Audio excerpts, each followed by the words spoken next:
City Council meeting to order. Today is Monday, November 10th, 2014. Can you all please rise for the roll call? Pledge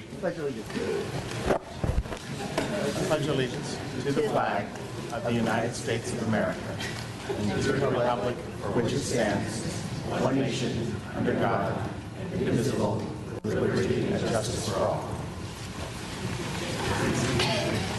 Thank you very much. And thank you, Mark. Roll call, please. Councilmember Chang? Here. Councilmember Santoro? Here. Councilmember Mahoney? Here. Vice Mayor Sinks? Yes. Mayor Wong? Present. Ceremonial manners and presentations, seeing none. Madam Clerk, do we have any postponements? No postponements. The next item, yes. Mr. Mayor. Yes.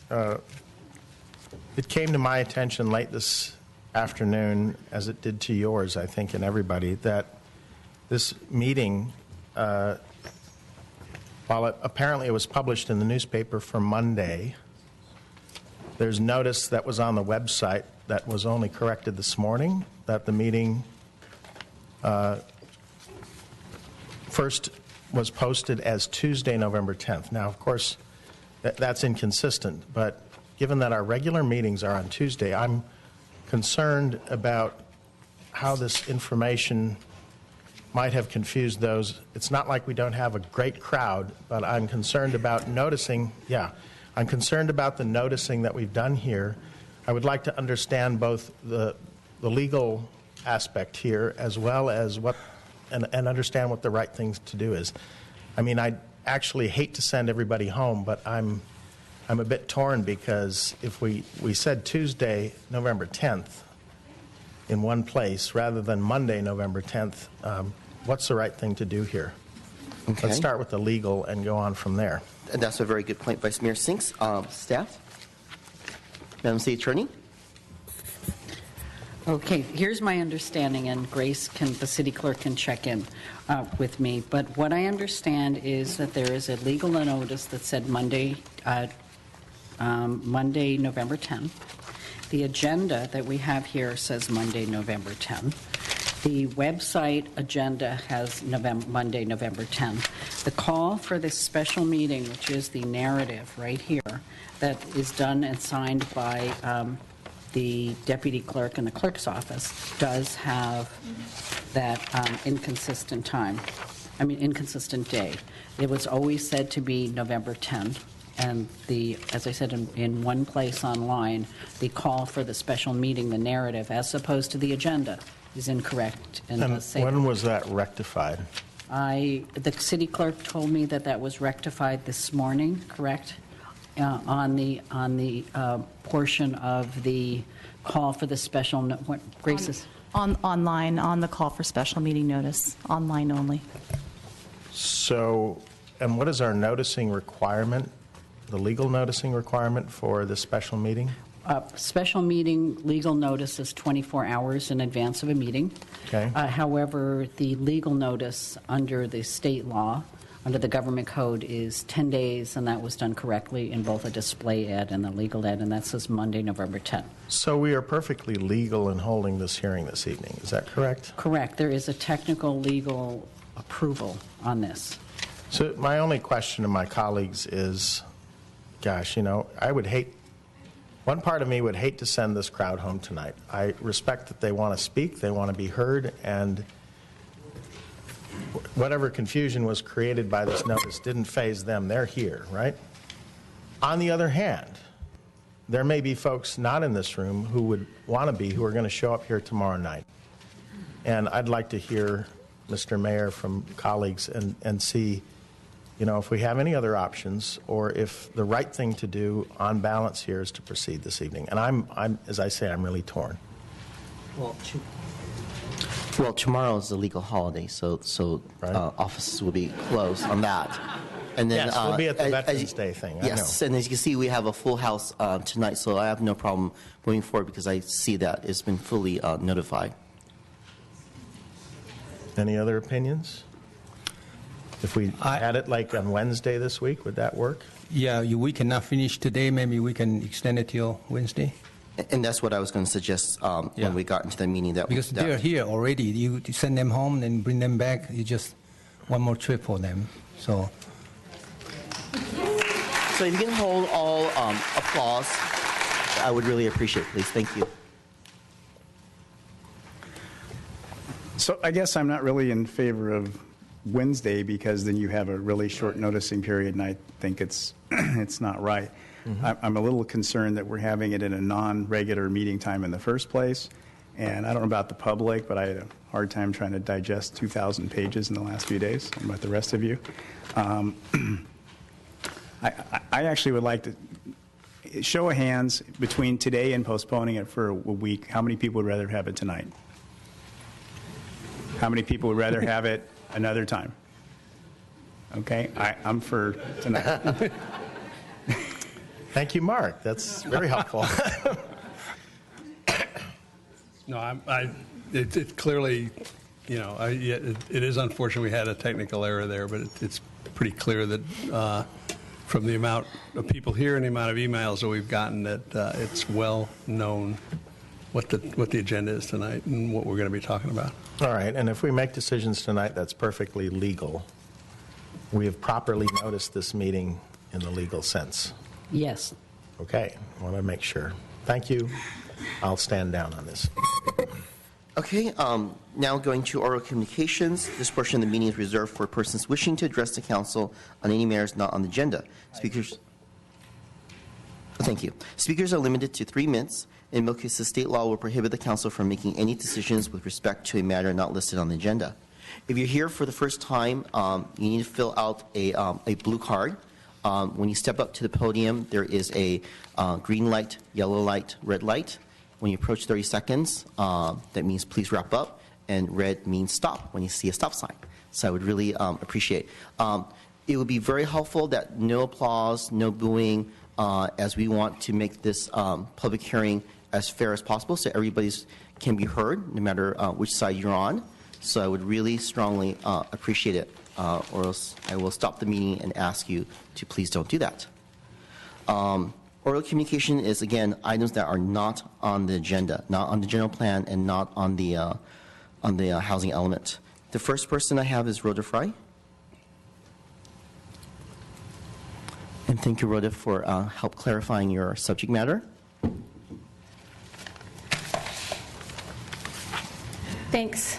I'm Rhoda Fry, and among other things, I'm working on putting in an exhibit in San Francisco celebrating the centennial for the Panama Pacific International Exhibition. So being historically minded, I keep on seeing this old house at Rancho San Antonio, which is in Cupertino. It's called this Hammond Snyder House that is apparently supposed to be protected by the general plan. And 15 years ago, the Oak Valley development was created, and there was this house, this old house, and in fact, it was owned by a 49er who actually discovered the Scott River and gold, and he was a pioneer and did no irrigation grain growing, and other people followed him in Santa Clara Valley. He had a ranch up at Rancho San Antonio, and this house is a remnant of it. So Oak Valley gets developed, and there's this house, and the house gets sold to the Historic Society for $1, and apparently was going to be taken care of. And there was also money that exchanged hands, and it was supposed to be taken care of, and now it's kind of suffering from neglect. And here it is, and there's a trail that goes around. It's called the Hammond Snyder Trail, and there's a historic home, and it's over by Stevens Creek and Foothill. And it's very popular among stroller baby hikes or baby mommy strollers. So here's the house when it had a caretaker, and there's a flag flying. Oh, I don't know whether you can see it. There's a flag flying up there. And here it is. Not too long ago, I took this picture, and it's kind of suffering from neglect. So what's going on? It had a caretaker, and the caretaker was evicted according to the county rules. And because there was a cancer risk up there caused by the quarry and the county got together, and the county said, well, quarry, if you put in modern pollution controls, somebody can live in the house, but if you don't, you can just make sure the house is vacant. So basically the Historic Society made the house vacant and rented it to Lehigh. So now we have a house that we kind of don't have that affordable housing there anymore, which is unfortunate. But the thing that's really, and here's the lease. I've got the lease here, which I can show you. It's like 15 pages. And the thing is that the general plan says the house is important and it needs to be preserved. There's not even a plaque out there. Historic Society's had it for 15 years. And, I think that we need to get to a point where we need to make a decision. Maybe we put a plaque out there and we say that's good enough, or maybe we need to make sure that this house gets preserved, and maybe that's good enough. But I don't think that we should just let neglect happen. I think we need to make a decision. Thank you, Rhoda. Your time is up. As to one or the other. Thank you very much, and I'll give you my paperwork. Mayor, can I ask Rhoda a question? A clarifying question only. Yes. So, Rhoda, what's your point, what the city should do to preserve this historical building? Well, there's a number of things. One thing we do know is that historic buildings, any building, benefits from having an occupant. There is no occupant in there. I talked with the pioneers of Santa Clara Valley about this. The other thing we know is that pollution is bad for historic buildings. And so that's another issue, is that there is more pollution there. Another option would have been to have pollution controls at Lehigh. There's been talk about possibly moving it to McClellan Ranch, which is but we need to kind of move forward, do something before it falls down or burns down. The other issue is there's been a lot of weeds around the area, and I talked with Don Sun about that, and I understand the Historic Society did some weeding around there. But, it's suffering from neglect. So you're saying this house is right next to Lehigh Southwest cement plant? Well, as I showed on the map, it's right here, and it's actually not really the plant, it's more like that East Material Storage area thing, that big pile of stuff, that mountain that you see when you go down Stevens Creek Boulevard. It's kind of right across the street from there. Yeah, but I heard that some of the neighbors nearby there told me that there's an occupant in there. It's just rattlesnake, a whole bunch of rattlesnake in there. Okay. Right, but there's no caretaker, no family living there anymore. All right, so my question to the city attorney is, if we designate a building as a historical building and then the owner or the tenant is not taking care of it, what can the city do? We cannot let it run down and then end up collapse, then say this historical building is gone. We cannot do that, can we? Otherwise, we don't need to designate as a historical building. Historical Society own the building. And then Lehigh is renting it for $1 a month. So that's what the situation. Actually, they bought it for $1. They're renting it for $1,100 a month. Oh, $1,100 a month. So thank you for the correction. They could have put in better pollution controls, but anyway, it was agreement between the Historic Society and the Lehigh. So, but I wanted, we're talking about the house. No, I mean, it's historical, so I want to ask them to. Yeah, the question, so if it's, the city owns the building, the city does have an obligation to maintain it under the general plan because we own it. If it's owned by a private party, you can try to do code enforcement. We don't really have a historic building maintenance code. So if it's not owned by us, then we're limited in what we can do. But my understanding you have to call? It's in the general plan. They talk about. Yeah, it might not have any teeth, but it is mentioned in the general plan. We just list things in the general plan. You need a historic building maintenance code to do that. So probably that's the next step, what we should do, maybe. We do. We have very few buildings that are on the code. I mean, it would probably be for this building and maybe one or two others in the entire city. Yeah, but then if Lehigh rented for $1,100 and purposely leave it vacant there, and not taking care of it, and then what I heard is all rattlesnake in there and then mice. So what they good for the designate as a historical building then? So may I make a suggestion? This is not agendized, Mr. City Manager and Madam City Attorney and right. So I'm Chang. asking the question: what should we do next? Should we have it? Offline. We need to take a look at we'll take a look at the lease again. It sounds like it was at one time our building. So if we leased it to the Historic Commission or Historic Society and they leased it, there may be very well provisions in those agreements that require them to maintain it. So it's our building.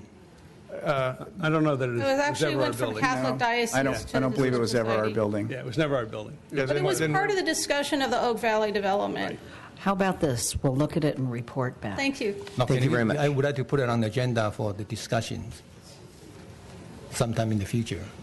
this is not the place to do that. And Right, but not now. Okay, Right. yeah. But At the end, Barry. I put my request. Okay, thank you. Thank you, Barry. Thank you, Rhoda. Next speaker is Peggy Griffin. This is under oral communication. Mrs. Griffin. Okay, thank you. There you are.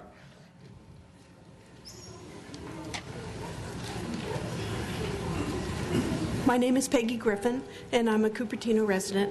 I am frustrated as a resident trying to understand and participate in the process. When the housing element is mentioned in study groups, planning city... Peggy, I'm sorry to interrupt you, but are you talking about the housing element? I'm trying to talk about communication in general, the definitions of housing element, retail. We as citizens need to know what these mean. So, Madam City Clerk, can you help clarify if this is under oral or not? Okay, so I'm going to keep you under the agenda, okay? So what does that mean? If you could have a seat, I'll call you later. Okay. Thank you. The next person is Amitava Biswas. Amitava Biswas. And that might be the person that we were looking for at the Planning Commission. Again, I'll say the name Amitava, Biswas. And that might be the other one over there. I just want to check these carefully to make sure that there is no more oral communication here, so please give me a minute here. Is there anyone in the audience who wants to speak on oral communication? Could you raise your hand? Items not on the agenda. Jennifer Griffin, and then, sir, you can be next. Can you please fill out a blue card, please, sir? You already did? Okay, so I apologize that it got lost in the shuffle. Thank you, Mayor Wong. I know tonight's going to be very busy and confusing. Since the Snyder-Hammond House came up, I understand, I have been to a lot of meetings in the last couple of years, and a lot of people were talking about the Snyder-Hammond House, and I believe that the last time I had heard about it was that I understand the tenant was going to be let go in June of, I believe, a year ago, and that the house would be preserved. I understand documents are being stored in it from Lehigh pertaining to the history of the area. It is a prominent house. It was built in 1885 for the daughter.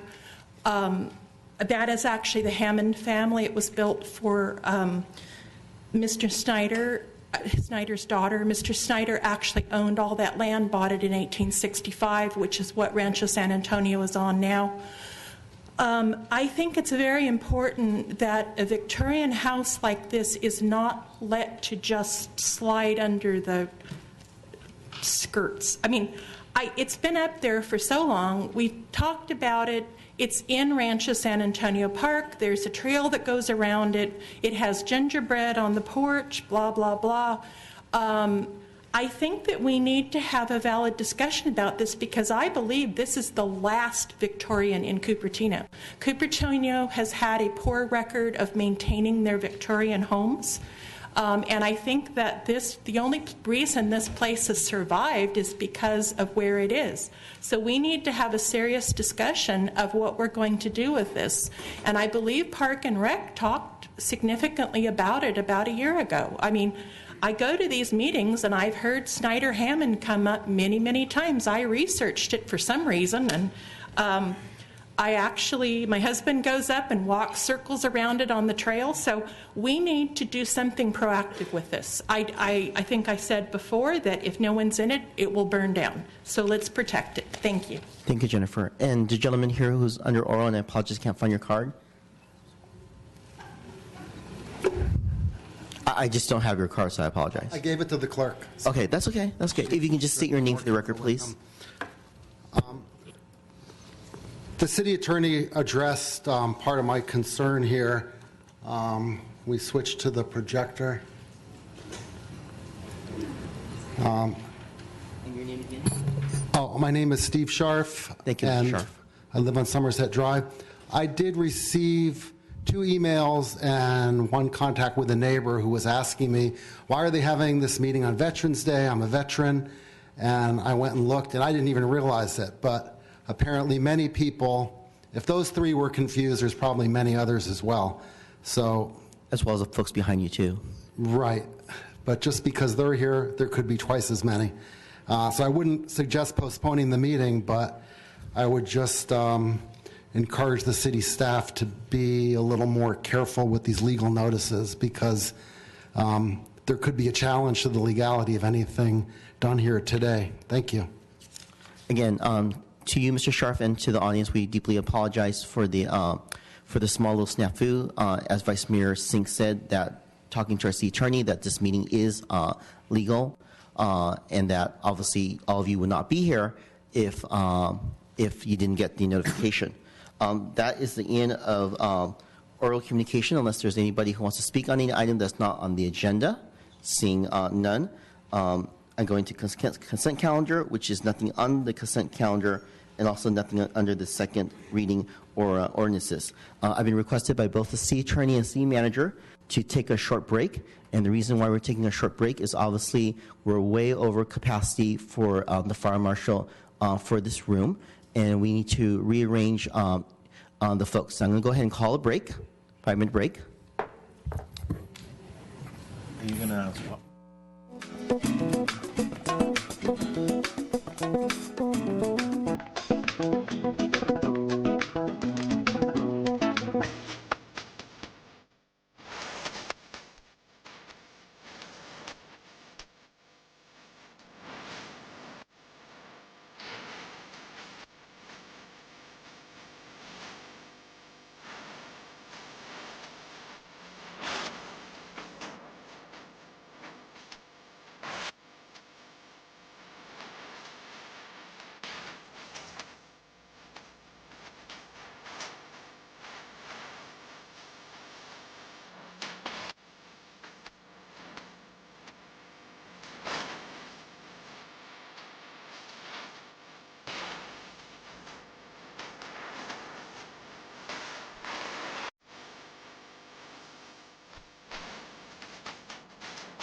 to order, and the first item is public hearing is the certification of the final environmental impact report, general plan amendment, draft housing element, rezoning specific amendment, and the municipal code amendment. This is a very important item, as you know that we have a full house, and again, it's very important to not boo, cheer our city staff, our consultant, the folks who are speaking, because we should be very respectful, and we will allow everyone to speak. Everything. May we have the staff report, Pew? Certainly. Good evening, Council. Just like to start off with reminding everybody why we are amending our general plan. In August 2012, the City Council directed staff to begin the general plan amendment in order to replenish office and hotel allocation, to inform the Valco Shopping District specific plan, to consolidate individual requests that the city staff got from property owners requesting specific general plan amendments, to address recent state law requirements and update our general plan to conform to those state law requirements, and to address other general plan cleanup items just to make sure that there is internal consistency and to make sure that there is a consistency between all the different elements and chapters of the general plan. In addition to that, about the same time, The city was mandated by the state to update the housing element in order to assess and update the housing plan of the housing element. And in addition to that, identify sites that address the city's regional housing needs allocation, which was assessed to the city by the Association of Bay Area Governments. And also to make necessary changes to the municipal code to address state law requirements and to make sure that there's internal consistency with the general plan. And with that, I will hand the presentation over to our consultant from MIG, Dan Amsden, to discuss the kind of outreach that we did for this project. Good evening, Mayor and council members. Dan Amsden with MIG. So the first big question is, what is a general plan? How exactly does it work? What is the function of it in city government? General plan, the city's general plan, is really the guiding policy document for the city. It guides land use decisions, environmental decisions, and is also required by state law. Every city has to have an adopted general plan.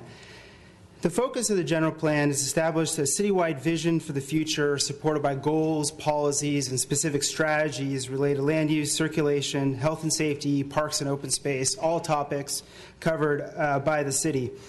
In turn, all city-specific plans, master plans, zoning decisions, other implementation requirements must be consistent with the city's general plan by law. Similarly, all land use environmental decisions made by the City Council must also be considered consistent with the general plan. The general plan, however, does not approve or entitle any specific development project. Property owners have control over when they wish to propose a project, and final decisions on development projects are made on a case-by-case basis by either city staff, planning commission, or city council. So to schedule this project, we've been working on the amendment for 18 months. The process has been focused on identifying and analyzing options for increased uses along the city's major mixed-use corridors.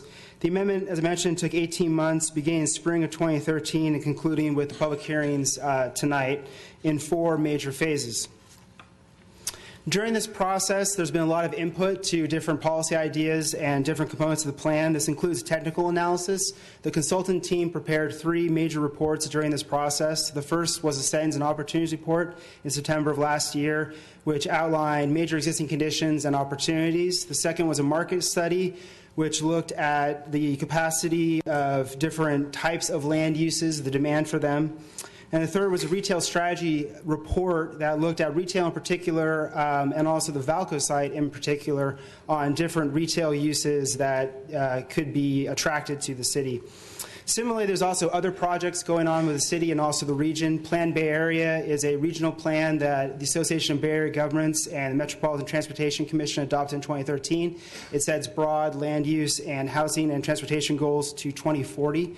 The city is also preparing a climate action plan, which is just a draft right now. It looks at specific strategies for improving sustainability. But the real focus of this 18-month process has been the community input process. Overall, we've had 24 public workshops, meetings, study sessions, open houses, or hearings during this project. There's also been additional property owner outreach, and we had a series of stakeholder meetings, both with community groups, school district, other entities in town. To bring attention, information about this project, we also set up a series of notifications. We had 3 newsletters and flyers, 3 postcards that were sent to every mailing address in Cupertino, also regular email updates. We developed a project website that became this portal for all information about the project, linked from the city's website. It also included an interactive survey. As of this week, we have 260 people registered for updates to that website. The first major community event we had was Community-Wide Workshop number 1, which was held on July 18, 2013. This workshop looked at assets, opportunities, and challenges facing the city, and extensively, the input from this informed the 2040 community vision and guiding principles, which are a starting point for the general plan update process. In October of 2013, we started a more focused discussion on alternatives, and as part of this, we had an extensive series of community outreach events. This included the city hosting workshops and meetings to solicit input on future land uses, height, mobility, urban design concepts. Approximately 170 people attended one of 4 major meetings and workshops that the city held. The purpose of these workshops was to do twofold. One was a community design survey, which tested potential land uses, design, and mobility concepts on each of the major mixed-use corridors, or really the major streets in Cupertino.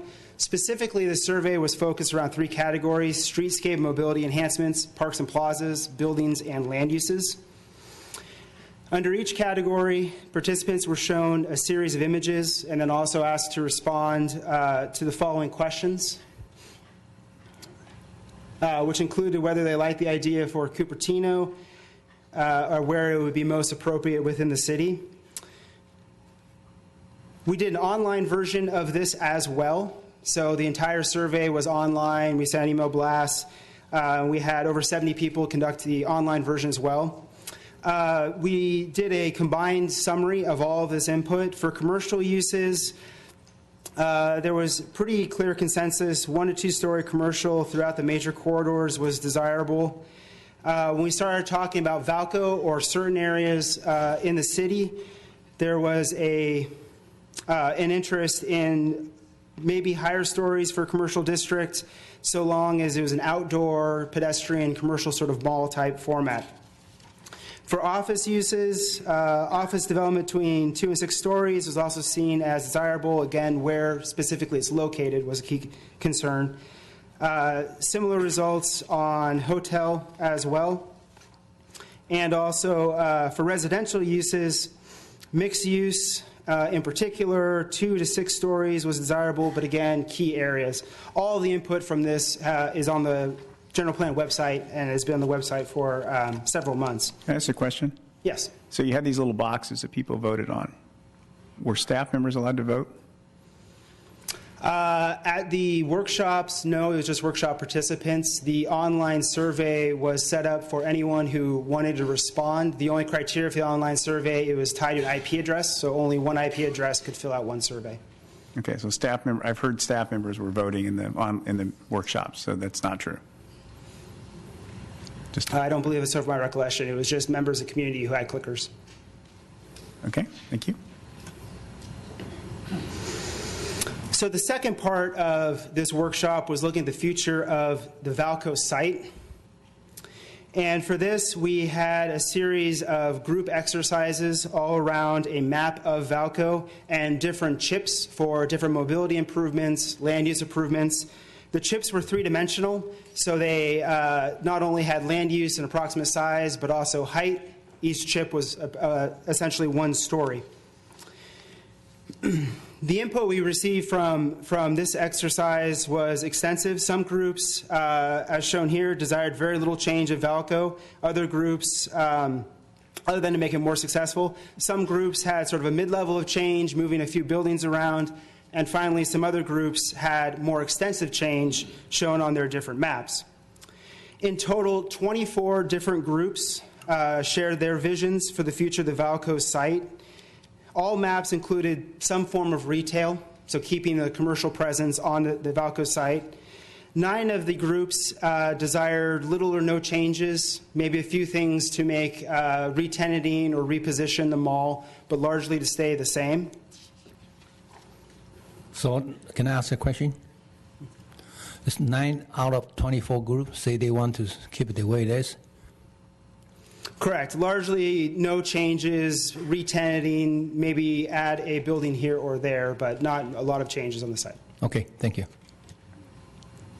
And we have a little graphic here showing some of the differences. 16 groups included some form of office, which is somewhat of a new use. In particular, it's a new use on Valco, although there is office in the approximate area. 12 of the groups, or half, had some form of hotel as part of the revision of the Valco site. And lastly, 15 groups had some form of residential use on the Valco site. A few of these groups specifically requested the new residential be either affordable or senior only, so some sort of condition on the new residential. So out of this extensive... Can I ask you another question? Yes. On the 15 groups, say they want to have a residential in there. Do they know how many units going to be there? No, we didn't go as far as a unit count because this is a more flexible exercise where they could just pick different uses and heights. Yeah, because 10 units compared to 1,000 units is totally different. Correct. Okay. So some common themes out of the community input portion of the project. Future development in Valco should provide community benefits and not impact public services, in particular schools. Careful consideration needs to be taken for any new residential in terms of its density, location, type, single family, senior housing, apartments, condos. Increased building heights could be considered if they're not adjacent to existing residential neighborhoods. Transit, pedestrian, and bicycle mobility needs need to be expanded and made safer throughout town. And the Valco shopping district should be redeveloped as or re-tenanted to make it more economically successful and desirable to the community. So out of this community input process, all of these workshops and meetings, we prepared an alternatives report that had 3 alternatives. These largely bookended the discussion of change. Alternative A had less development allocation, less growth. Alternative C had more development allocation and more growth and change.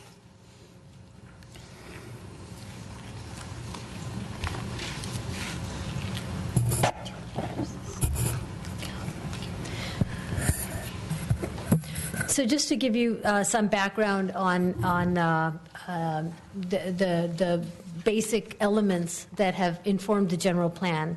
One is state and regional regulations and best practices.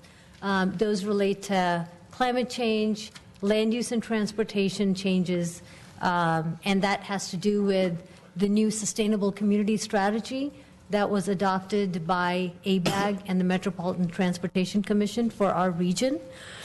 Complete streets and connectivity, which is a state requirement now for all general plans that make sure that streets are designed for all modes of transportation, including cars, bikes, pedestrians. Performance measures for mobility, that's something that is an upcoming issue that we need to address and that the general plan has a placeholder for. Sustainability, which is another state requirement. And then finally, the housing element, which is a state-mandated element. And we will go into a lot more detail in terms of that a little bit later on in the process. Can I ask you a question, Artie? Sure. Go back to the previous. When you're talking about complete street and the connectivity and also performance measure for mobility, are you going to have more in that? To show? We can have as much detail as you wish. At this point, we were going to focus on the 5 key questions and the housing element. Okay. But essentially, the state is still developing measures for level of standards for mobility. We don't have those yet at this point. And so we have a placeholder in the general plan because it's a question right now. So but for the public's benefit, right. Can you translate this into English? Right.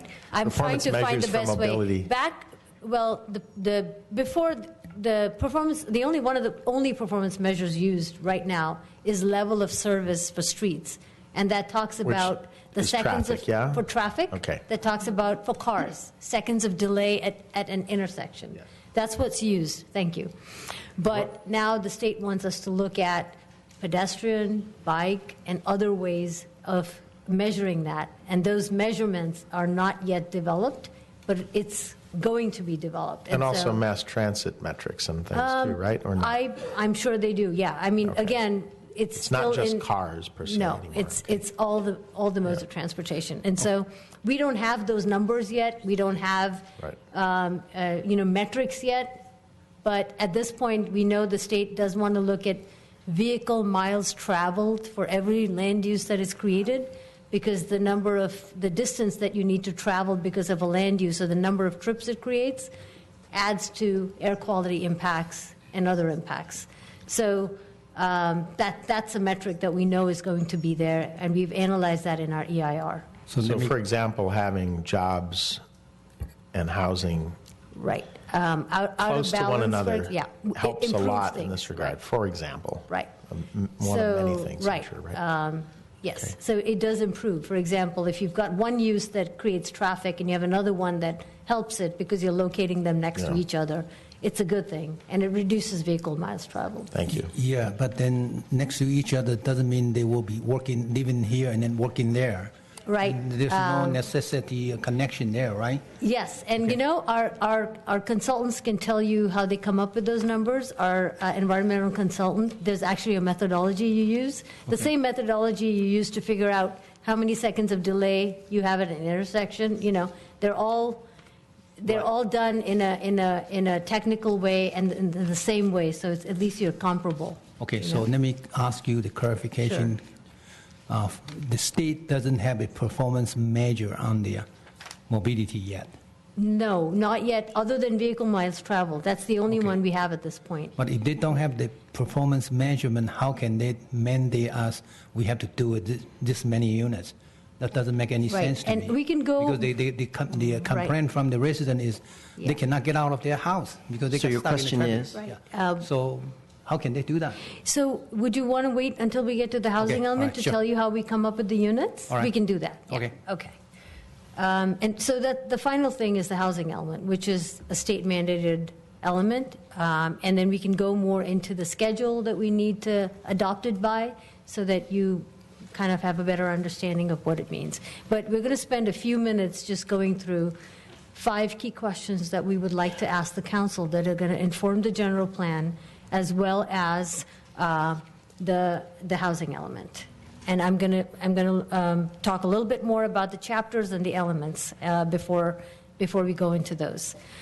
We have a chapter now on planning areas. What we've basically done is organize the general plan to create a chapter on planning areas. Before, it was distributed throughout the land use section, and we've tried to create it planning area by planning area so that it is clear when you read the general plan what the expectations are for each area. So we've reorganized that a little bit. The primary language and the goals and policies have not changed since the 2005 general plan. So we have 2 kinds of planning areas: special areas that are already in our current general plan as special areas, and those are the major corridors: Stevens Creek, which is heart of the city, De Anza Boulevard, North and South De Anza, Homestead Road, as well as North and South Valco, which is in the Wolf and Stevens Creek through the Homestead area. We also have a section on neighborhoods now, which are mostly residential areas, and the policies for that are mainly preservation of the existing neighborhoods to try to make sure that any development that abuts neighborhoods builds in the right neighborhood buffers so that neighborhoods are protected, and to improve connectivity of those neighborhoods to their local parks and schools. Our mobility element used to be called circulation, so there's a name change to reflect the changes that we are expected to make over time. We have a recreation community services element, and that talks about the parks and open space. It used to be in land use, but we've pulled it out because we think it's important. As a separate element, there's infrastructure, sustainability, and health and safety. And all these, in some way, are required elements in a general plan. So we have 5 key questions for the council that Pew will be walking us through. One is, what should the citywide development allocation be? And those are for residential, office, hotel, and commercial. Should the city have a community benefits policy? And we will go into each one of those in detail. What should community forum and the heights be in each area? What should the vision for Valco be? And then which ones should be our priority housing element sites that will go into the housing element? And we've also asked for a list of alternative sites, just in case the Department of Housing and Community Development, which is the State Department, disagrees with the city on any sites. So you want to answer tonight? All these 5 questions? Well, we're looking for answers on these questions. It's up to the council to decide when they want to answer it. Okay. With regard to the first question, back in August 2012, the City Council recognized the lack of development allocation. We've been going through our office allocation at a fast clip since the adoption of the 2005 general plan. There is only about 17,113 square feet left in the citywide office allocation pool, and essentially City Council recognizing that asked staff to look at what should be replenished and put back into the general plan. And in order to support that, staff basically commissioned a market study, and what it revealed was that there was a general capacity in the city to accept approximately 2.6 to about 3.6 million square feet of new office space, 985 hotel rooms, and then 4,421 residential units, kind of in line with what the Plan Bay Area, the region's sustainability community strategy says. And but it said that in general, the amount of commercial square footage that the city has in its allocation pool is about enough. And so with that, we looked at several alternatives. Like Dan mentioned, there were 3 alternatives created. And then it looked at, in the first alternative, which is Alternative A, it only looked at about 500,000 square feet of office allocation increase, all the way to Alternative C, which looked at about 3.5 million square foot of increase in office allocation, which was approximately the maximum that was revealed by the market study. And there were... This table basically lays out what the Balanced Plan recommends and what the Planning Commission recommended at its October 20th meeting. So the Balanced Plan recommends an increase of about 2 million square feet of office development, while the Planning Commission recommended approximately 500,000 square foot increase. The Planning Commission also recommended that the major employers' allocation pool for office allocation be dissolved into the citywide allocation pool. Dissolve into the citywide? That is correct. Take it that way? Merge it into the citywide pool, so not have a separate allocation for major employers that the current general plan has. Thank you. However, the Balanced Plan recommends retaining that and with the 2 million square feet, at the 2 million square feet. For commercial development in general, none of the alternatives anticipate an increase in the commercial square footage. For hotel rooms, the allocation was studied from an increase of about 600 hotel rooms in Alternative A to about 1,000 additional rooms in Alternative C. Both the Balanced Plan and Planning Commission recommend an increase of 1,000 hotel rooms for a maximum of 1,339 hotel rooms to be available for development allocation. With regard to residential development, the alternative studied an increase in allocation from about 1,800 and the current general plan has 1,895 dwelling units that are available for allocation, and the alternatives looked at no change in Alternative A all the way to 4,421 units, which is a net increase of 2,526 units to be in line with the Plan Bay Area regional targets. And essentially the first question is, what should the development allocation be for office, commercial, hotel, and residential units through 2040? Once again, the 2 highlighted columns show the Balanced Plan recommendation and the Planning Commission recommendation. And I'm happy to bring it up when the Council decides this or discusses this.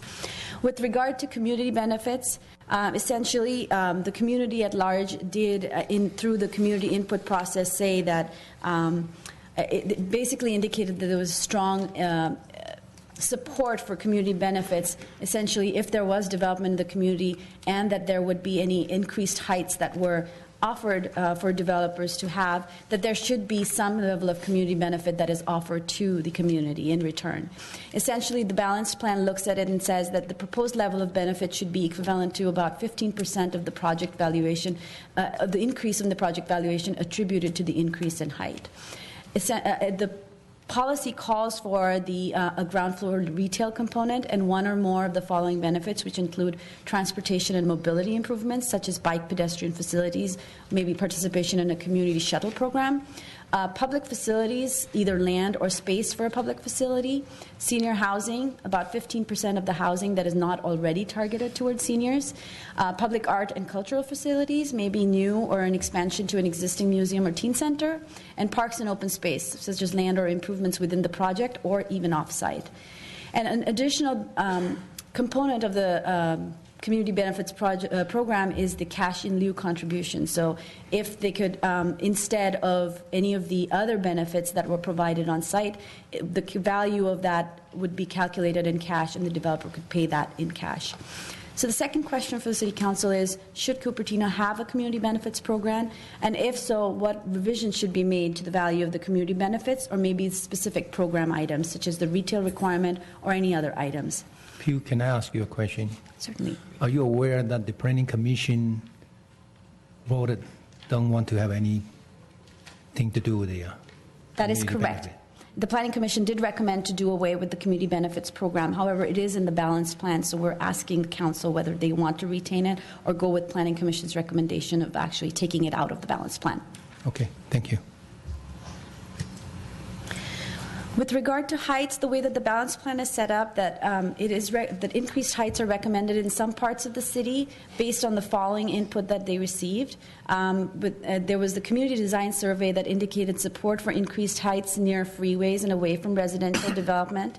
So the way that the heights are set up are Cupertino in North Deanne's special area, Valco Shopping District East, the Oaks Gateway, that are all away from freeways and with appropriate buffering from some of the neighborhoods along North Deanza, that it might be appropriate to have increased heights.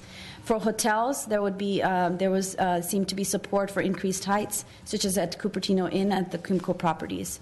And where existing taller buildings exist already, such as at the North Deanza special area and then at City Center. Or in some areas, there was increased heights are being proposed to allow increased office development, such as in North Deanza, North Crossroads Node, and at the Valco Shopping District East, which is on the east side of Wolf Road. And also, to address the housing element component, maybe allow increased heights to allow increased density on certain properties, such as the Oaks Gateway and at the Hamptons. And these tables, the following tables on the 3 slides, essentially show where those increased heights are, and I can bring those up when each special area is under discussion by council. Can you tell me how high the Cypress Hotel is? Cypress Hotel at this point, I believe, is around 95 feet. 95 feet? Yes. Okay, thank you. I think so. No, not Cypress. The towers are. So the third key question for City Council is, are any changes to the heights recommended in the special areas? Would the council like any changes to those? And I'd like to point out that there are a couple of requests have come in since the Planning Commission meeting, and Cupertino Inn is requesting a 108-foot height for a 9-story building, and Stevens Creek Office Center is requesting 75 feet for portions of the site that are away from the street and kind of towards the center of the site.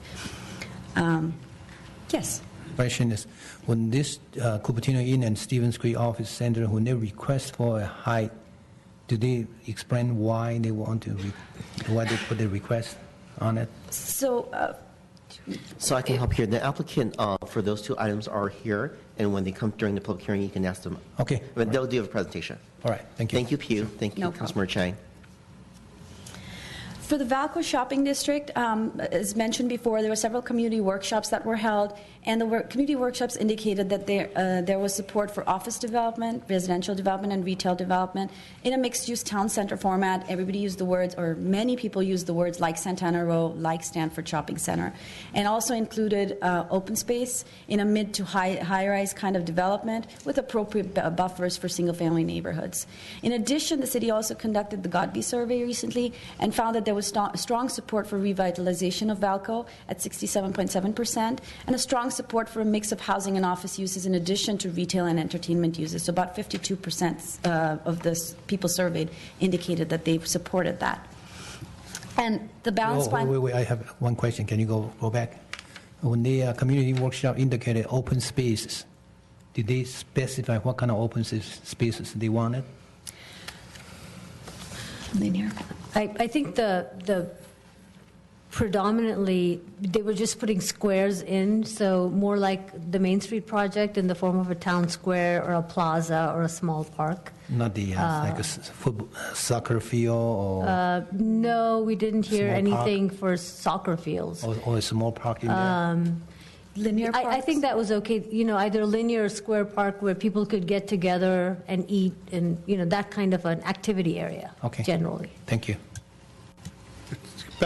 Back a question about the Godby survey. I believe if you do strongly support and somewhat support, you really get about 3/4 of the people. Is that correct? Yeah, that's correct. This is only those that were Okay. checked the highest level of support. So I'm sorry, can you give that to us again? Besides strong, if we go to strong and/or, We can get the numbers for you. I have it here. Right, okay. So it's strongly support 52, as you said, somewhat support 26.1, and then somewhat opposed 6.7, strongly opposed. I'm sorry, Okay. for revitalization of Valco. Well, so the actual question Yes. is that this is the one about the specifics. Economists, market experts advise that including a mix of housing and office uses to a development project can make it financially feasible to sustain new, vibrant retail and entertainment. Would you support or oppose these uses at Valco? Strongly support 52, somewhat support 26.1, somewhat oppose 6.7, strongly oppose 10.2, do not know or no answer 5%. So, Okay, and do you have for the revitalization overall then? I do. The Valco Shopping District, Cupertino, at the intersection of Stevens Creek Boulevard and Wolf Road, has historically been an important central shopping district. Do you support revitalization of the Valco Shopping District? Strongly support 67.7, somewhat support 19, somewhat oppose 5.3, strongly oppose 3, do not know, no answer 5. Thank you. Okay. That's helpful. Oren, your number doesn't add up, though. You Which said ones? strongly support is 67.7, somehow support is 19, and then Yep. oppose is 30. So you added all No, of it somewhat oppose 5.3. with the 30%. Strongly opposed 3, and then there's the don't Right. know. So I misunderstood. Is no 30%? No. Opposed? No. Okay. All right. Okay. Got it. Sorry. And I have it here if you want to. So I'd just like to restate then, there is support for revitalization at Valco at 86% and a strong support for mixed use of office and housing uses in addition to retail and entertainment of about 78.1%. So with that in mind, the balance plan essentially includes office and residential uses with substantial retail and entertainment component. It must, the policy and the vision for Valco must include a complete redevelopment of the site and adoption of a specific plan with phasing and infrastructure improvements in a town center format. And just this, the following table essentially just shows you the different allocations that are recommended to be set aside for Valco. For commercial, which is retail development, about 600,000 square feet. For office, 1 million square feet. For hotel, 375 hotel rooms and 600 dwelling units. And the key question for council is, would you agree with the specific plan and the town center concept with a mix of entertainment and retail uses with residential and office uses at Valco? So who come up with those numbers for town center format? The commercial retail 600,000 square feet, and then the residential unit 600 unit? That was the staff recommendation, which is the balance plan. And the recommendation was to make Valco a housing element site with 600 units. So from staff's evaluation, this mix will make it successful. Right. We do have an update for the office component, which is going to be on the next slide. Okay. We also want to report back that the Planning Commission did not want Valco to be a housing element site.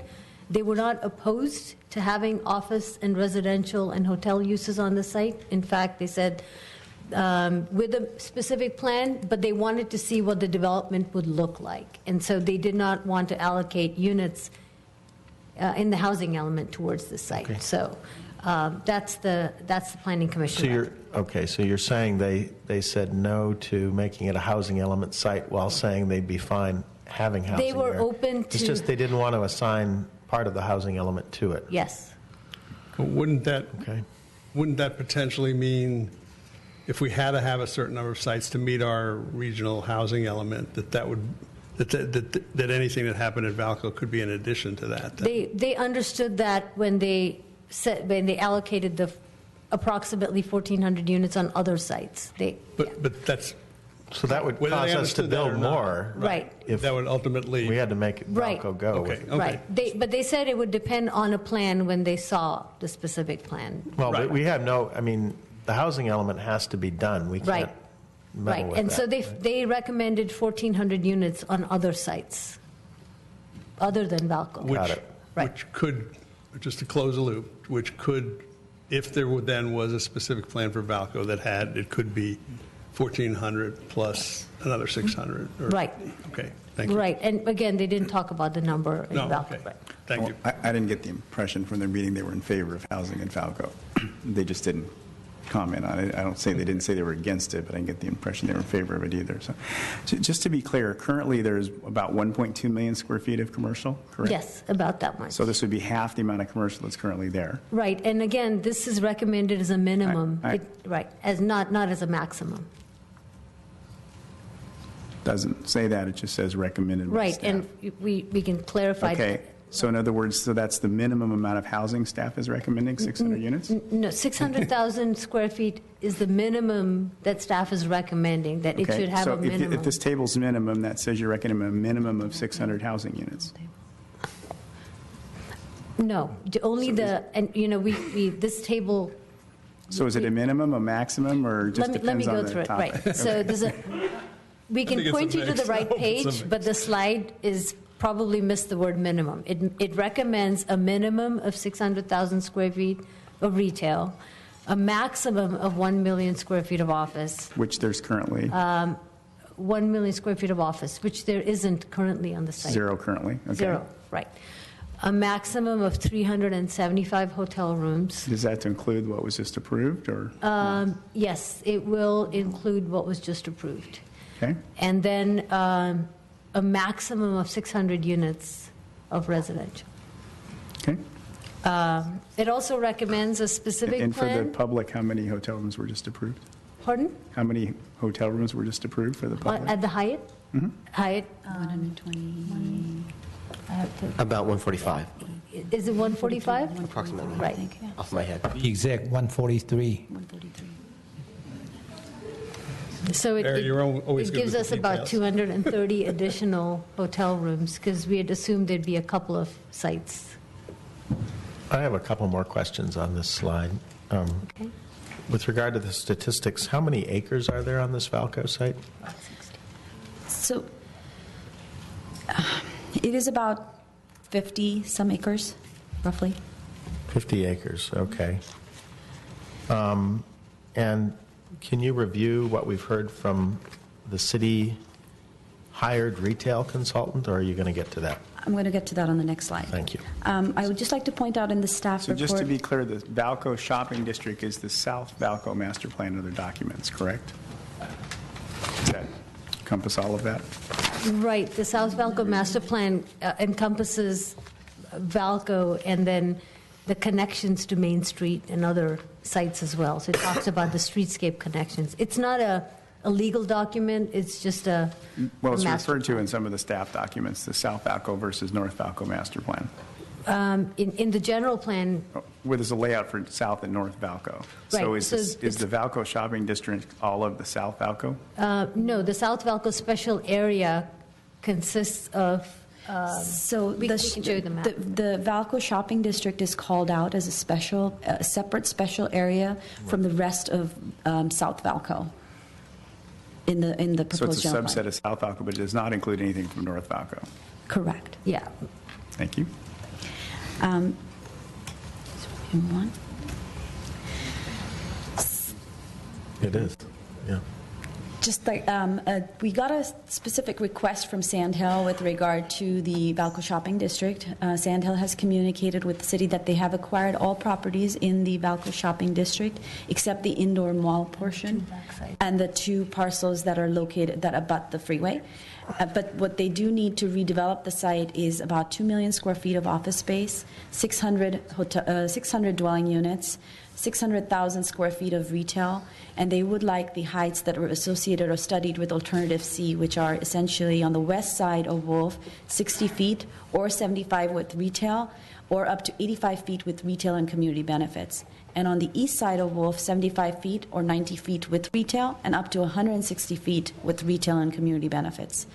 And the city's retail strategist, who's here tonight, has stated that the residential and office are the highest and best uses for the site. And in addition, that the BAE market study found that the net new citywide demand of 2.4 to 3 million square feet of office has been found, and therefore up to 2 million square feet for Valco could be reasonable and necessary to make this project viable. However, that the ultimate allocation is dependent on analysis of a development pro forma. So the key question... Just to be clear, highest and best use means the most profitable for the property owner, correct? That is correct. Thank you. And so No, I was gonna ask the same question. The key question essentially is, what should the Valco Shopping District's allocation be? There are other minor revisions to the general plan with regard to the PG&E site. It's changed from quasi-public to institutional to add a commercial designation to it, to add a commercial designation to a property which is also abutting the PG&E site at Mirapat. So it would include office and residential uses with... and then other revisions to ensure that the general plan land use designations and zoning are consistent. But PG&E already expressed to us that they have no interest to change it.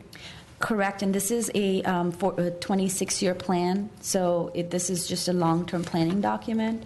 And you think that they may change their mind later?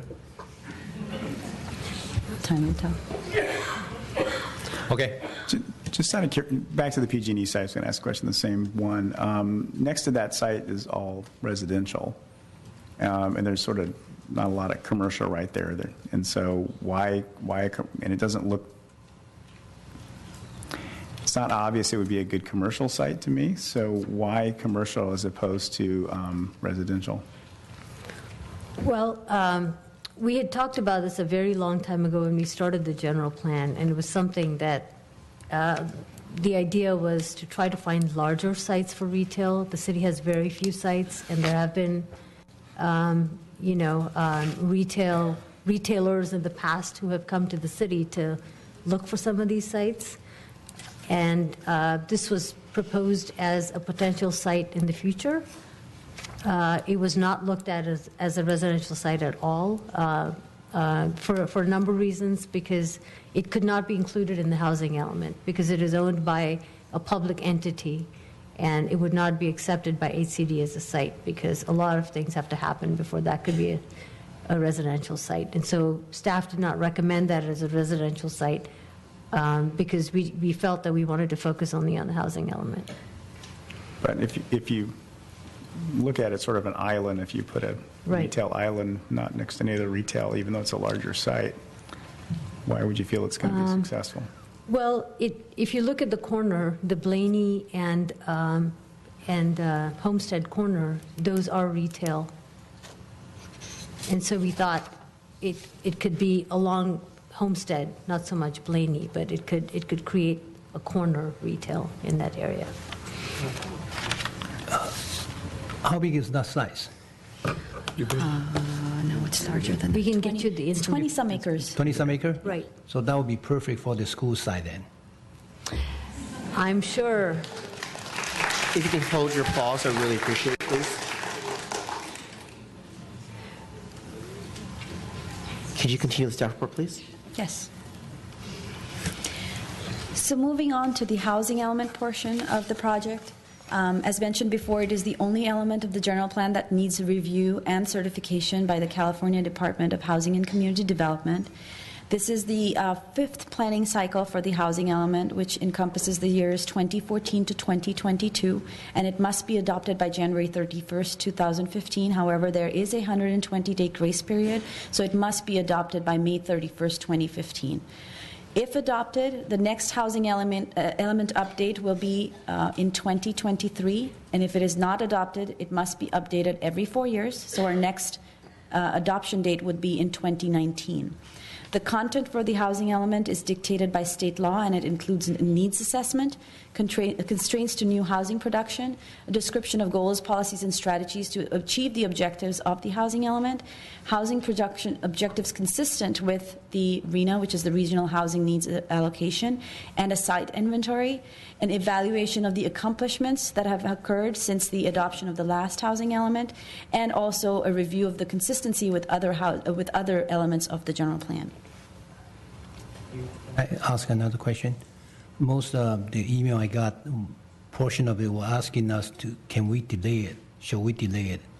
Do we have time to delay the decision tonight? I think the decision is really up to the council. I mean, that's why we're here tonight, Barry. Right, but I'm asking them, do you have time if we choose to delay? We tried to sort of backtrack and try to figure out when the city would have to start having hearings on the final adoption of the housing element. And if you include one meeting of the council, one meeting of the planning commission, and one meeting of the housing commission, those would have to start happening in March, early March of next year. Noticing usually takes about 3 weeks before that. So in February, we need to know what the housing element is going to have. And then I just want to say HCD takes about 60 days to get back to a city. So 60 days by from... by the end of this year, we had... right, but then we would have no ability to talk to HCD. If HCD says, these are the things you need to do, then those will be done. So it leaves no time for discussion with HCD. We cannot argue, we cannot negotiate. No, last time it took us 1 year to go from draft to final.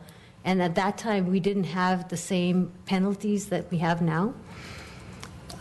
So again, it depends on how much discussion we want to have with HCD, or are we just going to implement whatever HCD says and then just bring them through? So if HCD come out with something, if we don't have time, then that means we have to obey it. We have to follow it. If you want to have a housing element, yes. Okay, thank you. Right. So I'll follow up with some questions on that. If we fail to get the housing element adopted by May, we're automatically put on a 4-year cycle. Right, correct.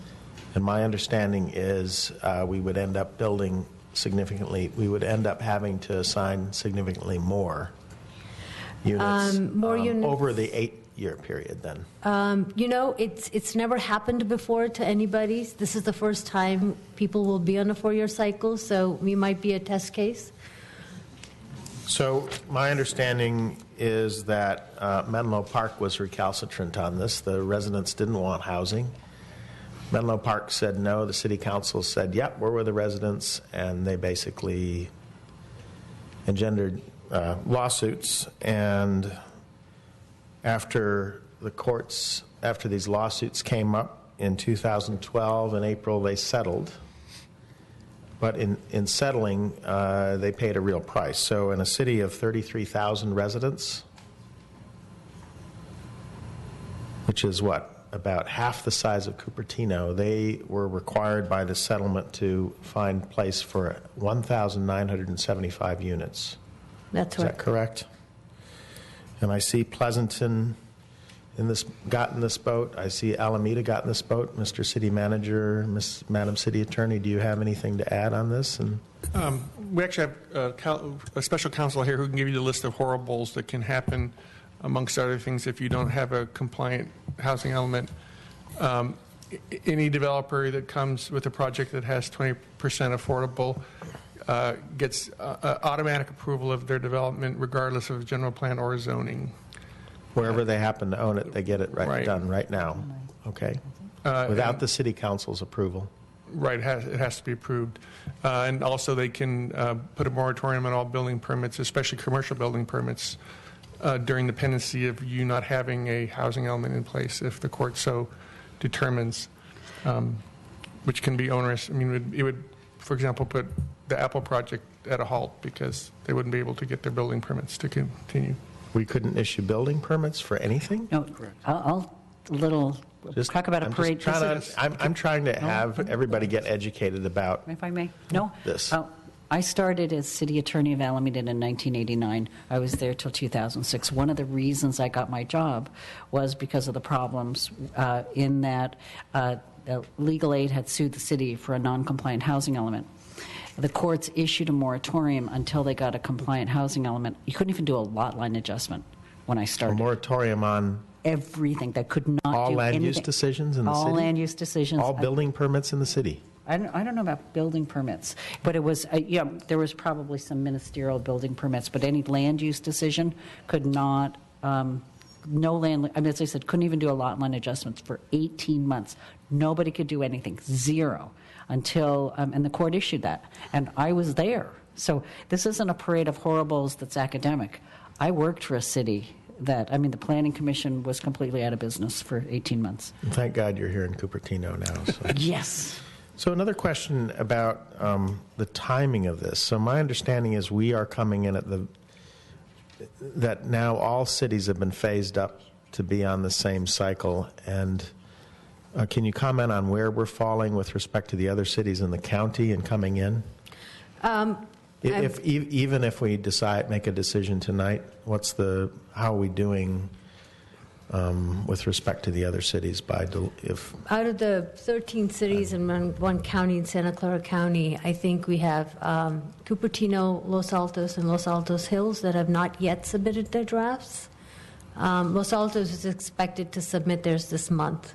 And then I think Los Altos Hills has said that they're targeting early next year, but right.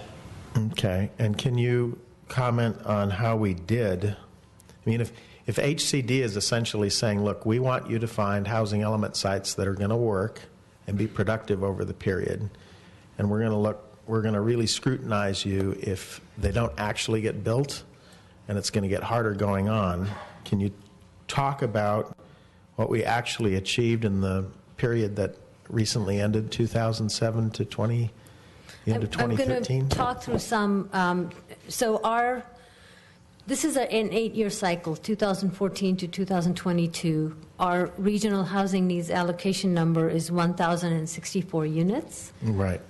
Last time around, it was a 7-year period, 2007 to 2014. Our allocation was 1,170, so about 1,200 units. Right.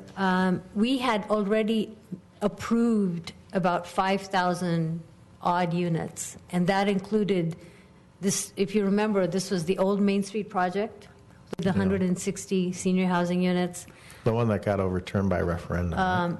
We had 500 units we had approved, and that also included the Rose Bowl project that was approved in 2006. Okay. It's being built now, but it was approved many years ago. You're talking about entitlements over this housing element period. Yes. Okay. So you could take credit for those entitlements. There was also a project on what was previously on the Apple campus, and there was, I think, 130 unit project that was approved there. So we had taken credit for all of those. We also had about 13 sites that were selected to provide about 717 units. And that's the balance that we needed in order to make up the difference. Since then, we have the Rose Bowl has been built, for which we had credit. The Main Street units went from 160 to 120. The Biltmore was built with 80 units. Right. But again, the Apple site became the campus. Sageway, which was a site, became a retail development, and KinderCare, which was another site, was approved with improvements and a daycare. So against that 1170, what did we actually yield? We actually, and we're looking through, but it was about 204 plus 120 plus 80. I looked it up in the staff report, and I get 662. Right. So that's 57% yield. What? Actually, I'm a little surprised for an 8-year period we got, if I can say this, got away with 1064. So one more year, substantially less units. And I understand we were initially given 1,300 and we were able to negotiate that down. Is that correct? That's correct. We were given 1,365. But if we're coming in late and we only yielded 57% in the last cycle, HCD has every reason to scrutinize us carefully. Well, they did scrutinize us last time, too, yeah. Like, they come out and they actually visit the sites, they talk to the property owners, they actually spend a lot of effort seeing if they believe that we're really going to get 1064 out of this. Right. We spend a lot of time back and forth with them, and some cities were surprised to hear that they came down here to actually visit the sites, but they did. But we're happy we prevailed, and that we were able to convince them. So last time, if we found 14 sites and 13 sites, and we had we showed a total cap of around 5,000. This time, No, sorry, a total of 1170, right? So 500 plus 717. Sorry, you said not something five. about 5,000. That's Was that the 500. 25-year plan? No. Okay. No, All right. 500 plus 717. Fine. So we'll just stick with the housing element. Okay. So. So this time, again, they are getting stricter, and our consultants have said they're recommending, because all of our sites tend to be sites with existing buildings on them. We don't have vacant sites. To look at about 40% more, which is a total of 1,400 units. And so you will see through our recommendations, we're trying to keep to those 1,400 units. In addition, about 2/3 of our housing is required to be affordable in one category or the other, with a minimum density of 20 units to the acre. So you couldn't build lower than that and claim, that they were affordable. Again, these sites have to be zoned for that density. The city is not required to build them if the market's not good, but we are required to zone for them and entertain development proposals if they come forward. Okay. And it's also the case, well, I'll leave it there for now. Thanks. Can I have a follow-up question? So there's very low, moderate, and above moderate housing on this chart, and I know by price we don't probably make any of those, but we do make them by density. So what are the densities for each of those? There's a blanket density of a minimum of 20 units to the acre that qualify for the low and very low. And then what about the moderate and above moderate? Moderate and above moderate don't have the same limitations, but maybe we can verify. We can verify with the consultant about the moderate, because I remember last time when we took credit for, we had built 500 plus units, but we couldn't take credit for the very low, and moderate. We could only take credit for the above moderate category, and we had to find sites for the balance last time. So there have been some single-family homes approved that would fall in the above moderate category, and Yes. some people have subdivided lots and things like that, building small numbers. Yes. So do we actually have to show all those specifically as sites in our plan, or can we just say, you have 30 approved and 32 second units anticipated, so we're only getting credit for 30 over the next 8 years that are going to be built? Right. So yes, you have to show sites, but in the past we have been able to tell them that in the last 7 years we've approved an average of about 32 units as second units, and so we're going to claim credit for those 32 second units over this 8-year period. They haven't been built yet, but we can claim credit. And then we're going to claim credit for 30 units. The 30 units have already been built since January 1st of 2015, and those are subdivisions or Right, so why would smaller. we assume there's going to be no more of those? Why can't we claim some of those? We have to find sites, actual sites for the units.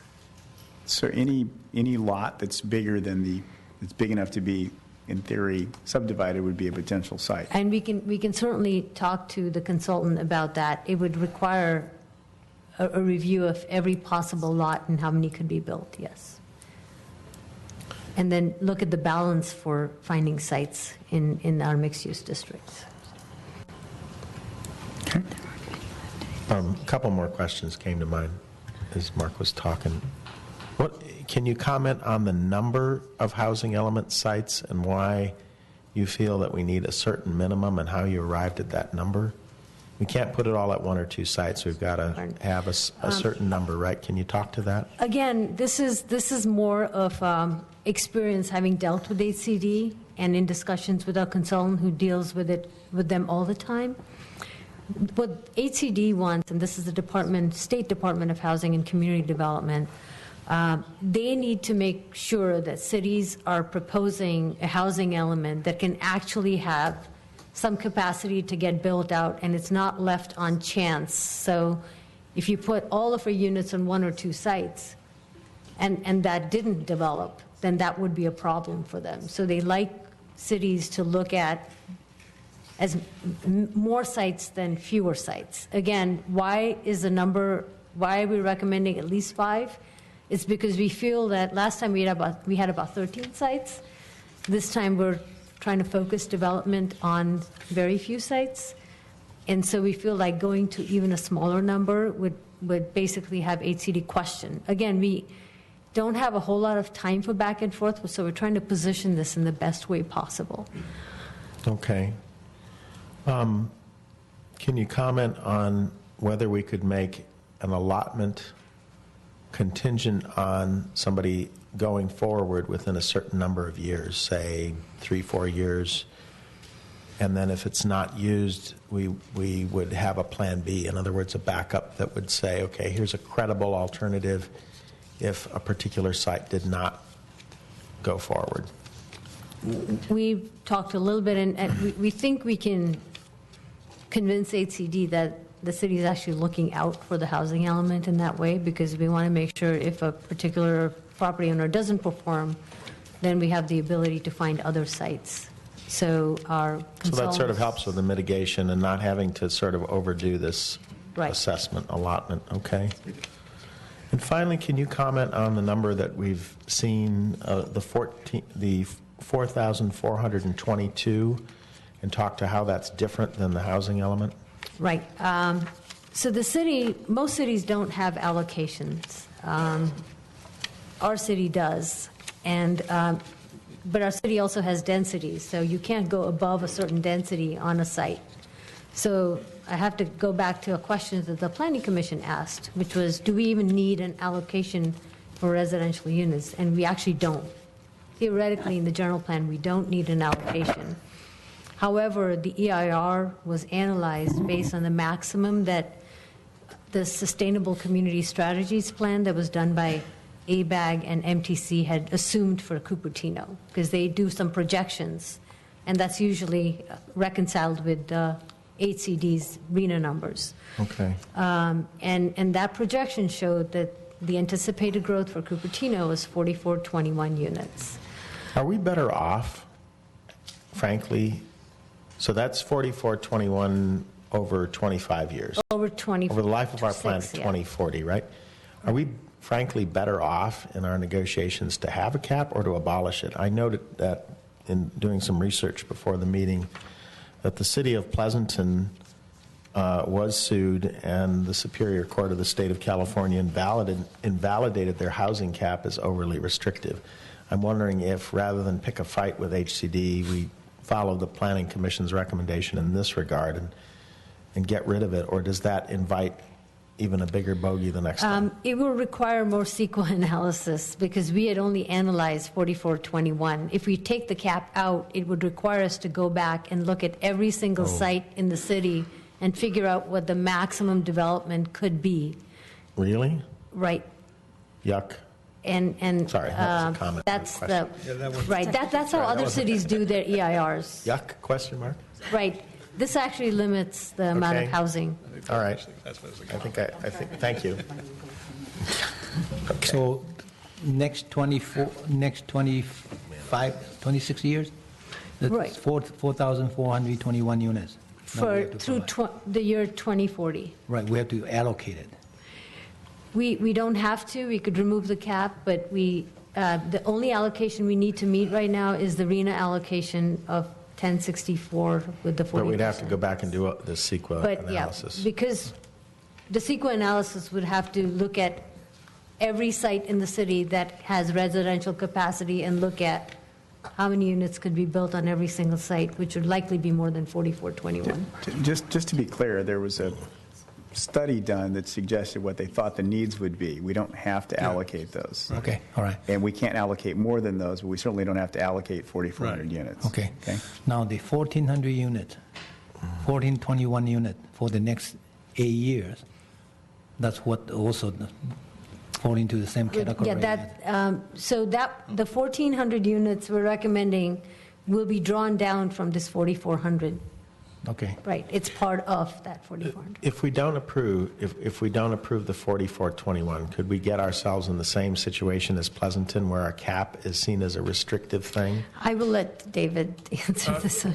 Eventually, it would probably be near the later parts of the plan. Oh, I see. Yeah. Okay, maybe so 2030. the general idea is we're modifying this plan on the order of every 10 years. The last one was 2005. So we could, in fact, bring this down. We could multiply by 3, say current housing element times 3, approximately 3,000. And that roughly corresponds with 3 housing element cycles at 8 years apiece Yeah, or some you could do that. You just want to, the idea is you don't want to run out of overall allocation before Okay. you can. Because otherwise, we're another Pleasanton, I guess. Okay, So thank you. Can I ask Councilmember Sink question? When you say 1975 units that for Menlo Park, the core coming down, that's for the next 8 year or? Yeah, they refused to approve. They basically, residents didn't want it, and the city council supported the residents. And there were a number of parties to a lawsuit that was finally settled in April of 2012. And the city gave up a lot of money for affordable housing, but as part of the settlement, they also had to expeditiously approve sites for 1,975 units. And this is a city of 33,000 people. So we could be penalized if we don't do it. We could be. No, I mean, from everything units. I've heard from all these experts, that's exactly what happens in this case. In such a case where the city is recalcitrant, the folks at HCD and elsewhere, and housing advocates, frankly, even in Silicon Valley, will be on our doorstep to say, hey, you've got to meet your obligations, and that's how it is. So if we don't, we could be 3,500 units roughly, based on the population proportion. I don't think you can extrapolate, but okay. the point is, I think, if I understand correctly, the point here is we're much better off trying to reach accommodation with HCD in the time frame that they have, giving our staff time to finalize a negotiation so that it can be the final thing, if it's different than what we approved tonight, can be handled by all of our commissions and then city council, so we are completely done by May, and there's no issue with us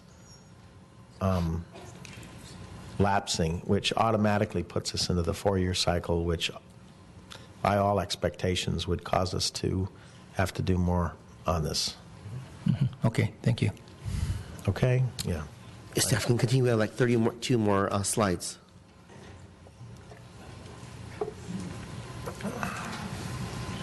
I guess I'm going to skip over this one. With regard to the goals, policies, and programs, they've been reformatted, they've been revised to address state housing law. There have been amendments to the zoning ordinance related to density bonuses, emergency shelters, and farm worker and employee housing. There's also been a strategy identified to amend the Heart of the City specific plan to revise the method in which residential density is calculated in mixed-use developments. A new goal has been added to highlight energy conservation, and existing general plan policy related to mixed-use development has been repositioned in the housing element. Again, these are updates related to state law and litigation. With regard to potential sites, there were different sites that were analyzed in different alternatives based on what the emphasis of that alternatives was. In Alternative A, there was minimal change. Alternative B, there was moderate change focused along the transit corridors. In Alternative C, there were the maximum densities that were proposed in housing element sites were studied as such. There were certain criteria that were used to prioritize the housing element sites. There were HCD criteria, which are listed on this slide. And then there were other criteria that were identified through the SCS, whether they were located within half mile. The Sustainable Community Strategy, which is the Plan Bay area, which was adopted by ABAG and MTC. So it was within whether that site was located within a half mile of the VTA PDA, and whether it was located close to employment or activity centers, corner lots, and whether housing was needed for development of that site. And again, the Godby survey indicated support for development of housing along major routes, and this was again the strongly support category at 36.2%. Can you give us the some support number there as well? Right. We would also like to add that there was some support for putting housing in neighborhoods, but that was not something that we, as staff, are recommending. Can you be more So specific for the neighborhood? 36.2. Yes, and so the way this question was structured, it was whether a housing development would be along major routes, whether they could be located on neighborhood streets, and so they were not particularly whether you strongly support, moderately support, do not support. The question was structured a little differently. So you're talking about the residential. Can you be more specific? Allocate to the residential area? Neighborhood streets. Neighborhood street? Right.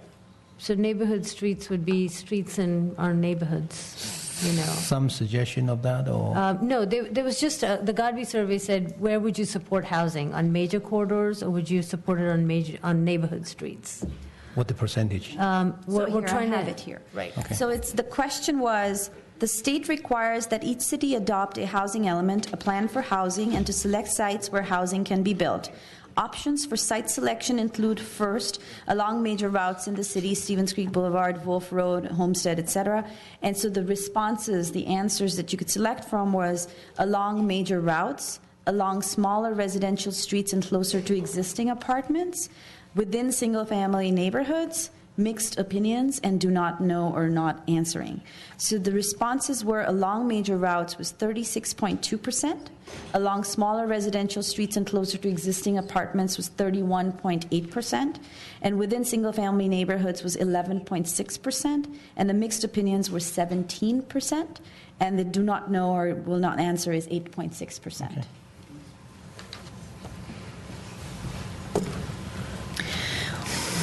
With those priorities in mind, with those criteria in mind, the housing element sites that were recommended were prioritized in this order. Essentially, the Oaks and the Valco Shopping District were at the top. The Oaks with the 35 dwelling unit per acre development density at 235 dwelling units. The Valco Shopping District at 35 dwelling units per acre, but at a cap of 600 dwelling units. Hamptons, which has 342 units existing at 65 dwelling units per acre for an additional 344 dwelling units. United Furniture plus other sites at 25 dwelling units per acre, which is their existing density, at 103 dwelling units at 103 dwelling units. Barry Swenson, which is a small site which is of interest to affordable housing developers at 25 dwelling units per acre at 11 dwelling units. And Glenbrooks, which is an existing apartment complex and an existing housing element site with 517 existing units at 20 dwelling units per acre, which is the current density, at 93 dwelling units additional. I would like to note that sites 4, 5, and 6 are housing sites in the 2007-2014 housing element. But the United Furniture and the Glenbrook, my understanding, they did not ask for it.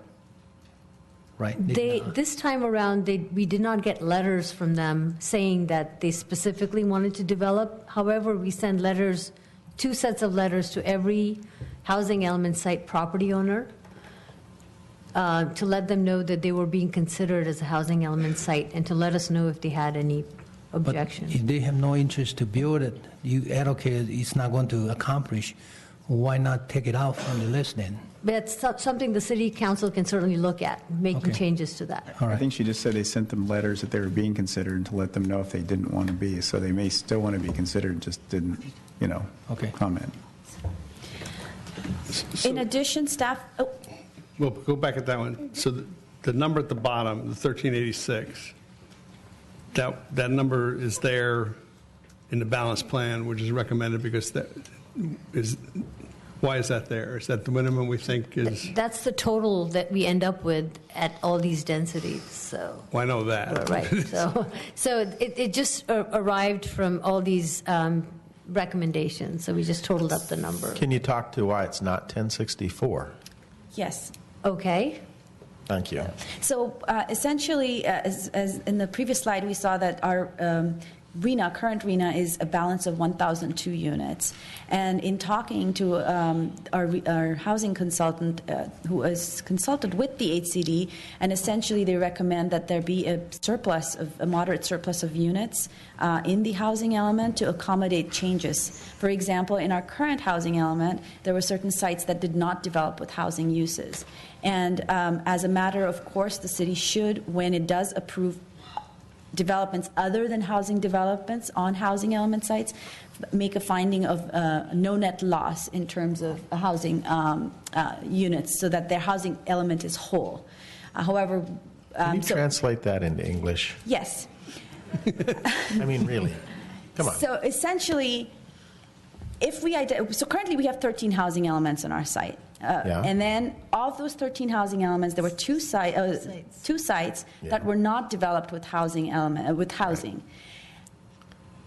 In essence, the city is out of compliance with their RENA numbers because there was housing not approved on those currently identified housing element sites. So if in this cycle we only approved 1064 exactly, correct, and we can expect that some of them wouldn't happen. Correct. And we would be out of compliance. And HCD would basically say, sorry, but you have to find some more sites. Exactly. Okay. And in order to avoid having to do that, we're essentially proposing that a moderate surplus be accomplished within the housing Because we don't have element. time to go back and forth, Correct. and we don't want them to dictate to us what the final numbers look like. We're trying to go in with the plan that we hope that they will buy. And we would have to go through a general plan amendment process if we do approve other than a non-residential development on those housing element sites to add a site. So our expert is suggesting that with 1064, we need to actually submit a plan of around 1386 roughly. in order to be satisfactory. Approximately 1,400. In terms of the total number, yeah? Correct. Around 1,400, Yep. okay. So that's really the answer to the question, I think, yeah? Correct. The honest answer, okay. How many were we required to have last time? Last time, we ended up with close to, I think, I have to... The question is, how many were we required to have last time? Right. So it's a complicated answer, and I'll try to answer it for you. We had 1170 units that we were required to provide. We were not allowed to take credit for a number of units that had already been approved because they didn't fall in the affordable category. And so we had to approve a few more sites in order to meet that. Why didn't they fall in the moderate category? They didn't fall under those because when you actually build the sites, 20 units per acre is not enough. They actually have to be affordable. No, but why couldn't we have counted them in the higher bucket? They did not let us count the moderate, low, and very low. Only the above moderate were allowed. Right, so we got to count them in that bucket. We got to count that bucket. So we had to provide probably an additional 1170, 200. and then how many did we submit? Probably, we submitted about probably close to 1,300. Right. That is the balance, which is about an additional 700. So we only submitted 130 more than was required. Right. And this time you're asking us to submit 400 more than is required. Yes. Okay, thank you. Because last time the net loss great. law was not passed. Our consultant tells us it's because last time around the no net loss law had not been passed. We've since had new laws passed. What is the no net loss? The no law? net loss is what Pew was explaining, which is if you end up approving on a housing element site a development that is other than the amount of units you approved on the site, you have to make a finding that you have other sites where you can put that loss of housing. I see. So there has been a new law since. So this time, if a site gets developed otherwise that's in the housing element, we have to update our housing element and our general plan, or if we have a surplus, we don't have to update it. Yeah, okay. So we work down the surplus, but when we get close to the end of the cycle, we may be required to take action, or we get a so-called bonus in the following cycle? Again, we don't know. HCD is now recommending that cities accommodate a surplus in their housing element. So whatever the council ends up doing, we will try to have a conversation with the HCD. Right. Thank you. With that, staff is also recommending in consultation with the housing consultant that there be alternate housing element sites adopted by the council, so that in case HCD does not accept one of the recommended housing sites, that staff has something to go back to and recommend sites off of this alternate list. And essentially that's this table here. And I would like to update that site number 9 is being recommended for removal because the property owner of that site has sent a letter to the city asking that their site not be placed, or about 60% of the site number 9 has asked not to be placed on the housing element sites list, and therefore staff is recommending that it not be placed here. And again, this site is across the street from the Main Street site. So across from Stevens Creek Boulevard, most of it. So just to give you an idea, it's at Finch and Stevens Creek. Correct. In addition, there were some sites that were prioritized as low, and staff is recommending that those sites be removed and not be considered as for the housing element. And in addition to that, site number 15, about 30-40% of that site, the property owner for about 30-40% of the site has sent a letter to say that they are not interested in being placed on the housing element sites list. The key question here is, does the City Council agree with the housing element sites list and the densities, and also whether you agree on the alternative sites list and the priority, so that when we have discussions with HCD, we have a list to go off of. The Planning Commission mixed it up a little bit, and they recommended different sites. They recommended at the top priority the Oaks. They essentially recommended that 150 dwelling unit maximum be placed on the site, which results in approximately 19 units per acre for the site as a whole. For the Hamptons has requested 748 dwelling units additional over and above what they have existing, and therefore Planning Commission recommended that that be granted to them. They also recommended that United Furniture, Barry Swenson, United Furniture and Barry Swenson be retained at the densities that they were studied at. For the Glenbrooks, the Planning Commission recommended 300 additional units.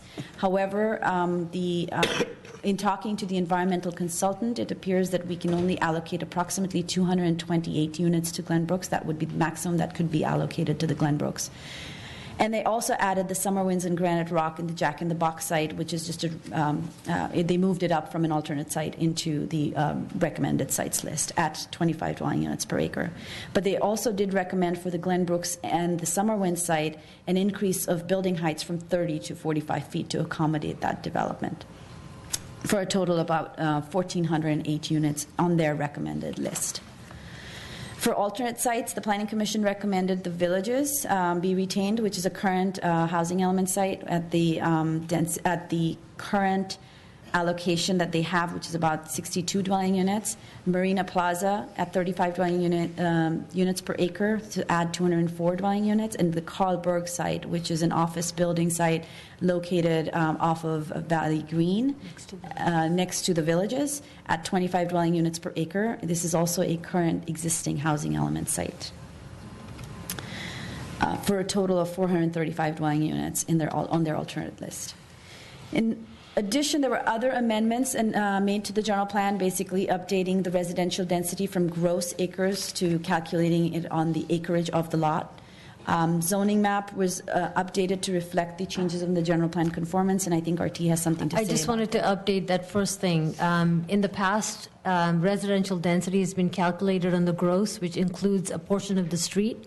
We were asked to change that, and so that change has been made. So portions of streets can no longer be included in the density, and that only the lot size, only the lot itself can be included in the density calculation. So this came up when we did the Biltmore Adjacency project, I guess. Yes, right? and the council asked us to make the change with this general plan update. Clean it up to make it more common sense for folks. Yes.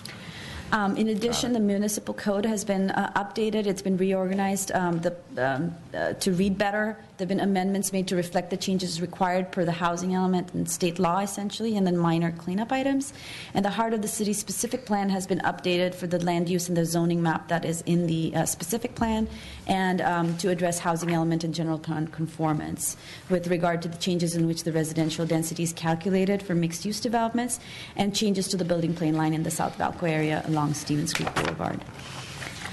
In addition, there were a lot of requests from the public with regard to the outreach. Question, do we actually include the heart of the city specific plan in the notice for this? Yes.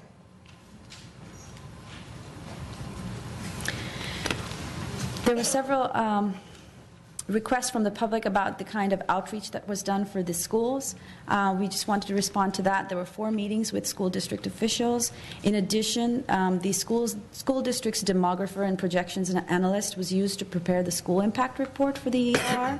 The school districts did get a chance to review the report and did provide input to what changes were made to the analysis. The projections indicated that for 4,421 units that in the CUSD and the Fremont Union High School District, that about 1,407 students could be added if over the 26-year period. And in the Santa Clara Unified School District, that 56 students could be added. And with the current RENA cycle at about 1,400 units, 448 students could be added to both the CUSD and the Fremont Union High School District, and that in the Santa Clara Unified School District, that 19 students would be added to that. And with that, I will invite our environmental consultant, Steve Nowak, to talk to the EIR. Can you go back to the last slide for a second? Certainly. That was, what sites was that based on? So the 4,421 units is based on the allocation, and the 1,400 units were based on the sites that were in the balance plan. The balance No, sorry. The 1,400 units were actually an extrapolation of the 4,421. It was assumed that most of this growth would happen in mixed-use districts where the unit types would be smaller. Okay, so those numbers are not based on Right. any of the... Right. They could be possible extrapolated housing to scenario. the 1,400 number for any site. The number is an average for the city. Right. So it doesn't matter what site. Based on housing units put at about 25 to the acre? Right. So in order to come up Not with... single-family homes, but No, in order to come up this with is this... the incremental things we're talking about here, where we're talking about somewhat higher density, and Right. at 25 units to the acre, they're smaller than the big single-family homes, but Right. this is the generation rate. And once again, the numbers came from, The school district. Well, we The told school them the number of units that were in the general plan and what the density was. and what the density was and where the sites were, right? Yeah. And we looked at all the sites that were studied in the housing element. There was some over that in the 4,421 number, but the school district has very detailed information Yeah. on the student generation rate for all unit types. And so they did the demographer and their projections person did the projections. Okay, and did we get any other input from them, recommendations on where to place this, or things that would make it easier for them to accommodate what we have to do? I think we talked about several things, which is how can the school accommodate this kind of growth? And they said, well, we've got our existing sites. We will have to go to a second story in order to do that. Right. Here are the things that will have to be done. And so that discussion actually is in the EIR. Okay. It talks a little bit about the kinds of improvements that have to be made. And so we talked to the school districts and the people who are assigned by the school district, the facilities people. It's a complicated discussion. It's a combination of of programming as well as building in order to make sure that they move the kids and programs around to best meet their needs. So it's not an easy discussion. And my understanding is that school impact fees cover very little.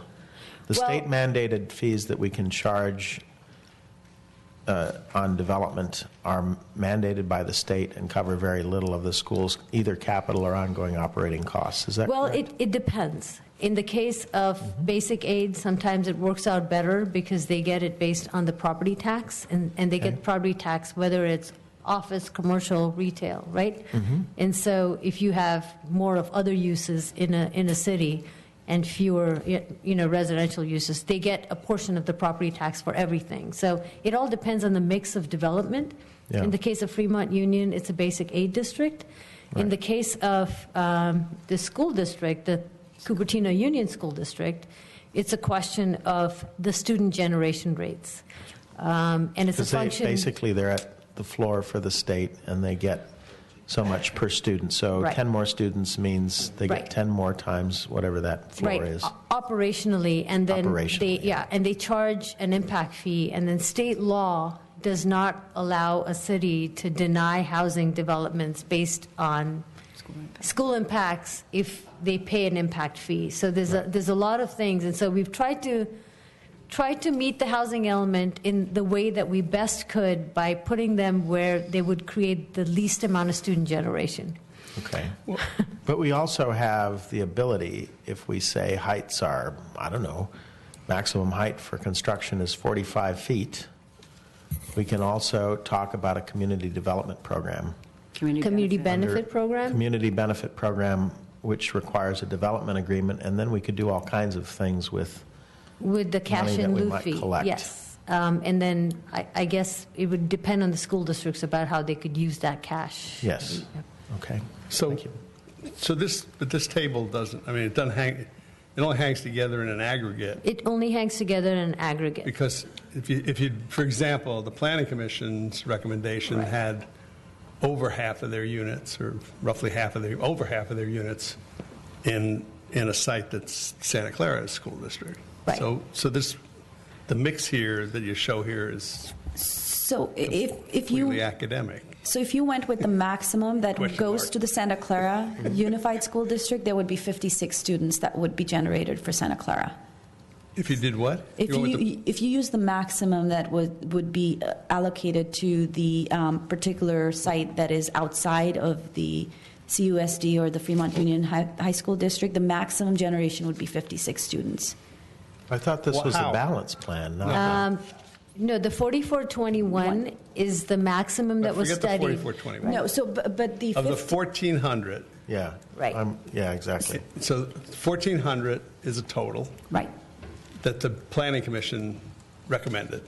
Just to take it, I'm not saying, they recommend that, and if I remember right, if I look at the numbers, half of that, a little bit more than half of that. 748 units. So if the 4421 in alternative C, which is the maximum development, it looks at 820 units for the Hamptons. And therefore, for that particular site in that school district, the generation is 56 students. And then you just scale the whole thing down. Right. Correct. If you So scale really- it down, it'll be a Is function. it fair to say that it's meaningless then? No, wait a second here. You've got a total of 448 plus 19 here, so it's over 450 with 1,400 units. So if you put more than half of the 1,400 units in there, you're saying it only generates 56? So the actual impact on the Here's how CUSD they is get- lower. Let me tell you how they get that. Yeah, and I'll tell can you you do why. that? Can you do this Let me for me? explain how they get it, and then we can put that in its proper perspective. We should just go on, because Well, they did the analysis based on the 4421, and of the 4421, that site would only generate 56 out of 4421 or whatever, or out of that, and then they just scaled everything down. And all of the other stuff that they scaled down was non-Hampton. So, But it's not, look, out of 1,400 I think units. bogus would be the technical word I'd use on this well, slide. I'm trying to phrase it in a question.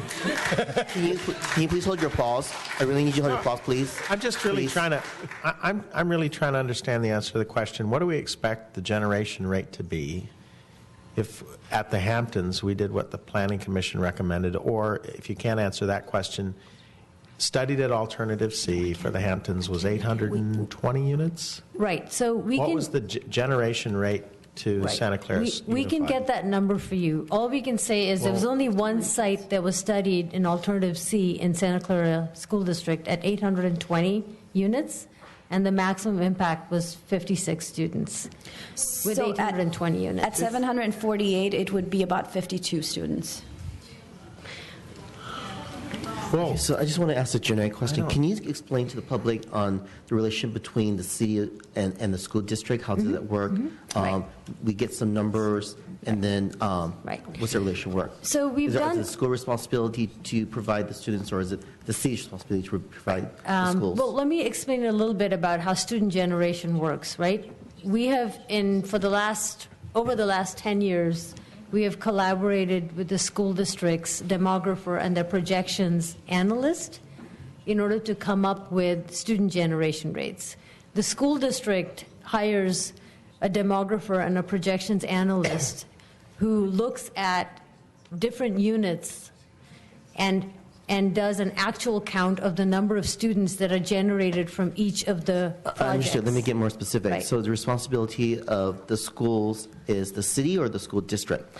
It's the responsibility of the city to look at how many students are generated, to look at the EIR impacts of that in terms of the environmental impacts. And then once they get that number, it's the school district's Right, responsibility then to provide. it's up to the school district then to figure out how to design the facilities and to provide the facilities, right? Okay. So, yeah. And then so our that's- roles that we can affect anything that's outside the schools, like traffic and other things? Right. So the city's role is then to look at other issues, and it's under the city's jurisdiction, right? Traffic, how to look at right-of-way, how to look at the improvements. That's in the city's jurisdiction. So,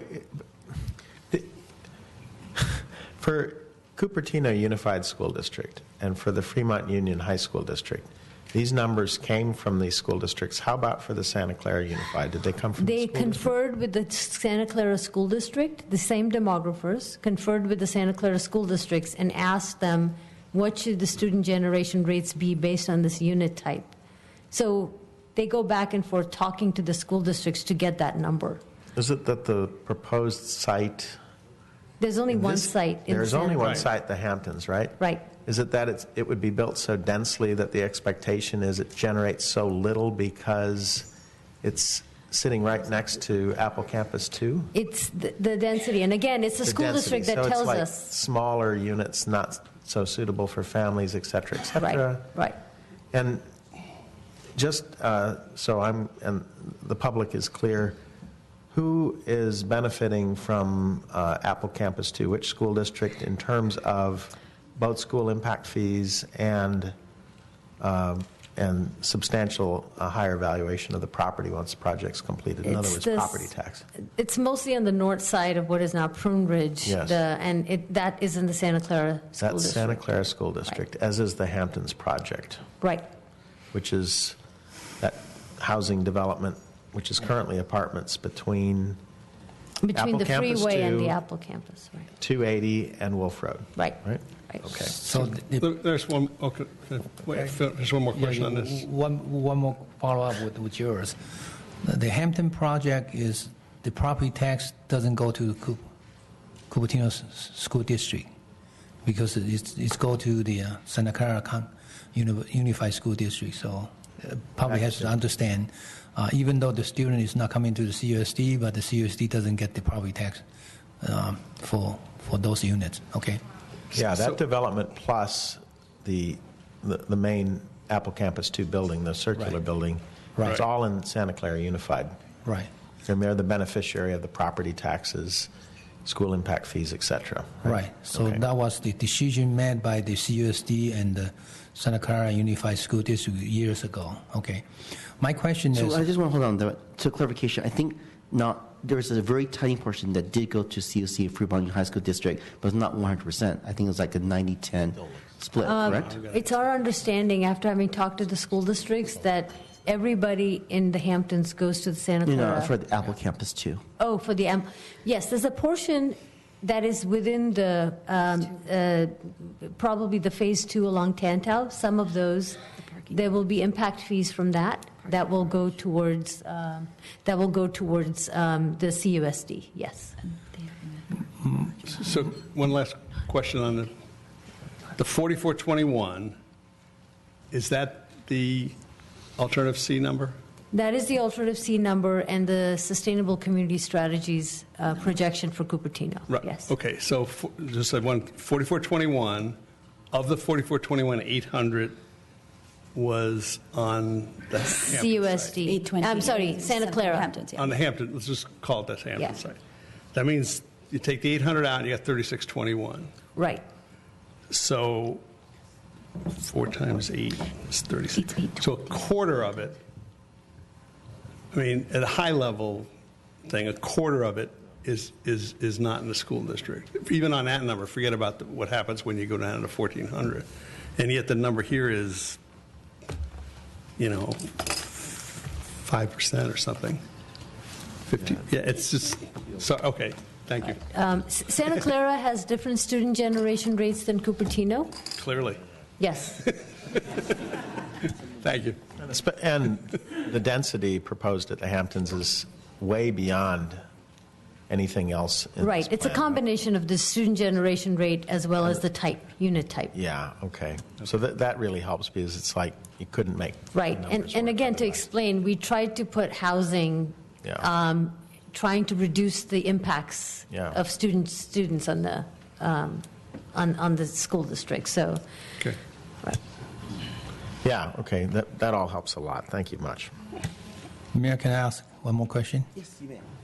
Artie, I remember October 7th, right on this podium here, the superintendent from Fremont Union High School District, Polly Warwick, was here. And she was saying that they asked us to support the bond measure to build 50 classrooms to accommodate 1,800 students in the next few years. If that's the case, how can it be only 253 students here for the next 24 years? That doesn't make any sense to me. Can you please hold your applause? Can you please hold your applause? I really appreciate it. Thank Again, you. I'm not, having talked to the demographer, the majority of students come from turnover of existing homes. When they get sold, right? And that's what the school district has told us. In fact, in the last probably 7 years, until the Rose Bowl started getting built, we had practically no housing units, new housing units that were built in the city, and yet the school districts had about 1,000 additional kids. Most of those come from turnover of existing homes, and they look at areas where they expect turnover to happen, and they project it based on, so their demographic projections are based on where's turnover going to happen, as well as where's the city going to build new projects. So it's All a right. combination of the two. So my next question is, does city has any survey based on the project we have approved already in comparison of what they submitted, the number and then the actual number right now? I mean, for example, the one on the corner of the end on Stevens Street, that Right. next to a Cypress Hotel. I mean, can we find out the number, how many students from that complex? And then when they were proposed to build, what is the actual number? We can find out, and I actually asked the demographer a question. I said, have you gone back and looked at housing developments based on what you had proposed was going to be generated versus, and they said, usually we find with newer developments, because they're more expensive, the smaller developments tend to have fewer students than the older apartments because they're less expensive and families feel like they can go there. So they're pretty confident with the numbers that they use, because every year they go back and look at these numbers. We can certainly find out the difference between what was proposed and what ended up, but this was a general question that we asked. We said, where are the students being generated if these have lower student generation rates? And so they sort of explained to us where they're coming from, where the students are coming from. And this is not, we don't go back and look, it's them, because they are the ones who work with the schools to figure out the school planning so they can plan their facilities. Right, so based on this one here, 4,421 units, you only generate 253 students. That means every 20 units only generate roughly about every 20 units generate one student. Yep. I mean, that's kind of way too low to me. I mean, that doesn't make. We can give you the numbers that per student, per unit generation. They're pretty confident because they go back and look at this every year and make sure that their numbers comply. They go back and look at the different units. Can I make an observation? Okay. Whether we've been on this slide for like half an hour and it doesn't matter, whether you believe the numbers or not, you have an HCD requirement. Right. Okay. So why don't we go ahead So and bring you- our environment, is that okay with you, Barry? So you Bring our pretty much say, environmental- don't ask any more question to me? No, I'm just pointing out that the public might be getting tired and that the, All right. you guys want to continue. I understand the slide's bogus, but it doesn't affect the numbers later. So, So you will have that time during the public hearing, okay? Yeah, at the public hearing, please. You guys have been really good. I really appreciate it. We do have the Fire Marshal, Captain Kamei here. We also have a deputy outside who is assisting us tonight. So I really appreciate this dialogue here. Okay, good evening. My name is Steve Nowak. I'm a principal with PlaceWorks, and we were the authors for the EIR. And I'm going to go through a few slides that highlight the findings of the EIR tonight and also talk a little bit about the CEQA process in general. So an overview of CEQA. The California Environmental Quality Act is the state's primary environmental protection law, and CEQA requires that public agencies disclose environmental impacts that have the potential for physical effects on the environment as follows: effects found not to be significant, significant impacts, ways to mitigate or avoid impacts, effects that cannot be mitigated, and alternatives. And the general plan EIR goes through that whole process.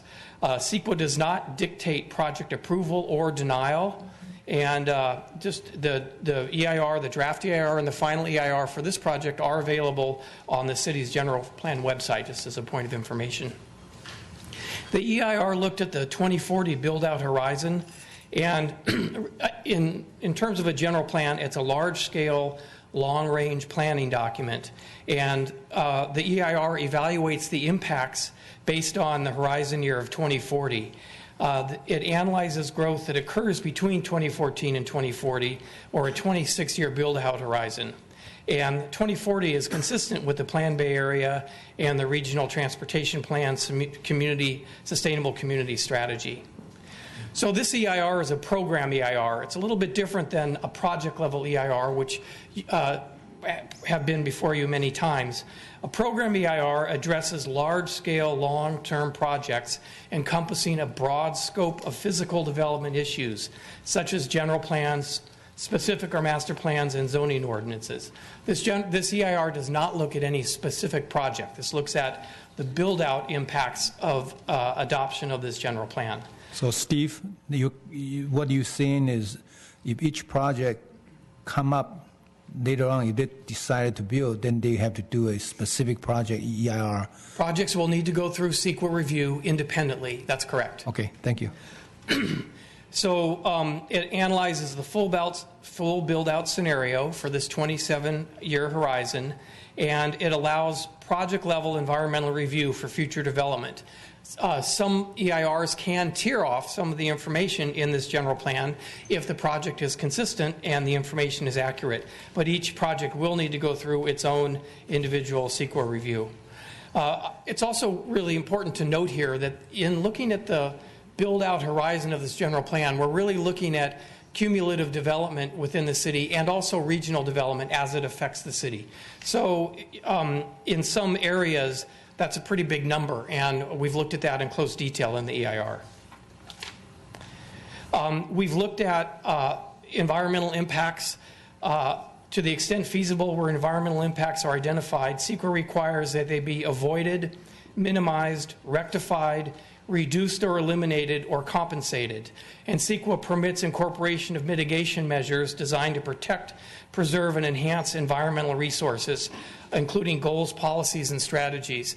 And as was discussed earlier, the general plan contains many goals, policies, and strategies that address potential environmental issues. A number of impacts, next slide, the topics that are listed here were evaluated and no impacts were found. And we can answer any questions on these topics, but we're really going to focus on the impacts, the environmental topics where we found potential impacts and discuss mitigation measures. We found a number of significant impacts, both some that can be mitigated and some that are significant and unavoidable. And I'll go over those in more detail in 1 minute. So a very important component of this EIR is the review of the project alternatives. We looked at these alternatives in a a tremendous amount of detail, pretty much equal to the project itself. So in this case, alternative C, which we've talked about today, was the highest development alternative, was considered the project itself in the EIR. In addition, we looked at the no project alternative, which really looks at continuation of development under the current general plan. And then we also looked at the potential impacts of land use alternative A and land use alternative B. Many of the impacts were found to be less than significant or able to be reduced to less than significant with mitigation. However, even with implementation of feasible mitigation and compliance with mandatory regulations, including the general plan policies, impacts to transportation, noise, and air quality would be significant and unavoidable at the general plan level.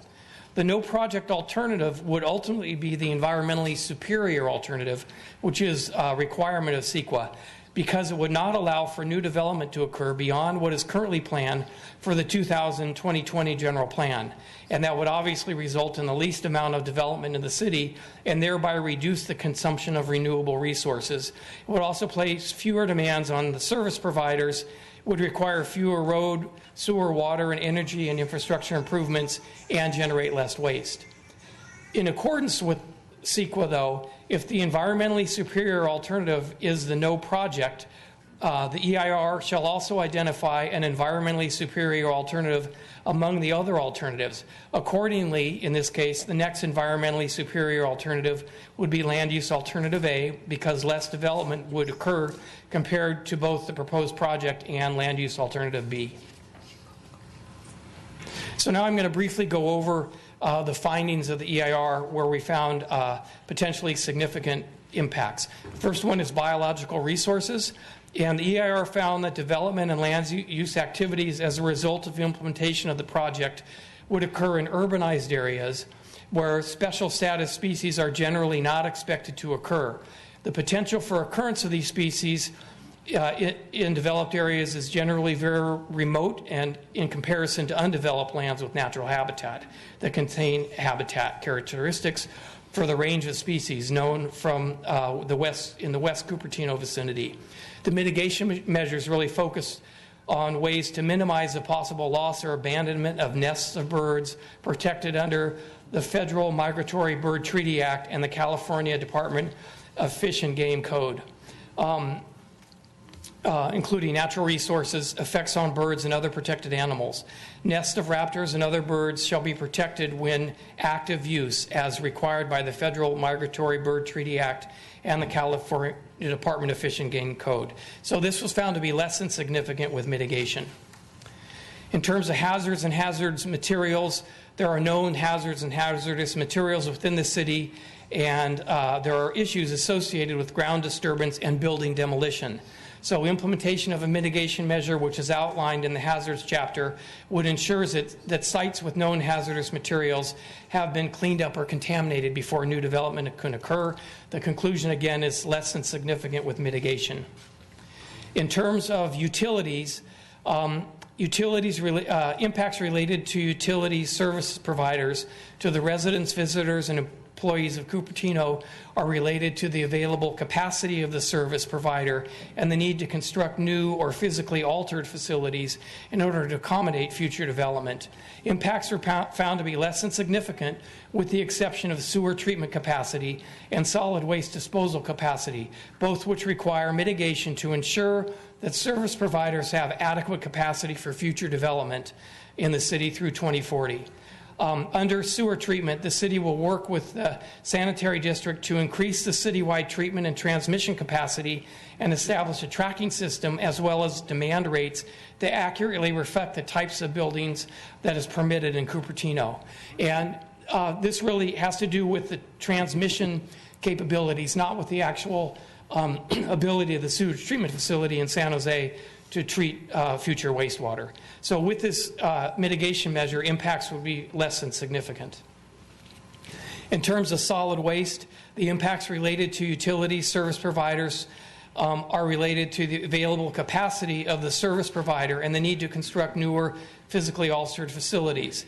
And the city, under solid waste, shall continue its current recycling ordinances and zero waste policies in an effort to further increase the diversion rate and lower its per capita disposal rate, and monitor solid waste generation in relation to capacities at the receiving landfill sites, and to ensure there's sufficient capacity exists to accommodate future growth.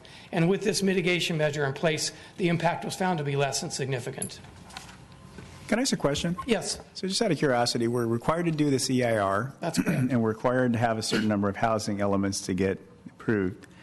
If we have things that cannot be mitigated, there's significant impacts, we still have to do the same number of units. Correct? Yes. The EIR is a disclosure document.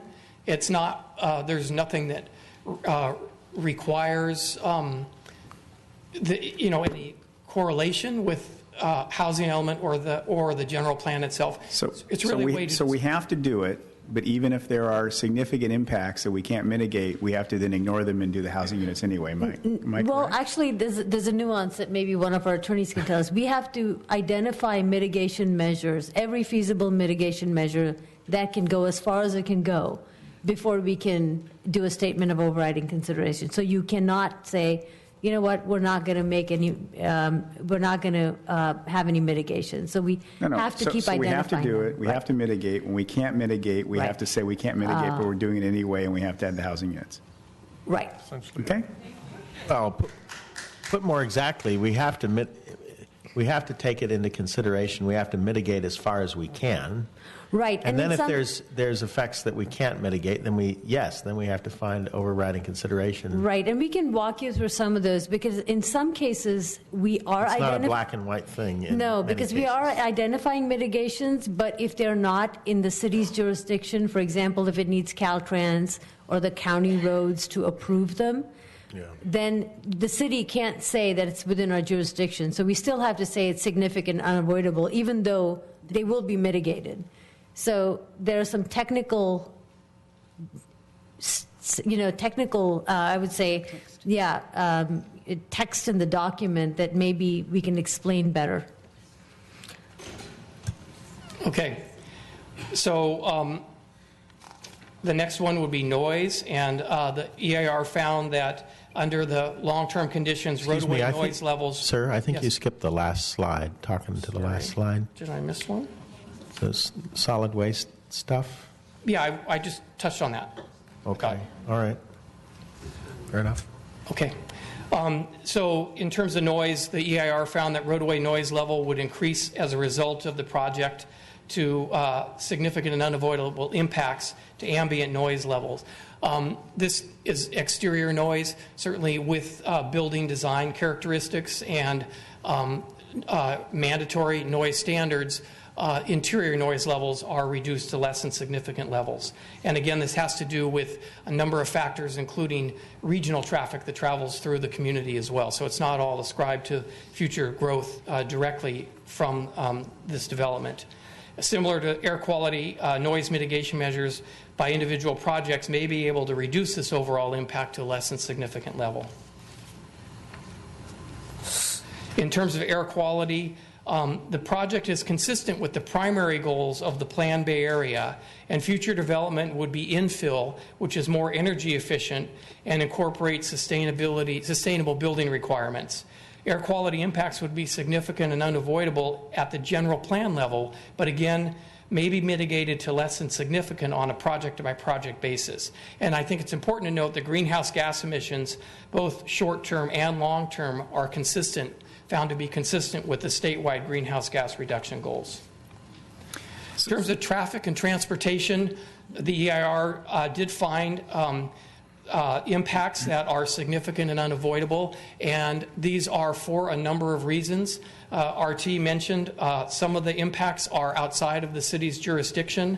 Also, some of the potential mitigation measures would really go against the idea of the complete streets notion that would affect the ability for multimodal transportation. So you may be able to widen a street to actually accommodate the traffic, but you're really impacting pedestrian and bicycle travel. And so it was because of the balance, they were found to be significant and unavoidable. And in some cases, it would require the taking of right-of-way as well for expansion. So I have a question on this slide here on traffic level of service.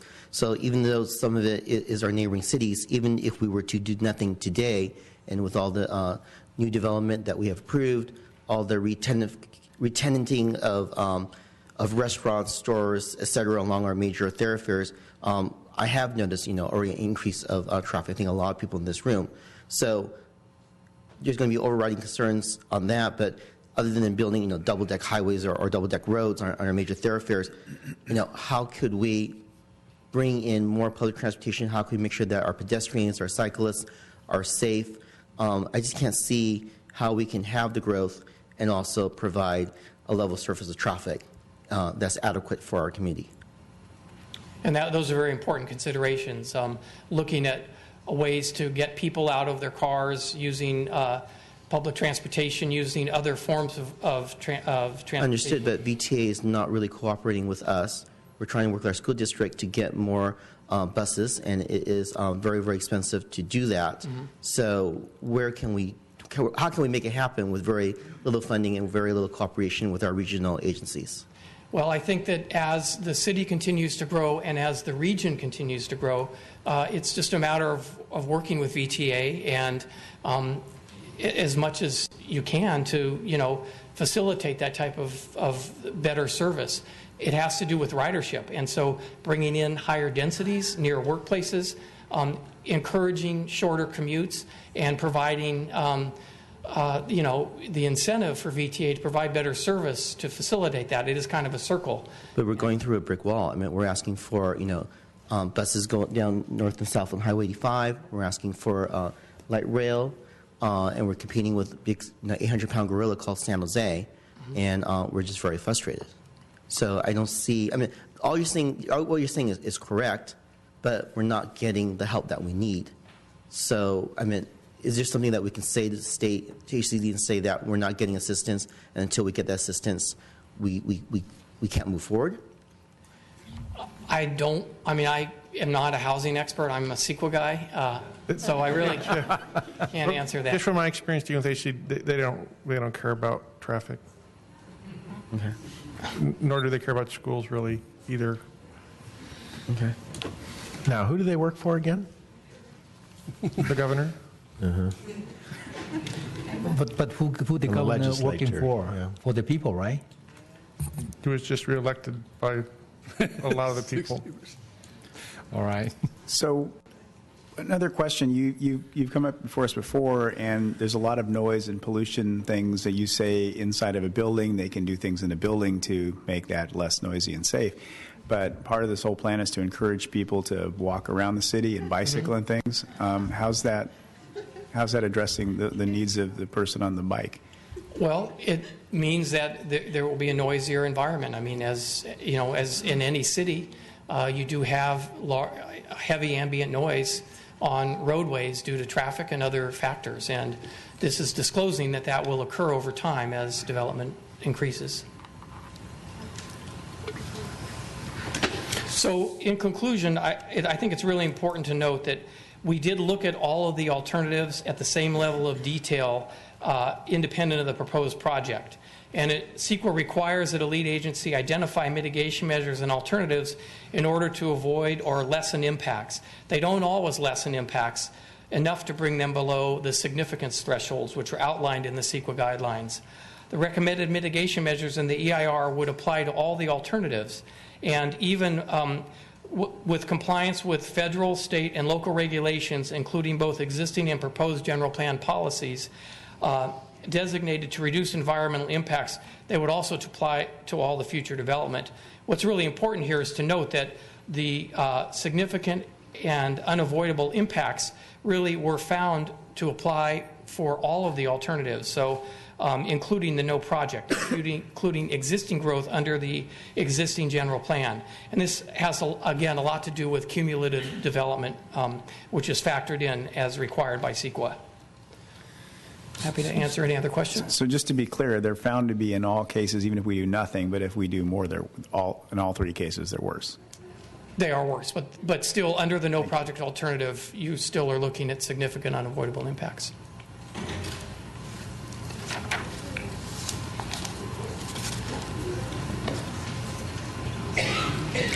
So I'd just like to point out that under CEQA law, we are required to have a 45-day public review period, which started for this EIR on June 18th and concluded on August 1st of this year. We got 6 comment letters from public agencies and 19 comment letters from members of the general public. Most comments did not pertain to the adequacy of the draft EIR. Since then, there have been error correction, language edits, and clarifications made, but there were no substantial revisions made to the document, and that is all part of the final EIR. Late comments that were addressed have been addressed in a late comments memo. This document addresses comments received through November 1st, 2014, and I would like to note that it did not raise any new unaddressed issues. Late comments that have, since the date of the late comments memo, which is November 3rd, have been sent to the Council and do not raise any new unaddressed issues either. With that, staff concludes its presentation and requests that the City Council review the key questions posed for your final adoption of resolutions and ordinances. Does that conclude staff's report? Yes. Okay, just want to make sure because there's more slides on mine, so I just wanted to make sure. With that, does the council has any questions for staff as if we didn't ask any questions at all during the 2-hour presentation? No further questions for me. Vice Mayor Sings? Yeah, I do. And I wanted to talk a little bit more about Valco. So, questions, you mean, right?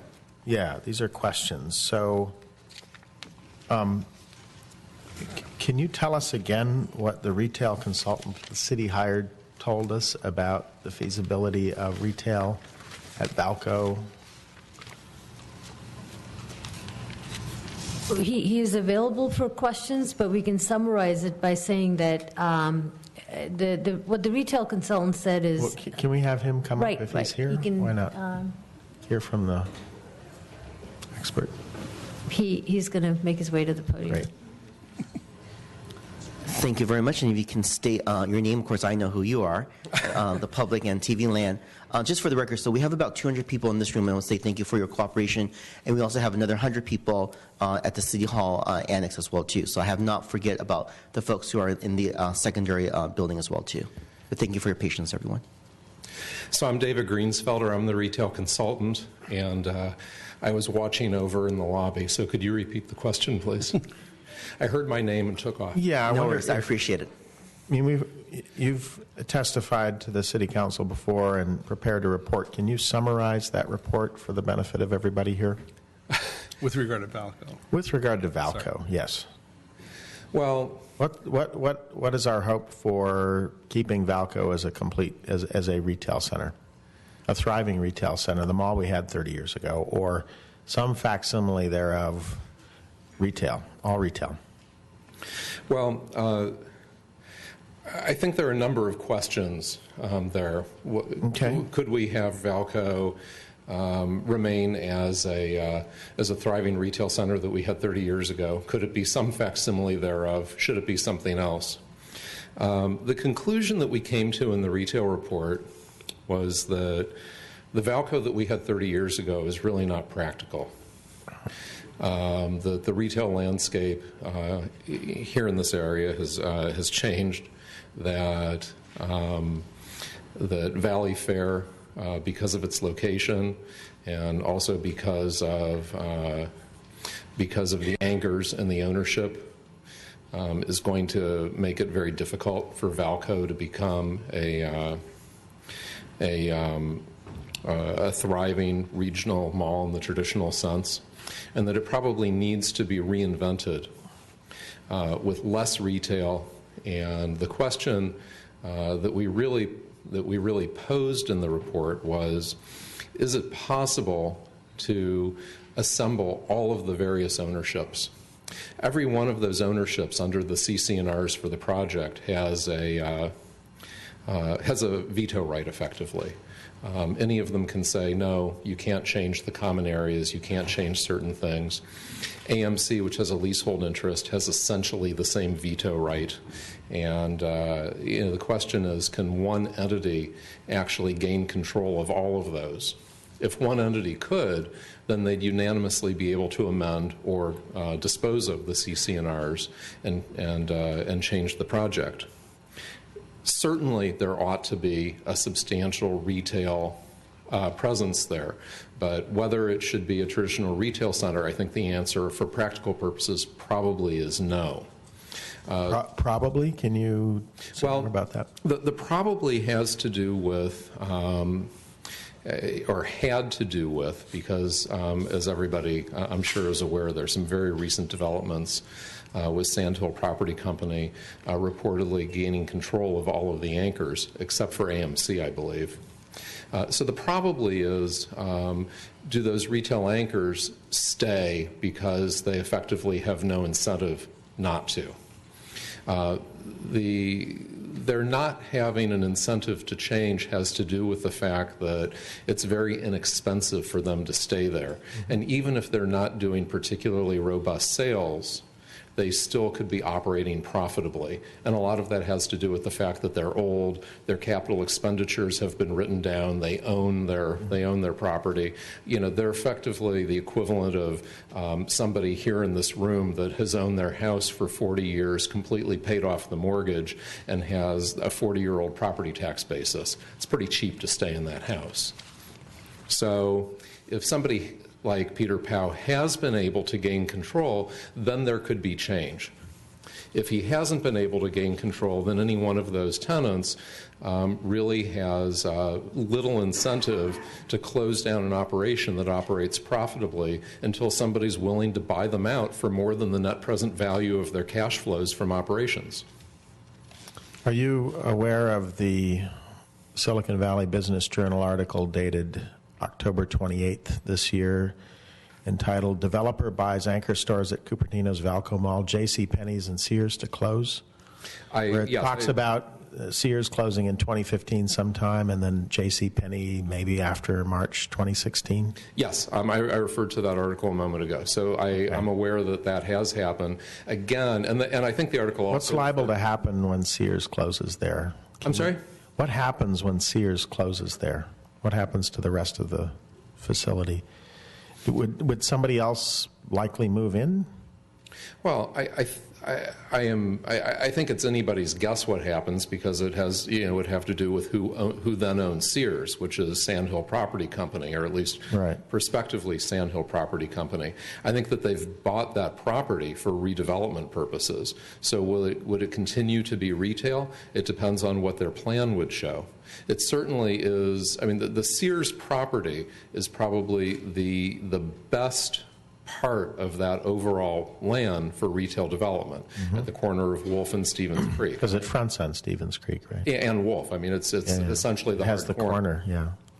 So, would that be retail? I would guess that would be a spot that would be heavily considered for retail development. But I am not aware of any plans, or at least have seen any plans that have been drawn. Okay. But you say heavily for retail component, right? Yes. And then, but the currently is about 1.2 million square feet for the retail, but the proposed is 600,000 square feet. Do you see how can that be? I mean, you reduce in half. How can you have a thriving retail? Well, I mean, first of all, 600,000 square feet of retail is a very substantial amount of retail. So 600,000 square feet of retail is certainly not something that I would look at and say, oh, well, that's just a shadow of what would be a thriving retail environment. Santana Row is smaller than that on the retail side. You understand we have 1.2 million square feet retail space right now. Well, I understand that you nominally have 1.2 million square feet of retail space. You certainly don't have 1.2 million occupied square feet of retail space. Yeah. Okay. Exactly. Do you know what the revenue right now, for the current revenue we're receiving now? For Valco? Valco. In sales tax dollars, yes, or property tax dollars? Sales tax dollar and then property tax dollar. Off the top of my head, I don't know. Can you get the figure for us? I would look to staff to... Artie, you have? We can get it. It's relatively small. I think it's about the same what we get from Target. The biggest place only about the same as the Target? Yes, because it's mostly vacant. It's about 50% vacant. Okay. And just to clarify that, Target's a newer development, so it's going to have a more current or more recent property tax basis. Secondly, Target does fairly substantial sales, whereas the sales that come out of the Sears, Penny's, and Macy's stores are relatively little. It wouldn't surprise me if Target sales, are approaching the other sales combined. So from a sales tax generation perspective, it wouldn't, what we're being told doesn't surprise me at all. Okay, so you're saying Santana Row is less than 600,000 square feet retail space right now, right? No, I didn't say Santana Row is 600,000 square feet, but what I was saying was... You're saying this? I'm saying a 600,000 square foot retail project could be a spectacular project. I mean, one thing that I think, Councilmember Chang, that's very important to keep in mind is that I think that even if you had a 400,000 square foot retail project that was full and bustling and people were dying to get in and people were complaining that there wasn't enough space, that's a problem of capacity constraint. And that, to me, is a problem of abundance. So if your worst problem is that you have 600,000 square feet of retail space and it wasn't quite enough, that's so much better a problem than the problem that you presently have with Falco. But if we anticipate that will be a problem, why don't we ask for more now instead of 600,000 square feet and we know it's going to run out of space? That doesn't make any sense to me, though.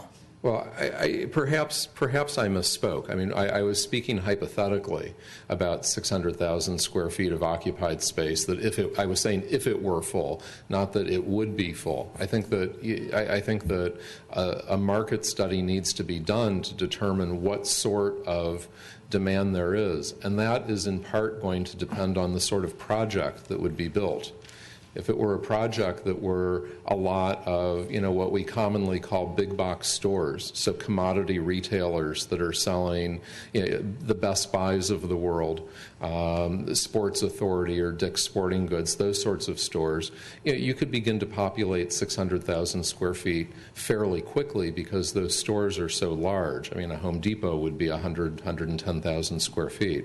Whereas if you're going to do a more specialty environment that is more about, what I think we traditionally call lifestyle, where places that people are spending their discretionary time and their discretionary income, those stores tend to be much smaller by way of comparison, and you might find yourself with a much smaller project. So part of it really depends on what's determined there to be demand for.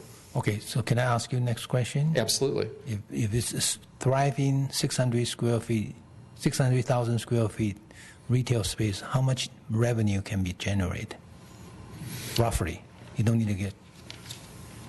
You mean on a per square foot basis? Right, or just roughly. How much? Again, I'm going to dodge giving you a direct answer to that question. Sure. And what I'm going to say is that it would depend on the sort of retail. If you had a smaller project that had smaller stores, boutiques, restaurants, you might find a much higher per square foot number than if you were going to have a Home Depot or a Walmart. I'm not advocating that those would be the uses, but I'm using them as examples or proxies, if you will, for very large stores that on a per square foot basis probably would not generate the same sort of income. Well, can you give me some ballpark figure? Your answer mean nothing to me. I mean, no figure. Okay, I needed some kind of. I'm an engineer, so I need to have some kind of figure I can figure out. Was it worthwhile to push it that way or to push it this way? The scope of work that we did not include coming up with potential sales volumes for different development scenarios. So I'm sorry, but I don't think that I could give you some numbers that I'd feel comfortable I could stand behind. Okay.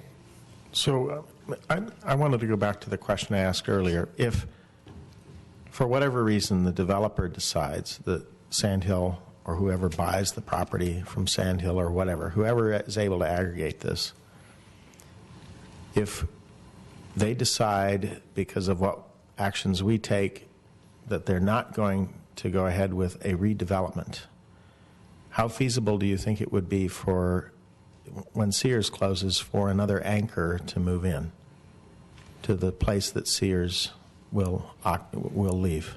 I think it's entirely feasible for another anchor to move in. The question is, what would the anchor be? Mm-hmm. So one of the things that we did study was where Cupertino sits in the larger retail environment. Okay. So you have Valley Fair on the one hand, which has Macy's, Nordstrom, what have you. On the other hand, you have Stanford Shopping Center, Nordstrom, Bloomingdale's. Bloomingdale's and Neiman Marcus are both, have both, and continue to talk with Westfield about expansion at Valley Fair. I think you can cross a lot. Valley Fair. A Valley Fair. So Bloomingdale's. What would a Bloomingdale's or some real attractive retailer want were they to be attracted to move to Valco? Would they move into the space currently occupied by Sears as it is, or would they have other demands? I would think that if they moved into the space that Sears presently occupies, that you wouldn't recognize it as you know it today. Mm-hmm. That it would be effectively remodeled to the point of non-recognition. I don't know if it would be expanded or not, but I don't think you're going to get that sort of use here. I think that effectively you're in the middle. Because the area is already covered by those retailers. That they're going to look at their sales patterns and look at their customer base, and they're going to find that there's no reason to open a store in Cupertino when they already have, Winchester and Stevens Creek covered on the one end and Stanford covered on the other. And if they do want to open, if they're not currently in Valley Fair, that's probably the preferred location because it's being so successful. Or help me out here. Well, Valley Fair. Let's say that I have a location at Stanford Mall. All right. And I'm considering something down this direction. Could it be attractive to open up, even if the rent is rather small, could it be attractive to open up in either the Sears location or the J.C. Penney's location, or would the calculation rather be, hey, we need to be where we need to be at the more successful mall, even if it costs us more? That is Valley Fair. More successful, even at a higher price. Yeah? Yeah. I see. So the answer is they would elect to go to Valley Fair. Yeah, it just has situational attributes in the trade area that are superior to Valco's. And it has proven sales that are superior to Valco's, and it has co-tenancy that's superior to Valco's. So even if somebody what is co-tenancy? Retailers aggregaing together. So co-tenancy would be Valco. It's synergy. It's exactly the fact that there's already a lot of traffic. It's a destination. People go there for 2 or 3 or 4 stores and so forth. I mean, for God's sake, if you're going to Valco, your co-tenancy is hot dog on a stick, Victoria's Secret, and AMC. Ooh. So can I ask a question? So 30 years ago, Valco was the place everybody wanted to be. How did Valley Fair get all the people away from Valco? Well, it's in a better location. I mean, just fundamentally, it's in a better location. It's at the intersection of 2 major freeways. It's at the intersection of Stevens Creek and Winchester. So in terms of location in the trade area, it's much higher traffic and much easier for more people to get to. And they also invested. Valco has been... Nobody's invested in Valco. Oh, no, Westfield bought them and overhauled them, 25 years ago or something? Right. I'm just noting that they were able to move people from Valco to there and wondering why the same can't be done the other direction. I don't think they moved people from Valco there. I think that they got new people, and there's always they got new people. Went away. Nordstrom's went there. Right, but there's new clothing stores and trendy things coming out all the time that may not have room at Valley Fairview. How many? Going back to Councilmember Chang's question, I did think you said there's less than 600,000 square feet of retail at Santana Row. So is that true or not true? You know, I could go look at the report and tell you exactly how many, but it's not particularly large. Do you know as compared to a regional mall? Approximate guess? I recall it's slightly over 600,000. I want to say 639,000. Okay, and do we know how big Valley Fair is? 1.2 million. I was going to say 1.3. So it's about the same size as Valco. According to the data I have here, it's 42. Santana Row is 42.5 acres. It has 708,000 square feet of retail, entertainment, and food and beverage. Does that sound right? I'm sorry, it's Santana Row?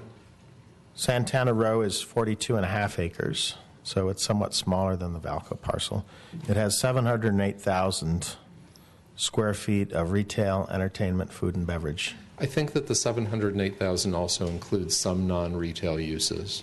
So that does sound about right when you adjust for the non-retail uses that are part of that number. Okay. Barry, to answer your question, because I just looked at, so the top 15 U.S. retailers, which includes Apple and Tiffany and whatever, so some of those are like $3,000 to $4,000 a square foot. But when you get down to number 15, it's 1,000, and then it'd go below that. So like mostly jewelry stores, but like a Coach, 1,500. So high-end stores can generate quite a bit. I mean, $1,000 a square foot is a huge number. Well, I'm just reading what the. So your number 15 is something where they're still hitting it out of the park. Yeah. So cut that in half and say 500. I mean, just to give you a data point. Which I think is kind of interesting to this conversation, and also Cupertino. I've been told that Bloomingdale's in San Francisco is approximately $100 million a year store. $100 million a year in sales. The Apple store that's across the street does about $110 million a year in sales. But it's tiny. Right. By comparison. No, Apple was the highest per square foot on the list. So, what you're saying is Valco is pretty much doomed then? Well, I think that that is I think that's absolutely true in its present incarnation.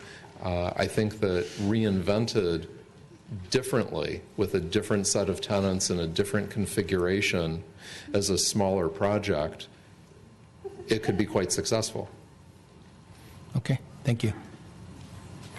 Any other additional questions? Thank you very much, Mr. Randall.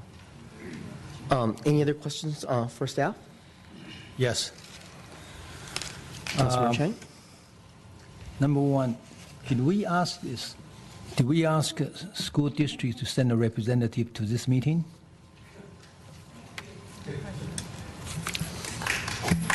Can you please hold your applause? I really mean it. Please hold your applause. Thank you. I believe there was a request. Maybe somebody from the audience can, I'm not sure if the representative is here. Do we have any school district from CUSD or Prima High School district representative here? I don't see any. Okay, next question for the city attorney. Oh. Represents CUSD. Okay, you want to comment about the number of the students? Well, first, he needs to come on up if he still chooses to decide to come up. So it's really up to you, sir, if you would like to come on up. Because I can have a conversation, because this is a public hearing. So this gentleman is from the Cupertino School District. I don't see anybody. Is anybody here from the Fremont Union High School District? Okay. So Cupertino School District represents K through 8, and if you can. Yes, hi, good evening. I'm Chris Chu. I'm the Chief Business Officer. So Councilman Chang, the question again was around the student generation. Right, the number, no. As you were debating that, I was just thinking about this because prior to coming to the meeting, I had read the impact report that the demographer and our specialist had put together. If I recall right from the report, I think the projection that staff is using is based on, they had made an assumption based on what they had projected for like a 10-year period of time. So I think what's up there doesn't really reflect the entire period until 2040. So I think the amount that would be generated is much greater when you take into account fully implementing by the year 2040. Again, I'm going to ask you to please stop applauding. Okay. I do have a deputy outside, and if I hear it one more time, then I'm going to ask the deputy to step inside and identify the folks who are clapping and ask you to step out. So I'd probably ask staff to go back and look at the report because I just read it maybe about 2 hours ago. Okay. And that is what I believe. I think the assumption was that the demographer was basing it upon what it might look like in a 10-year period of time, so that I think the districts could plan, because we would not necessarily assume that all the students would be generated obviously over a shorter period of time, but over the entire span. Well, I mean, go ahead. I'm sorry. I'm just trying to figure out when the number is generated. I'm assuming, okay, while it can fluctuate, right, it has to arrive at some steady state value. That is, okay, all of a sudden new housing is created. That generates students. And over time, that flattens out to some increased average incremental student count, right? And yes, it's going to go down and up with time. But I'm hoping and I'm expecting that what those numbers represent is that average rather than, fluctuation. I would believe so. I would think it would give you a kind of a rough average over time, yes. Right. Okay. So, Chris, based on the slide I saw, the middle school student for 4,421 units in 24 years would generate 253 students for the middle school. And then that's 24 years. So that means every year it generates about 11 students? No, as I was saying, I think the amount that shows up on the screen, so if you maybe bring that back up, I think it represents only like a 10-year Could you bring that time. screen back up, please? Can you bring that? Well, what is that? That's why I'm confused by your statement. The number of students, please. Yeah, please bring it up, Barry. And Chris, thank you very much, and thank you very much for taking this podium.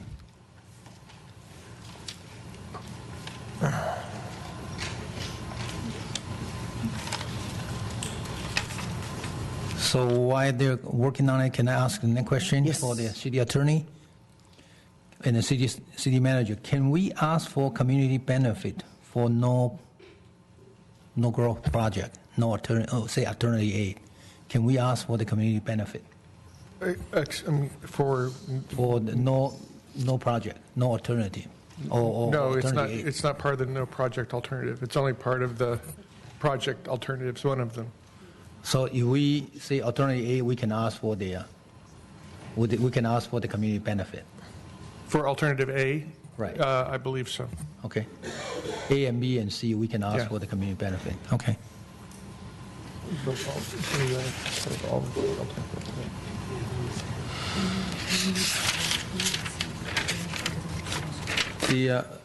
Just one clarification. Councilmember Santoro mentioned about the staff was voting on the workshop.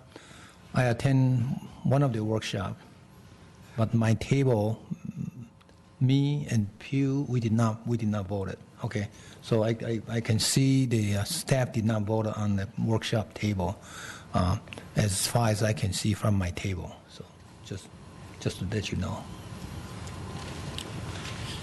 Any other questions? No, I'm waiting for them to come back. One question. RT told me that only B and C are community benefits available because under alternative A there are no increase in heights, and the community benefits are only for increase in heights. But if we approve the higher height, okay, total building. Then we can ask for the community benefit? No, because it's in exchange for additional development capacity. But if I understand correctly to the question I asked earlier, if we said it's 45 feet all over the city, Right. for those developers that wanted to do more, we could enter into a development agreement to provide community benefits, and that money, for example, could go to the schools or to community shuttles or lots of other things. Yeah, the question was alternative A, the lowest, doesn't have any heights above 45 feet at all. So Well, it has 60 with retail in places, right? just the Valco area. Just in Valco, okay. Okay. Carol? Maybe I just will take 1 minute and explain the community benefit for the viewing audience a little bit, because what happened is that we are absolutely restricted under the general plan from having additional private development money. So the staff very creatively came up with an idea with some consultant assistance of a carefully tailored way of having some additional, what they call community benefits. And there's nothing magical about that. We kind of just made it up. Because what happened is we're setting the standards for height. But if somebody wants to exceed the height under our general plan, then we can enter into a private development with them, similar to the Apple development agreement. And so under the private agreement, we can ask for things that we couldn't require under state law. They could say yes, they could say no, they'd propose it. So it's a private development deal that we can work on afterwards. We can't make it part of this discussion. All we can provide is an opportunity that if they want more, they can pay for more.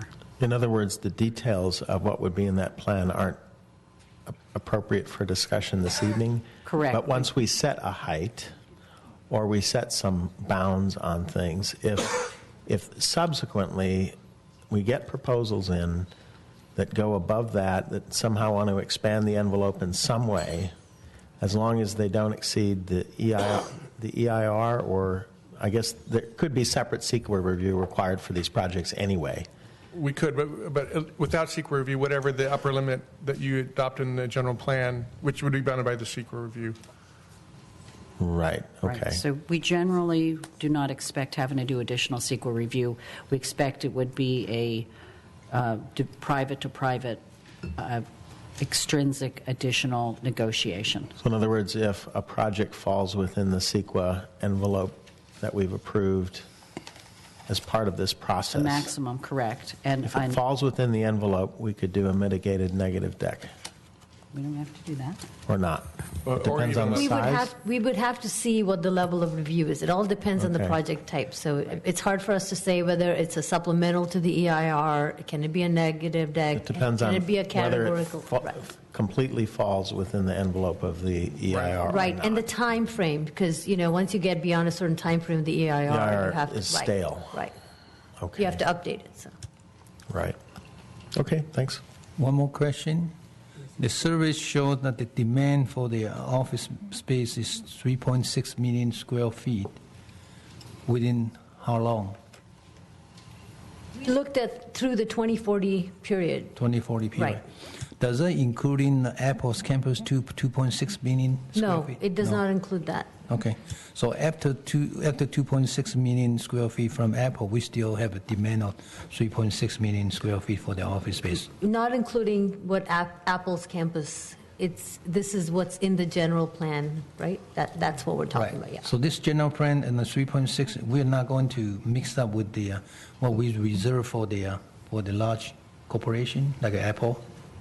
It basically said a maximum of 3.6 through these years, and that could include the 500,000. Could include the 500,000. Right. Okay. So we don't have to do 3.6. That's just. It's just a market study to say how realistic are these numbers. So the council is not bounded by any of these numbers. Good. Okay. Thank you.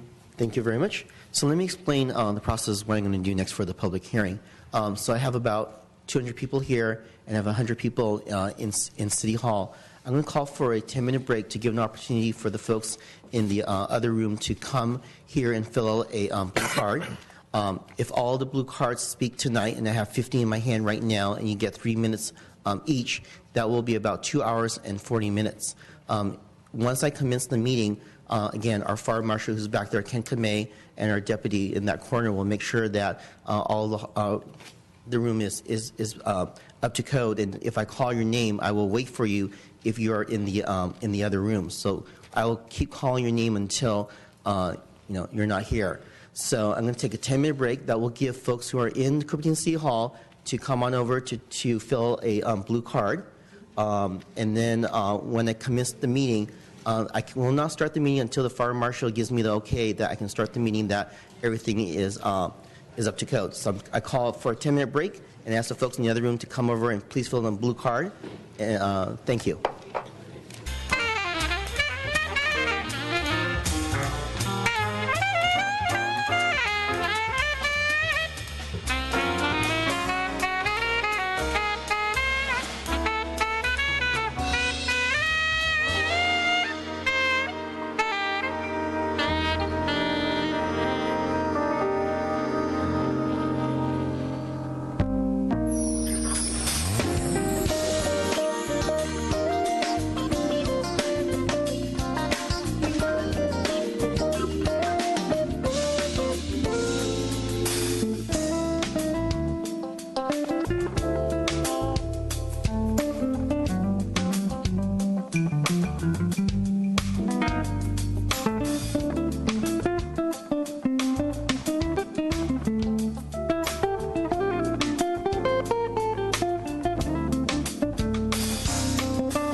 I have 62 speaker cards, and if you guys speak 3 minutes, we'll be here for about 3 hours. You're all welcome to speak. Toward the end, you can say that I agree with my previous speaker, or speak 1 minute. You don't have to take all 3 minutes, but you're welcome to take all 3 minutes. But we take all 3 minutes. We'll be here for 10:20, 11:20, 12, about 1:30 in the morning. Mayor, can I make a suggestion? Can we have the developer make their presentation? Yeah, it's all under the public hearing part, so we're going to begin. The first speaker person is Preston Chiappa, Chiappa. Preston. Followed by Brooke Ezzat, Ezzat, followed by Patricia, Korneszczuk. If you can just step up forward, it will help the process. Welcome. Welcome. My name is Preston Chiappa. I live on Brittany Court, which is just a couple blocks away. My wife and I can walk here. We've lived in Cupertino for 27 years. We didn't expect to live in a valley with giant buildings along both sides of our roads. I have a question, and it's something the governor said. The governor said that we're in a drought. And we've been in a drought for 4 years, and I've seen nothing in the plans which have anything to do with what are we going to do for water for the next 4,000 or 5,000 people that are forced to come into Cupertino. I think the city council, instead of just saying, well, we must obey the law, what you should be doing is contacting our representatives and the governor and say, listen, we're in a drought. We don't want to add 5,000 people to our city.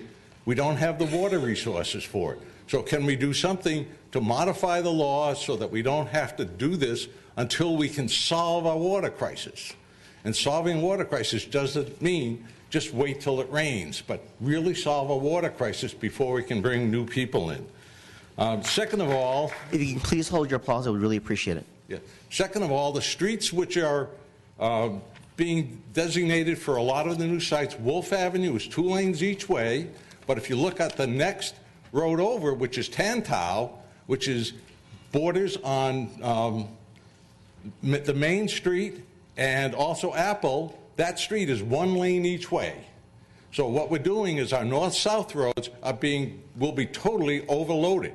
If you look at Wolf now, It's being overloaded because it's an entrance onto 280 north and south. And when Apple gets built there, it's going to overload Wolf Avenue for that. And third of all, how come don't see anything going on in East Cupertino? There's no sites. For example, if you go on McClellan until you hit the road where it dead ends for that, there's an old shopping center there. Why isn't that site being chosen as a possible site that can be built for housing?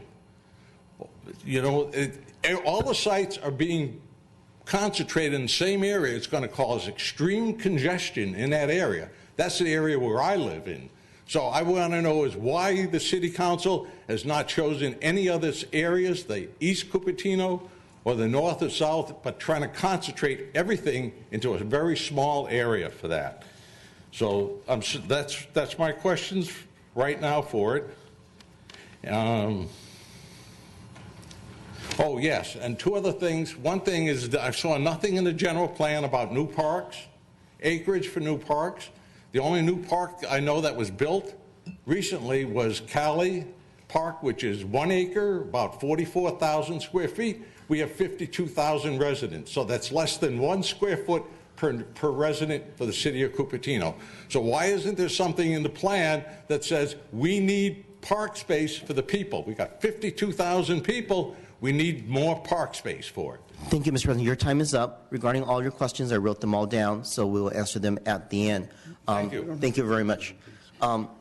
Again, please hold your applause. If for some reason someone's going to applause, the deputy over there is going to ask you to step outside. I'm not asking you to leave, but you can sit in the lobby because I want this to be a fair and process, please. The next speaker is Brooke Ezzat, E-Z-Z-A-T. Brooke, welcome. Thank you for letting me speak. I live on Plumtree Lane, and I think that your plan is great. It covers a lot of bases, but something that it doesn't cover is the quality of life, and that can't really be quantified. I think that this additional development will put an undue burden on schools, particularly in our side of Cupertino, which, as the previous speaker mentioned, is already congested, and we have all of the development going on our side. Effectively, this is sort of ghettoizing the city. It's turning our section of the city into the NIMBY section of the city. In regards to the schools, I really have serious concerns with the underestimation of the population, the school population. When I looked at the 2010 census, they stated that the average size of a family in Cupertino is 3.84 people, up from 3.27 in 2010. Clearly, the low number of people entering the schools, according to the estimates, make me conclude that either everyone's sending their children to private school, or we have a lot of people that are single moving to Cupertino for exciting nightlife. And finally, the thing that really concerns me about the development is the fact that we live in a valley and we're tied to technology, and as we all know, that's really cyclical. I lived in Cupertino when there were vacant buildings on De Anza that were Apple buildings, and all things being equal, we're going to hit this again, and I'm concerned that this plan will allow us to overbuild. We won't have the capacity to absorb either the housing or the people in the schools, and that we will be sort of a blighted area at some point. And that's all I have to say. Thank you. Thank you, Mrs. Ezzat. The next speaker is Patricia Korneszta, Korneszzauk. Patricia? Okay, I'm going to hold on to this card and announce. The other building has been closed because I personally went over there, and most of you are in this building. Eddie Lee is the next speaker. Eddie Lee. Next speaker is Joan Oyang Lee. Joan Oyang Lee. Next speaker is Sam Lin, L-I-N, Sam Lin. Welcome. Good evening. My name is Sam Lin. I'm representing the Chinese Church in Christ in Cupertino Administrative Committee. And our church is located at 10455 Bentley Drive, just about a block away from the Marina Food. And we have been in this current location since 2004, a little bit more than 10 years, and with a congregation of approximately 300 people. And so I'm speaking on this Marina Plaza project simply from a neighboring church's perspective. And first of all, because of the vicinity, our church is able to outreach to the patrons of Marina Plaza, and we share the good news with them. They come to our church, and their life being changed and make a very positive impact to their families and the community as well. And so we've seen just over the last 10 years, the population in the surrounding apartments and houses close to the marina food, there are a lot of Asian Americans migrating to the area. Not only because they want to live in this great city of Cupertino, but also because the anchor supermarket there provide them not only the convenience, but provide them some kind of exchanges of information in a very familiar settings, and they find comforts being there. And we also, the same token, we've seen the growth of population in our church for that same regards.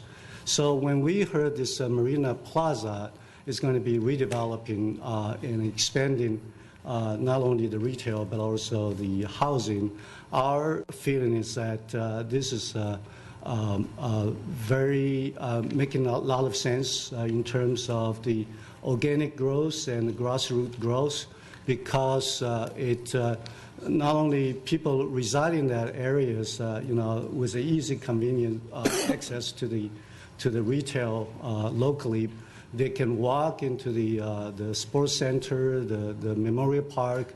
They can come to the church. So we see a great synergy of the growth of both the church and Marina Plaza. So I just want to be here to make a point. Thank you. Thank you, Mr. Lin.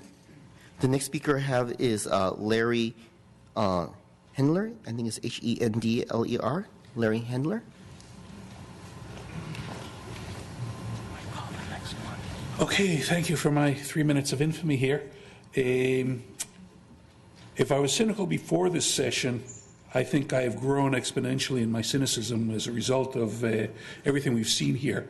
A brief comment, I think Douglas Adams got the process perfectly in The Hitchhiker's Guide to the Galaxy, and those who don't understand the concept of the library is right over there, and you can fill in the blanks that way.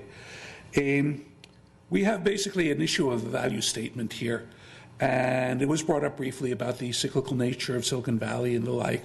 We're talking about what the value of our life is here, our home is here. And I see this entire program as proposed basically potentially strongly adversely affecting the values of all of our homes here. The things that attracted us to Cupertino are things like the schools, the quality of life, the nature, the small town nature, the low building. And here we're going around changing all of this. And what really upsets me is the comment made early on by our consultants who put all this work into the plan, clearly stating, for example, that the Valco, the South Valco proposal is built to optimize the value for the investors. And that really disturbs me, because it completely ignores the value of the people who are already living there and the residents and the impact that this is going to have on them. So if we're going to be looking at value, if we're going to be looking at how things behave, I would suggest that any proposal that's put in, and we have no choice. I mean, laws have been dictated to us as to what we have to do, and I strongly suspect, and this is cynicism speaking, these laws have been dictated by those same people who are trying to optimize their value in their development processes. They have a better lobby than I do, definitely, in the state of California, so I wouldn't be surprised to track the process that way.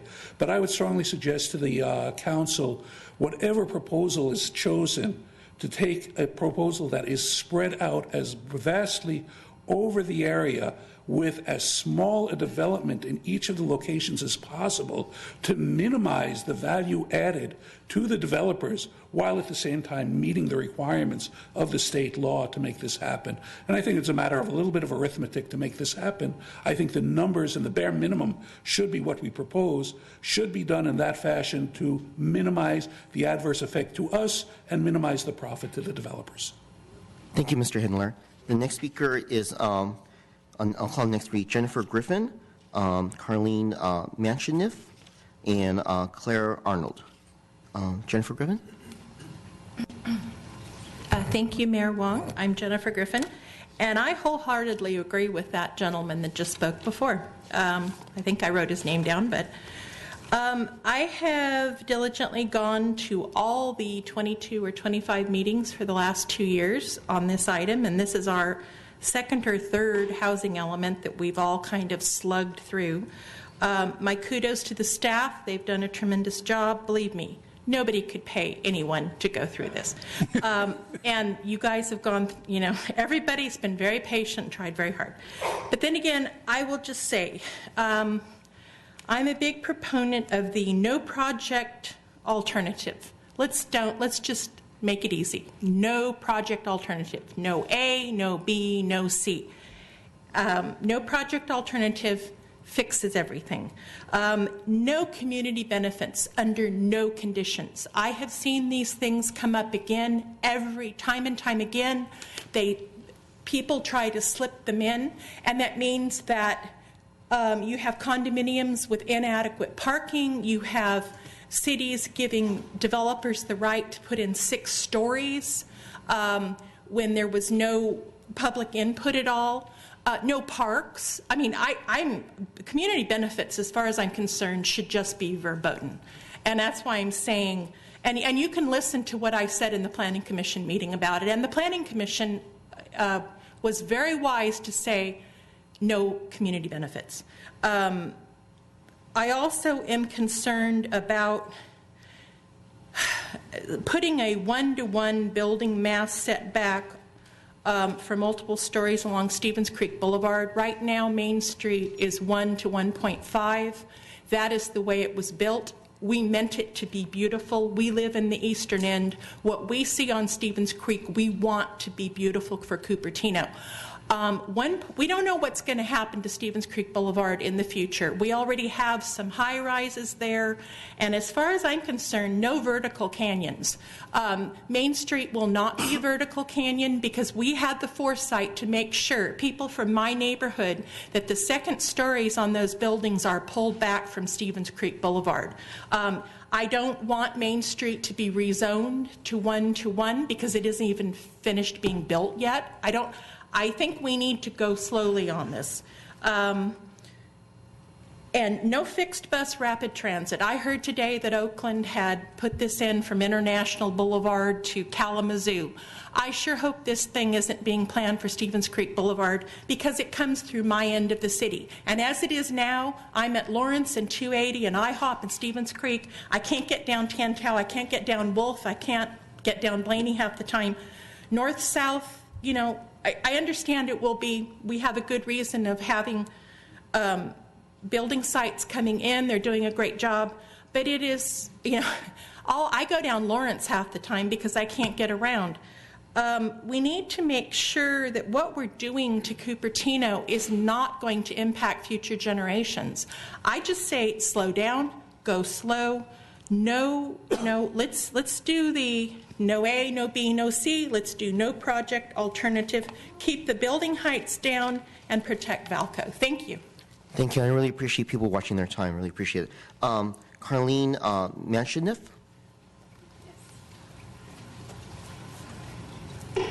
Good evening, Mayor Wong, members of the City Council. My name is Carlene Matchniff with the Irvine Company. I would like to speak this evening on the possibility of the redevelopment of the Hamptons, currently a 342-unit project located adjacent to the new Apple Campus 2. The Hamptons is not located in the Cupertino School District, as mentioned earlier, so we will be impacting the Santa Clara School District and are working with them already on discussions of mitigation and an understanding of that school district needs and impacts. Our traffic won't exit onto single-family streets. It will exit onto the I-280, and this project, along with others, will trigger improvements to the Wolf interchange, and we're prepared to pay our pro rata share of those improvements. We've also worked out and agreed to language for the general plan amendment on the height along the Apple boundary in respect of their privacy and security to a maximum of 60 feet. The redevelopment of the Hamptons will contribute to many of the fees and improvements in the city of Cupertino, and the Irvine Company has the resources to design and build an outstanding project that the city can be proud of. We have a tradition and history of not selling off assets. We will be the landowner, developer, and property manager for the long term.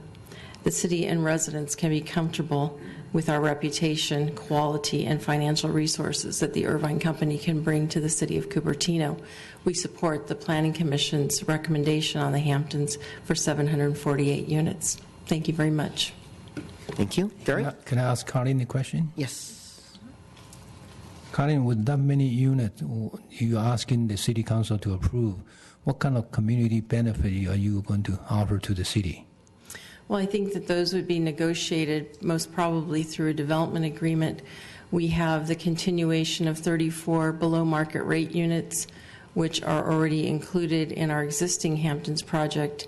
Those will follow this project. In addition, there will be park fees and all of the necessary other infrastructure improvements, including, as I mentioned, the contribution to the Wolf interchange once the study is conducted by the city.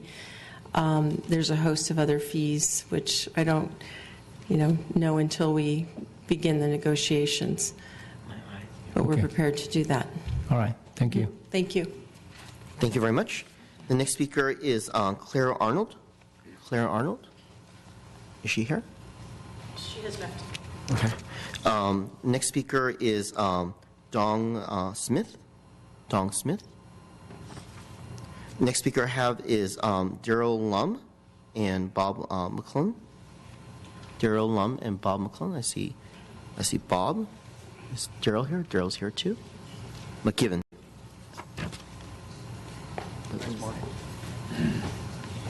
Okay. Is it two separate cards that is, or is? We did. We should be on the same card. Yeah, you're on the same card. Yeah. If you can get it to the clerk there, please.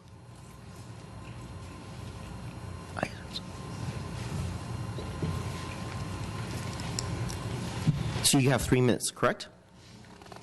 Well, Daryl's here too, talking about the same thing. We're representing some of the community groups in the area. So I'll give you 6 minutes. And what I've done is... Okay, 6 minutes. We've made up a sheet of the sites that we're proposing. Can I have this up on the screen, please? Yes, it is on the screen. Okay. A couple items I want to touch on. One is there's a lot to cover tonight between the general plan amendment and the housing element. I would encourage the council as soon as possible to basically make a statement and put off the general plan amendment to a future date and just dwell on the housing component at this time. Otherwise, we're going to be here until Wednesday morning at 6 o'clock. So that's my recommendation for that. Also, our recommendation is to select the number of parcels that meet the RHNA HCD ABAG numbers of 1,002 and not look at other criteria going up to 1,400 or 4,400. I would also recommend that the parcels be selected uniformly throughout the city, so all the city shares in the negative impact that these major developments will have on the city. I would also highly recommend that the plan goes to 2022 and not to 2040. Also, I'd like to do is correct one of the consultants. They were saying that the recommendation is to move the numbers up to 1,400, which is 40%. If you look at the report, it says a range of 25 to 40% for buffers. That's 1,250 to 1,400. So I would encourage you, if you are going to go beyond the 1,002 for some buffer, that it not go any higher than 1,250. If you look at this list, we basically broke it down. The left-hand side is the staff report priority number. Next to that is the site name. Then we added alternate A that is on the staff report. Next to that is a community proposal of the groups that we have here. And then the units per location. Our recommendation is with the Hamptons, we're looking at 609 units and not what they're asking for. We believe that's valid and appropriate at 90 densities per acres. We're recommending the Barry Swenson, which is number 5 on your list. Glenbrooks is at 93. The Planning Commission came out and recommended 300 on this site. And again, this is like an infill site, so it has less of an impact in regards to height and so forth on the rest of the city. So Glenbrook has some flexibility too, even though it's being recommended at 93. There's a flexibility of increase that to 300 or even farther. The report says there's a limitation, but that's only if the Oaks is included as 150 units, and we do not recommend the Oaks in this selection that we have here. So Glenbrooks can go up even higher. We have down Homestead Lanes at 108. That is number 11 on your report. Summer Winds at 96, which is being recommended. Villages, again, another site that's already existing, and you're looking at infill for that with 62. On the other side of town, Foothill Market, the recommendation is 27. Beta Brothers is 15, and VV's location is 10. This gives you a total count of 1,031. And again, keeping in mind, the ABAG number really dictates a minimum of 1,002, so we're above that number there. Our recommendation, again, is keep it as low as possible, and we can always increase the numbers later at a future date. We don't have to meet the 1,400 or 4,000 numbers at this time. So I think our recommendation is to accept these sites, which spreads it out uniformly throughout the city, so everyone feels the negative impact of these developments. We also meet the same numbers over at 1,031.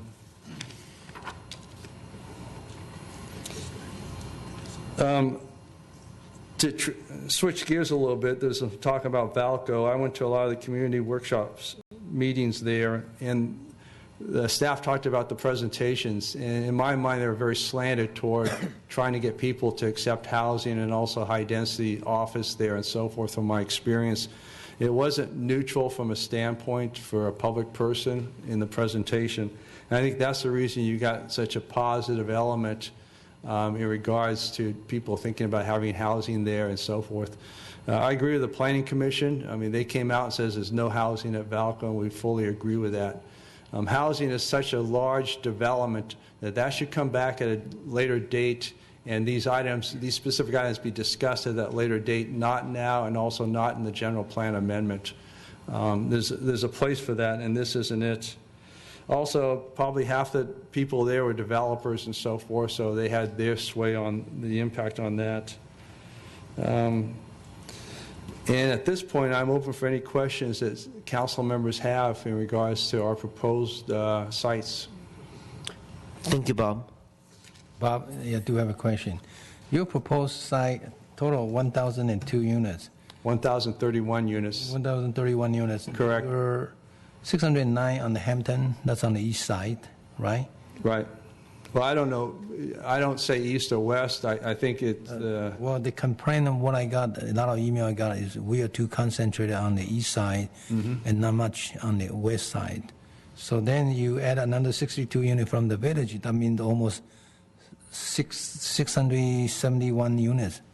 That's over almost 70%. Again, this... Your group recommendation is focus on the east side, not really spread it out quite. Actually, it's focused uniformly because there's sites that are not in our recommendation, such as the furniture site and also the Jiffy Lube sites that were part of the study here that would have greatly impacted Wolf Road and Stevens Creek Boulevard area. What we tried to look at, too, is uniformity within the schools themselves, the school locations. And we think this comes up with a very balanced element. The Hamptons is outside the school districts, and hopefully it would have a larger impact on Santa Clara than Cupertino. And again, Glenbrooks and Villages, they're existing now, and we've always advocated infilling where we can with existing apartment complexes. Okay, thank you. Thank you very much. The next speaker is Manish Agarwal, Hearwal. Manish. The next speaker I have is Mo. Mo. Okay, Mo with no last name. Mo. Dara, were you going to speak or? Okay, because I was understanding that you were going to talk with them together. No, I gave you 6 minutes. I'll give you 3 minutes, okay? But you gave Bob 6. I'll give him 3 minutes. Please, Dr. Lum. I'm not going to go through all this. Yeah, it doesn't matter. I mean, he needs to speak. I have a lot of speakers. Okay, I want to support Mr. McGivern's statements fully. I just want to make a short and brief statement to you. Due to the length and complexity of the 2015 to 2040 General Plan Amendment, which is actually a 25-year document, we recommend that action be completed after a more thorough discussion with the community, and that the City Council concentrate tonight on only the housing element, which has a state-mandated deadline. We have recommended the following possible sites, which I gave you copies of, and we have recommended them for increased number, actually, that for possible inclusion in your general housing element. And if I could go through some of them for the benefit of the audience.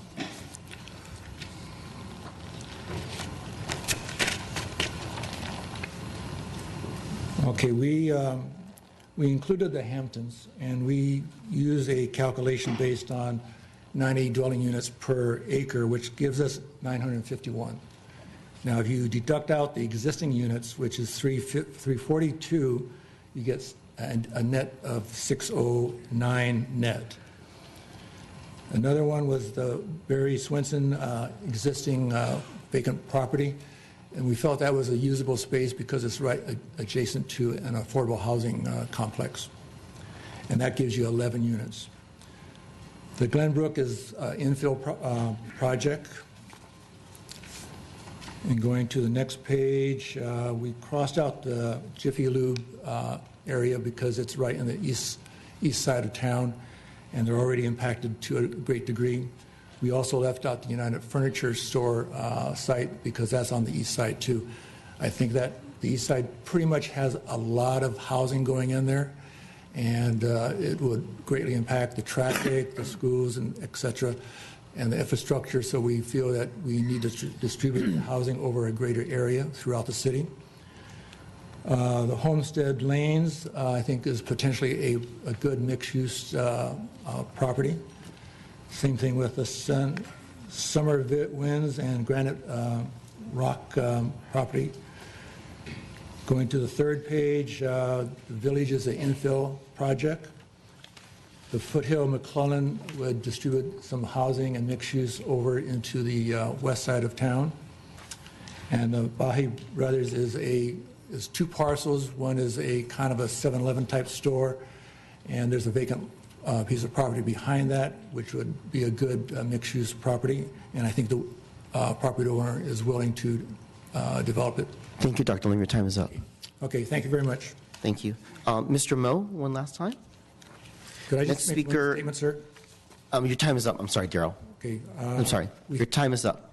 Well, we think the city should. Your time is up. I have to be fair to everyone, Dr. Lum. We think the city Dr. should Lum, your time is represent up. the citizens. Thank you very much, Dr. Lum. The next speaker is Yu Ying. Yu Ying, Y-I-N-G, his last name. The next speaker is Kevin McClellan. Kevin McClellan. Are you Yu Ying? Your name? Yeah, my name. Okay, come on up. Sorry, Kevin.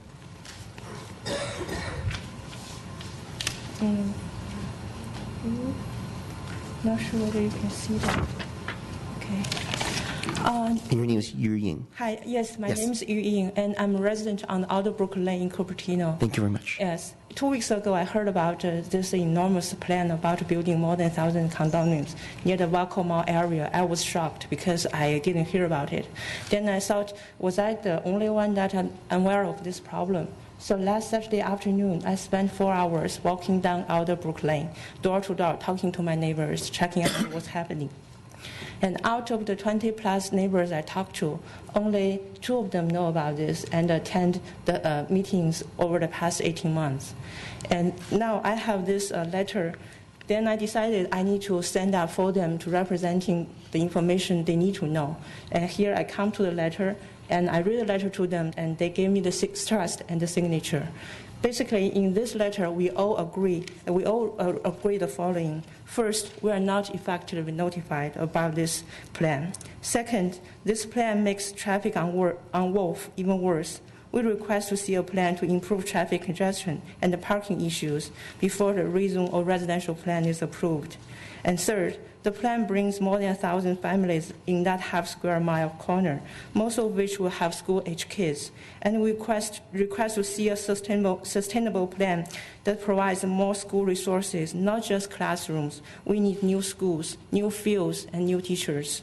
Fourth, our neighborhood is not safe as before, and we request to see a detailed budget plan to go with this rezone planning. We want to know how many more crews in the police and in the emergency facilities can we add to support these 5,000 more people. And fifth, we urge the City Council to postpone the approval date of this amendment until the residents are fully aware or or have sufficient time to review this plan. And that's it. Thank you. Thank you very much. Kevin McClellan?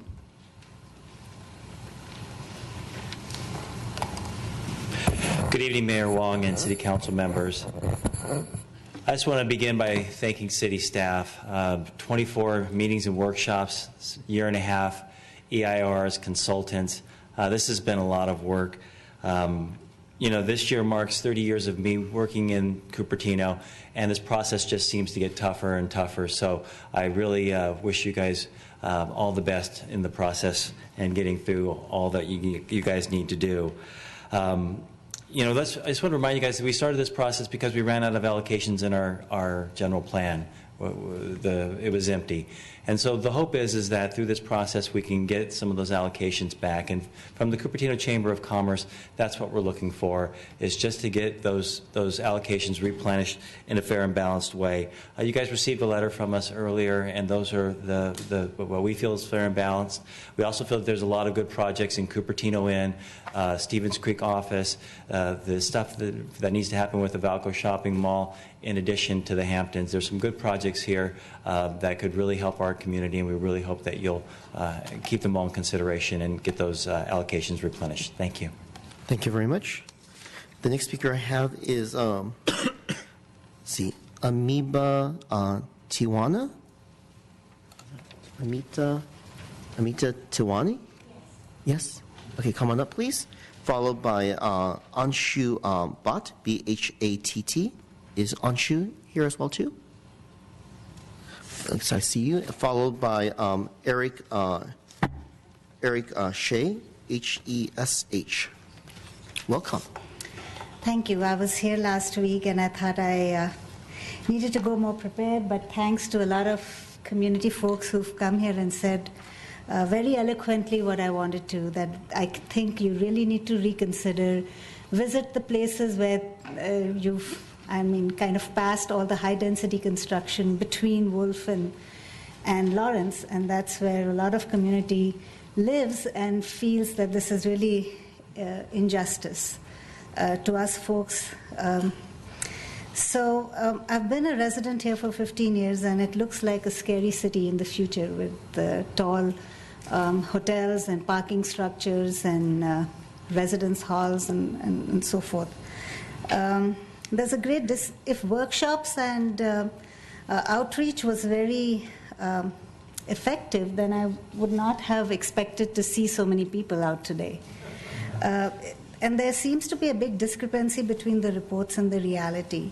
So you really need to check out for yourself what the traffic conditions are during morning hours, between 7 to 9 when the schools, people are dropping their children at school, between 3 and 8 when Cupertino's high school kids get out of school and the 4 lanes of Stevens Creeks are full of traffic. And then to top it up, there are double-decker buses of Apple that turn onto Tanto, which is a single lane. So that is not the quality of life that I had thought we would be really expecting from this city, which was really, it feels like we're living in downtown San Jose. I am nervous, of course, but I do want you to consider it. Consider the recommendations that have been made by fellow residents that if construction has to be done, it has to be spread out over the city rather than in one specific area. And none of our roads are actually, or the infrastructure designed to kind of manage that type of traffic. And this is without the construction being complete yet. So I hope we voted for you and you would take care of our interest. Thank you very much, ma'am. The next speaker is Anshu Bhatt. Anshu Bhatt? I thought I saw somebody get up. The next speaker is Eric Shea, H-E-S-H. Eric? How do you pronounce your last name, sir? Hello, I think it's Hirsch. Hirsch, I'm sorry. Scratch is not I apologize. Very good. No, thank you. As Mark Santoro pointed out, I think we're in a sticky situation based on the state mandates. We're trying to accommodate 1,002 units of housing, and look at the discussion and the problems that it's generating just from that. So I feel like we should be able to respond back to the state and say, you're putting us in a situation that's unbearable for the community, as well as for the county, as well as for the departments, as well as for the community involved all throughout. To me, it's a lose-win situation, and the city's not on the win side of that. The developers are. They're going to make these developments, and then they're going to move on.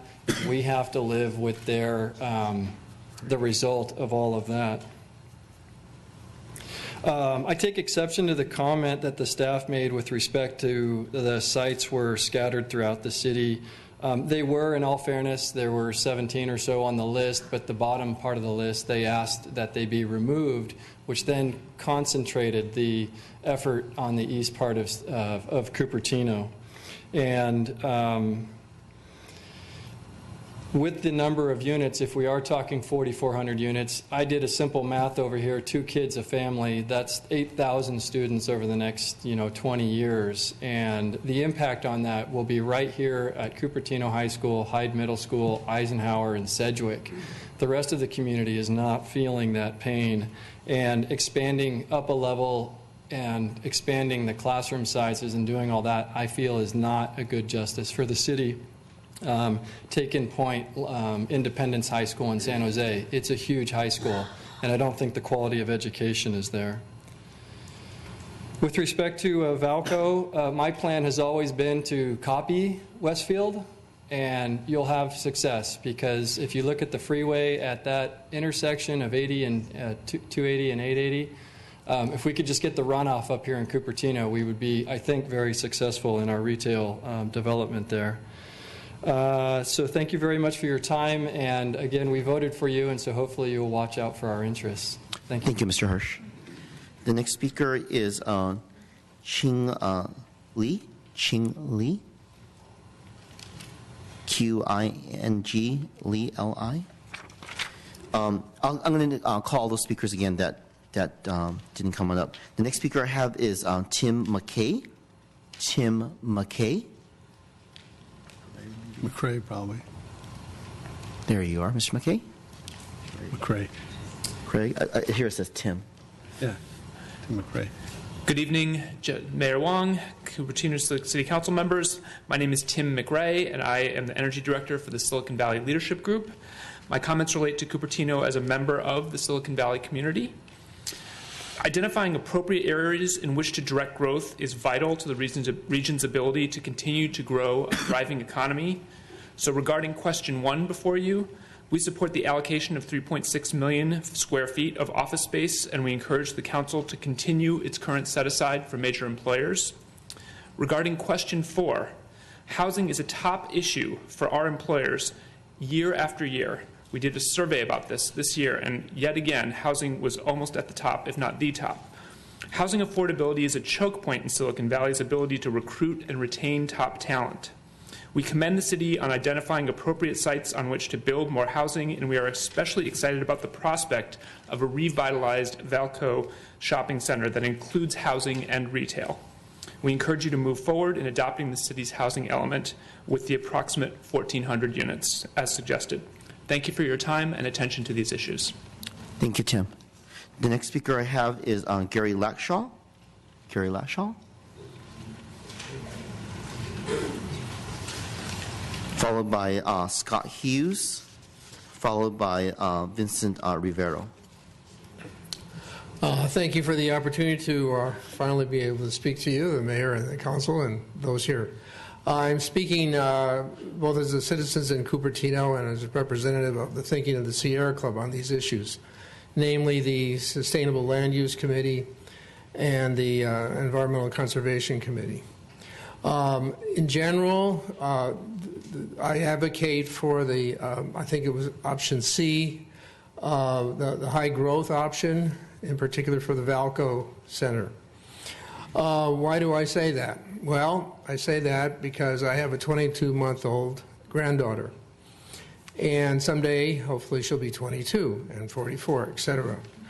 Right now, the main thing on her mind, where she's making basic decisions, is whether to listen to my son and his wife about potty training. She finds it very easy to simply pee and poop in her diaper. Now, 22 years from now, 44 years from now, people are going to wonder, she's going to wonder, what did we leave her? How much poop did we put in the atmosphere? We have to go to a low carbon solution. One of the ways to do that is higher density, people using less energy per unit, and being able to develop a transit center so that people can use transit rather than individual vehicles to get from one place to the other. If Valco is developed in a high density manner, mixed use, that could then invite use as a transit center. That could then also invite that VTA would agree in having a community bus. So it can be basically a game changer for the character of the city, with a community bus and lots of transit to that center. And ultimately, we have to look for these low-carbon solutions. Thank you for your time. Thank you very much. Next speaker is Scott Hughes. Scott Hughes. Next speaker is Vincent Rivero. I see Vincent coming up. Followed by Neil Struthers. Followed by Claudio Bono. Followed by Ruby Elbogen.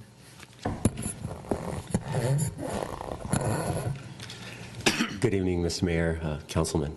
My name is Vince Rivero. I'm with VER Engineers, 1625 The Alameda, and I'm here to ask you today to reconsider the Marina Foods site as a housing element or as a housing component. Considering the Marina Foods site would allow you to spread out the housing allocations throughout the city. By allowing that housing to happen on that site, you would allow Marina Foods in turn to reinvent itself, to come forward and modernize a structure that was built several years ago for a bygone era. We'd like to come by and reinvent that site, revitalize that site through use of walkability, getting a higher dense 250 units on that site, through use of a PUD or a GPA, or by allowing the housing element to be there. And then in turn, that would allow us to better serve our residents, to better serve our customers, to come in and shop at a modern facility at that site. So if you could please reconsider the Marina Food site as a housing element site to spread out the housing throughout the city of Cupertino, that would be greatly appreciated, and I think it would help serve the residents of Cupertino. Thank you. Thank you very much. Next speaker is Neil Struthers.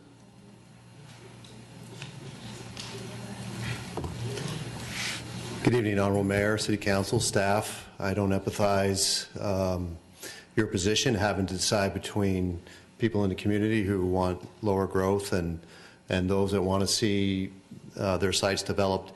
I'm here to support, as a previous speaker, the Marina Food site, but for a different reason.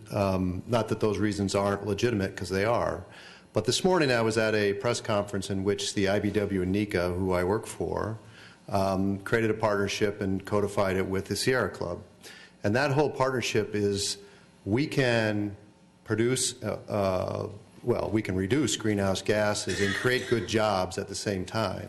And we have very creative ways to do it. And one of the ways we're looking at doing that is creating a financing mechanism that creates existing buildings, who are the largest source of greenhouse gases in the world, and particularly in this country. And we have a very unique funding system that allows them to retrofit their buildings, and in this case, redevelop their building with the cleanest technologies that reduce carbon footprint, and in some cases can create net zero energy facilities. I'm not sure this one will be one, but that's our motivation. And in order for that to happen, this particular site has to be in the housing element, or there will be no redevelopment of that site. And as this previous speaker said, this is a major crossroads, and to be able to clean up that corner and modernize it and at the same time reduce your carbon footprint makes sense for everybody. I don't empathize your decision. This is tough. This is what government is here for. The housing element is dictated by the state for obvious reasons. If left to their own devices, municipalities would just push housing on to other communities, and that's not equitable. So we're looking for this site to be added. I'm not sure exactly how you get to those numbers, but we have confidence in that the people and staff can make that happen, so thank you. Thank you very much. Nia, question? Nia, can I ask you a question? Sure. Someone suggests to improve the traffic inside the city, have a great separation between Dianza Boulevard and Stevens Creek. Depressed at the end underneath of Stevens Creek.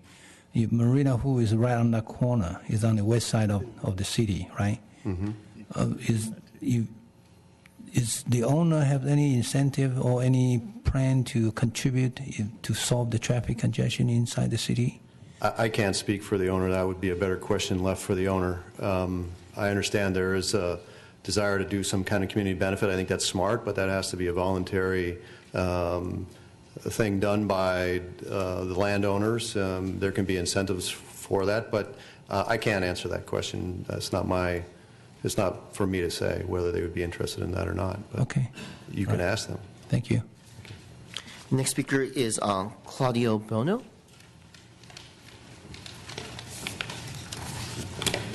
Good evening, Mayor Wong, Member of Council. My name is Claudio Bono. I am the General Manager of the Cupertino Inn as well as the Grand Hotel in Sunnyvale. I am here to ask you for your consideration for the new project that we're excited and eager to build right where the Goodyear tire building is currently situated, right next to the Cupertino Inn. Cupertino Inn has been a community for over 27 years. It is time for a new brother or sister to come up. Cupertino has tremendous opportunities, however limited at this point. If anyone wants to have or gather a wedding or a large meeting space in Cupertino, it is simply impossible. Cypress Hotel, my colleagues, can accommodate up to 250. We are building this new hotel and asking for your consideration for over 108 feet. Reason being is that we're trying to accommodate a lobby or space on the first floor with over 20,000 square feet of common areas. Those areas already requires the lobby to be almost like 2-story high. And in order for us to accommodate that hotel, that should be over 4,000 square feet and over 9-story tall, it would require a minimum of 108 feet. Staff recommend a 90 feet. However, if we do go towards the 90 feet, it would be probably similar to the loft. I am the person who built and opened the very first loft in South Florida and in Miami and Florida, actually. And unfortunately, with that kind of height, you will not be able to create that timeless hotel five-star hotel feel like that we want to provide to the city, which we want it to be a big beacon for the city of Cupertino. As you know, it will bring definitely revenue for the city of Cupertino, for which I'm a proud Cupertino resident, and also a creation of over 150 new jobs full-time. So we're definitely asking for your consideration. Can I ask you a question? Absolutely. On the hotel, are you willing to pay a little bit higher on the TOT to the city? I believe so, definitely, yes. You have to understand, Mr. John Vidovich, by the way, who wanted to be here tonight, was stuck in another city, but we're trying to build a beacon, a nice hotel, and something that Cupertino could be proud of. And again, just the community benefit would be over 20,000 square feet of common area just for the resident of Cupertino. And whatever needs to be done, we will evaluate and do. But it will definitely be an added value for the city of Cupertino and its resident. Okay, and then also your property is right on the Enza Boulevard. That's correct, which also would not be a problem with traffic as we're right next to 280, 85, North Dienza Boulevard and Homestead Road. So really, with underground parking, valet, we would be definitely set up. And we're right on the shopping center, right next to the Safeway, on the same lot. How many conference rooms are you going to provide, and how big the conference room? The total is over 4,000 square feet, which will allow this brand new hotel to accommodate citywide, because as you know, right now, Cupertino is off the map. It cannot accommodate any requests of over 250 at this time. So any event planners and meeting planners would be happy to finally put Cupertino on the map, and it would be over 4,000 square feet total. 4,000 square feet Correct. for the conference room? That's correct. Okay, thank you. Thank you. Vice Mayor Sinks? Yeah. I understand you're looking for 110 Correct. On an something-ish Correct. feet, which would make it about the tallest building in town. Timeless hotels stand tall. Yeah, okay. So that's getting a little late, right? But my question to you is, what are your plans for the existing Cupertino Inn building? Would you consider taking that down in order to reduce the height and spread the rooms of this wonderful five-star hotel with all these wonderful amenities across a greater area? Well, as you know, the Cupertino Inn may be the ugliest building in Cupertino, however, an institution. However, I can promise you that the transformation made right now, if you do come in the hotel or any residence at this time, you will see it's a big transformation. So I don't feel that it would be something that we should be doing, but actually rather keep as such. Well, I mean, you've done a great, don't get me wrong, I've been there a number of times. You've done a great job refurbishing it. Thank you. But it lacks the energy conservation features and so much more that, a new building would provide, and you're asking for a great deal of height. So I'm just asking if you're interested in considering taking it down or not. Personally, not. However, I will definitely... Speaking for the owner, the project, do you have a position on this that you can clarify for I do, us? but I would need to double check. But again, the problem in Cupertino is that we don't have as many rooms. That is the problem. So therefore, we want to add, not remove, because even if we demolish the hotel, as you would suggest we do, and still build a hotel, Yeah, I know we would lack rooms. I can well imagine that you're not going to do it if you can't build substantially more rooms than you have today, but I'm asking if you're willing. And this should be no news to you, because that's exactly what staff has been asking. And Personally, no, I would not be willing. Definitely not. Okay, got it. Thank you. Can I ask you one quick question? Sure. You happen to know how, so the Cypress Hotel is also 9 floors, which is what you're requesting. Is that true? Correct, yes. Do you know the height of the Cypress? You mentioned it earlier. No, somebody mentioned 95, I'm not sure 95 feet, actually, yes. I heard that number. Is that really only 95 feet That's at what I 9 heard. floors? Are we sure about that number? So the I always towers, heard it was like the taller tower than that. buildings that are next to the Cypress Hotel are about 100 between. They're at 115 feet, and the Cypress Hotel is a little shorter than those buildings. Okay. That's what I thought. I thought 95 seemed too short. Okay, thank you. Any other questions for Mr. Bono? No. Thank you very much, Mr. Bono. Thank you. Next speaker is Ruby Elbogen. Ruby? Next speaker is Ching S.H.Y. Shui Lee, I believe. C-H-I-N-G on East Estates Drive. Here we go. Thank you. What happened to Ruby? You called her name before. Hi, City Council member. I live across Valco near the corner of Miller, Wolf, and Stevens Creek Boulevard. I'm here to oppose the suggestion of including the Valco shopping district site as a potential housing element site, and to request to remove all wording related to the Valco shopping center potential office space size from the general plan. The reasons: first, the city didn't give proper notice of such a large-scale project, which would have a huge impact on our neighborhood. Instead, it is hidden under the amendment of the general plan process, which draws little attention. I have lived here for over 20 years, and have always received a notice letter from the city about the neighborhood project. For the Apple II campus project, I got several letters. Yet for this important Valco project, I got no notice with hints of this big change. Just like the former speaker said, things like this should not be allowed in our democratic system. Valco and the city should restart the proper notice process. Second, traffic congestion.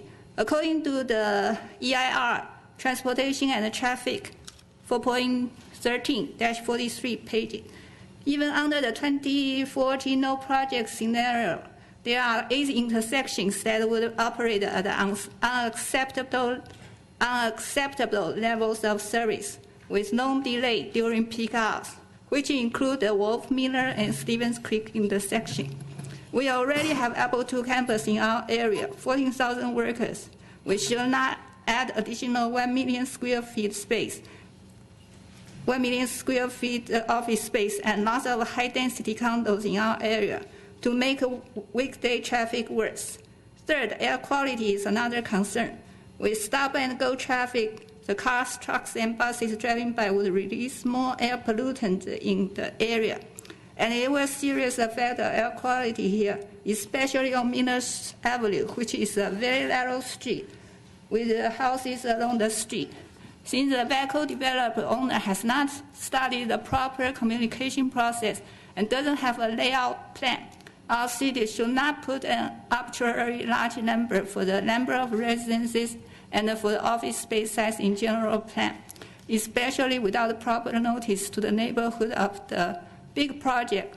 Doing this, the city put our neighborhood in a bad position to negotiate in the future a solution good for our neighborhood and the residents. That's all. Thank you very much.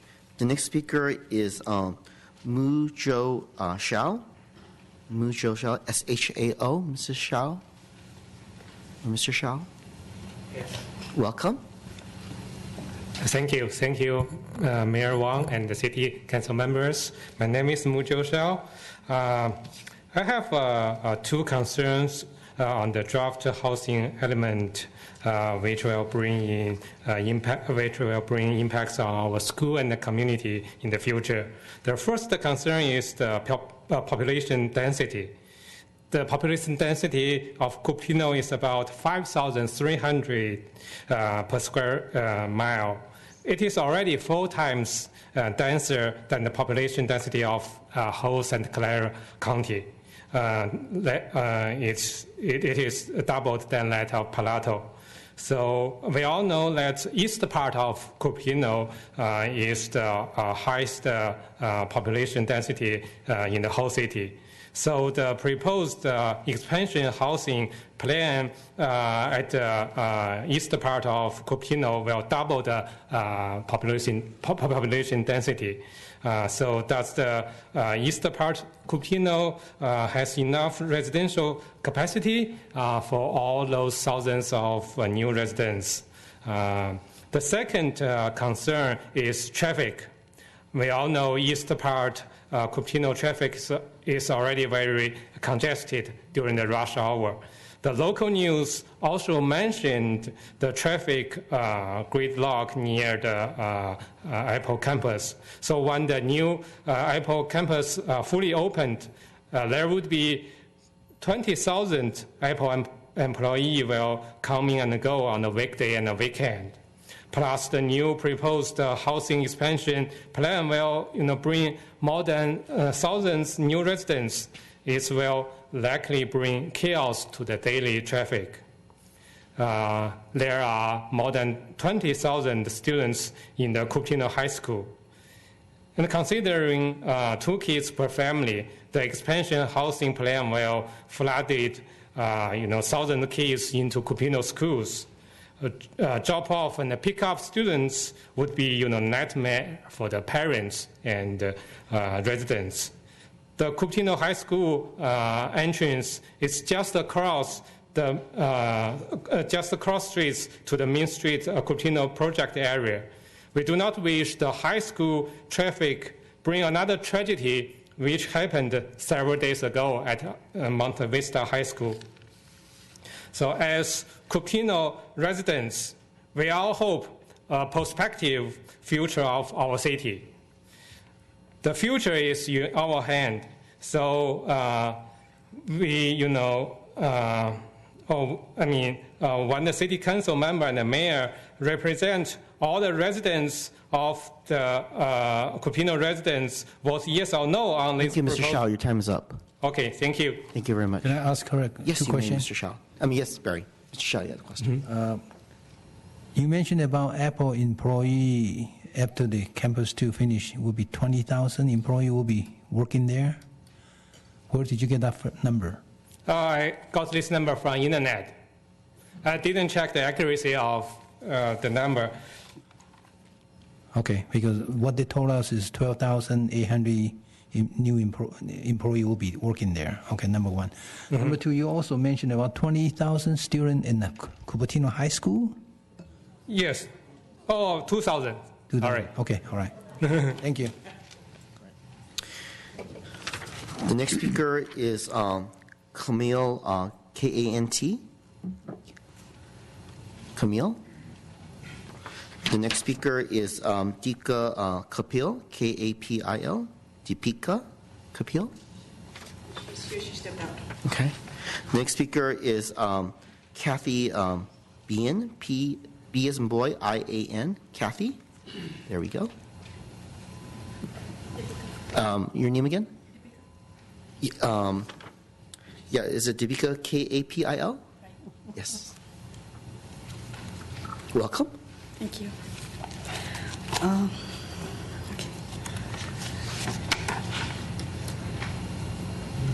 So this is my 4th meeting, city meeting. I came to Planning Commission meeting on October 14th. That was the first one. And I was really surprised. I'm sorry.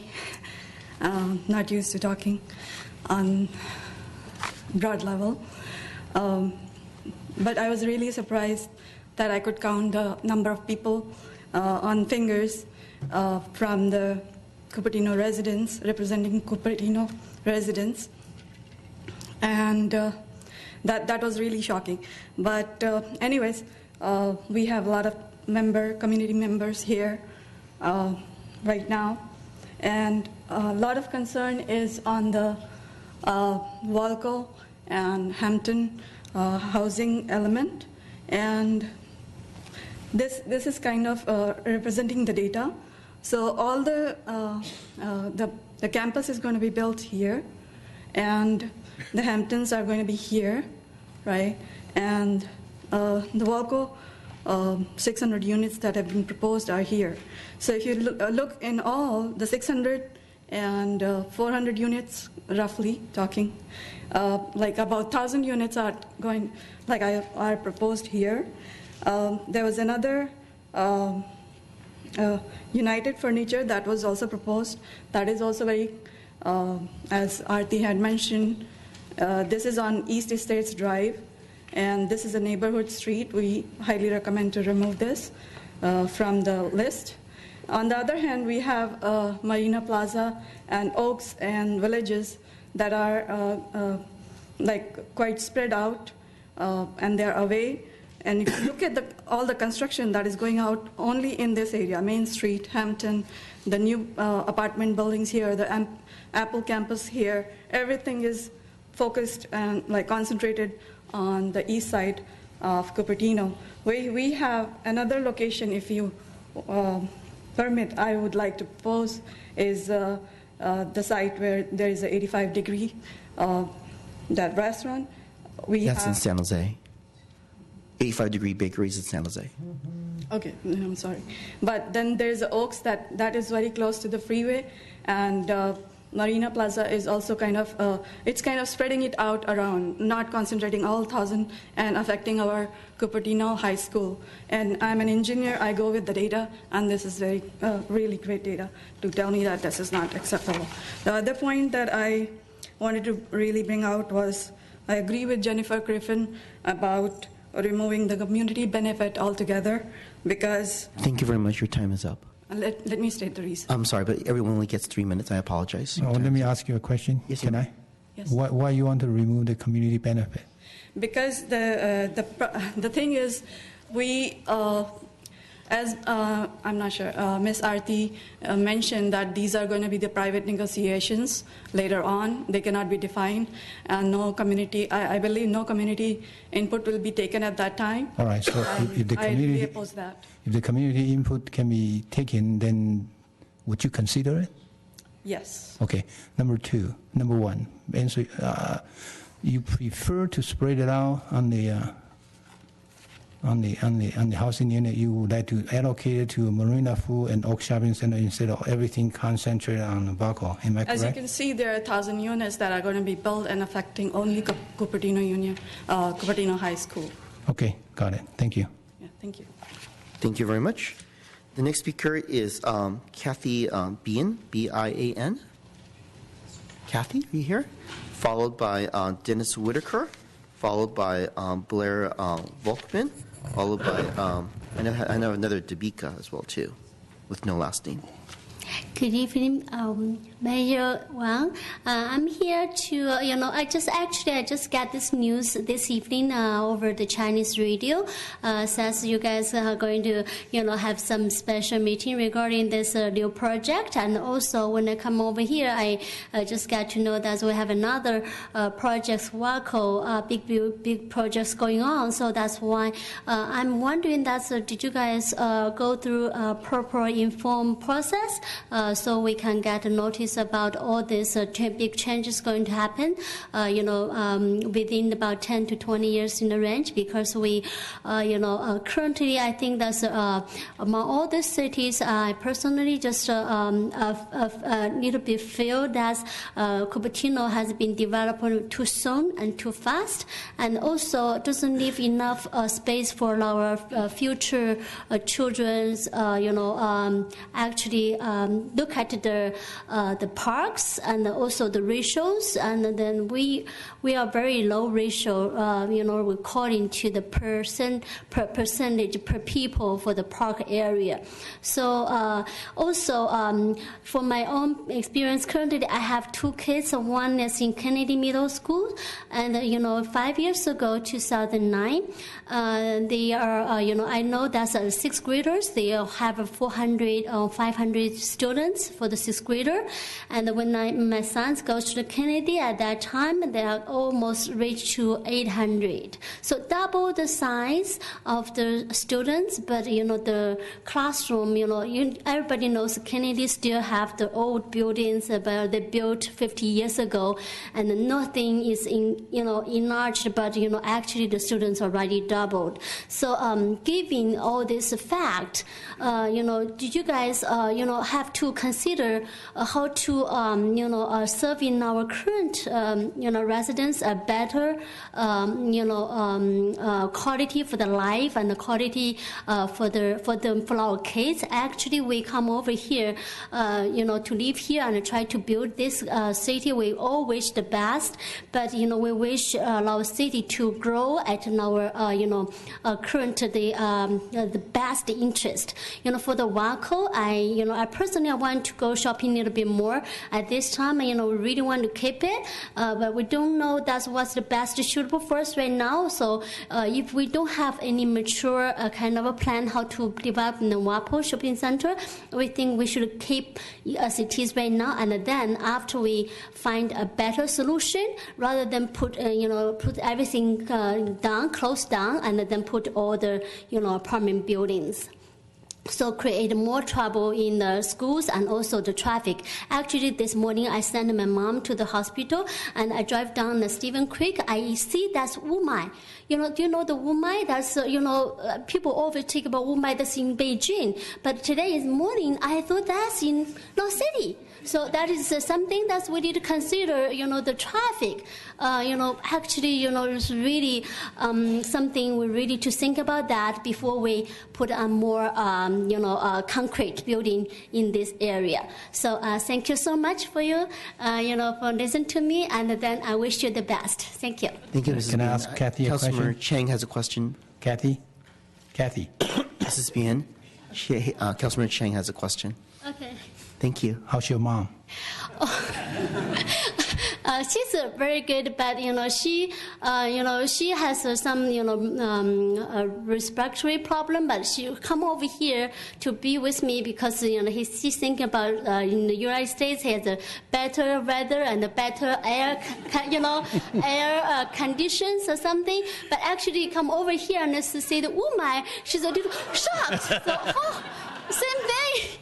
In Shenzhen, in Beijing. So this is something that's we need to think about that. Actually, we come over here, we want better air solutions, not to, just breathe Wumais, right? So I should not ask how's your mom doing, right? Yeah, my mom's, hopefully she's doing well, but, if you bring everything, just, polluted air, how can you be happy? So we want to see more grass area, to see more library, and we want to educate our kids, to the environment that's harmony, and also even today I come over here. My daughter says, Mom, why do you want to come over here? You're never, interested in any politics. I said, I have to be here. I said, why? Give me a reason. I just gave her one reason, and she says, okay, Mom, I support you to go. I said, why?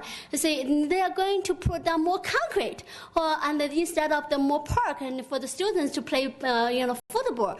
Oh, my daughter says, oh, Mom, you should go. I don't want to see concrete anymore. Even that's in my front yard. That's everybody says we have a draft area, and then Cupertino says, okay, you can, turn out part of your front lawns to the concrete driveways. Thank you, Ms. Bean. I have 30 other speakers, and I don't want to stay here till like 2 o'clock in the morning. Thank you, and I'm glad that your mom sounds good. I know the weather in Beijing is getting a little bit better, but can't be here in California. Can't be here in California. I promise you, the last time I was in Beijing, the air was not as I clean promise as here. I will not be that energetic. Mr. Whitaker is very energetic. Mayor Wong and City Council and staff, I'm a little naive, but I've been doing this for a long time in front of you. We're supposed to be the government of the people, by the people, for the people, but we seem to be dictated from up in Sacramento down here. I would like you folks to take the initiative and get somebody from ABAG and somebody from our state government down here and let them take the heat that you guys are taking. There are a couple of major contradictions that I've heard tonight. I saw the numbers 4,421 units. To me, that's 8,800 toilets, 8,800 sinks, probably about 9,000 to 10,000 people. Aren't we in a drought? Now, Penny and I moved here in 1974. We moved here in the middle of a drought. I asked you the last time I was here, can you guarantee me when this drought's going to stop? How can we and cities around us plan on increasing massively density when we don't know when the water spigot's going to be turned on upstairs permanently, and we're not able to get the reserves that we need for our future? We're being asked to restrict, yet the stupid state's telling us to add. The second thing that's a little strange to me and contradiction is I talked to Mr. Rohde earlier, and I'm very glad to be a friend of his. But if we lose JCPenney's and Macy's and Sears, all of which I shop, I asked Mr. Rohde, well, where's the nearest JCPenney store? He said, well, you can go to Eastridge, or you can go to Tanforan, or you can go to Fremont. Aren't we supposed to think about greenhouse gases and keeping the cars off the road? So I want you to think about less density. I've said this before. We're not a city. We don't have a See's Candy. We don't have a Hallmark. We don't have a bookstore. Let's get emphasis on retail back and cut the numbers down on residents. Thank you. Can I ask Dennis a question? Yes, you may. Mr. Whitaker.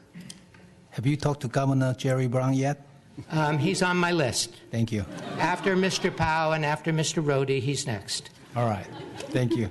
I thought you said you weren't going to get as excited as the I'm last. not. Next speaker is Blair Volkman. Welcome. Mayor Wong, City Council, and City staff, first and foremost, thank you for the time and substantial efforts that have gone into this over the last year and a half. My name is Blair Volkman, and our family's been the owner and occupant of Stevens Creek Office Center, as well as the Pizza and Panera, for the last 40-plus years. And we intend to continue our ownership for the next 40 years. We're proud to be owners in such a great city, and we've been dedicated to maintaining the property to high standards in both good and bad economic times. However, we must acknowledge that there will come a time when the property will have outlived its useful life and need to be redeveloped, as we saw with the Good Earth restaurant. We must adapt to meet demand in order to compete with all the recently improved projects and new development throughout Silicon Valley. These days, tenants are looking for amenity-rich, sustainable projects with subterranean parking, 12-foot ceilings, improved finishes, larger open floor plans that allow for collaborative environments. And this is unfortunately just can't be achieved with the product that we have currently on our site. We're very fortunate that Apple's taken a large position in Cupertino and our property over the years, which has kept occupancy high, but we worry that Apple will vacate dated buildings such as ours once the new campus is completed, leaving a glut of older product available. This occurred at our project upon completion of their current headquarters when they occupied 95% of our project and then vacated shortly thereafter. We admittedly cannot predict the future, and if Apple were to downsize, it would be felt throughout Cupertino. Given all this, we're asking City Council to increase the height limit of the majority of our site to a minimum of 60 feet or 4 stories these days. We're open to keeping the height limit along Stevens Creek in line with the surrounding developments and heart of the city plan, and we envision standalone retail or mixed-use development along Stevens Creek with a setback office structure. This would allow us to address the parking issues that currently exist at Pizza and Panera, as well as the demand from our office tenants, and would nicely tie into the new Sageway and Whole Food developments. It would also allow us for us to provide new retail along Stevens Creek and ultimately sales revenue to the city, as well as additional public space and seating areas near the retail and along Stevens Creek sidewalk. We believe the site can handle additional height and density for a multitude of reasons. First, the effects of on neighboring residents is and can be mitigated given the depth of the site and location, bordered to the east by the new Sageway development and Target, west by Whole Foods, and south by the Cupertino Crossroads Retail Center. We would also propose a significant setback in the rear, as well as the addition of new trees and landscaping. Second, its proximity to Highway 85, location along a transit corridor, and proximity to amenities will hopefully limit the traffic impact and provides a urban, walkable location. Finally, given we're in no immediate rush to develop, we will have plenty of time to work with the city, neighborhoods, and architects. Plenty of time to work, design and thoughtful, well-planned, sustainable development that will complement Cupertino and hopefully a new corporate sales office. Can I ask? If there's any questions? Yeah, I do. You're not asking for the housing element, housing unit, right? If it precludes us from office development, which is currently on the site, and as our experience, we're asking to be removed from the housing element as a primary site. Okay, so, but you are asking for the height to go up from 45 feet to 60 feet. That's correct. We would prefer 75 feet, given it would give us a little bit more architectural creativity, and ultimately lead to what we believe would be a less dense development, allow for some more open space. But 60 feet is the minimum economic that we would need in order to redevelop. Originally, how many units we have assigned for your site? From a housing element standpoint, I believe it's 25 units currently. That could be how many units, Artie? And I believe the planning was 35, recommendation was 35 units. But you don't mind we remove the housing unit allocation at all?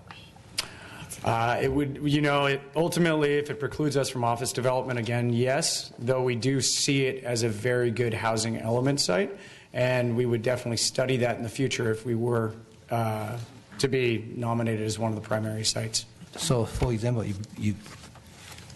it's a second floor. If we give you the height, you would take out the housing units? That is correct. Okay, all right. Being a housing element site does not preclude you from anything else. It just means you would be a housing element site. So, I would say that first and foremost, we would look to likely do office development, given that is, again, what's currently at the site. Thank you very much. Wait. Thank you. Oh, yeah, sorry. Rod? Yeah. So I think in what you told us, your intention would be to scrape the thing, the office that you currently have, leave Benite's Pizza and Panera, sorry. It is getting late, yeah.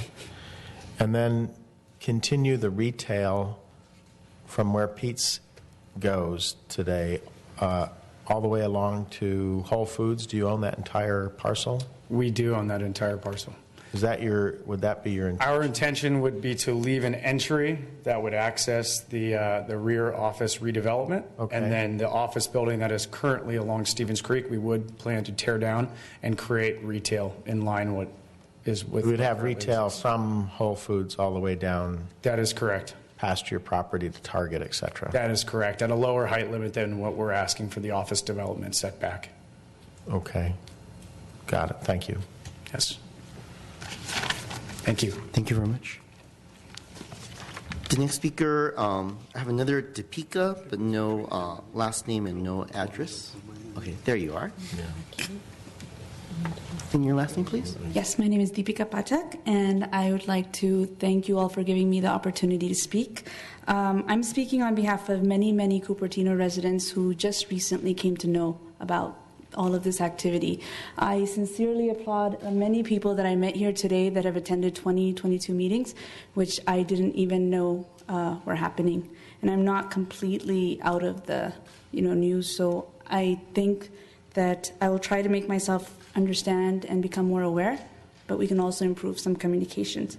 I am listing a lot of concerns that I got via texts and people watching online as they had to go home and they couldn't wait. Some of the concerns, as you've heard more eloquently put, were about the concentration of impacting Hyde Middle School and Cupertino High.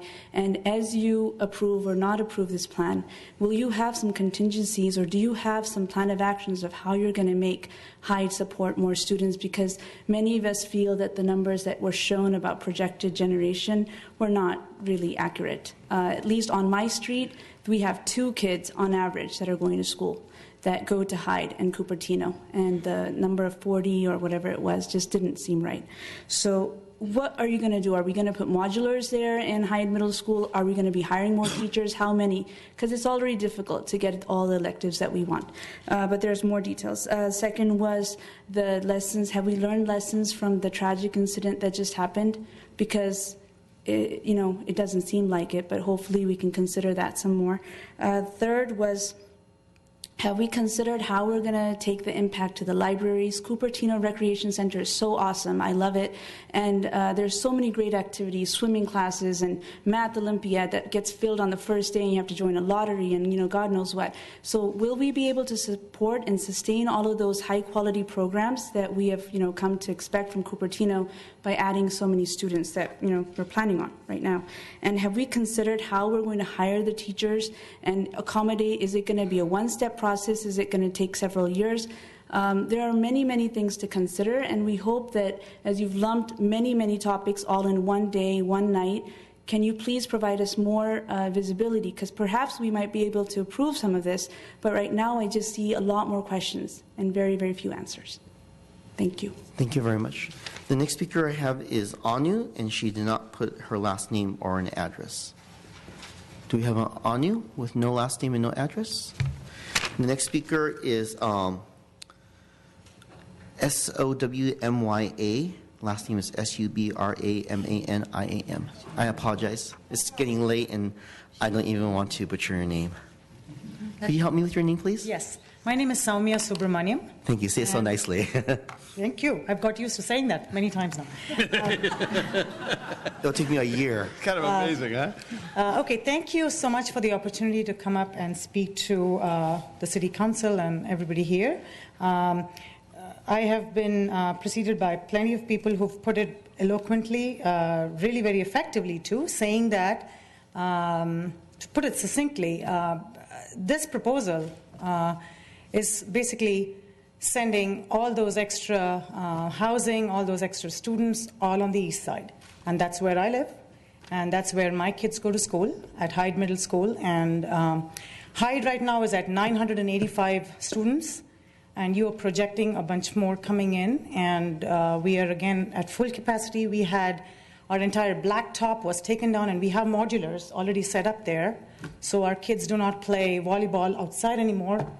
So those kind of small issues really snowball into a larger situation where the kids are impacted really adversely, and it really, I don't see how it can be considered equitable for the city of Cupertino and the school district to have so many, all these extra, 600 housing units at the Valco, and then another 600 over there at Hampton, close to 1,000. I mean, it's 90% of your expected numbers is all over there on one site. So there was another gentleman who had his proposal where he showed how it could be spread out across, and some on the Oaks Village and all of that. So I would hope that the council would seriously look into that and think about all the adverse effects of concentrating everything on the east side of Cupertino, and stay away from that proposal and someone else's. We cannot have no development. I mean, this is the Silicon Valley. We are, population is expanding. We are growing. But please make it equitable across the board. All those people in the hills, they need to absorb some of this too. And how about the ones on the west side? How about some of the other children going to those schools? So it's really unfair to put it all on the east side. And sure, it's going to turn into a ghetto. It feels that way based on how we are being treated. And we vote you to power. We would expect you, and we would really hope that you would consider our requirements and try and make it fair and value of life be equitable across the board. Thank you so much for your time. Thank you very much. The next speaker is Jason Lundgaard, followed by Lisa Warren, followed by Hui Jing Kao, followed by Yan Ping Zhao. Welcome. Hello, I'm Jason Lundgaard with Apple. I'm here to encourage the council to adopt a sufficient amount of office allocation to allow reasonable growth in the city. The general plan is intended to be a 25-year document, and then the amount of office space available for growth needs to reflect that. In addition, we'd recommend that you retain the existing allocation of office squares for major companies. That was put in place to give the city flexibility, strategically look at opportunities to attract or retain sales tax generating entities, and I think that's an important thing as you go forward. Given the long-term nature of the general plan, I think something along the lines of alternative C is probably more appropriate for the amount of office space. Although I'm sure there's a range of office space that you could consider. I think the last thing that we want to do as a city is kind of create a really constrained world for office space, which will cause kind of a mad rush for developers to try and claim that square footage and rush to build a project immediately. Something kind of longer term allows us to be more thoughtful and deliberate about the projects that we approve in Cupertino. Thank you for your consideration. Next speaker is Lisa Warren. Hi. So there's so many people that have made good points, and I'm so pleased to see so many residents. Thank you. Because this is a rarity. I come to more meetings than I'd like, but it's usually a lot less populated. I'm a bit disappointed that all these names left before they could speak, because I think you'd hear more of the same. These signs that are being held up, I can't see. I think most of them are saying enough. There's so many things to say. And I think we had a mini demonstration in here tonight. We had high density and overcrowding right in this building. And what did it do? It created discomfort, confusion, disruption, and safety concerns. Voila. I think that needs to be thought of when you go through this process. I think it's clear that most of these people are for the no project alternative, or A if need be. It scares me that we're being bullied by the HCD, as Mark Santoro hinted at. Why do they require these things that create other issues? And if that's the case and there's no way around that, I think you need to be really, really careful to minimize the density, the height, the encroachment of all other components besides the housing, which means offices, commercial, retail. You can't have it all. And if you're forced to have the housing, you got to be careful with the rest of it. Less is more. Please remember that. Less is more. I don't think any of you moved here to be in the kind of city that we are becoming. I certainly didn't 28 years ago. Yeah, 28. Don't ask me why I'm still here. I think there's a few phrases that you really need to be aware of and beware of. They're insufficiently defined phrases, such as retail component. There's questions all the time. What does that mean? If we're allowing a retail component, what the heck is that? There's too much wiggle room for developers. Community benefits, another one. Never identified. Mentioned earlier that it was kind of snuck in there as a way around some things, but that doesn't help. It's too vague. And significant and unavoidable, I am so sick of those two words and everyone being okay when they show up on a report. Oh, well, carry on, build. It's just frustrating.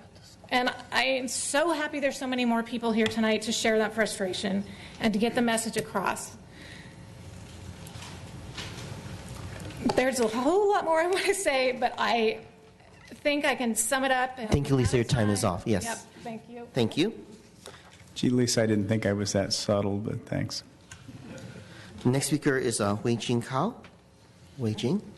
followed by Yanping Zhao, followed by Shui Mei Lo, followed by Stephen Scharf.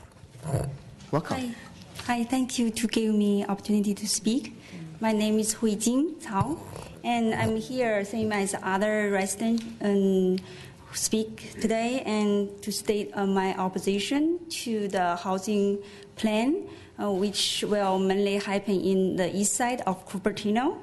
And because those we all know will bring negative impact over current public systems, which include traffic and schools and environment, and especially impact the quality of our daily life. And we all know Cupertino, we are proud of Cupertino because Cupertino was considered as one of the best living small town for people to live. But the housing elements which proposed today may change the entire history. So other than the traffics, schools, and the environment, and another aspect of public supporting system is already overloaded. And compare the libraries. So if you visit a library very often, you will see it's very hard to find space for kids to sit.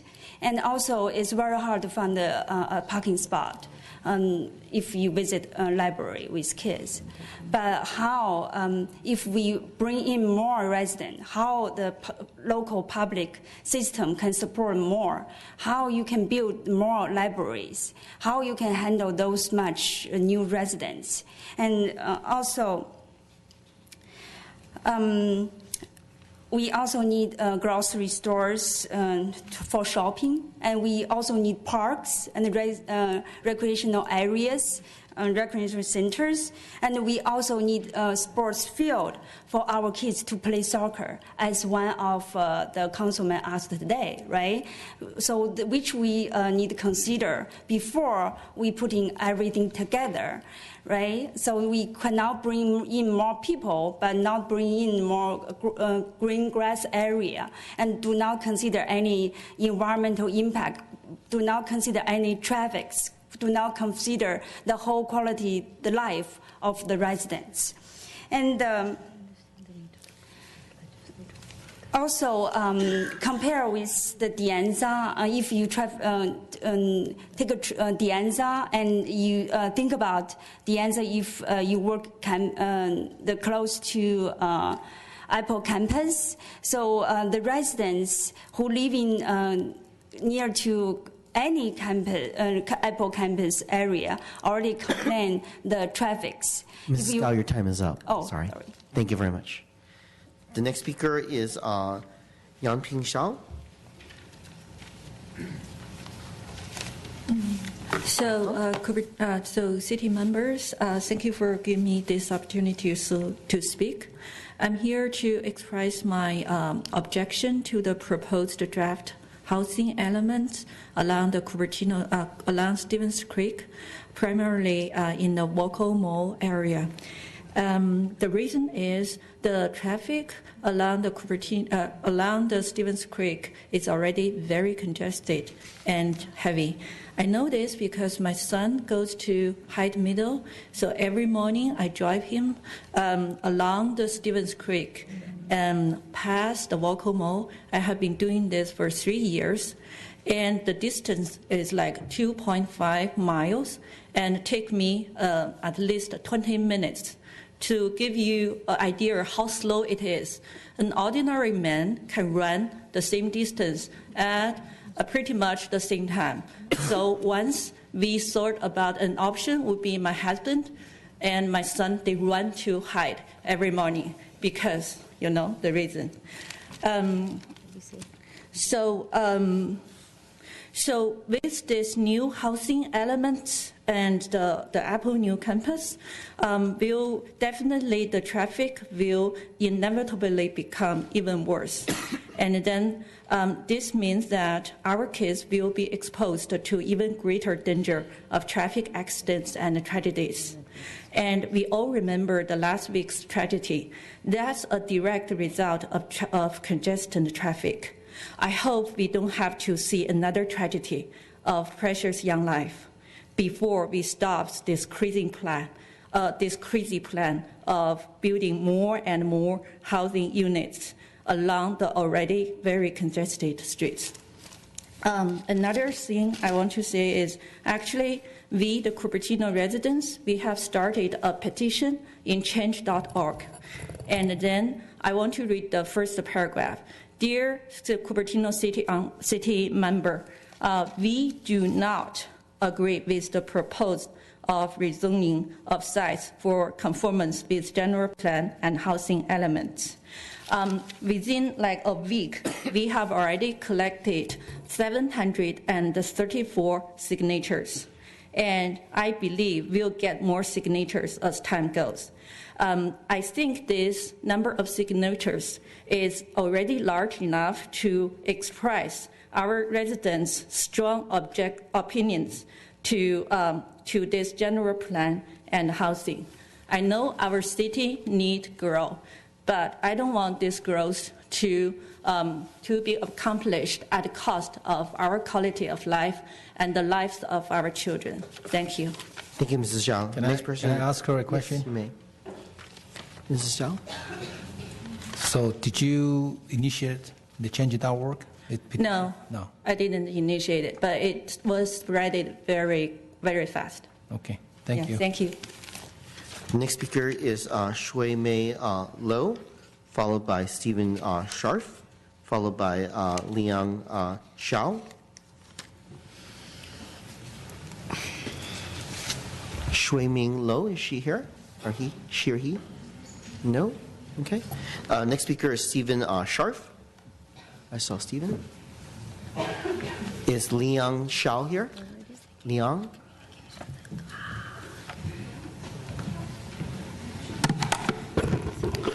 Good morning. I'm speaking for the 53,000 residents that aren't here, so I would like 159,000 minutes. Is that okay, Mayor Wong? Probably not. First, I would like to agree with several other speakers. It's already past midnight. The housing element should be separated from the rest of the general plan amendments, or you're going to be here till Thursday, not just the rest of tomorrow. Well, it's today. The big thing here is we have to do these 1,002 units, but they don't all have to be in East Cupertino. We need to spread the pain among the 3 high schools and 3 middle schools that are located in our city, and that's not being done now. I attended one of the exercises that the city staff did with the little buildings of different sizes. It was really an insult to the residents. We didn't really have any opportunity to give realistic input as to what we wanted. So when you make your decision here tonight, I would urge you to disregard any results of that exercise and instead pay attention to the allocations suggested by Dr. Lum and Bob McGibbon, because those are realistic representations of what the residents would like to see. I would also like to offer up my property to the housing allocation. I would like 108 feet height and 9 floors, and I would like to be able to sell those as condominiums. So please add that. I can give you my address later. Also, the Cupertino Inn, I don't know if he's still here, but it is not the ugliest building in Cupertino. That is the building on Stevens Creek, Indiana, the brick building that looks like a prison. Dennis Whitaker, he needs to go to JCPenney. Well, there's buses, and he can take them. He doesn't have to drive his car. Finally, the Sierra Club. Back when we did measures D&E, the National Sierra Club had a statement on its website urging that urban sprawl be avoided by building housing in areas with rapid transit, trains, light rail. We don't have that in Cupertino, and we never will. We put that quote in our arguments for D&E, and I got a nasty letter from the Loma Prieta chapter of the Sierra Club, of which I've been a member for 30 years, saying you can't say that we support that we're against D&E. And I said, we never said that. All we said was the Sierra Club does not want all this housing in areas with no rapid transit. We are not getting rapid transit. VTA cut bus service to Cupertino several years ago, and it's not going to change. Thank you, Stephen. Your time is up. Thank you. Next speaker is Liang Xiao.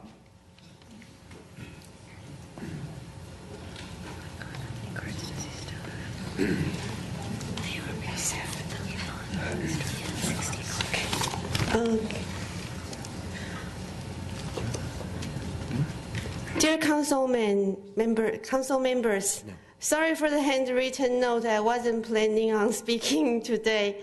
But then after listening all the informative talks by the senior planner, I feel I have to point something out. I realized that there are a lot of meetings and workshops over the 18 months, which no one seems to know about. And then, as pointed out by the planner, 180 people attended the 4 workshops out of 58,000 residents. That's 0.29% of participation. Not counting a person might have attended all 4 workshops, right? Some people attended all 4. And maybe 50% of them are developers. So the percentage will be even lower. Well, even if you count only against adults, that's 0.58%.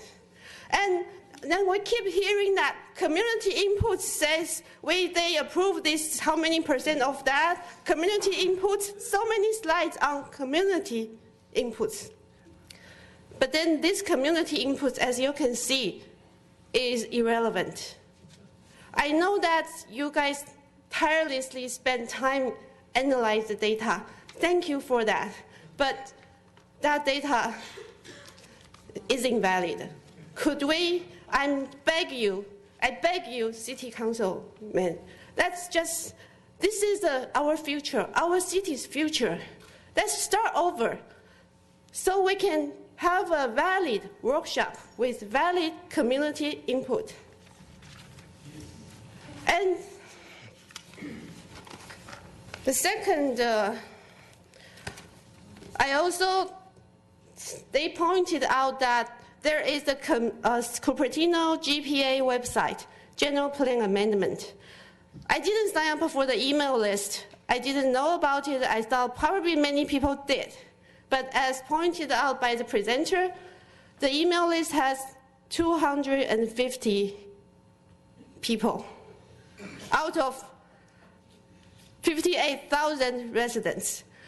Did you guys ever wonder how come you have so many indifferent residents? Did you feel frustrated that no one seems to care about this process?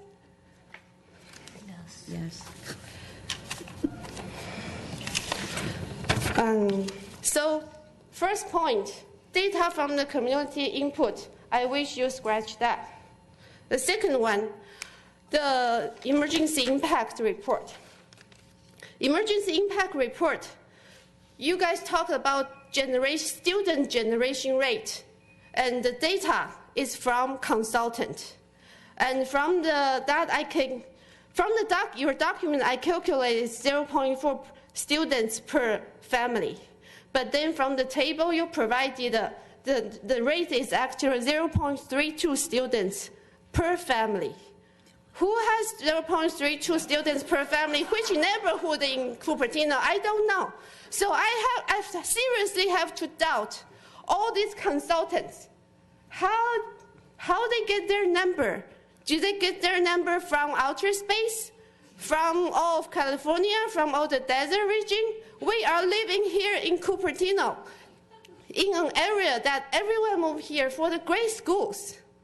Okay, one of our member, Chris, he got an analysis from Cupertino census data. He compared the data between 2000 and 2010 and looked at the growth, the number of increase in residences, and the number of increase. Thank you, Mrs. Zhao. Your time is up. That's 1.32 Mrs. Zhao, students. your time is up. Thank you very much. So I have a group here of 6 people, and they want to speak Can I in ask this for a particular. question? Yes. Where's your 1.72 student data come from? It's using the census data. It's kind of complicated to come. So I compare the number of increase in number of families. So that means those are new families. And then you compare the number of increase in the age. They have the age from age 5 to 17. And so then you divide that data, how many kids per new family moved in. Okay. Okay? All right. So I think we should fire these consultants, get new consultants. Okay, again, I'm going to ask you not to clap, or else I will have the deputy escort you out and you can sit in the lobby. It's very important, please. I have a request, which is fine, that you want it to be in order of 6 folks. And I just want to check again if the 6 folks are here, and if the 6 people are here, can you have all 6 coming up, please? The first one is Eric Schaefer. Yes. Okay, followed by Tom Pike, P-Y-K-E, followed by Sushuma Shirish. Is that person here? Okay, thank you. Yeah, followed by N-A-G-A-P-R-I-Y-A. Yeah, I'm here. Okay, could you please stand up next behind her, please? Followed by, I have to spell this, S-A-R-A-A-N-A. Okay, if you can come and stand over here, please. And then the 6th person is Chris Bencher. Chris? Okay, and then just a quick question, Eric, are you all speaking as one group, or you just want to go in that particular order? We would just like to go in that particular order. Okay, so each person is going to get 3 minutes, correct? Up to 3 minutes. You don't all have to speak 3 minutes, but it's up to you. If I can just interject real quick, Mr. Mayor. Could you speak into the microphone, please? Oh, I'm sorry. Thank you very much. I believe Mr. Bencher is going to be speaking separately, so he will have other individuals. That's okay. Each of you can speak he'll 3 be in a minutes. group of 5. Yeah, so each of you can speak 3 minutes if you want. Okay. But if you can just stay in line here, that will make our process go a lot faster. Thank you very much. I'm sorry, and Mr. Bencher will have more time, correct? I have my own group. Yeah, he's got. I'm going to be speaking. I brought my own family. Understood. Okay, we'll work that out. And his name again is Mr. Chris Bencher. Okay, got it. Okay, we'll work Mr. Bencher out. Okay. Yeah. Mr. Eric, thank you. Yeah. Thank you, Honorable Mayor, council members, staff, and neighbors. My name is Eric Schaefer. My presentation is a summary of ideas that are shared by a group of neighbors that come from different neighborhoods around the city. There were probably several dozen of us who met face-to-face sometimes. Sometimes we communicated in chat rooms. And thank you for honoring our request to come one after the other. My pleasure. That'll help the information be understood. Yeah, go for the next one. Some residents became aware of the progress and content of the general plan amendments only very recently, and were concerned that it was created without our input. We're concerned that the environmental impact report is not accurate with respect to the impact of growth on school neighborhoods. So we recommend that tonight you do the ABAG work, allocate the minimum number of parcels, and spread the allocation across the city. The community was not sufficiently notified of the progress and content of the plan, and as a result, it contains insufficient community input. But recently, the community has been politicized, and I think they are eager to be heard. The city has an opportunity to listen. The residents are eager, and we're looking for a partner to help us distill our dreams and concerns into this vision document for the city. Consider the November 6th meeting at Quinlan Center. There were over 200 people there. The city was great. There were staffers at every table, materials. There was a procedure for us to brainstorm. It was really fantastic. I thank you for that, and I wonder if something like that could be done to get input into the general plan amendments. Thank you. Thank you, Mr. Schaefer. Next person. No, I'm sorry. Oh, sorry. Okay, I'm going to read you one by one. So, are you finished with your? Yeah. No, okay, sorry. The community uses school recreation spaces. Not only students are using it. Classrooms can be built up, but you can't do that with athletic fields or basketball courts. Overcrowded schools, they don't provide the same level of quality or access to these fields that all of the community can use. The community recently acted on its concerns about school traffic safety. More traffic from more children trying to get to school is only going to exacerbate the problem. So until we address the issues of open space and school traffic safety, it's prudent to allocate only the minimum number of housing sites as is required by ABAG. So our community wants to be heard. I believe that there are many people who will stand up to be heard. They will stand up. They will raise their hand to be counted. they will raise their hands. Thank you. Thank you, Mr. Schaefer. The next speaker I have is Tom Pikey. Pike. Thank you, Pike. Tom Pike. Thank you. Thank you all, and thank you for your stamina this evening. My name is Tom Pike. I'm a 16-year resident of Wilson Park neighborhood, and I think the community needs to have a meaningful and informed conversation about the subjects that we've addressed tonight. And in order to do that, the public simply needs more time to understand these proposals and their impact upon the community. Many residents, I would suggest a large majority of the residents, were not even aware of these issues until recently. The reason is that even assuming, for now, that the city met the technical standards for legal constructive notice, in other words, the postcards and so on, that notice was so broadly stated that even a reasonable person would not have received actual notice of the specific construction proposals that we're talking about. There's a big difference between receiving a notice about the general plan, workshops and so on, and finding out that there's going to be apartments built at, for example, the United Furniture. And I think it's been previously stated tonight some good examples as to for example, the minimal attendance at the previously noticed meetings, only 170 attendees, and so on, just reflects that the residents didn't get actual notice of these things. If you would like a further illustration, I would invite you to ask the audience to ask two questions here. Number one, how many of you were aware of these proposed construction projects a month ago? And second, as long as it's getting late, I'll just go ahead and ask the question. How many of you were not aware of these proposed construction projects a month ago? And that just reflects the ineffective minimum constructive notice that actually was sent out. Concerned citizens want to become informed. These proposals are too important to the community for the council to approve them without a meaningful, informed dialogue. We therefore respectfully request that you do what's right for the community and postpone your final decision on these proposals until after that conversation has taken place. Thank you. Thank you, Mr. Pike. The next speaker is Sushma. Hi, I'm Sushma, and I think a lot of the speakers have already expressed, our concerns as Cupertino citizens. There is an overall degradation of the quality of life, and I think somebody said that East Cupertino is becoming like a ghetto, and I couldn't agree more. I'm here to say just a few things. I'm in support of separating the Cupertino General Amendment approval from the housing element.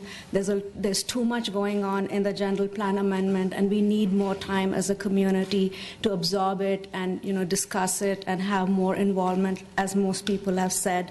Please approve only the bare minimum, that's the 1,200 unit. If you must give a buffer, take it to about 1,100, but not more than that. Spread these units across the city so that everybody feels the development, not just East Cupertino. I happen to live on Richwood Drive, and we are particularly opposed to United Furniture. We are right across from it. We'll be able to see their balconies from our street. Also, I think a lot of people have already expressed this, and I'll reiterate it, that none of us feel that the environmental impact report is accurate. It grossly underestimates the impact to traffic and to schools. None of those school numbers that they put up there are even believable. The schools are over capacity right now. Come and see the schools. That's it. Thank you. Thank you very much. The next speaker is Nagrapriya. Yeah, good evening, everyone. I'm Nagapriya Trutani, and so I was the person who started the campaign on change.org. I'm sure you are bombarded with a lot of emails. And please hold your applause, please. Thank you. And I just want to bring to notice that a petition that went online a week ago could get 700 signatures in a week. And that is like a huge participation in my terms. because I didn't know about this general amendment plan till 2 weeks earlier. So if you took the time to read the petition and also read the comments, the common message you would have gotten is congested roads, overcrowded parking, unsafe environment for biking for kids, crowded schools, and crowded free space for kids and families. So there's one thing that we want to make sure is the quality of life that people came to Cupertino for. And the other message I want to pass on is the city needs to take more proactive actions to make sure the public is informed effectively. I heard that the traffic meeting had more than 200 people. That's really good. It's good to see that kind of participation. I'm sure if you had named the meeting as Secure Mobility Meeting, people wouldn't have understood it. They understood Traffic Safety Meeting. So when when the city announces the meetings, we need to make sure the people understand what the meeting is about. If the meeting said, a general plan amendment meeting, we do not understand what it is. We do not understand what impact it makes to us in 20 years. We have to be, we need to ensure that the people understand what the meeting is for and whether public participation helps. We did see presentations about all the workshops and study sessions. I just live 2 doors down from here, and I didn't know anything about it. So I was really frustrated about it, and that's why I started the petition, and I'm glad that many people participated in it. So I urge the council to delay the major decision until all the concerns and suggestions are heard and the plan is amended to make satisfactory addresses to the suggestions and concerns from the public. Thank you. Oh, yeah, sure. I received so many emails, and then especially from Change.org. And I try to reply, but whatever I reply, it's all bounce back. So it's also very frustrated from my side, too. Okay. I will let the Change.org people know about that. Yeah. Thank you. Thank you. And how do I pronounce your name? I apologize. I am Saravana Kumar Tirutani. That might take a time, so I go by TVS. My mom is the only person who calls me by that name anyway. Thank you, everyone, for this time and the great work so far. A couple of things I just want to go through. We moved in year 2006, and ever since we have been very proactively engaged in the school development, etc. The reason why we moved to Cupertino was the good schools and the beautiful neighborhood, and we have been supporting this through higher property taxes, parcel taxes. I'm sure many of you remember how we ran around for passing the measures to increase the parcel tax and so forth. Now, the development plan that we see in the general plan seems to favor developers like Prometheus or in the lack of better name, like they come in and build the apartments, rent it out. They seem to have the benefit of higher rent because of the attractiveness of the great schools that we have, but they do not proportionately contribute to the parcel tax because the whole of the apartment complex just pays $200, whereas each one of the homeowners pay the same money. Similarly, many of the properties are privately owned, so they exchange as the equity or whatnot without resetting the property value, and hence kind of getting locked into the lower property tax and robbing of the potential revenue for the city, state, and the community. So in any development effort that this plan is going to propose, we urge this council and the city to consider having the developers build condos or individually owned properties so that any occupant proportionately pays for the development of the community schools, etc. They pay equal amount of taxes, property taxes, and whenever we go and canvass for new parcel taxes, they also contribute and be part of the same community in making this place as attractive as it's today. Thank you. Thank you, Saravan Kumar. Yes, you may. Ask the city attorney or city manager a question. This gentleman just said the whole apartment is paying the same property tax as one unit. Is that correct? Partial tax. Parcel tax. Depending on how you construct the tax, that could be the case. You're talking about parcel tax, not a property tax. Right. Yeah. Parcel tax and the property tax is normally linked to the time they bought the property. So what happens is, unlike a regular property, we don't sell and buy apartments, right? So the property tax never gets reset to the market value over time. It gets anchored to a very low value that is in the past. Well, I mean, that's Prop 13, which applies to both commercial and residential, right? That is right. But I think the point you're making on parcel taxes, we've all just taxed ourselves. 70+% of voters said they were willing to tax themselves, Measure J, for high schools. Right. We did a similar thing in the last year for CUSD, right? Right. And just for clarification, is it in fact true? I heard from Polly Bovey, I talked to her today, she confirmed that what you're saying is correct. That is, parcel tax on an entire apartment complex is paid quantity one. It's a partial tax. That's correct. On one part. Sometimes you're adjusted for the size of parcel, but it's generally I could have 1,000 apartments, quantity one parcel. Right. Just why it's called a parcel. Thank you. Thank you. Okay. It's not a residence tax, it's a parcel tax. Yep. The next speaker is Chris Bencher.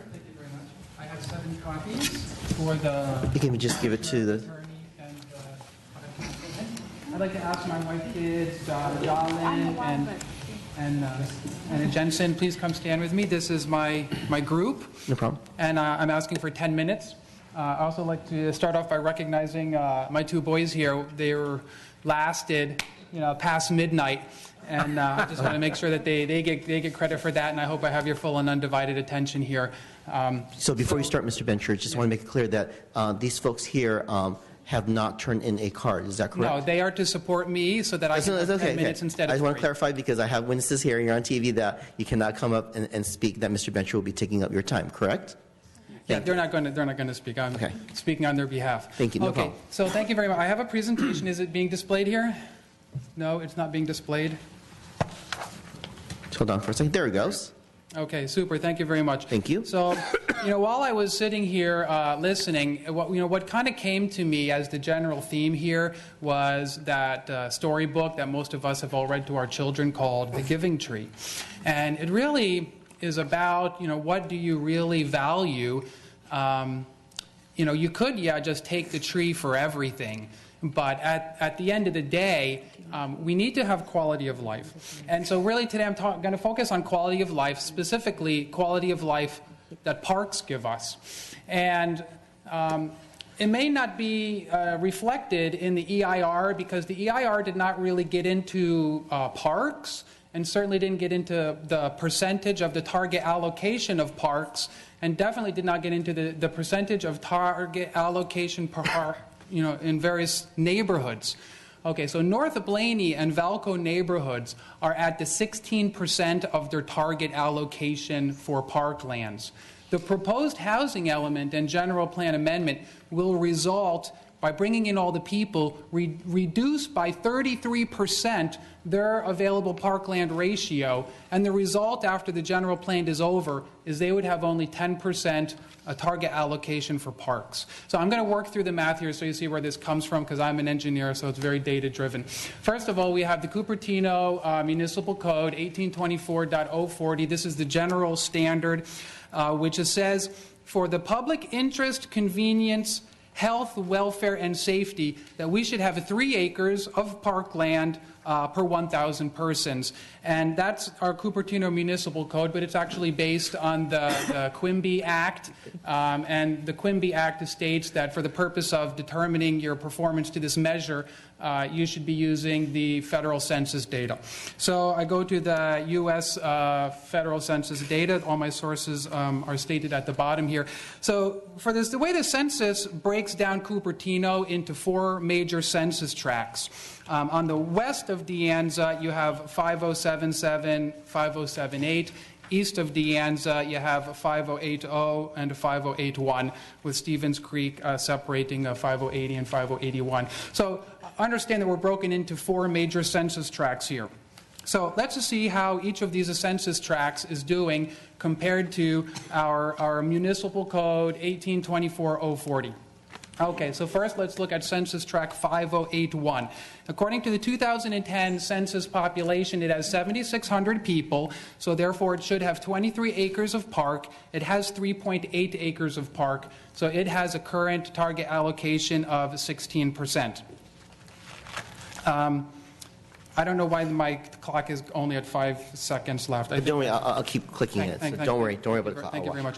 So it's only at 16% of the target allocation. So this is like a major red flag. And if you're going to have a general plan for the next 25 years to fix a problem for the city, this is certainly a major red flag that need to be fixed.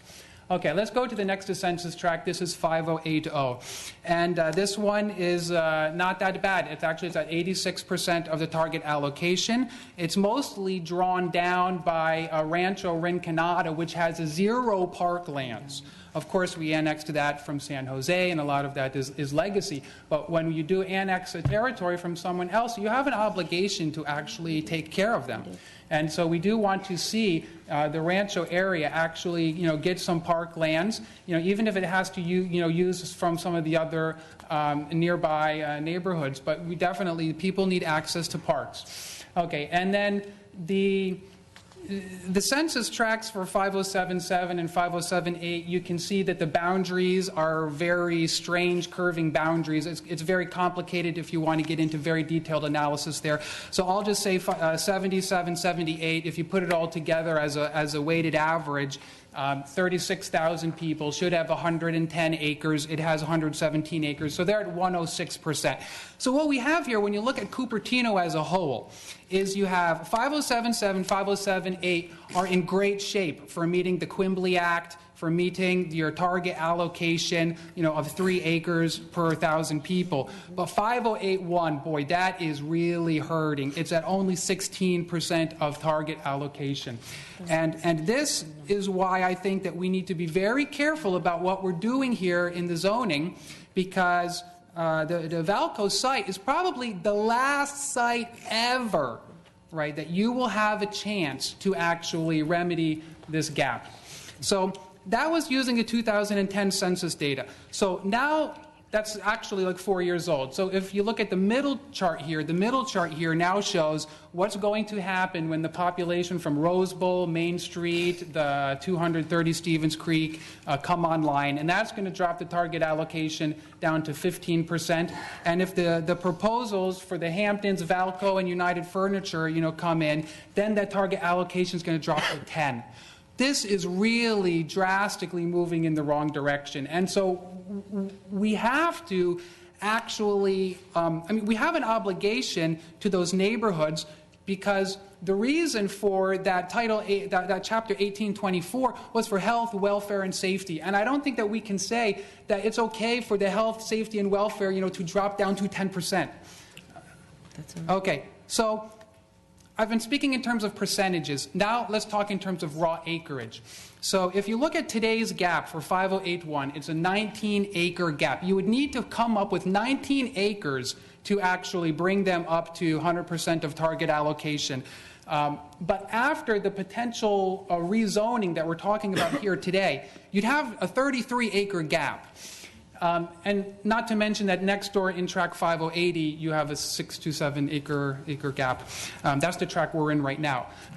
So overall, that we basically need to find where are we going to come up with 20 to 40 acres, right? And what I've drawn there, that red box is drawn to scale. That red box indicates 10 acres.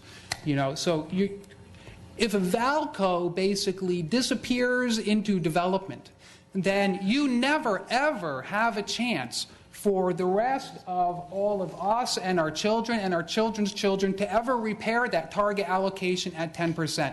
And so that's why I'm asking you all today that we really need to consider the Cupertino parkland dedication. It's written into the municipal code. We should consider it. There's the California Quimby Act. We should consider it. And we have to be very careful about rezoning, because if you rezone something that is commercial into mixed use, its market value is going to go up. But we should have a park plan that includes acquiring properties. And you should have a strategy you don't want to jack the market rate up and then say, gee, I should try to acquire it. Right? You have to have a strategy to fix this, and I think it's really going to play an important role about your rezoning decisions tonight. You may potentially rezone the last area for a park. You may potentially rezone it to a new mixed use that makes the market value go up, and then it's your last chance for basically that whole neighborhood to ever correct their target allocation. Thank you very much. Thank you very much. I really appreciate it. Just a quick question, Chris. When you adjusted your numbers, did you adjust for the new parks, such as the one at Main Street? No, actually, because the data that I was using, like I said, I got the data from the Cupertino org website. It listed all of your 24. So what I was including. So it doesn't list the parks that are currently under construction. Just the. I'm not aware of any parks that are currently under construction that are coming from the Main Street. No. Okay.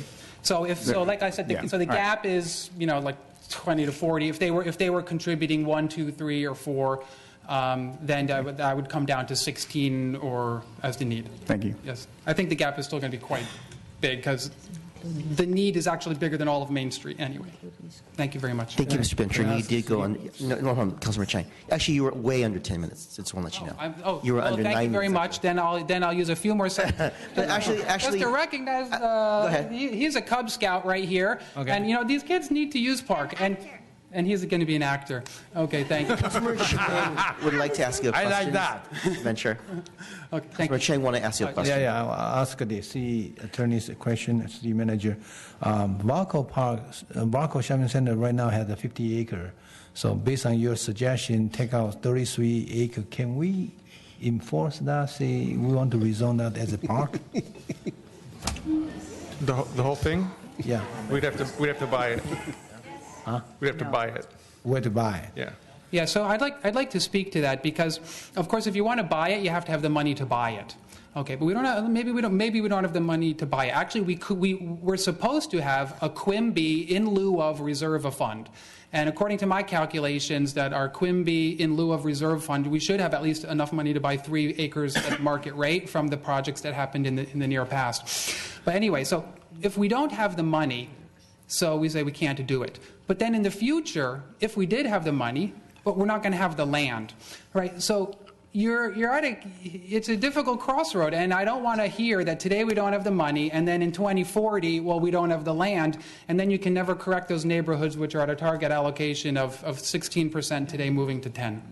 Thank you very much. We still have a lot more speakers. I have another group of people that was very organized, and I have 5 of you. So if you can all 5 come up in the order that you have, you can save me Sunil Santorners, 1, followed by Srini, followed by Meena, followed by Ram, followed by Raja Gopal. So are you Sunil? Yes, I'm And Sunil. just wanted to get clarification, so no misunderstanding, that each of you will speak 3 minutes each? So I plan to speak on behalf of all of them. Is that okay? Okay, so you want 10 minutes altogether? Yes. Okay. So thanks for giving us the opportunity. Just want to make it clear, guys, that you're all, he is going to speak on your behalf and that you will not be speaking, and he'll be getting 10 minutes altogether. I really appreciate it. Go ahead. Thank you. So thanks for giving us the opportunity to talk. We are primarily here to protest the general plan amendment, which also includes the housing element. I just wanted to step back for a moment and remind everybody what the city's vision is. This is what I found from the city's documents. So we want to replenish our resources for development, but at the same time, we want to retain our character, goals, and objectives as a city. And we want to consolidate development requests by several property owners, which is understood. Provide full range of housing to meet the needs of all segments of the city's population. Again, a valid concern and something we need to do. But most important, we need to have a balanced community. That's what it says. We need to have, I'll just read it out, quiet and attractive residential neighborhoods, exemplary parks and schools, accessible open space areas, hillsides and creeks, and a vibrant mixed-use heart of the city. So these are the city's vision. So with what the city is proposing, will we be able to preserve this vision for the city?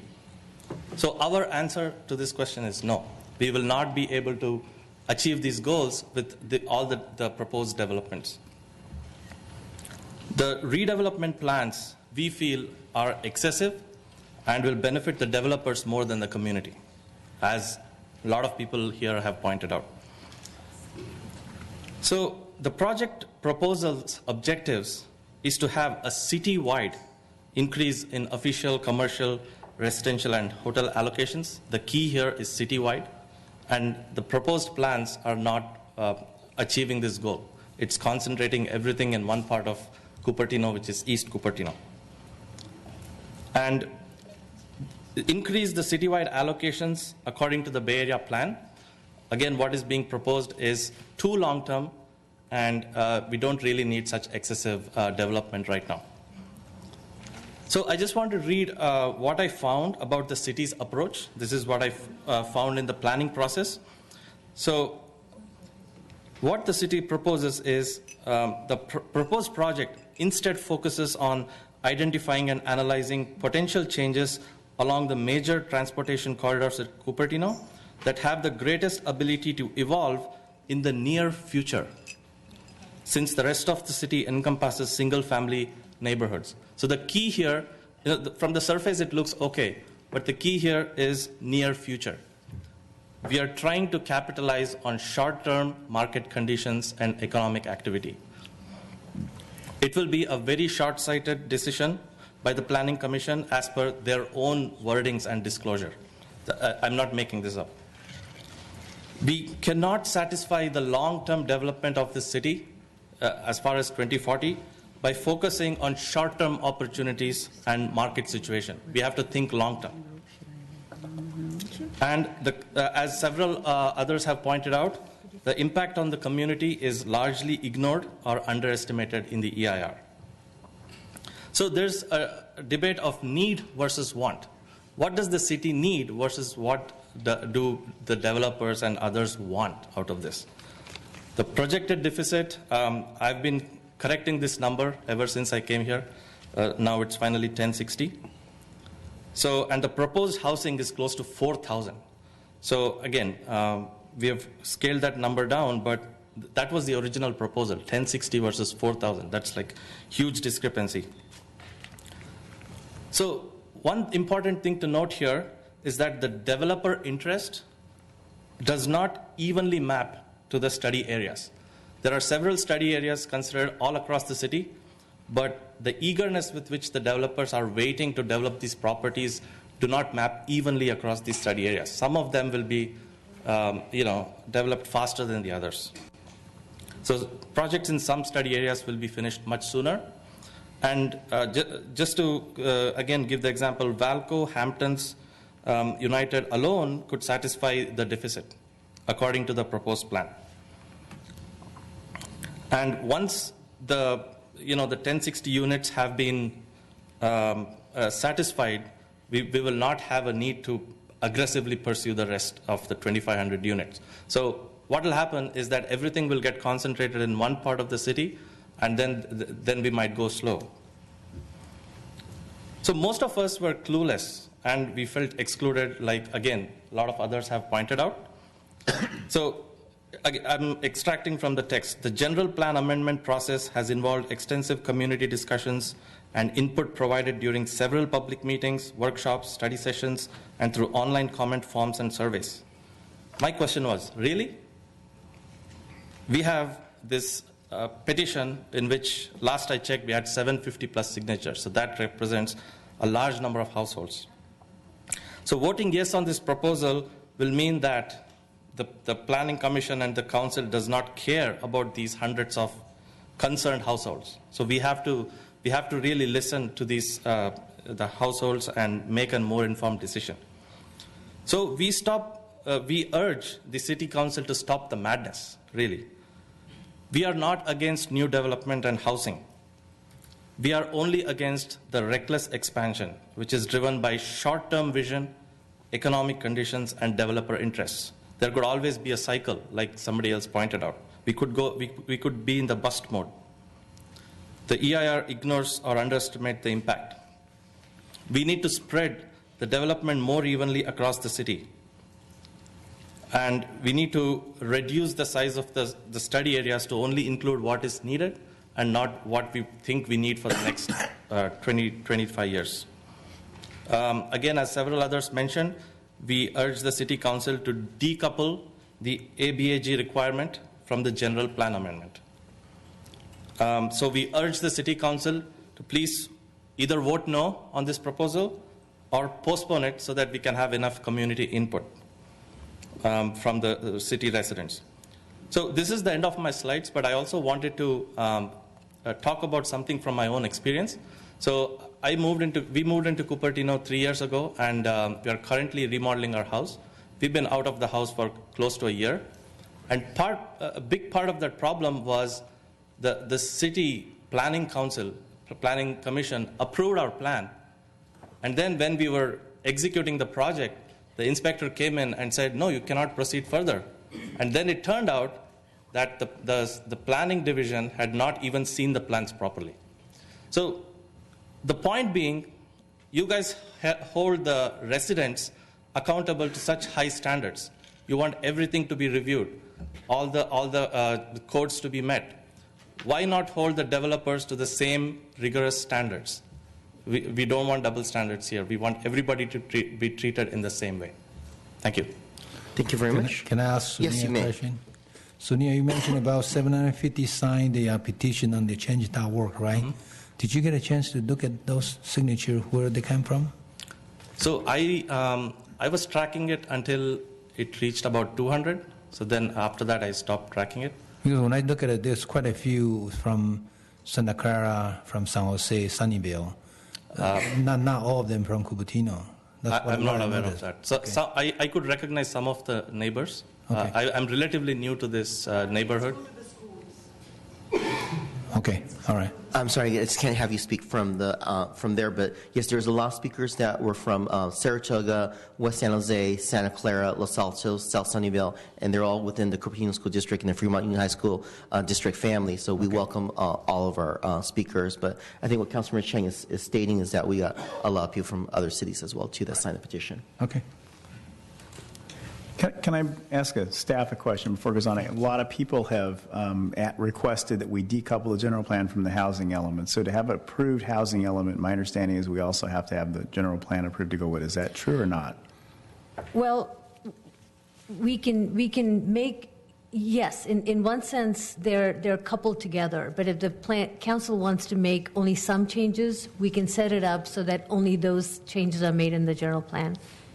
You can, for example, the general plan decide, has to be consistent with the housing element. Yes, they both have to be consistent. So you can decide you don't want to increase heights in an area, and so there's no change there. So, depends on what you want. We can make the appropriate changes. Just to let you know, there's some preamble in the general plan, and part of why it's there is because a lot of things have changed in the last 10 years. And so there's some discussions in the general plan that make it more current, regardless of what ultimately the development is going to be. So, and then just to be clear, I think there's a lot of confusion about how many units were in there. I think so. The EIR, my understanding, is studies the upper limit on anything we could possibly do, not necessarily what's being proposed. Is that correct? Right. The 4421 is the maximum that you can have in the general plan. Okay. And just for clarification for the rest of you speaking, there's a staff recommendation, but the council up here is listening to you, and so we'd like to hear what you think about things, and there's nothing is cast in stone yet. The next speaker is Ruth Littman Ashkenazi. And I apologize if I mispronounced your last name. Can you state again your name? I apologize. Yeah, it's Ruth Littman Ashkenazi. Thank you. On Alderbrook Lane. All right, good evening and good morning. I just want to ask 3 why questions. First of all, why? When you received such small turnout to the meetings, wasn't a major push put to advertise these workshops, these meetings, this issue You guys are part of our community. We've elected you, we live near you, or you're earning a salary, maybe a combination. You're part of us. Why didn't you reach out harder? We are a group of people who spend hundreds and hundreds and hundreds of hours for our schools, for our community, for our children. We would have been happy to be here had we known. Isn't it your job to make this a big issue, to make sure we understand what's going on? The second why. I want to know why parcel tax issues aren't made more generally known. There was a very good question brought up that had to be a little bit debated, and it was hesitated over here. And that question was, if a developer has 1,000 units, how many parcel taxes does he pay? 1. How many do we pay? 1 per household.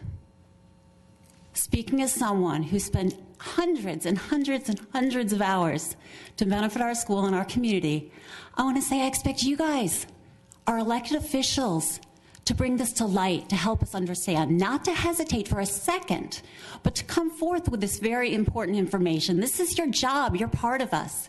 You're one of us. Act like it. Third, why? I want to relive part of our meeting about 4 hours ago. Okay, I can't quote exactly who said what here, but let me relive a moment. Someone said, the HCD, they don't care about traffic. They don't care about schools. Someone else said, whom do they work for? And yet another person said, up here, this was all the discussion that was going on up here, they work for the governor, the legislature. Let me ask you a question.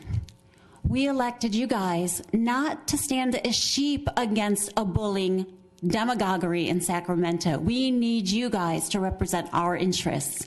Stand up to them. Don't let Sacramento bully us. We're here to support you. Please support us.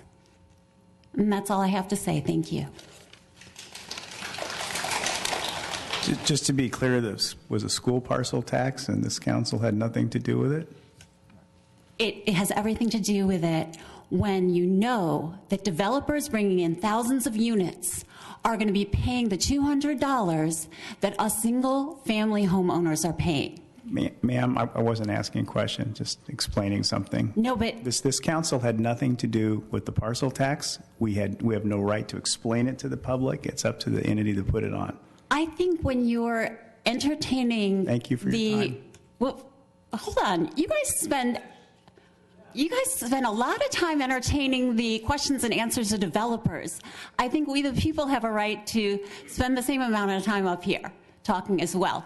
Please don't show your biases so clearly. It's a little painful. Okay. So when you bring in developers of 1,000+ units, I think it is your responsibility to make sure we do know that these developers are paying 1 parcel tax, regardless of whether it's for the schools, because the schools are part of this community, a very, very integral part of this community, and you are too. Thank you. So I'm going to address your statements. Since you haven't been following the council meetings for the last 7 years, I voted against pretty much every high-density project that's been put forward. The parcel tax is not due to a developer. It's due to if it's a bunch of rental units, and that's set forward, once again, not by this body. But I'm not blaming this body for setting it forward. I'm blaming this body for not making it better known so that your population understands everything involved. It's a matter of communication, just like the date this meeting takes place and just like the workshops that were not communicated effectively. It's communication. Thank you very much. Your time is up. Thank you. Next speaker is Peggy Griffin.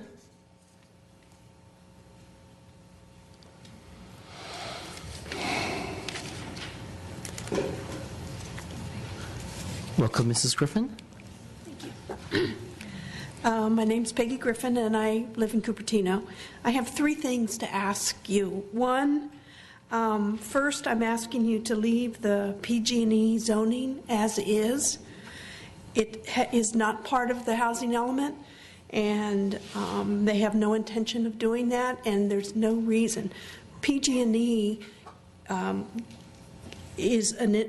provides us, we want them there for emergency preparedness. They're close by, and we want to keep them there. Two, I'm asking you to always tell the residents what it means to identify a parcel as part of the housing element. I've attended several meetings and the study sessions, and it wasn't until the last planning meeting that I realized that because you identify it as a housing element, it gets rezoned, and as part of being rezoned, it will be developed. And that just was like an aha to me.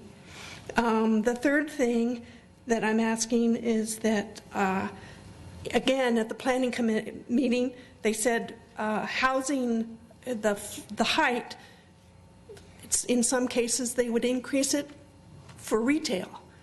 And it implied to me that the whole bottom floor would be retail and in exchange for an extra floor. But that's not true. I found out that retail isn't defined. There's no minimum square footage. Retail could be a vending machine, breakfast bar, a restaurant, or stores selling goods, which was my definition. So as residents, knowing what retail means, knowing what the housing element or a parcel on it would really help. Thank you. Thank you very much. Ms. Griffin? Ms. Griffin? Two council members want to ask you a question. Councilmember Centuro. So just to be clear, because your housing element site doesn't necessarily mean you're rezoned, but there's certain requirements on density, so they often are. So it's not a requirement, but it often is the case. And I agree with you completely with the retail element thing, but I lost on that vote when it came up. So okay. Councilmember Chang? Peggy, so you want the city to define the retail more vigorously in the future? Personally, I would prefer that you don't exchange height for retail on the floor. But if you're going to do that, I would say define retail, define the minimum percentage of the floor that needs to be retail. All right. Great. Thank you. Thank you. So I have two more groups here. The first group is Chris Wong, Albert Wang, and Glenn Simmons. You can come on up here. And I just want to get clarification, Mr. Huang. Are you each of you going to speak 3 minutes each? Yeah, 3 minutes each. Okay, sounds great. Thank you. Okay, good evening. My name is Chris Wong. My family has owned and operated the Marina Foods grocery stores for over 25 years. We're extremely excited about the prospect of redeveloping our site and refreshing our image. As you may know, in the last 10 years, about 7 or 8 grocery stores have opened within 2 miles of us. And this has led to enormous competition.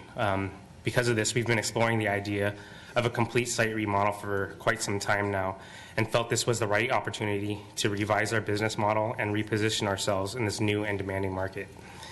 By redeveloping the site with new amenities, exciting new tenants, and a brand new space for Marina Foods, we can bring life and vibrancy to what we feel is the natural downtown area of Cupertino. In order for us to make the plan financially feasible, however, we must include a housing component to the project, as we need to build roughly 600 to 700 underground parking stalls. But not only that, we feel that residents and retail in the same village-type setting would be mutually beneficial. We're not developers by trade, but we do know Cupertino intimately. And we've hired a very reputable architectural firm in the Dolan Group to help guide us through the process. In working with them, we feel we can not only strengthen our retail presence, but also benefit the community. Our site is conveniently located on a major thoroughfare with convenient access to public transportation and is within walking distance to De Anza College, Apple, and most Cupertino retail centers. We plan to put in roughly 230 residential units with either a senior housing or hotel component, and look to increase our retail footprint from the current 44,000 square feet to over 66,000 square feet. And with these additions, we feel Marina would be well positioned to serve the community for another 25 years. Thanks. Albert Wang, or whoever wants to come up. Just state your name. Yeah. Yeah, we will represent the Marina Food and Marina Plaza, and we've been proudly providing service to the community for almost 30 years, and we are part of the community, and we want to stay this way for a long time to come. And we have we own the majority of the parking space and the retail building, Marina Food, and also we also own that adjacent the parcel which is which that Mandarin Gourmet restaurant is located. As part of the housing element, our goal is to develop the site into a vibrant mixed-use village and major crossroads section of Cupertino. Alongside new housing options, we want to provide the community with a variety of shopping, dining, and other professional services that will integrate into and support the Stevens Creek Corridor retail district. For retail, our plan is to bring back at least the retail space we currently has. We probably provide even more than that. And while revitalizing the area with new facilities and better amenities such as outdoor seating, walkable pathways, and large gathering places that make the plaza more attractive to shoppers. And we have planned for plenty parking space to support both the retail space as well as the new residents. For housing within the marina side is a fantastic location. At Cupertino's major crossroad, the marina side is located along the major transportation corridor where commuters can easily access to both 85 and 280, while bus stops in front of the marina can virtually take you anywhere in town, as well as Caltrain stations as far as the downtown San Jose. Residents can easily walk to the Memorial Park, the Sports Center, Senior Center, or they can walk across to Target and the Crossroad for shopping. We believe housing and retail together here can form a strong, co-beneficial relationship while decreasing unnecessary traffic near Cupertino's residential neighborhood and schools. And to help ensure that the project is a success, we have already brought on board a well-respected architect, Darling Groups, to design a project that will build substantially to LEED standards as well as integrate smoothly into Thank you, Mr. Wang. Your time is corridor. up. Okay, so now I give the podium to John. Perfect timing. Is it John or Glenn Sims? I'm John Thatch. I'm representing Glenn. I'm No problem. Design partner, so I'm taking Glenn's spot. Could you just state your name for the record, please? John Thatch. Thank you. I'm principal in Darling Group Architecture and Planning. I'm happy to be here because I think we have, I think, a very interesting project as far as really bringing a mixed-use project. There's office uses on the site. And basically, we're looking at replacing the market, bringing a very vibrant new market to the marketplace here. And I think also it's designed interesting that we have De Anza and Stevenson, and then we have those uses, the commercial uses on the edges, and we're putting the residential on the quieter streets inside and having a bigger buffer there. And the main thing I think as far as looking at how we're integrating the whole block is if you look at the plan, is we have a plaza that sort of integrates everything as far as how we're creating a main street in the project, just bringing, I think, all the different uses together. And it's something I think it's going to work out really well for this area. As stated, there's a lot of different uses. This is very walkable. I think we're very connected as far as how this community can work, and really appreciate your consideration for this site. Thank you. Thank you very much. Thank you for your time. I have another group here as well. Can I ask them a Yes, question? you may. Yes. The concern is traffic. Chris, the concern is traffic and at school. Are you guys willing to help to solve the traffic problem? Yeah, we'd be willing to discuss, yeah. And then also the school? Yeah, of course. Yes. Might like helping the school building some classroom? Yeah, of course. Okay. That'd be part of our process with the city. Good. Thank you. I have another group up here, and I'll call the names here, is Michael Kramer, Reed Molds, and Peter Powell. Can you come on up here, please? Michael Kramer. And I just want to get clarification, is that are each of you going to speak for 3 minutes, or one person going to speak for 10 minutes? I think in the interest of time, Mr. Kramer will yield his time to Peter and I. And, okay. So Peter's going to speak for 10 minutes? I'll speak for some of the time, then Peter will speak as well.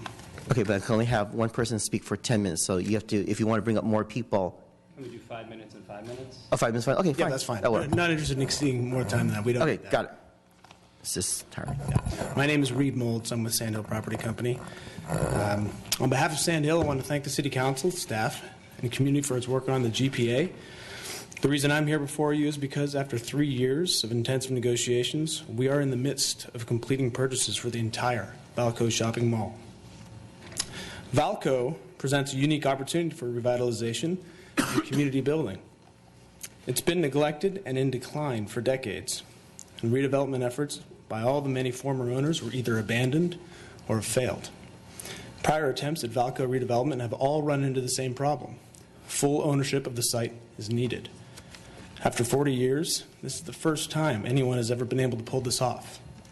Consolidating 4 owners who rarely talked to one another into single ownership.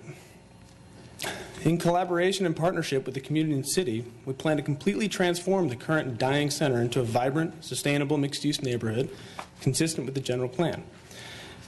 The overarching vision is to create a pedestrian-oriented town center, one that will have synergies between the uses and nearby projects, such as Main Street, to create a dynamic downtown where the community can live, work, shop, and play. So we were pleased to see the recent City of Cupertino community satisfaction survey conducted by Godby Research, with an overwhelming 86% of Cupertino residents surveyed supporting redevelopment of Valco, and 78% supporting a mix of uses including retail, office, and housing. While we preferred the 800 units in Alternative C, we agree with staff's recommendation that Valco be designated as a 600-unit housing element site. We do request that the general plan include an office allocation for Valco of 2 million square feet and height limits set out in Alternative C. Without this specific office allocation, as well as the necessary retail and housing components, there will not be adequate critical mass to make it possible for us or any other prospective developer to successfully redevelop Valco. The benefits to the city of such a project go well beyond creating a sense of place. A carefully planned retail format would reduce leakage and generate millions in sales tax revenues, far in excess of what is there today. Property taxes would also increase significantly, given the $1 billion-plus investment Sandhill is prepared to make in the city. We're proud of what we've done in the city of Cupertino. We've partnered with the city and community on a number of successful projects since the 90s. We're a local owner and take pride in our commitment to the community and the city. Our Main Street project is now under construction, and we will open as new gathering place in 2015 and 2016. Approval of the general plan is just the beginning, not the end, of the planning process for Valco. There is no Valco project under review today.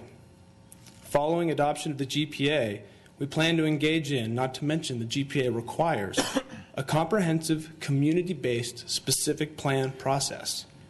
This will not be done in private. We look forward to collaborating with the city and community stakeholders on the redevelopment of Valco, on transportation, and on community benefits. This should be an exciting opportunity for everyone to come together and create something wonderful. But without the necessary office, residential, retail, and height allocations we will not, that we requested, we will not be able to make the commitment required to successfully redevelop Valco, and will continue to languish for decades to come. Thank you for consideration. Mayor Wong and members of council, my name is Peter Powell. I think a lot of people here because they care about what happened in Cupertino, but we all agree that on one thing, that Valco is not working. It's a dead center. It's not going to get any better. We're here tonight because we want to ask the council and the community to give us a chance to show you and to convince you that we can come up with a plan to turn this embarrassment into something that we can all be proud of. We think the right people do the job because, first of all, we care. I've been doing business in Cupertino for 20 years.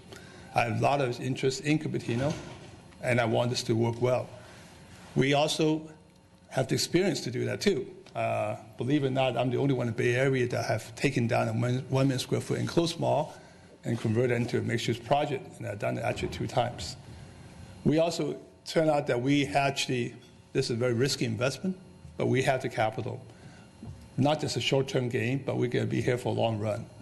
It'll probably take us 12 to 13 years just to get our money back, but we are willing to hang in there that long to make it work. I'm basically putting my credibility on the line because we have a reputation for being open. We have open mind and we have open door. We have talked to about 1,000 people at Main Street, I don't know, about 30 different meetings before we even finalize the plan. We're going to do it here too, even more. We actually have a whole team set up here with Reed and Michael, and I know Eric's fallen asleep by now, but we have a whole lot of people here that was willing to talk to everyone here, whether it's CCC, CARE, and the Homeowners Association, one-on-one. We will have an on-site office, and you're welcome to come in here. We're accessible. We're always around. We want you to know that until we've done all this outreach, and I know there's a lot of complaints tonight about not being informed, not being in the act, well, in the loop, we will try to do the best we can, and until that happens, we will not have a plan to show you. However, we're confident that we have some idea what we're doing. We hope that the plan will come out great, but we don't have one yet. But I do know something will be in the plan. One is the traffic. If you think that we don't care about traffic, you're wrong, because we have tenants that we're worried about. Nobody's going to come here if the traffic is a problem. It's a nightmare. We also are very quality conscious. As you probably know, every project we've done in Cupertino Village, Hilton Hotel, the Whole Food, the office building on De Anza and Mariani, and Main Street. I can tell you that we are going to, because of the critical mass of this project, we are able to buy the best design team possible. We also care about schools. I've been here for 20 years. I know how big a deal school is. If you think that we don't care about school, you're wrong too. If we can get housing at Valco, we will make sure the school is not only preserved, but will be improved. And I can tell you that we'll be able to come up with ways to maybe even surprise all of you as to how we can help support the school. And one thing we're not going to do is turn it into high-density housing development. It's going to be a mixed-use project with housing, but if you really look at the so-called density and compare the other 6 or 7 housing element site, we're about 40–50% below them. Just to give you some idea, if you look at Santana Road and you consider that's a high-density housing project, our density is about 40% of what they have today. So this is a long journey, but we had to take the first step, and the first step is we got to get a GPA done. Otherwise, we can't get going here. And I think that you have a lot of chance to see it. We don't, like I said, we don't have a plan. You have lots of time, lots of opportunity to say yes or no. Over Main Street project, we can't even put up the enclosure, trash enclosure gate without RT reviewing that. We actually have to get city approval on the color concrete put in the sidewalk. So we're not going to be able to get away with anything. So I just want people to relax that we're not going to come in tomorrow and build this thing out. We will take our time, go through a process. You're all invited to participate, and by the time we get through, hopefully we'll have something we'll all be proud of. So I'm not sure if I can add anything to it, but I can just tell you that based on our track record in town, I think that we hope that we can get a break from everyone. Thank you very much for your time, and if you have any questions, I'll be glad to answer them. Can I ask a question?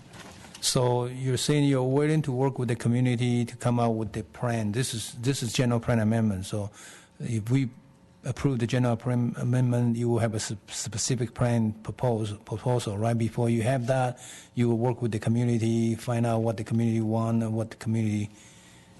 Yes, the key words are before that. We don't have a plan, unlike some big corporation here where you come in here with a plan that we decided on and you say you guys accept it. We purposely do not have a plan. We got to go out there and talk to people. We may not agree. We're not going to say we're going to please everyone, but we want to go through the process, let you know we do care and we do want to see what will work, just like we did in Main Street.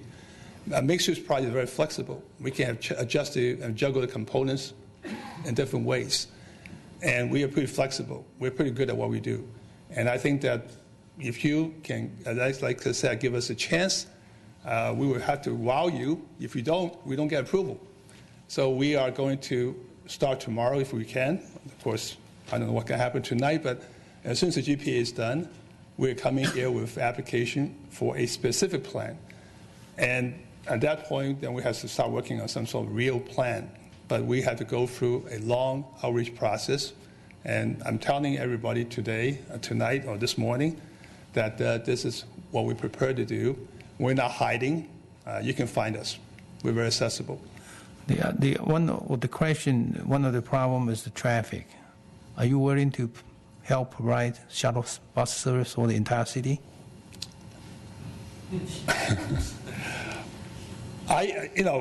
One thing people think that we're kind of greedy. We ask for millions of square feet, hundreds of units, all these other good stuff for the project. We need it because we need a critical mass. The good part is that when we do get a critical mass, then we can afford to do things that other projects cannot. So, for example, I'm not sure exactly what the shuttle system is supposed to work. I heard something about it tonight and some time before.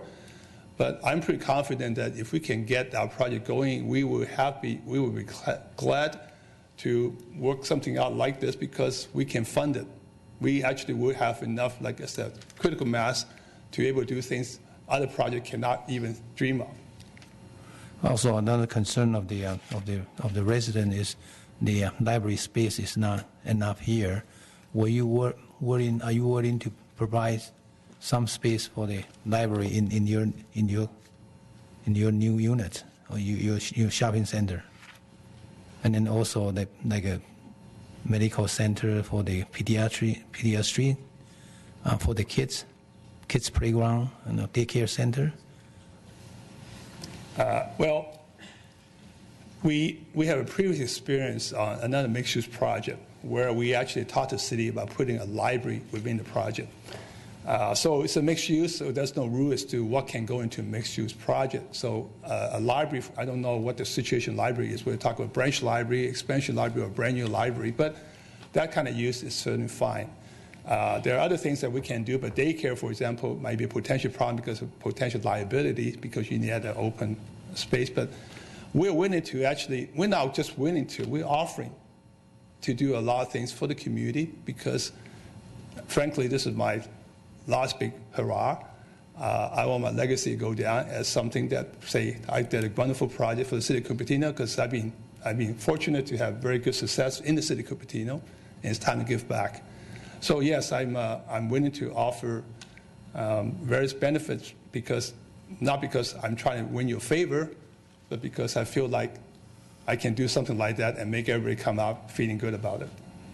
Also, because you're asking for 600 units, that will create more students, right? So that means need more classroom. Are you willing to build the classroom for the school here? You know, I'm an immigrant. I came from Hong Kong, and education is number one and number two thing in Hong Kong. And so at this point here, we thought Cupertino is great because of the schools. And even though I don't have kids going to school here, it's a great asset to have in town. And last thing we want to do is screw the thing up for anyone. So I've been thinking that for the last maybe 5 or 6 years to say, well, we keep talking about school problem. We keep talking about overcrowding the school, but at the same time, you cannot shut down the city either. You can't say, well, we close for business, nobody can ever come in here again.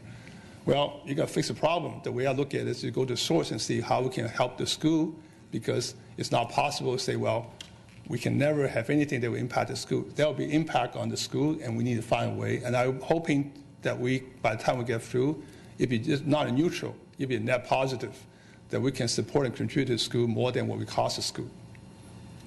So you're willing to talk to the community, find out what their needs, and then it will be part of the project for your specific plan. Yeah, again, like I was sitting through, 6 hours, 7 hours of hearing tonight, and I mean, I don't enjoy it. I don't enjoy people coming here being unhappy and say, well, you didn't talk to us. You didn't know what you're doing here. You guys are greedy or whatever. That is not how we operate.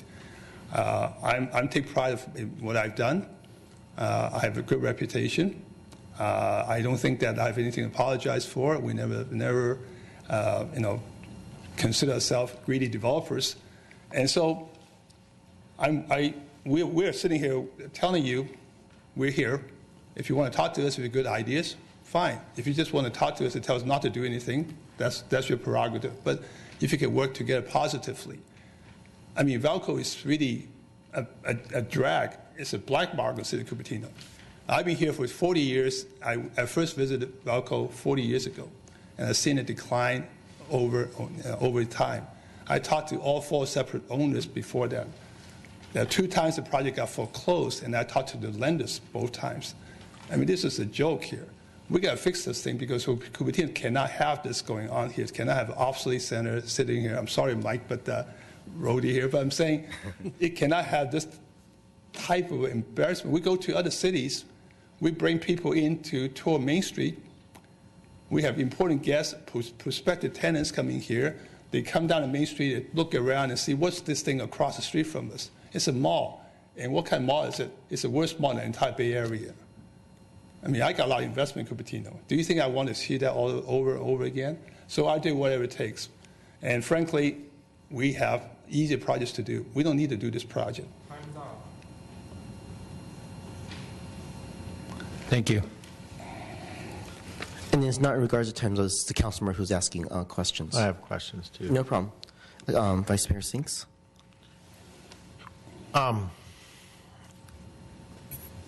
If and when we approve the housing, office, retail components that you would need to make this go, what is your time frame for doing all this outreach and then coming to council with a specific plan? Well, that's hard to say because we start right away, but again, I'm not sure. We actually will have about a 1-year process or a 2-year process, or what do you figure? I mean, I think to be fair, we cannot just say we're going to reach out to the community and then after 2 weeks they say we're done reaching out. I hope not. So we will take our time. The fact of the matter is there'll be at least a year or so where we can't even touch the property because of various lease obligations that we have out there. So that's a good period of time where we actually, I think we're going to probably, just guessing, probably take 6 or 7 months to go through the community interaction. Then we have a design team to try to interpret that into a master plan. We have lots of time to work with the council, the city in between time. And when we're ready, we'll come in and start a specific plan. So we consider this project a long-term project, probably take 5 or 6 years to finish. So maybe a year or so just to upfront get into a good master plan. Over at Main Street, we have about 30 versions of the master plan that we carry by the time we get done. And just to recall the history of Main Street, when that was first entitled by a prior city council, economic times were such that you just couldn't go forward, right? That was, we had the banking crisis in 2008 and so forth. So I guess it wasn't entitled in that general time frame, but it took 5 years until you had a plan and you worked with the community, and you said you had 30 meetings?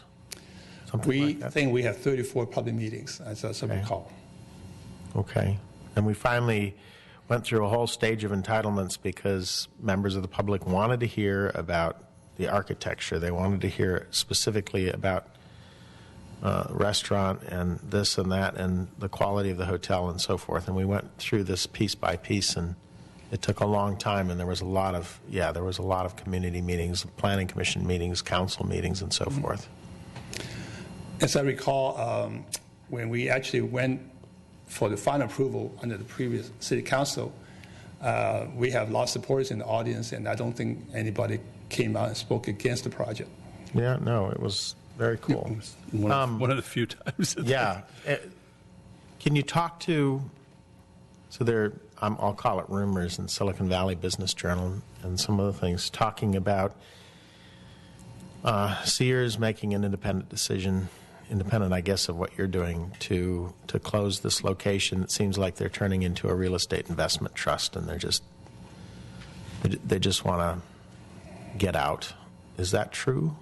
What do you know about Sears? Well, And unfortunately, they sort of did it on their own. We had a great deal with them where they allowed to stay in the property for up to a year to wind up their business. Now, they can always leave early if they wanted to, but they can stay up to a year if they choose to as well. So apparently, a year from close of escrow? A year from close of escrow. And you've already done that? Yes, about a week or so ago, 2 weeks ago. Right. And so unbeknownst to us, a newspaper reporter talked to them, and someone from studio said, yeah, we're closing pretty soon. So they didn't bother telling us, but if that's the case, that's the case. Macy's and JCPenney have the same right to stay there for a period of time. And we think that especially during Christmas time, we don't really want to rock the boat and cause anybody any hardship. But we are prepared to let them stay there for a while until they get finished until they're ready to go. But Sears is well known. Sears has been selling stores all over the country. Yeah. It's a public information. Everybody knows that they are losing money quickly, and they're only making it by selling different real estate assets. Okay, so if the community says, you bring us a project, the community doesn't want it, what are you going to do? You have other things to do, you said. What would you do with these pieces of Valco that you're acquiring? Yeah, well, it's a risk, right? Obviously, we bought it with our entitlement.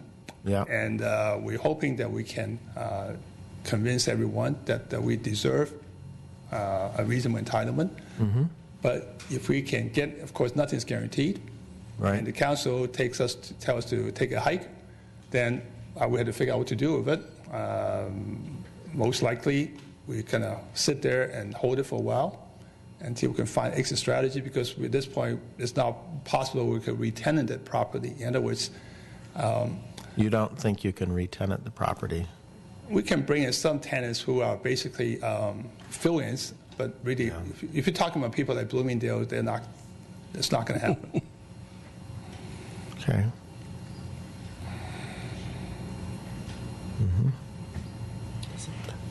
Okay, so you're figuring getting through a public process, coming to council with a specific plan that generally has satisfied the community could be half a year and a half, 2 years, something like this, right? Well, if we do our job well, if we are able to, I mean, it's up to us, right? Yeah. We have to show people we have a great plan. Right. And until we do that, it might take us 6 years, I don't know, but hopefully shorter than that. We know that the first thing we need to do is initiate a specific plan. Contrary to what people believe, there's no plan today. Your intention would be to do this over the next year, say. You're not going to sit on this because No, we start immediately. The rumor also was that you paid $102.5 million for Sears.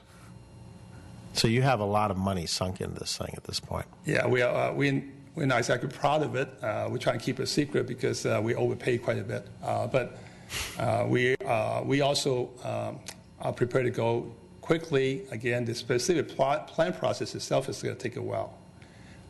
So the GPA tonight only allows us to get started here. We haven't even got to home base by any means. But we are prepared to go.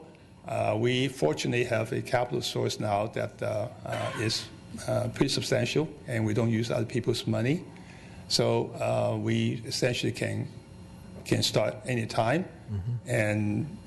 And the first thing, like I said, we do is put up a notice. We'll put up a website, put up a sign at the office, and tell people we're open to talking to you.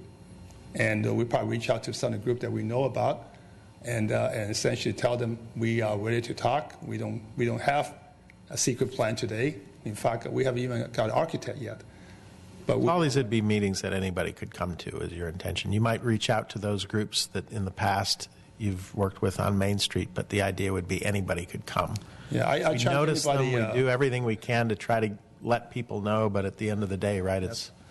I would say that you cannot, anybody in the community or the city cannot come in and tell us that they have been turned away from us, by us. We have never closed our door to anyone. Unfortunately, we're not a big-time company. We're a boutique firm. We're local, and people can find us. Okay. I The mayor is signaling that it's time for us to move on. So. Mike Rohde? Next speaker is Mike Rohde. One quick question. Sorry, Peter? Councilmember Central. So on Main Street, there was a question that came up earlier about parkland and stuff. There was a park and plus the town square. Those were about, what, 4 acres total? No. They're about, I think, 2 acres total. Well, those one for the park and then about another? A little bit less than one for the soft park, and then about a little bit over one for the town square. Okay. Thank you. Mike Rohde. Followed by Wen Guan Wang, followed by Mike Tracini, followed by Beverly Bryant. Are there any other people who wanted to speak on this item? Please raise your hand, because those are the only cards I have. So those are the only cards that I will do, okay? This is it. Only 4 more cards. No more cards I'm going to take. Hi there. I'm Mike Rohde, the general manager at Valco Shopping Mall. I was really hoping to go before Mr. Powell, but... Sorry. That's okay. You know, I've heard a lot about the whole process today, and we've heard a lot about Valco. You know, we've heard a lot about parks and city fees and in lieu fees and such as that, but you know, there's been really no discussion about how to pay for that. So, correct me if I'm wrong, retail sales tax pays for some of those city fees and staff fees. Also, development fees go to pay those expenses. And at this point, you know, Valco has probably seen its better days. It would be a very difficult process to re-tenant this property. And as Mr. Powell has already indicated, that, you know, he's probably done you all a favor because these department stores, their days are numbered. I think that you can read the news, and Sears has already indicated that, I think 2 weeks ago, they indicated they're closing 119 stores. And then prior to that, even a couple of years ago, they closed another 100 stores. And JCPenney, also in a downslide, and they're in the process of closing stores. So likely Mr. Powell has done you a favor by purchasing these properties. You know, the likelihood of this property turning the corner is very difficult. The department stores have really had a stranglehold on this property, something called an REA agreement. Some of you have been on the council for a while, and we've had this discussion in other venues. So I think that it's pretty clear that, you know, this particular property needs to become a mixed-use process. And if you look at the nationwide trend of shopping centers, they're no longer just a retail component. If you also dig a little deeper, you can go to the International Council of Shopping Centers. Every single retail venue now has almost a mixed-use process. No longer anchored by department stores, they're mostly anchored by theaters and housing components and office space and boutique restaurants and icon restaurants. So it's really kind of a unique situation these days. And the days of big anchored department stores are over. Thank you, Mr. Rohde. Wen Guan Wang.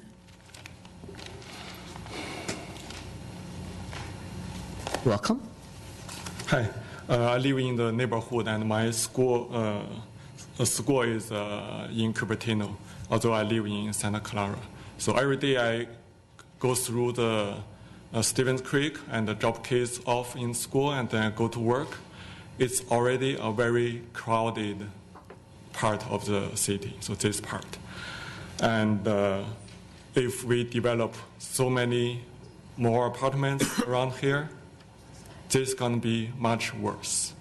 Although Mr. Paul said they're going to try to solve this for school, for traffic, for everything, I don't see any concrete plans.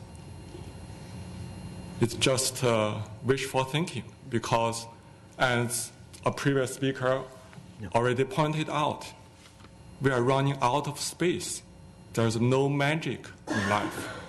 When you have no space, how do you make all the other parts of the life better? We're gonna compromise the life quality. So I'm against of this, and so many people already made wonderful lectures about this. So, yeah. Thank you, Mr. Wang.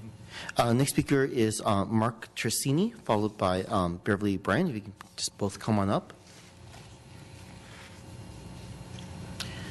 Good evening, Mr. Mayor and members of the council. My name is Mark Tersini. I'm a principal of KT Properties, which is a development firm that has been located in Cupertino since 1988, approximately 26 years. The office building that we're in is property that the family acquired in the mid-70s and built the office buildings 30 years ago today. Our office building is located at 21710 Stevens Creek Boulevard, which is just west of what is now Highway 85, in west of the Oaks Shopping Center. And I'm here tonight to talk about the Oaks. My brother Ken and I have the property, the Oaks property, in escrow to purchase. It's a site that have been following for better than 20 years, and it has had a couple of different ownerships, and unfortunately we were not fortunate enough to get the property under contract. But we do have the property under contract today, and we have a set closing date in January of 2015. And the closing is not predicated on what goes on this evening, and I want to be clear about that. The site is an active retail center, but it's a tired retail center. And our plans are to redevelop the Oaks Shopping Center with a combination of uses, both obviously to maintain a viable and active retail component, but also to introduce a viable office and residential. As been pointed out this evening, the site has been selected as a site for residential. And when we began the process of acquiring the site, it was in the early September timeframe of this year. And I attended a number of meetings with city staff and brought myself up to speed with respect to where the general plan process is to date and the housing element update as it currently sits. And in that, the Oaks has been identified as a gateway site. And its location, obviously, at the intersection of Highway 85 and Stevens Creek Boulevard are major transportation corridors that serve Cupertino. And with this in mind, my brother and I have looked at the development and the redevelopment, the repurposing of the Oaks. And what we'd like to see is the opportunity to construct a vibrant retail, the opportunity to develop at a minimum 235 residential units. And we'd also like the opportunity to repurpose the site with office, and we're looking at the office in the neighborhood of 200,000 square feet and above. We don't have a site plan laid out. It's too premature for us. We haven't even started the process of reaching out to the tenants within that shopping center to date. Your time is up. Thank you. Thank you. Mm-hmm. Can I ask a question again? Yes. The same. Will you help on the solving the traffic problem? Councilmember Chang, I think there's a lot of opportunity to assist the city of Cupertino and the traffic problems that are associated with the in and around the schools, the traffic associated with the ability to get from, say, Deanza College to the employment centers today. We believe there's an opportunity. We also believe there's an opportunity to provide a community benefit to play off of the De Anza College in some capacity with the Oaks Shopping Center site. Okay, also helping the school? That is correct. Okay, thank you. Quick question. On the form I'm looking at, it seems to list as 150 acres maximum under the staff report, and you've asked for 235 housing units. Is that, do I have that wrong? Sorry, we've studied a maximum of 235 units, but I It's on the believe... recommended. Yeah, the Planning Commission recommended 150. Okay, thank you. More questions for Mark? No? Thank you so much. Thank you. Beverly Bryant.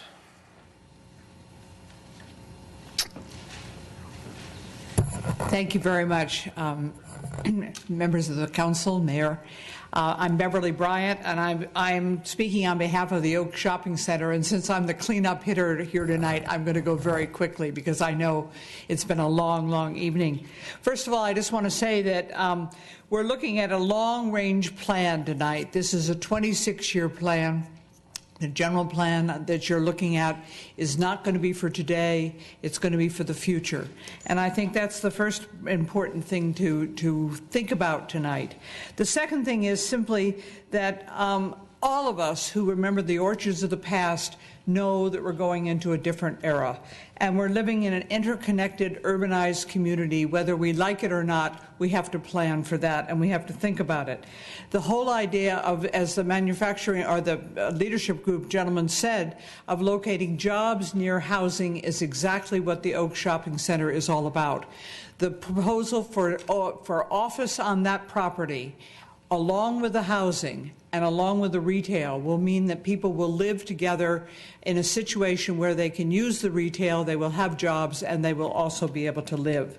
I think as urban planners and decision makers, we ask you also to consider the possibility of putting office on the west side of Cupertino, on the side of Cupertino where there is access to Highway 85, where there is a Stevens Creek corridor, where there are places where people can exit easily and not use city streets as much, and also have office right there near housing. Finally, I think the suggestion about looking at this whole plan, and I know you're thinking about it very carefully, as an entity for the whole city. And I think some of the ideas of integration and bringing housing and office together, and office at a corridor where transportation will be used, is very, very important. So I thank you for your long, long evening and for the deliberations, and I appreciate your time. Thank you. Beverly, how many acres is the Oaks? Excuse me? How many acres is the Oaks? The acreage I thought was 8, but I've find out it may be 7.9, but I'd have to refer to Mr. Tersini because he's the purchaser and I'm not. Thank you. Thank you very much. With that, I'll go ahead and close the public hearing. And I ask for, do you guys want a 5-10 minute break? You want to keep on going? Just keep going. Okay, no problem. So I go ahead and close the public hearing, and I can go through deliberation. They wanted us to look at the five questions: development allocation, community benefits, building heights, Valco Shopping District, and housing element sites. And Councilmember Orrin Mahoney, do you want to start off first? Yeah, let me start off with a question first. Just to we've been talking around it a little bit, but just to clarify that what on Valco in particular, what we're really talking about is not an entitlement per se, but an envelope to work within where they would have to come up with a specific plan. Yeah, they have nothing until they get a specific plan approved. And that specific plan would take a whole public process, as Peter outlined. And yeah, I mean, he says he's going to enjoy it, but I have a feeling it will be harder on him. Okay, but that's okay. So okay. So you want me to actually start from there then? Yeah, I mean, we can go development allocation one by one. Can I just ask a follow-up question? Yeah, you can ask a question. For any of these projects, is it conceivable that really, well, I'm not going to say for the smallest the 11-unit housing site, but is it conceivable that any of these larger things wouldn't go through a long public process? And the Hamptons project will probably be the shortest process because they have the least complicated entitlement. It mostly would be only housing. Yeah, and Is that why? An ASA. It would go to council, but it wouldn't have. It's not a mixed-use project, so it's much simpler. Okay, so any larger mixed-use project is going to go through a series of hearings, public comment. Yeah, they'll have public comment, but they're more complicated. Getting residents' input and making adjustment until, we finally at some point get to a planning commission meeting or a city, certainly a city council meeting on the bigger ones, right? Right. Okay, thanks. I'm sorry. No, it's fine. So I think development allocations, what should the city plan for in terms of development allocations for office, commercial, hotel, and residential units through 2040? And I believe that the planning commission's decision was to leave everything open, I believe, versus districts, or here we go. This would help us here. Maybe RT, you can help us on the first question on development allocation, please.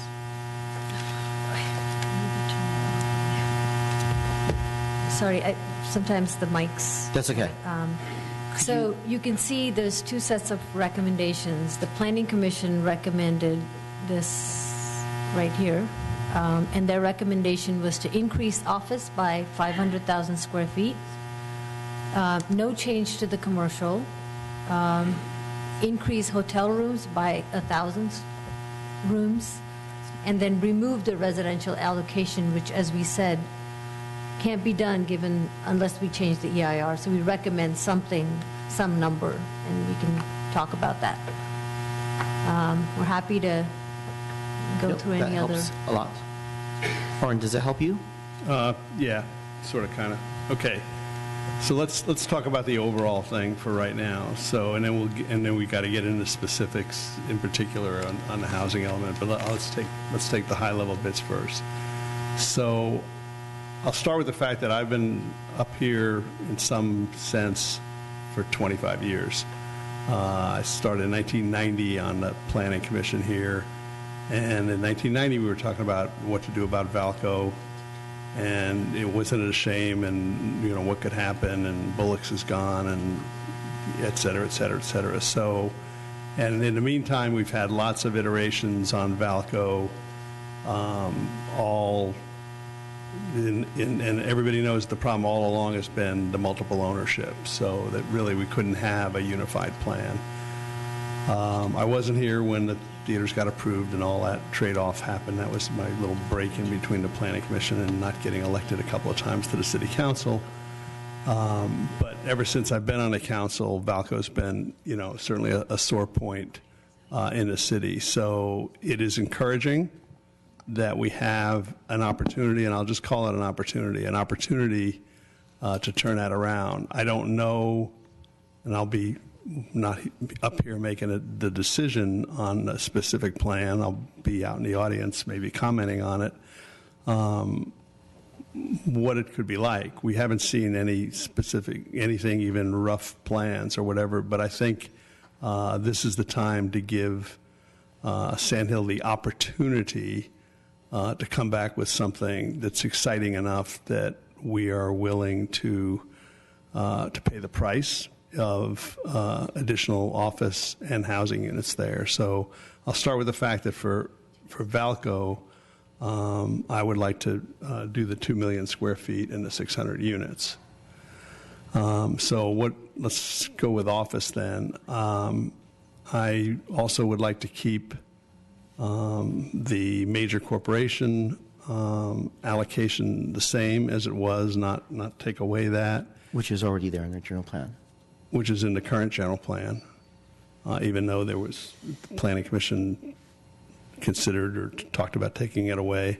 Correct. And then I think that the rest of the city needs something, and somewhere between 500,000 and $1 million for the rest of the city. So that would come, if you did 500,000 for the rest of the city, that would be a 3040 number, which is between alternative B and alternative C. So that's office. Hotel, I'm fine with the rooms, the number of rooms there. Nobody seems to be having any heartburn about that one way or the other.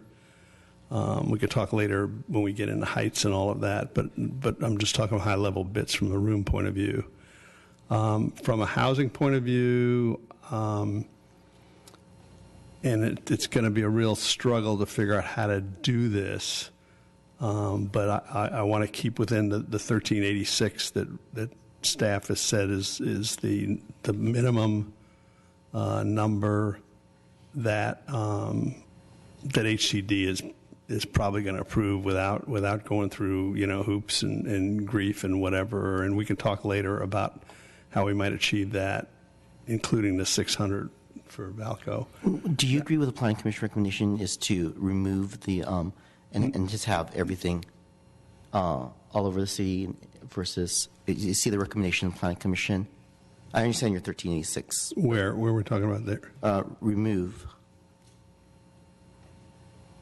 RT, could you explain the Planning Commission's recommendation regarding what that removal means. And what that means, please? The proposal to remove the 4,000 allocation and make it essentially unlimited for housing. Yeah, no, I don't agree with that. Okay. Well, there's currently 1895 units in the general plan, and they voted to remove those 1895 from the residential list, I believe. The idea was not to have a development allocation number and to let the densities on the sites decide what could be built on the site. So in the case of housing, we kind of have a belt and suspenders. We have both density as well as allocation, and so it's not necessary. However, our EIR consultant says that we can't have more than 4,400 units, and we have not analyzed. Removing the allocation might mean having to look at every residential site capacity and to try to figure out what that additional is. So we would recommend some number below that, what was studied in the EIR, which is 4,400. So we would recommend a number, ideally not more than that number. Right, and my number is the 1386. Thank you. For this upcoming housing on the Yeah, Yes. I got it. The current general plan has 1895. Thank you, RT. Right. Okay. And anything else? Yeah, why don't we go one by one? So we got the. And I think commercial, was it the same? Yeah, commercial. Well, commercial is the same, and the minimum. Again, the Valco would be the minimum of the whatever it was, the 640 for that site. And then for the general plan, 702.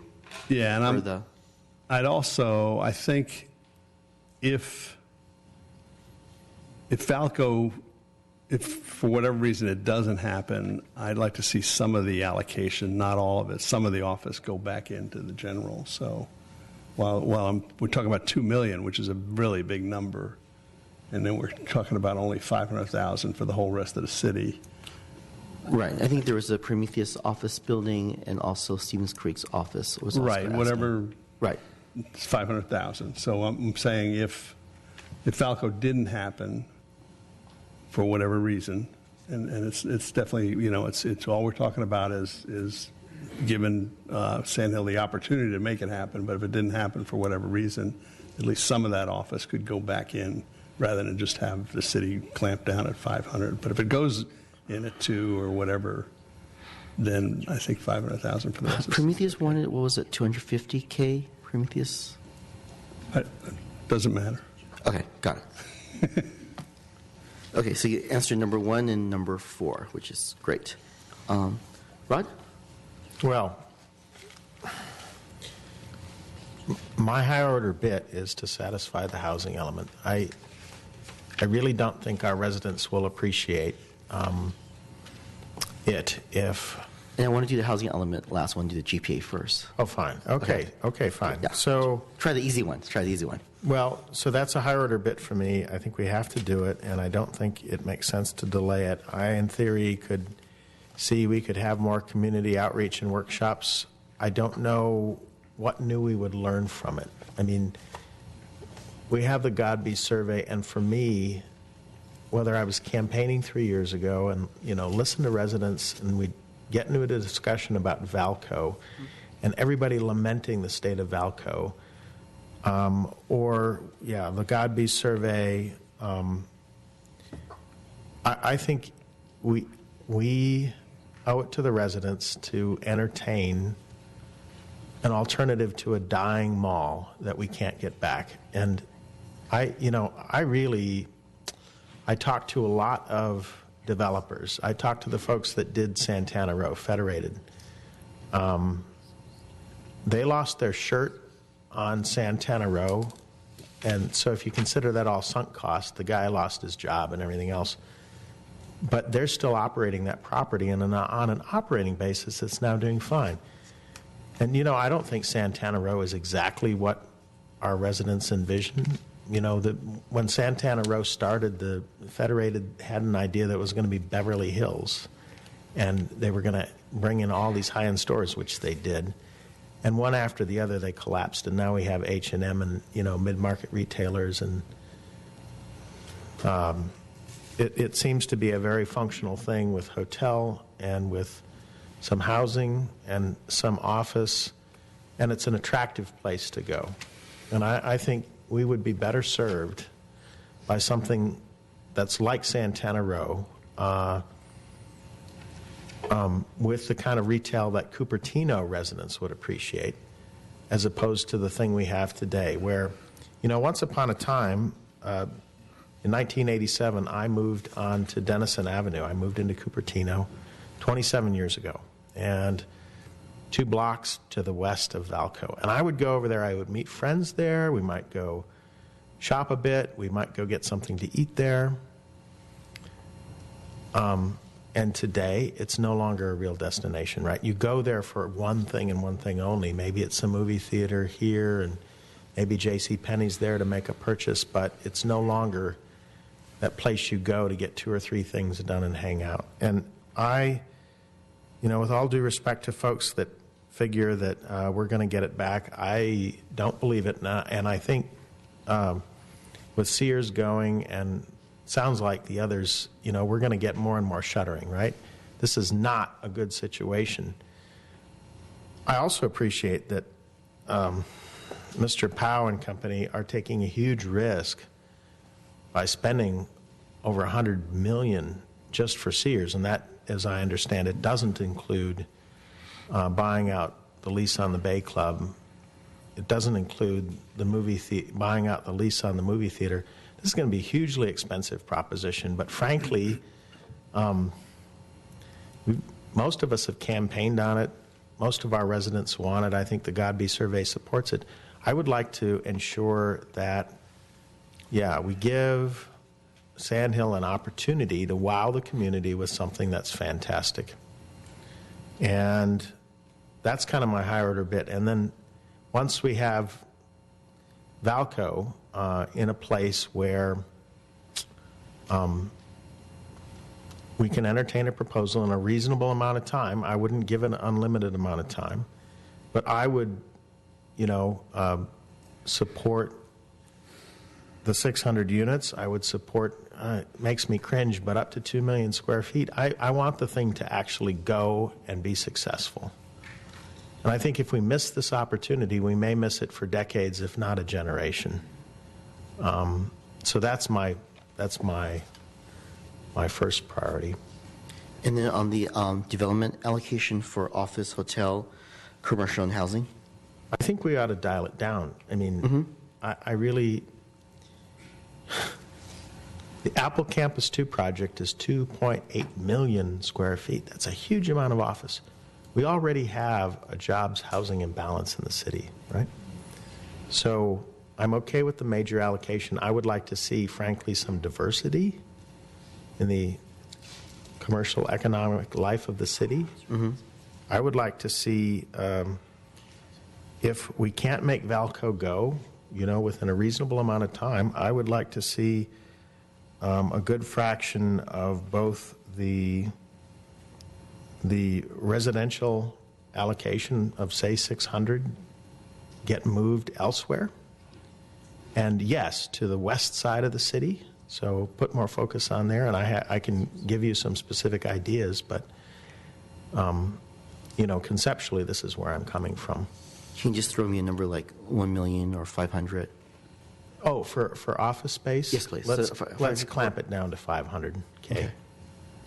And I realize that we have developers that would, in total, right, like to build a lot more than that. But I think, like the Planning Commission did, that we ought to be respectful of the fact that we're absorbing a lot of office development right now. We're doing it at Main Street. We're doing it at the Apple campus.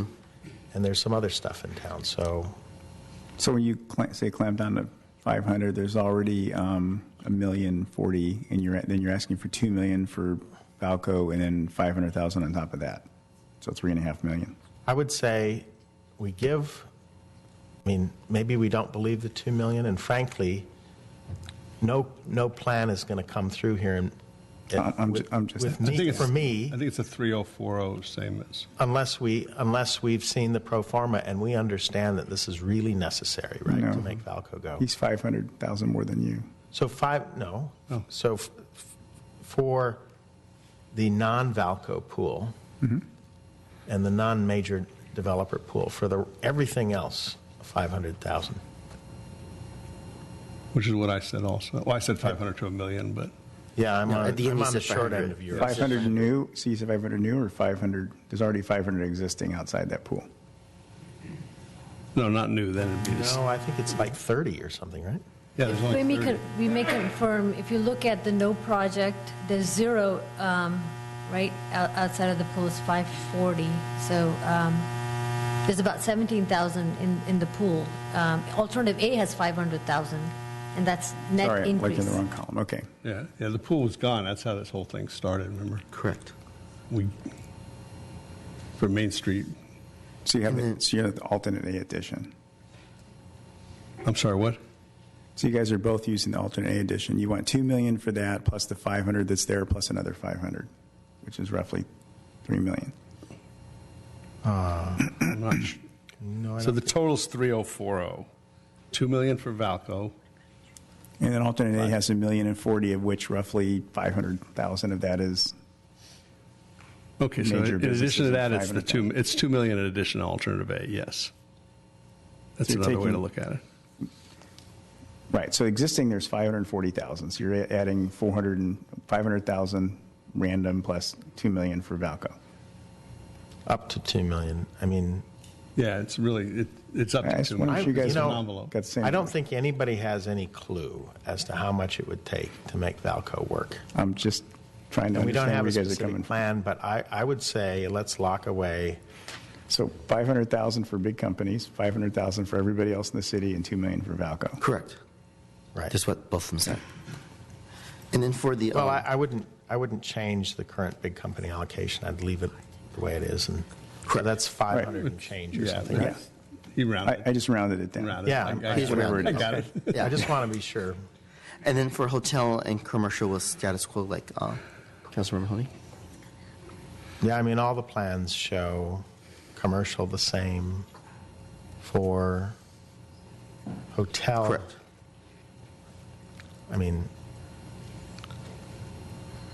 I don't. To me, it's a third order bit. Again, I want to make Valco go, and I want to satisfy the housing element, and I don't have a strong opinion about hotel rooms. Okay, and then do you have a number for the housing allocation? Okay, so this is where I'm a little concerned, based on the Pleasanton case, of capping it at no more than we need to satisfy the current 8-year housing element that we have to approve. So if we dial it down to the 1386, right?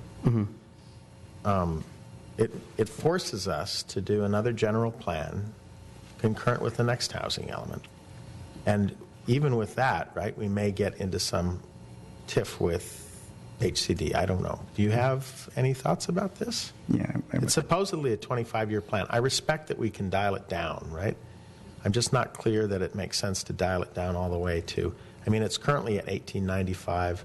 We dial it down to $1,386, which is the housing element with margin that we're being asked to approve. It feels like a point. I'm not looking to pick a fight with HCD, okay? It's not like we're being bullied, but I see. So you're asking the city manager?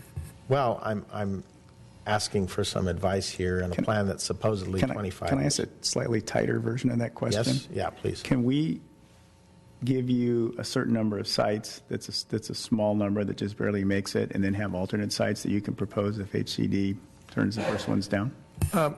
We can. And then the general plan would default to whatever the number that's required to meet the requirements? Yeah, I think so.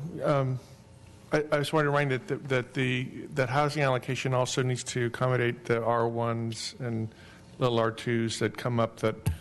Right. Where we get 1 or 2 or 3.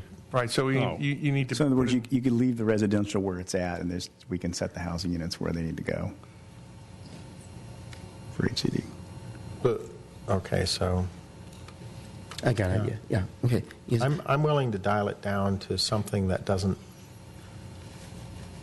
create more pain, that would have us get some bonus units from the state, yeah? Whatever that looks like. Got it. Got it. Or I forgot to ask you 2 more questions. Sure. Do you support the community benefits that staff recommended, yes or no? Yeah, I do. I support the community benefits concept. I think it needs to be definitely fleshed out. I don't think it can be as soft as it seems to have been. But I think, so far we've made retail this glowing community benefit. I mean, everything is just like retail. And I think in a number of cases, there are many things that the community would really value more than some ground floor retail that may or may not perform. So retail could be a community benefit, but it could be just one of them. And if we can do something that helps transportation, helps the schools directly, helps some other space, a meeting space or whatever, we've heard a lot of good ideas tonight about community benefit.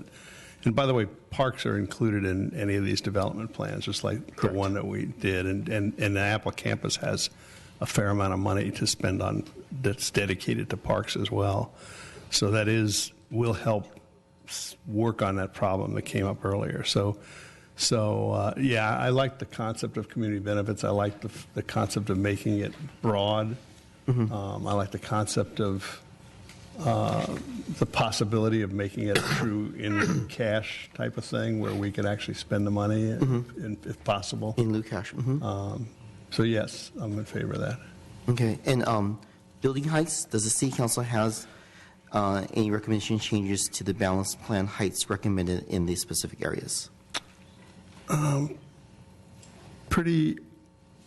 think I'm okay with the balanced plan heights with the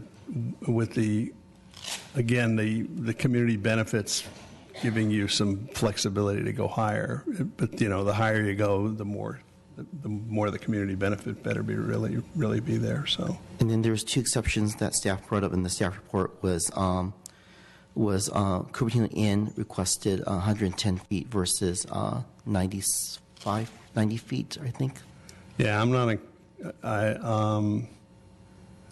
if the discussion earlier about an alternate way to get the benefits that they're proposing. The current plan is to keep the Cupertino Inn the same and then build this big high thing next to it. And I think that a more integrated approach would be better, and then it wouldn't have to have as high a height. So you're okay with what staff recommended? Yes. Got it. Okay. Community benefits and heights.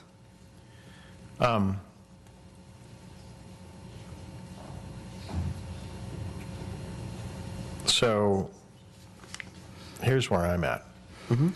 I don't think people move to Cupertino because of the wonderful city council or the parks or anything else. I think people move to Cupertino because of our great schools.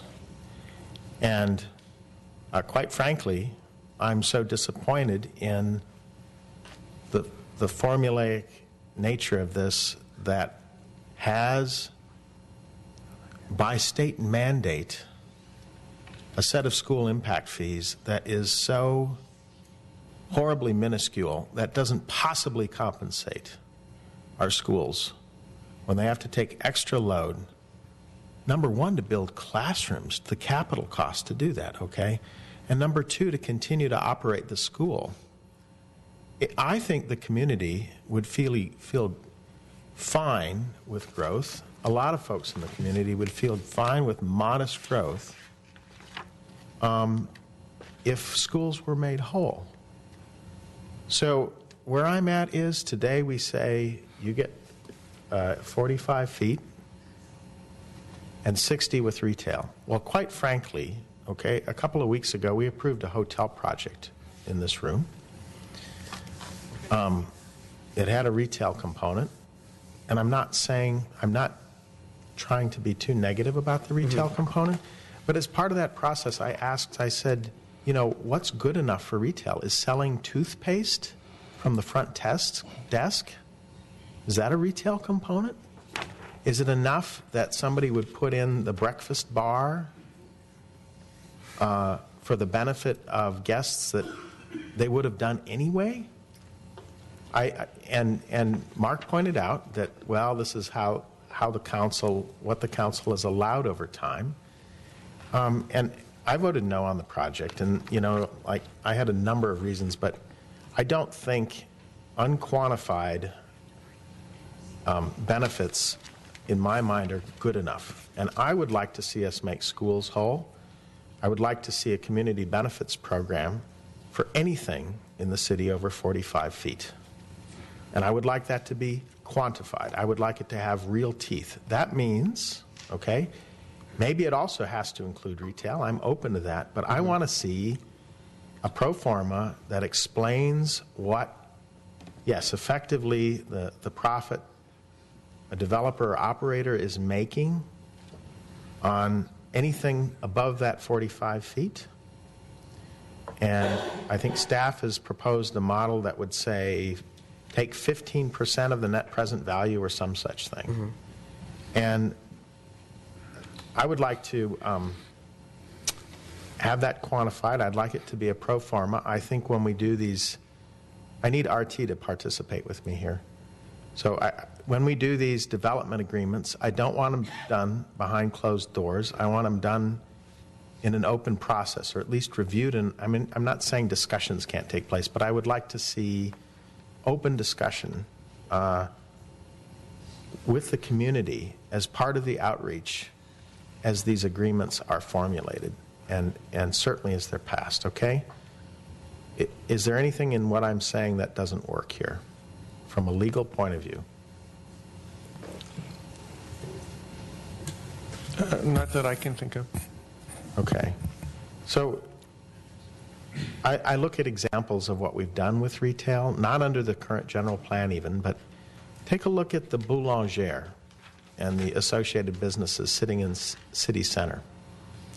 Take a look at Bitter and Sweet. Take a look at the Amici's restaurant, right? There's so little retail in these projects, there's not critical mass. It's not a destination. It's retail. I'm not saying I don't go to those businesses. I do regularly, but you know, that's not the kind of benefit, that's not the magnitude of benefit I think our residents are looking for the exception of height. And so I would say 45 feet, and then we can talk. We can have a negotiation. The public can engage, and we can see, including the school districts, we can see what it takes, particularly for housing projects, to make the school district whole and make that part of the discussion. And you know, developers that say, well, we're going to satisfy our housing element at 45 feet, great, let them do that. But if they want more than that, then I think we have a negotiated agreement. So that's where I'm at. And yeah, okay, on the hotel question, I would like to see Cupertino in. Yeah, it's a building that needs to be redone. So I would like to see that property, I would like to see a better plan for that. I'm not looking for an exception. So more or less the balanced height that staff recommended? Yeah. Okay. Okay. Councilmember Chang? Okay, Councilmember Central?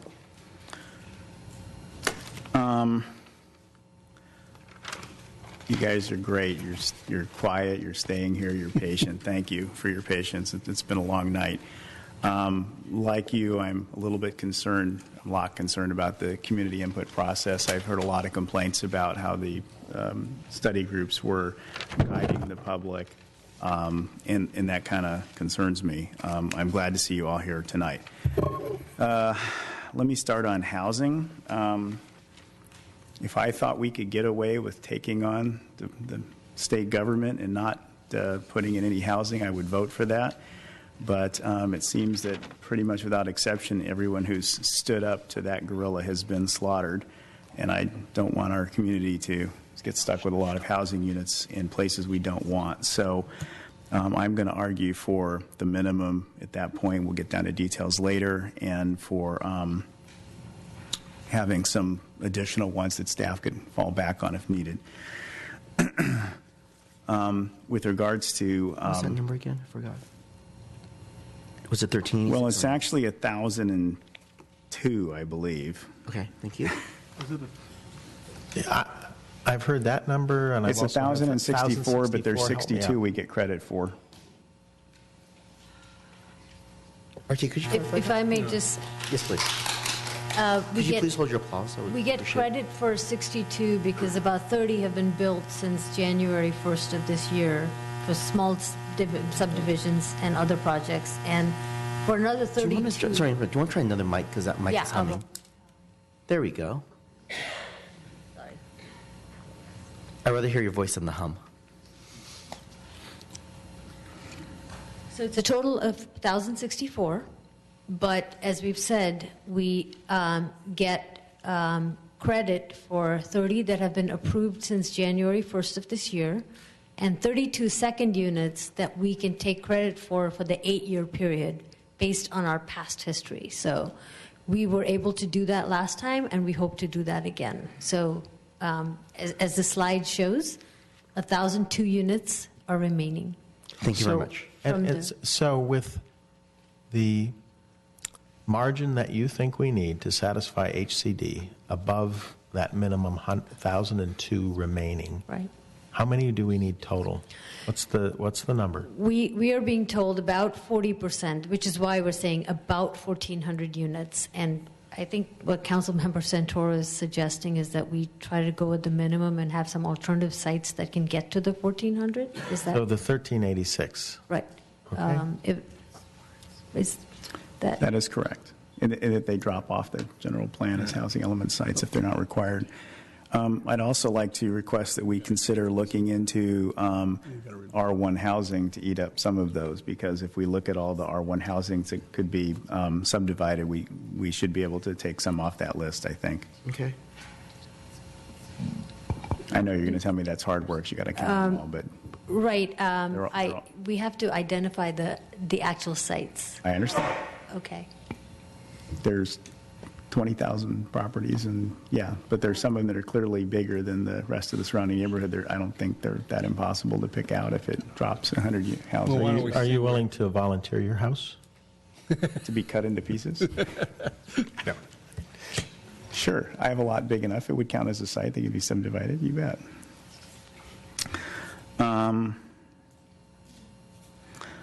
So anyway, I've been against high-density housing since I've been on the council, for those of you that haven't been around or paying attention, so that's no change from my general position.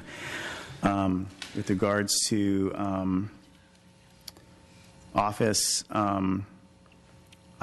the problem with office is, so while I'm not against office, I am against additional housing and traffic and things like that. And so every time we add office, we seem to have to add housing. So I'm in favor of adding 0 to the housing. Mm-hmm. I'm sorry, to the office allocation. Mm-hmm. I think that with regards to Valco, if they want to come in with a specific plan and Could I just ask you to finish up for hotel and commercial? Can I just go down right, please? Thank you.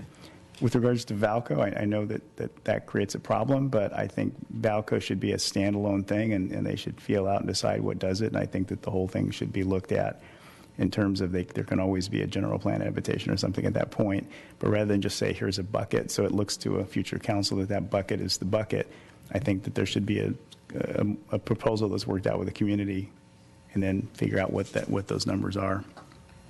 So there would be with the specific plan requirement, right? Correct. It's a question of... I just don't like to put a big number out there because then it seems like everyone seems to feel that that's the number that people are entitled to later. Okay, we can talk more later. In other words, you would do another general plan amendment for Valco. With a specific plan, yeah. Okay. I hear you. Yeah. With regards to the hotel, I'm okay with that, with the hotel allocation that was proposed by the Planning Commission. I think that we definitely have enough commercial already that we're short hotel space. Commercial, I'm okay with what was proposed by the Planning Commission.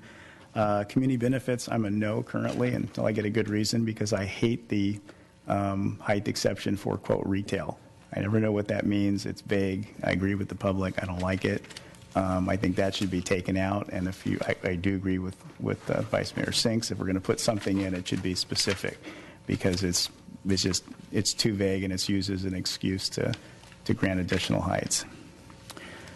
With regards to heights, I'm pretty much not in favor of changing heights except for two potential locations. With regards to the Cupertino Inn site, and I'd like to tie this specifically to it being a five-star hotel or something that there's a reasonable shot at that. I think their arguments are that they need a certain number of rooms and a certain amount of meeting space and certain amenities to qualify for more national, international type conferences and things, and they seem to need that additional height. So I would limit it to 9 floors, and then whatever height that needs to cover to fall into that classification. But once again, I would tie it to having, a large amount of, I think there's 4,000 square feet or something proposed in meeting space. What was that? 400 banquet hall spaces. It's like seating for 400 or something to that. Whatever that was, I would tie it down to that number and a decent size restaurant. The Planning Commission recommended a 500-person convention center, if that's what you're looking for. Or? Was that what the applicant was? I think the applicant was talking about 4,000 square feet of conference space, but right, which fits how many people? About 400 people. I would think fewer if you add circulation space, but let me go back and look at. We can go back and talk about the details depending where everybody else sits. And then if we choose the Hamptons as a housing site, for those that don't understand, it doesn't go to Cupertino schools. Those are worried about Hyde Middle School. It's actually in Santa Clara schools, which is why I'm interested in the Hampton sites. I would give them the additional footage, and I know Jason's out there and going to give me a dirty look, but I'm even be okay with 75 feet along Prune Ridge. I think Apple's worried about the security, but if they watch the drone videos, I'm not sure that the height of the houses really matter. I'm not in favor of rezoning PG&E. And did I get everything? Mm-hmm. Thank you. Councilmember Chang? I think I've been thinking this problem for a long time, and then when I was working on the Lehigh issue, on their pollution issue, they set it up in 70 years ago. And when I look at the picture at that time, and you have that picture?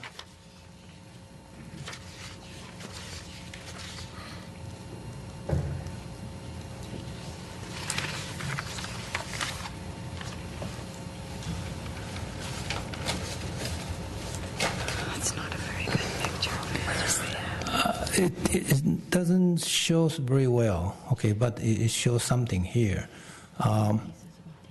Back in 70 years ago, Santa Clara County only had 60,000 people. Okay, so I've been telling everybody, if at that time, those residents say no growth, and then they're on. There won't be 1.9 million people here. You and I won't be here if those people say no growth. So to say no growth is very unreasonable. Okay, we have no right to stop other people, newcomers, to come into this area, and then to make this city, this area, Silicon Valley, a economic engine for the state, and then also economic engine for the country. So the contribution is out there, and then to say no growth is very, in my opinion, is very unreasonable. So I want everybody to think about that way, and then compound it with the state's requirement. If you fight on it, it's already proven. Couple city already lost and then got slaughtered. And then the one lady say, "Why you guys don't fight on it?" It's not what we want to fight on it. We have to look at the entire city here. Yes, today we got 300 people here, but also if you look it out, there's another 58,000 or 59,000 people. It's not attending here, the resident. And then if we lose the authority for the land use purpose, then it's inconvenient for everybody, the entire city. Then we're not doing our job to take care of it. And then if the California, we know in the past 20 years, is continued to growth in population, and this trend is still continuing. And it has to be shared by every city. Okay, I heard the Saratoga, I know Palo Alto, all the city is talking about not to allow the ABAC to control. But if you don't, then what choice you have? So we have to look at the much bigger picture, and that's why I spend time to meet with a different group and ask them, you have to look at what you want for your community, for where you live, and also what you want for this city. Okay, Baco Shopping Center, it has been that way. I moved into this area in Cupertino in 1985. I've been living in this city for 30 years.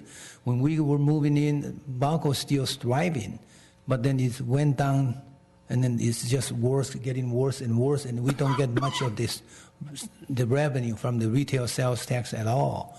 And to continue to say, Baco, keep it that way, fine.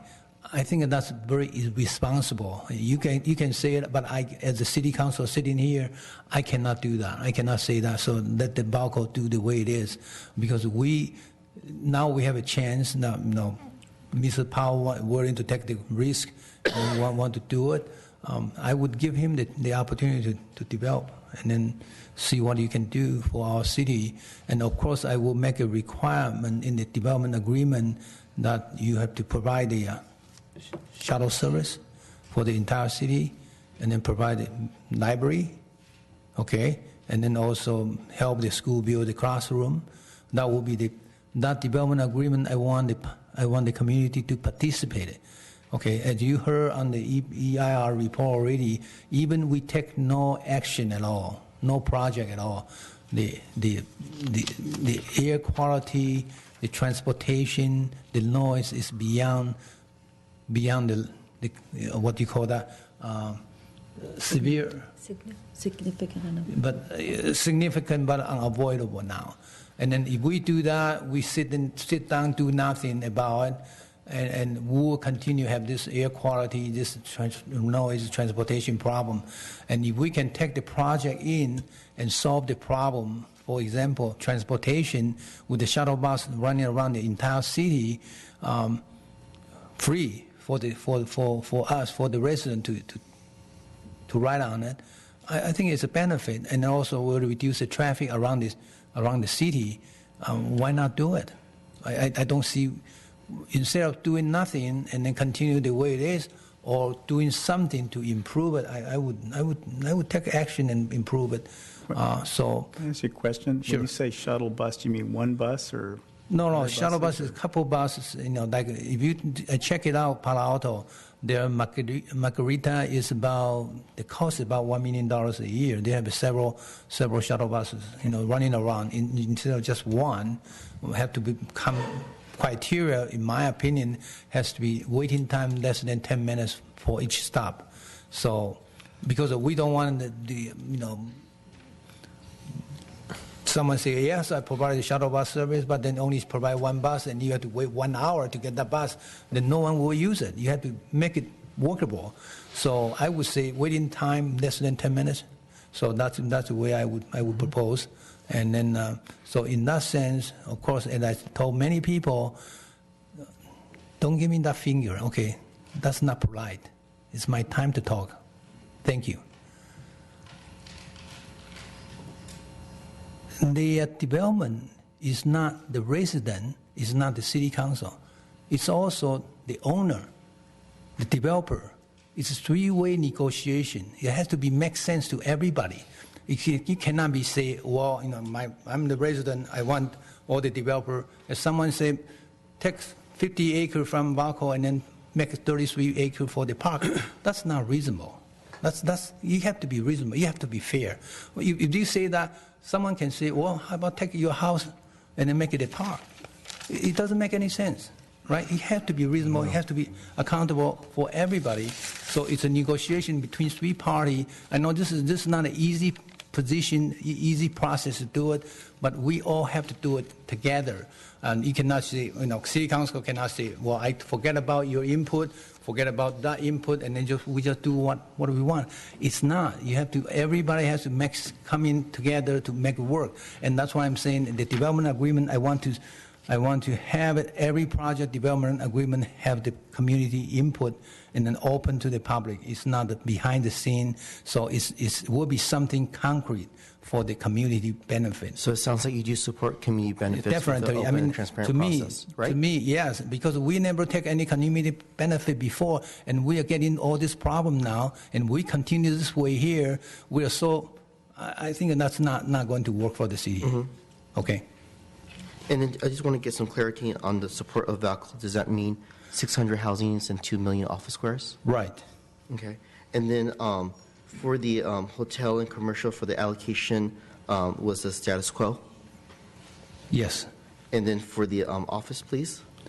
Office, I would like, well, retail, the office is 2 million square feet for Valco. But retail, the commercial, I would like to increase to not only 600,000 square feet, because I'm expecting if they're successful, they will be run out of retail space.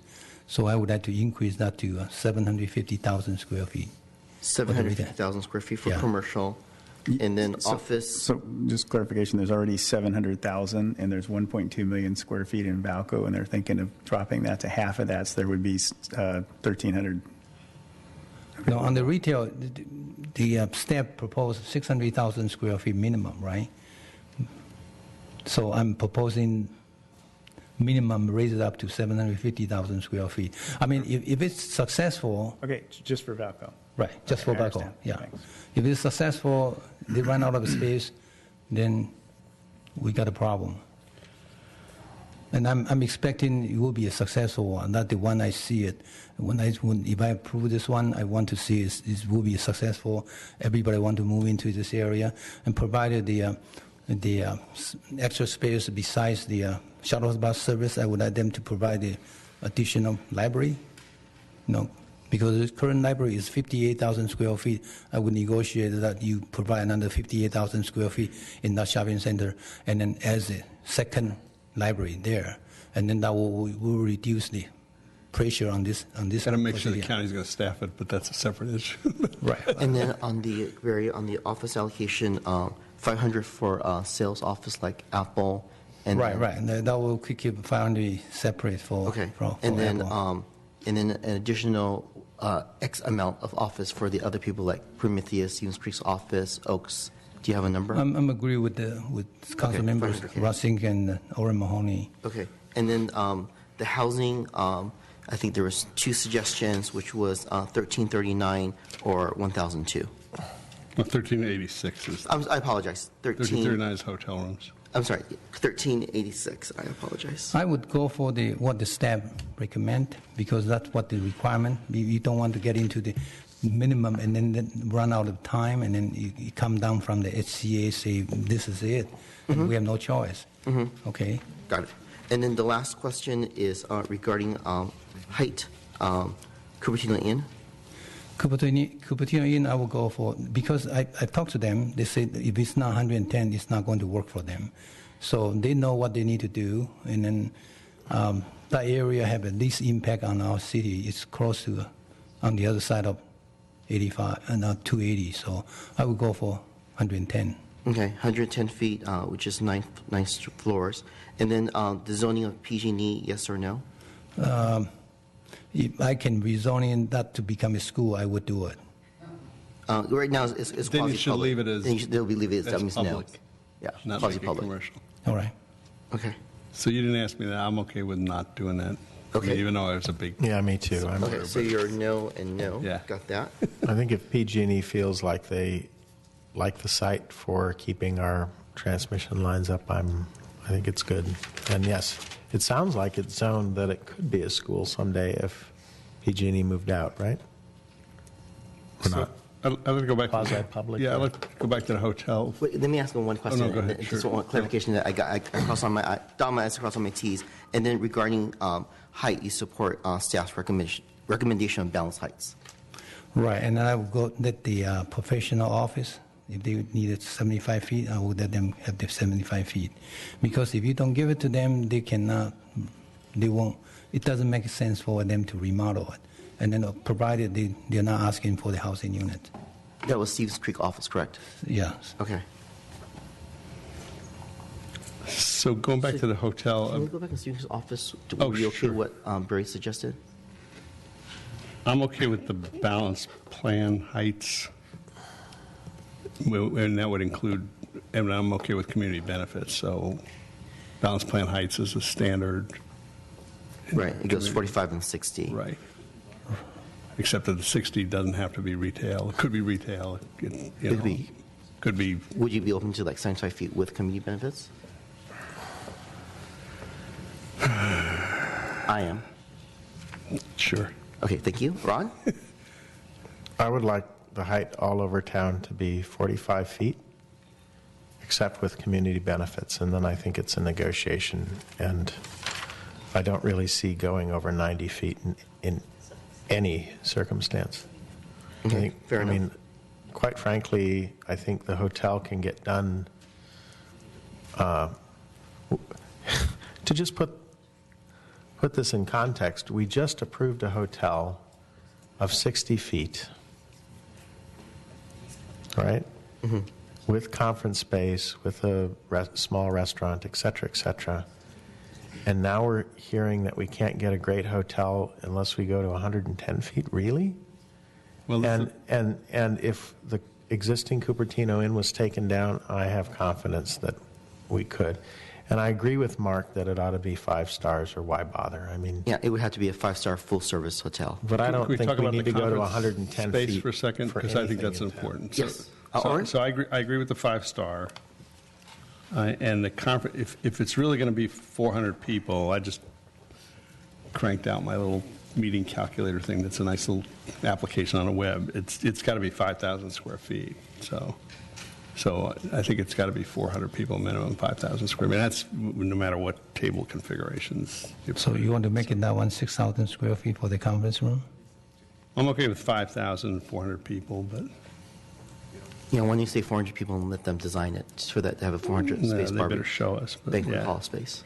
Because it has to come before the council whoever's anyway. here. But yeah, no. So I'm, we can go do some straw votes on each of these. So I'm still, as you know, it's still at the 90 feet for the hotel, because I No, think I they got can that. tear down. Okay. Got that. Okay, you got all covered. But I'm good with the Hold on for a second. 5,000 and the 5-star, requirement. Got it. And then both of you were no on the PG&E rezoning. I got that. Correct. Okay. But you wanted a 90-foot height limit. Yes, I do. No, or, Yeah. I'm okay with the 90 feet. Which they said they can't do it in, so they'd have to either Well, they tear can't down do it the other without one or tearing not down. do You're it. going to have to tear down the existing Cupertino Inn to do it. Yeah, they can't. But that would give them a much I- bigger I footprint. guess I will believe that they, as a standalone thing, they need the extra height. So we'll see how other people. Sounds like there might be enough. So I get to deliberate? Really? Yeah. Yes, I get to deliberate. It is 2:40 in the morning, and again, I want to say thank you very much to the audience for your patience. I'm going to start out with a very, very, very full house, and I really appreciate, as this is my second time going through the general plan amendment, and this is something that's really important for the community. We heard a lot of different voices, a lot of different opinion, and I would have to tend to agree with the majority of the city council, is that when I ran for city council and when I ran for re-election, I was quoted by the San Jose Business Journal, was that Valco was something that was very important to me.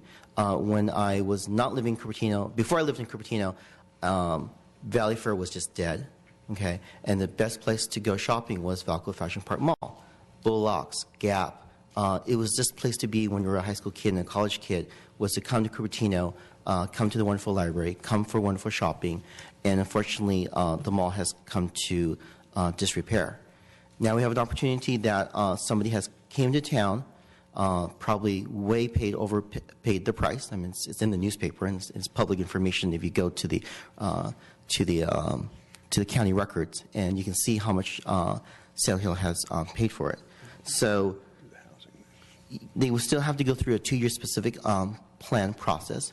They would still have to go through community outreach, and they have done it through Main Street, and it will be a very hard and challenging process. And Mr. Powell has done it before, but I believe that he would be very challenging and would have to go through the process. So I do support the 600 housing units and the 2 million square foot of office, and you have to think about it. That wouldn't be, and of course I agree with Vice Mayor Sinks that there would be a time limit of no more than 4 years, because if you don't have it happen, it won't happen. But those 600 housing units and those 2 million office squares will be tied up for about 4 years. We should see some process within 2 years to see what the specific plan says, because there will be another opportunity for the community to voice it. But give an opportunity to Sand Hill and see what they can move forward on that. But I think that this is an opportunity, and this is an opportunity for him to find the capital. But I think that if you're going to do the mall, and I think Councilman Chang has his concerns, I also have my concerns with the mall too, which I have voiced to Mr. Powell, is that we would have to keep the ice ring, we would have to keep the bowling alley, we would have to keep, the AMC theaters. These are all community benefits that we want, and also we want to keep, the banquet hall for that Chinese restaurant as well too. All these things that what makes, as well as the bowling alley, that makes the mall special.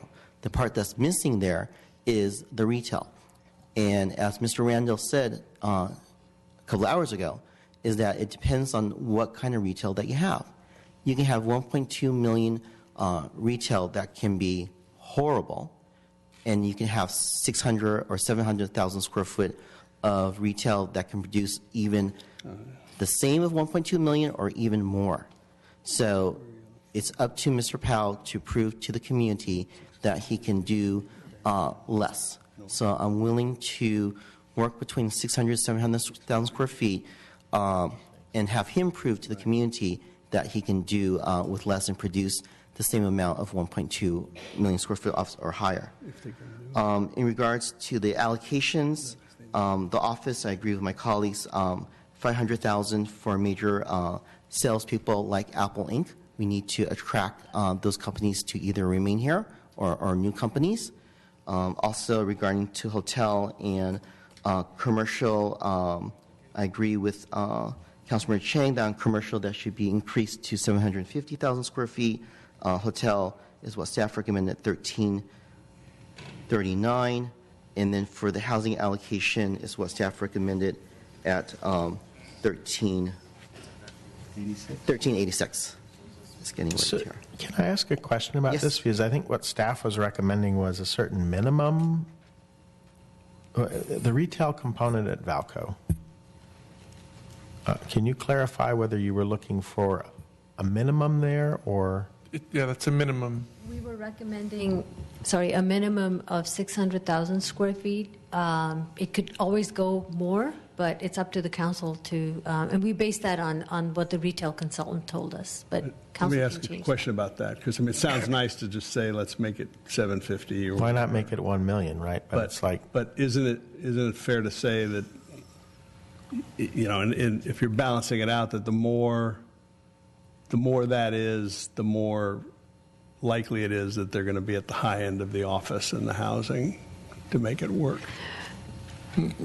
No, I think it's more likely you'll get inferior retail on the margin, right? Because they'll have to fill it, and they'll get tenants that can't pay this much rent, and it'll, not maybe dollar store, but not maybe what we want. So staff feels comfortable with the 640 is a good number. We as a recommended minimum. 600 because the retail consultant said somewhere between 500 and 600, but it's up to the council. Where did the 640 come from then? No, there never was a 640 Oh, number. sorry. Barry floated 750, right? I think Barry floated 700. Yeah. And that's. No, he said 750. Oh, 750. Oh, he did 750? Oh, okay.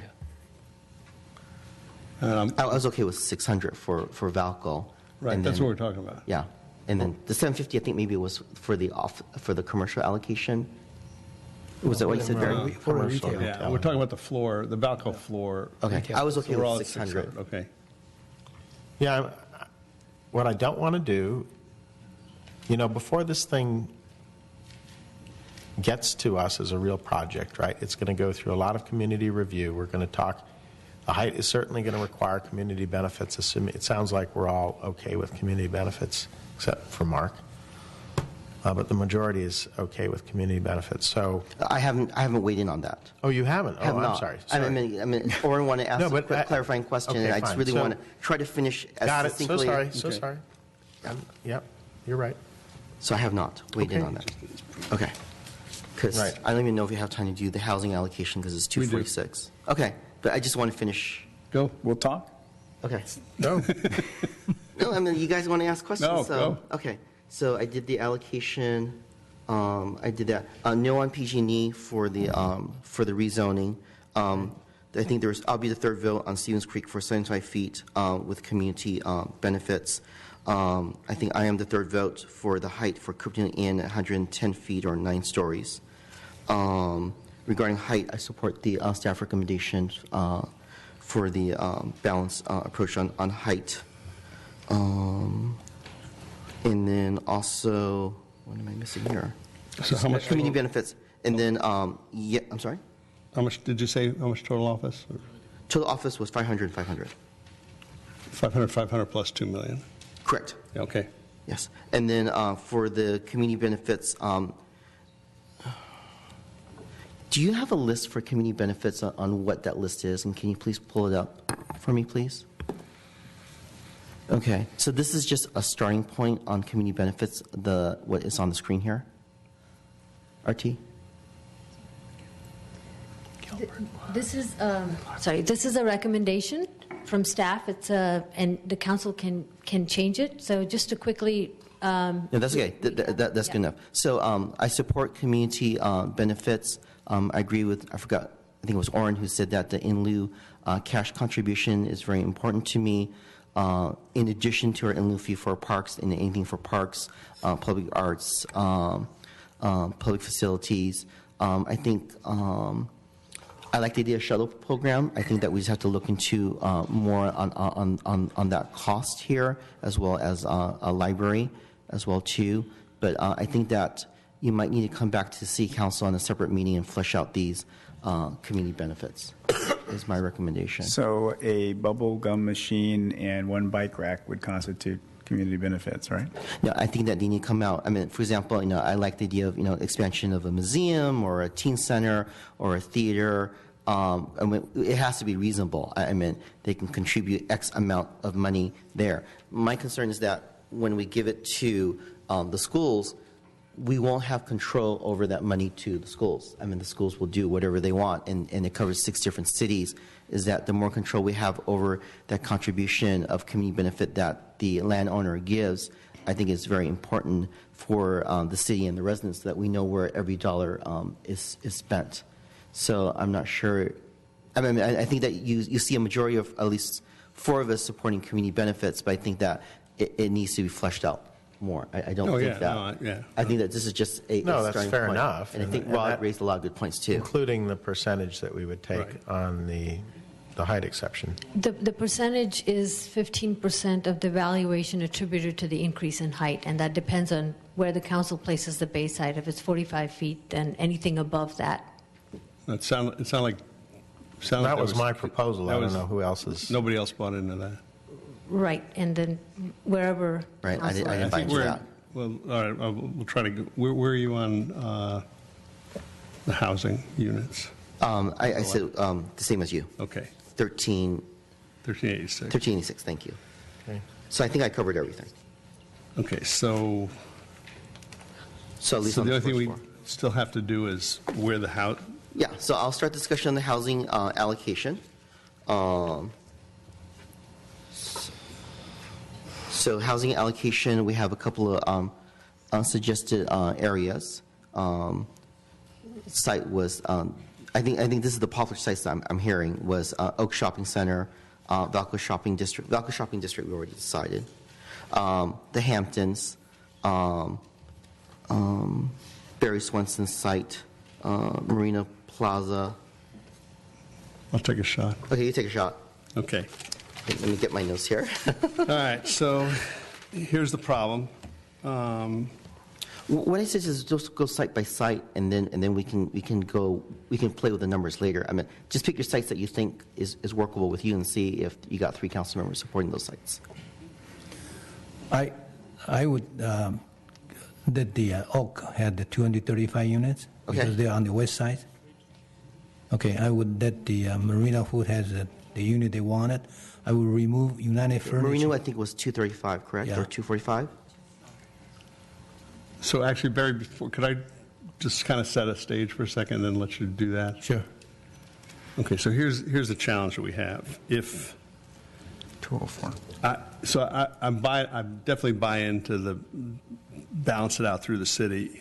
However, big however, we have 2 reasons why I'm going to recommend that most of it is not spread out if we want to stay with the 1386.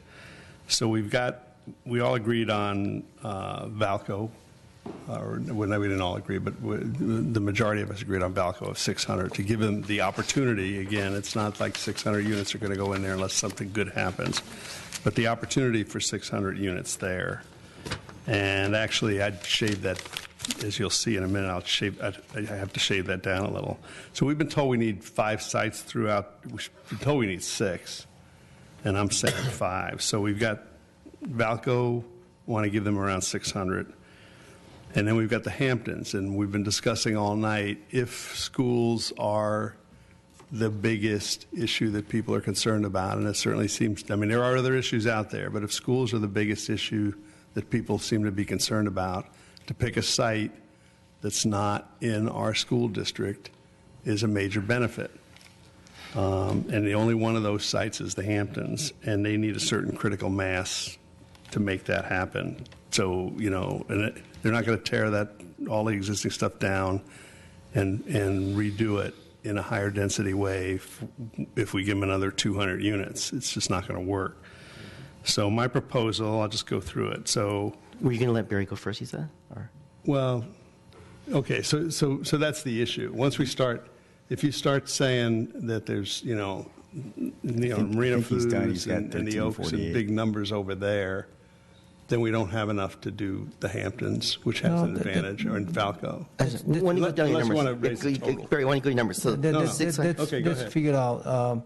I would, because the concern on the Valco area is if we will give it Valco 600 units, that with Main Street, with Rose Bowl, now with Hampton, with United Furniture, that's really a little bit too much. Well, too many. I don't have United Furniture on my list. So. Right. So United Furniture, that's why I'm recommending that take out the United Furniture because that will be affecting the resident on that side of the street much more on this side. So, and then besides that, they did not ask for it. Why we put it on? And then so that the part, my suggestion.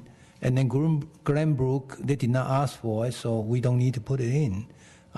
Marina Food is asking for it. They're ready to go.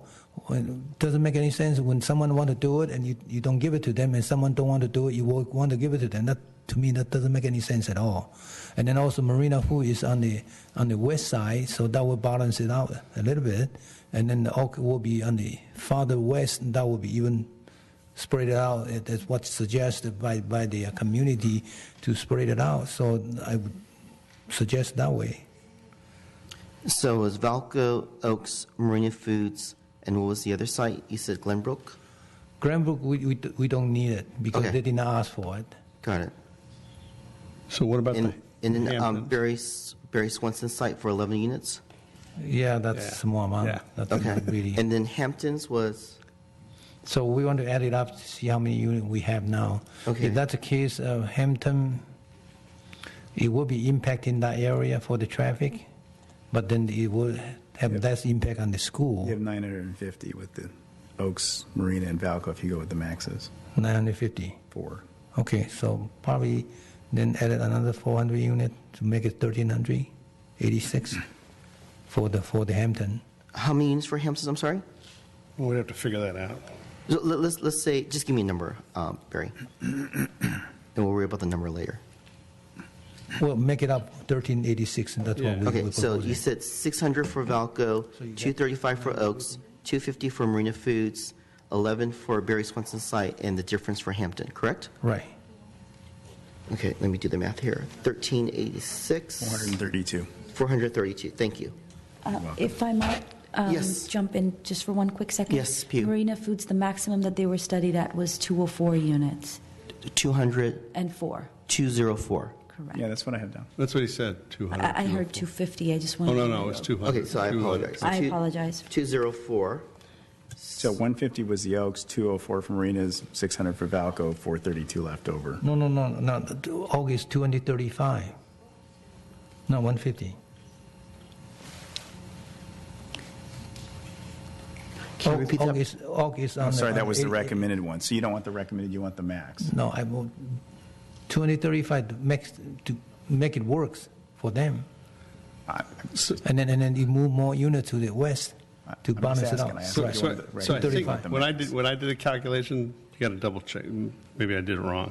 That not counting the Hamptons for those 4, you're at 1,050. Did I do that right or Correct, wrong? you're at 1,050, that's what I have. Okay, so that means the Hamptons would get 336. 1039. Is 235 the correct number for the Oh, Hamptons and 11. the You Oaks? got 11 unit in there. So the Hamptons would get, in that scenario, 235 at 35 dwelling units per acre. I'm sorry, I'm answering Councilmember Santoro's question about the maximum number of units for Marina Plaza is 232 at 35 dwelling units per acre. right, but what we, So let me get clarity. Marina Foods is studied at what amount? Because you said 204, and now I hear a different number. I let's apologize, use it's the table. 232 at 40 dwelling units per acre. we're not trying to max I'm things trying to out. find out what Barry wants. Yeah, I'm trying to find out what Barry Not wants. what would, I mean, Yeah. Mr. All Chang. right, so 600 units for Balco, Yeah. 235 units for the Oak, and 24 units for Marina Food, and 11 units for Barry Swanson, and then 336 units for Hamptons. So that added up is 1,386. Your math is correct. So 232 units for Marina Foods, correct? 204 for Marina Food. 204 for Marina. Right. 235 for the Oaks, 204 for Marina, 600 for Valco, 336 for the Hamptons, 11 Barry, for can I Barry ask Swenson. clarification for you? Does the EIR study for Alternative C, the maximum that Marina Foods can do is 232 units? So you want the 232? Yes. All right, then What 232. do you want? The All more right. you put there, the more you squeeze the Hamptons and make it so it's not going to happen. Or I was going to have another suggestion. We'll want to move it over to Just the let him most give his spread out. numbers. No, and I we know, can but go I'm on. Okay, well, I just want to coaching, help. I just I'm want to like- help Barry clarify, and then I'll shut up. All right, 600 units for Balco, 235 for Oak, and 232 for Marina Food, and 11 for Barry Swanson, and 28. 308 for Hampton. So question is that, I mean, we could go over the number if for some reason never mind. Oren, you're next. You want to go next? Yeah, so I'll go back to where I was. So I think the Hamptons needs enough to make it work, and 308 is not going to make it work. So if we think that that's a good site for the reasons why we've talked about it all night, I would give them 650 I would give... Valco's 600, right? Actually, Valco, because of the way the numbers, I'd give Glenbrook or somebody else, anybody 93 to 100 over there. I'd cut the Oaks down to 50. Oaks to 50. And Barry Swenson 11. So if you say Glenbrook's 93, Swenson's 11, the Oaks is 50, and Hampton's is 650, that makes Valco 582, which is close enough to 600. So, and that gets you to 1386. Okay, let me get clarity. Hampton's was 650. Right. Valco was 582. Yep. Oaks was 50. Glenbrook was 93. Glenbrook is 93. Barry Swenson was 11. You said Valco 582. Yeah. Gilbert. Yeah, I said 582. Yeah, That's what I wrote down. I had to shave it to make 582 it is what? That's your number, okay? That's what he just said. And 50 was where again, Oren? Oaks. Oaks. Okay, got it. So you have 5 sites as well, too. Yeah. Okay. Rod? And I'm okay with swapping Granite Rock for Glenbrook or something if it's in the same ballpark. So, got it. Yeah, I mean, given my high priorities, getting Valco done, using the Hampton site for 2 reasons. One is,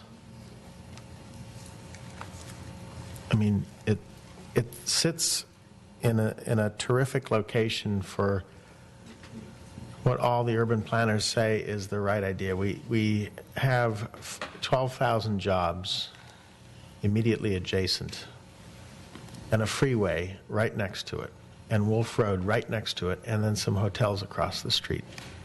I can't imagine a better site to put housing. It's also the case that the Apple Campus 2, the main building, has property tax and school impact fees that go to the Santa Clara Unified School District. It seems perfectly reasonable to me to say, let's go and entitle that project, which, yeah, in order to do it, they're going to have to completely scrap something that they've done only in the last decade or something, right? So I know they're going to need a substantial number. I'm not convinced at all. We've heard from them, but yeah, I'm not convinced at all that anything around 300 is going to get it done. And I think if we're being responsible and HCD is monitoring what we're up to, I'd like to see it done. So I'm with Oren on the, okay, I don't think it needs to be 748, but I would go with the 650 there, and I would go with Oren's other numbers. Now, we know that the biggest gambit here, the biggest risk is Valco. Can Sandhill come in with a project that's going to be high enough quality to satisfy our residents? And, you know, frankly, it's going to be a high bar. I think it's going to be a challenge. We're going to have to go through this process. This is a huge amount of real estate, totaling some 50 acres, right? This is the biggest thing that we may do here in a generation other than, say, the Apple Campus 2 as a single project. So let's say that you threw out the number 4 years. I'm okay with 3.5, 4 years. Let's say that we're not able to make that go. I think we're going to have to switch gears and take some of that allocation, if not all of it, and say, okay, we're going to have some alternate sites to have credibility with HCD. So what I would do is let's take Oren's numbers as a starting point. Valco at 582, Hampton's at 650, Barry Swenson at 11, Glenbrook at 93, Oaks at 50. And then if we find that Valco can't go, we can't make it work, we don't have a project that satisfies the community, this is not a given, right? We have a high bar. And if we can't, we need a scenario B. And so my scenario B would look like this: Valco at 0.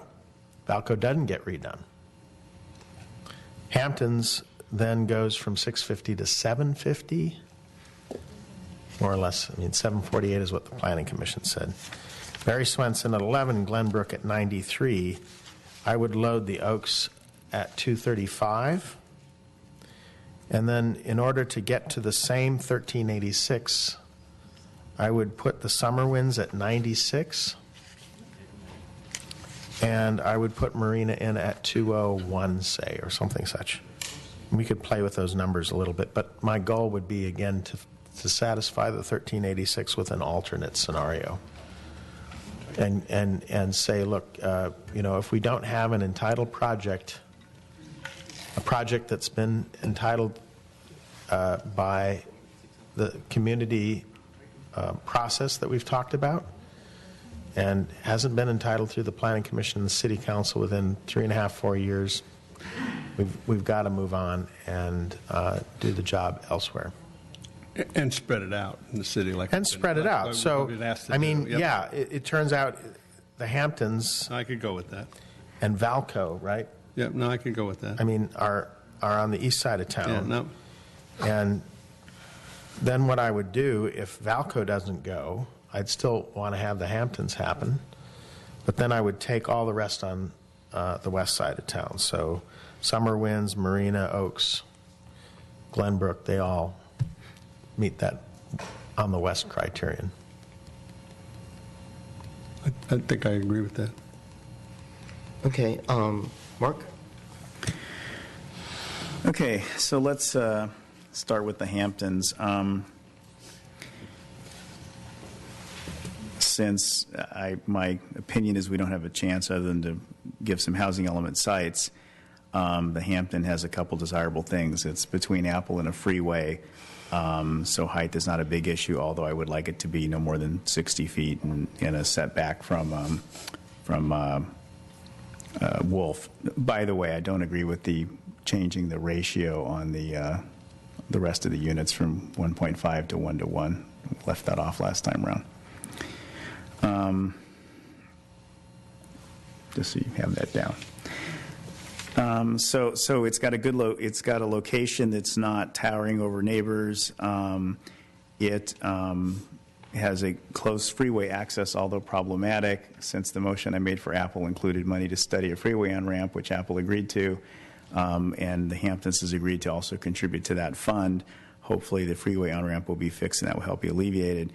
But another desirable thing is I would presume that a lot of Apple employees would live there and then walk to work, which would not cause as much traffic as if they had to drive, if they were 3 blocks away from the Apple site. So I would go ahead and give that the 748 that was recommended by the Planning Commission. I like the Glenbrook Apartments for 228 units. And now I'm going to kind of jump down to some other ones you guys haven't mentioned. First is the Villages, 62 units. It's a existing and approved housing element site already. It's I think a good site to potentially add more units to. I took a good look at it today, and so I think it's a desirable place that should be. What's the number there? 62 units. Oh, 62. The Village is in the east side also. No. Nearby the Valco. No, nearby the Hampton. No, it's the old Village Green, over by the bowling alley and all that. They can bring up a map later and show you where it is. The next... How many did you want at the Villages? 62. 62, okay. The next one, I really like the Carlberg property. It's, I think, a good location. It's near other stuff of that type, and I think it's 169 units. And it's a big, nice site, which quite a few units could be put on. It's near other housing. It's got good road access and things like that. But Mark, you're starting with basically none for Valco, right? That's correct. Yeah. Okay. I made my statement on Valco before. Okay. No, I just think it's from HCD's point of view, it's just, I mean, I kind of line up with the planning commissioners on that one. So if we did make Valco go and it required housing, we'd be building more than we'd need to. Okay, so I disagree with one earlier statement that Councilmember Chang made, which was you should put it where it's going to get built. I actually think you should put it where HCD will approve it, and you hope it's not going to get built. So that's my view of that. That's called cheating. That's been effective strategy. Following in the it, past. I must say that I think we should stop. I'll take it back. All of the sites, Stop the discussion about all of that. the sites I picked last night were not. Last time were not built. Yep. Enough said. The site that the Triple C's picked was built. I'm going to leave it at that. The last site I'd like to propose is the Q-Mart site, which is currently an existing approved housing element site. It has, I believe, 36 units, and since it's already been approved, I also think it's got a good chance of being reapproved. That would be a total of 1,244 units. How much Q-Mart sites? How many units there? 36. 36? So how Sorry, many? 37. 48. So I apologize. Can you repeat your summary again, Mark? Sure. Hamptons, Hamptons. 748. 748. Got it. Glenbrook, Glenbrook. 228. 228. Villages, Villages. 62. 62. Carlberg, 169. Wait, Carlberg. What was that again? 169. 169. And then the Q-Mart et al. Is 37, I believe. 37 or 36? 33? If you can see your. Okay. I thought, right, but that had a max of 37 on that, or 33? So we got a letter from one of the property owners that was being proposed as a lot consolidation site, which is the China Dance portion, which was 0.11 acres, which kind of effectively. So they took their number out? Yeah, so because it was such a small portion, we took. I wonder why the number moved, okay. So your total is 1,244 units? No, 1,240 now. 4 of them just went away.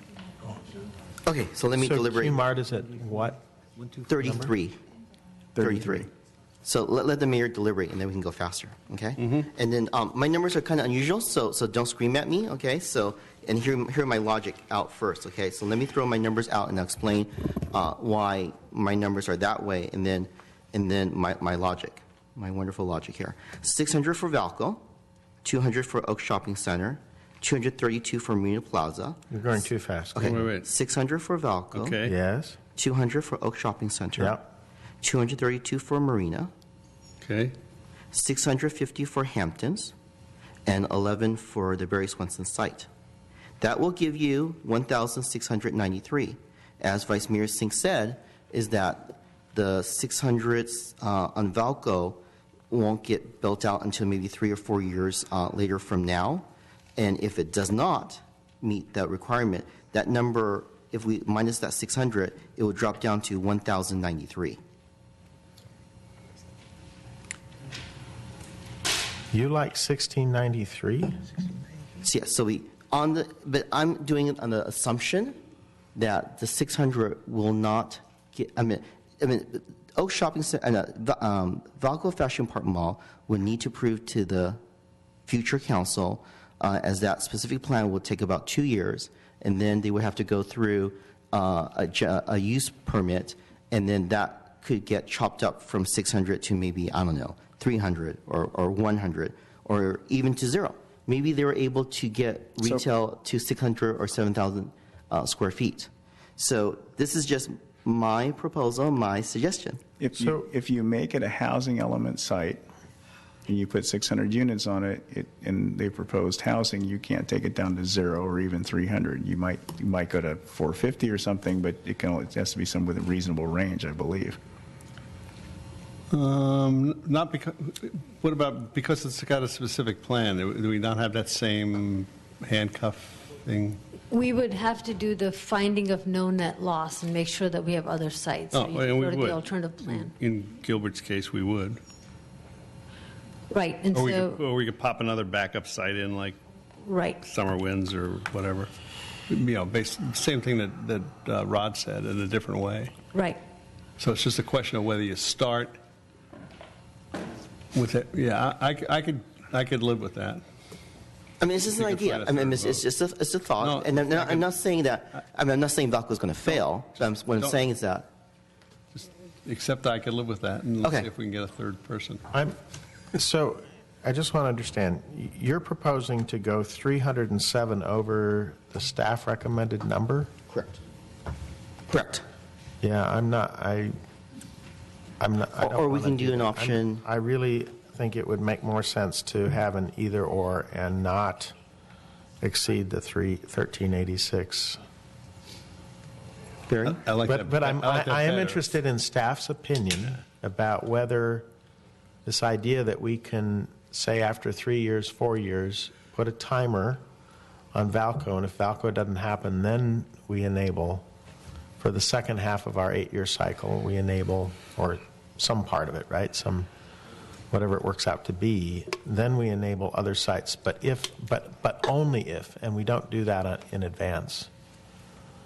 Do we have the ability to do that? Should we be able to convince HCD that this is a reasonable, doing something conditional is a reasonable plan with a timer? Does this proposal mean that you would want to come back and amend the housing element? Or No, I mean ideally, no. No. I want to be done with these folks for 8 years, right? So we could set up a situation where you have an initial list of sites and a number.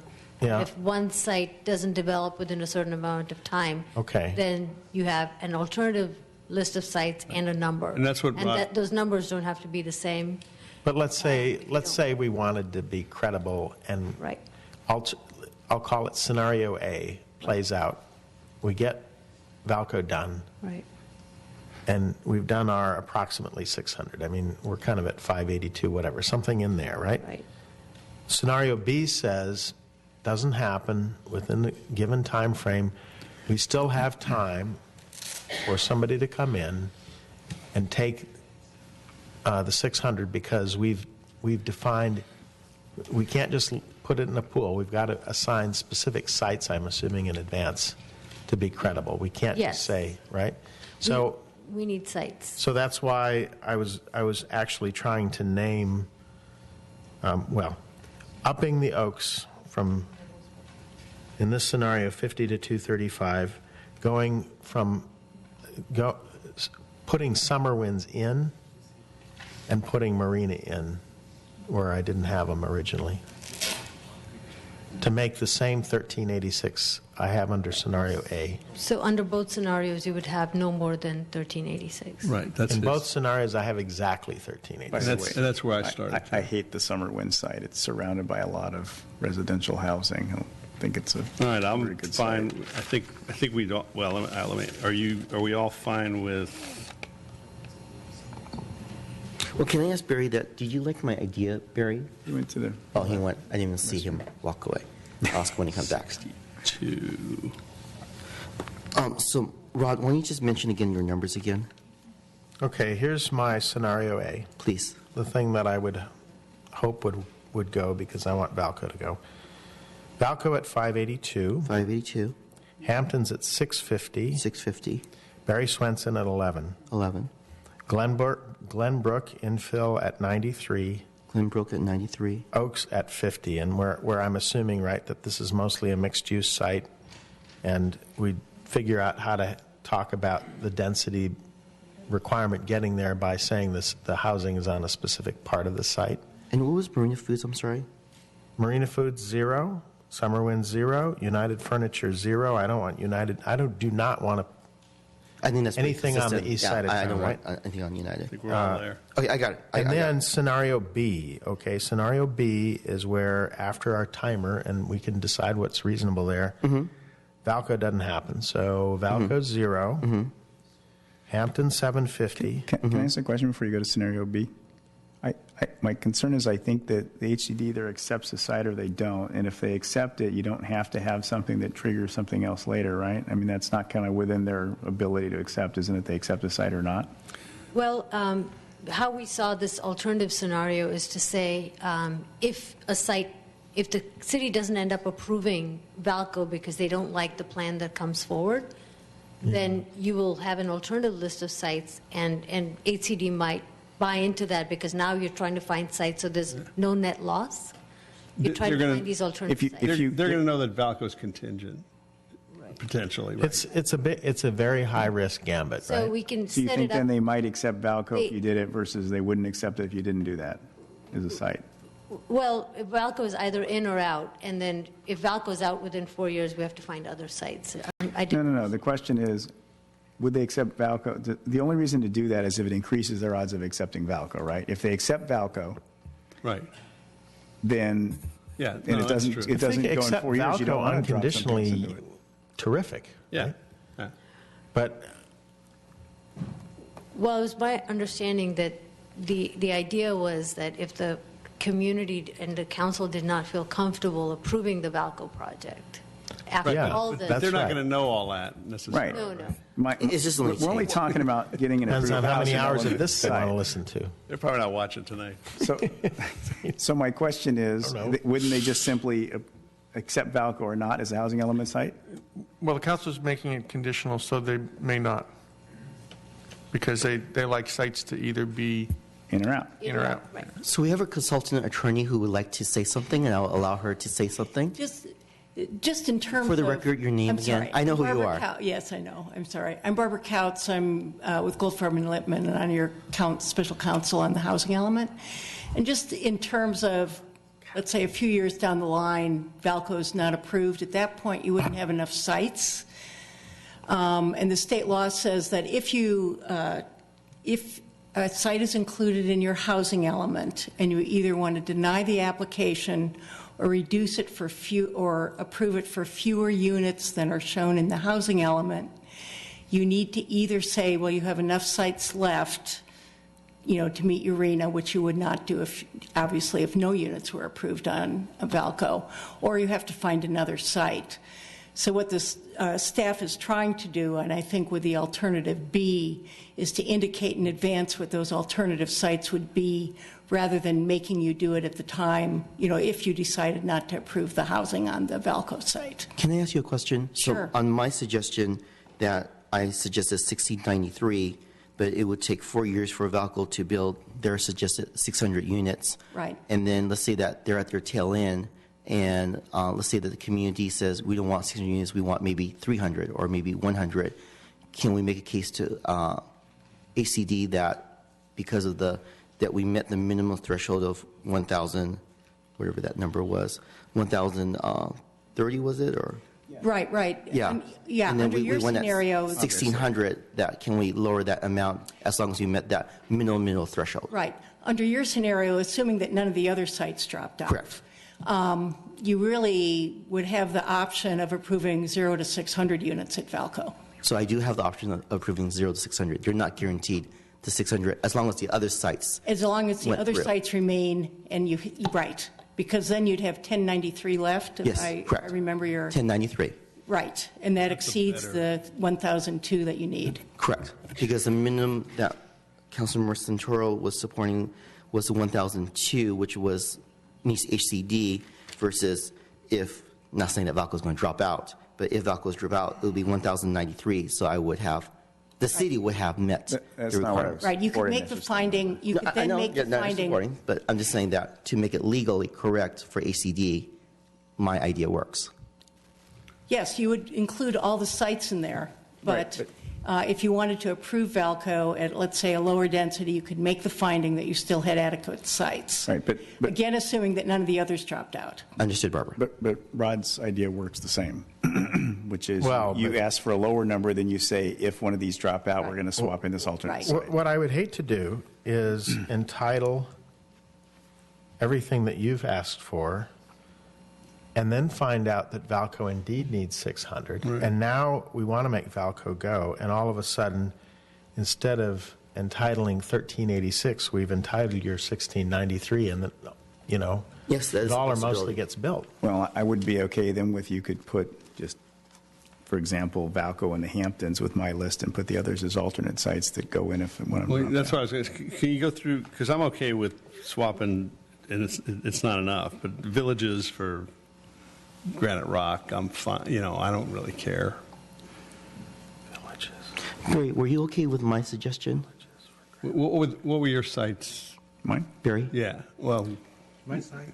Mine are no. various. I already said 600 for Let him Valco, answer that question, and I'll answer. Hampton your sites. 308, Marina 232, Oak 235, and Prairie Swanson 11. I'm afraid that if we go by mayor's suggestion and if all the project coming through, that means we got 1,693 units, which is more than minimum. So can I ask Mark about his sites so I can? Sure. So tell me again about your sites. You want to know what they were or why? No, what they are with the numbers again. Hamptons, 748. Right. Glenbrook, 228. 228 now? 228 for Glenbrook? 228. Okay, 220, no problem. Oh, but they were on the list at 93, so that's a different. Densely and realistic capacity is 228 on the little table I'm looking at for Glenbrook's. That includes tear down and stuff, or what? Yeah. Tell me more about. That's a planning commission. No, there's area. 517 existing units, 228 additional. Density, realistic capacity, 85%. Glenbrook, I have 93, so maybe every I'll look at it sheet wrong. I have has 93. Yeah, I have so- 93. Did that change again? I guess what we were saying is 93 assumed that they would fill in the existing spaces. Anything more than that would likely require a tearing down of existing units, Right. and that might be more difficult if it was only being replaced by 100. But we need to look at the site plan, figure out how. So it's not easy to say. Are they going to tear down all of 517 units to build an additional 228? Likely not. Can So you they don't think that would accommodate fly? 228 in the open space? Likely not. So they'd have to tear down a significant portion. No, let me ask the question. Okay. Would HCD buy 228? I think it would be hard because last time we were able to explain that they filled in the open space. Now we'd have to say they would be tearing down existing buildings. So HCD would buy 93? They would buy 93 because they bought it last time. Okay.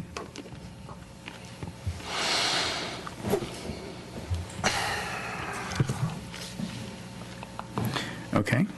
Villages, 62. So what number do you want to have? You still want to use that? I can go with 93 if you think they'll buy it. Okay. I want a number they're going to buy. I don't want it to. Right. down. Okay. So 748 Hamptons, Glenbrook 93, Oaks. and that's already been approved. Was the Oaks on your? Oh, good. Keep going. Sorry. Villages 62, which is also an existing approved site. Wait, hold on. Villages 62. Okay.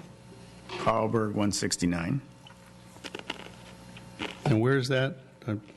That's on Right Valley next Green? to Marina, right? It's on Valley Green adjacent to Villages. Sorry. Right. It's on. So Villages and that are adjacent. So it's right next to Villages, Okay. which is already a Okay. high density Okay. housing thing. It's currently Okay. there's Apple is currently occupying those buildings. When they build the new space, it's a likely thing Oh, to. yeah. Okay. I remember that. Remember where it is? Yeah. Big lot, huge parking lot. Okay. Is it possible we could pull that up on a map? I suppose it's possible. So what's the total, Mark, that you have? And then, sorry. and then the Q Mart. So let's see. I need to take off. So it's a smaller number now. So I need to re-add them. 1105. 1105. And you didn't have the Oaks in at all? No. Okay. I kind of like the Oaks as a retail destination. It's kind of the only one there, and I kind of like it having critical mass for people to go eat and stuff like that. So I'm a little bit. There's a lot of housing right across the street from it already that I was looking at adding to the Glenbrook apartments instead. Same part of town. Just I hear you. So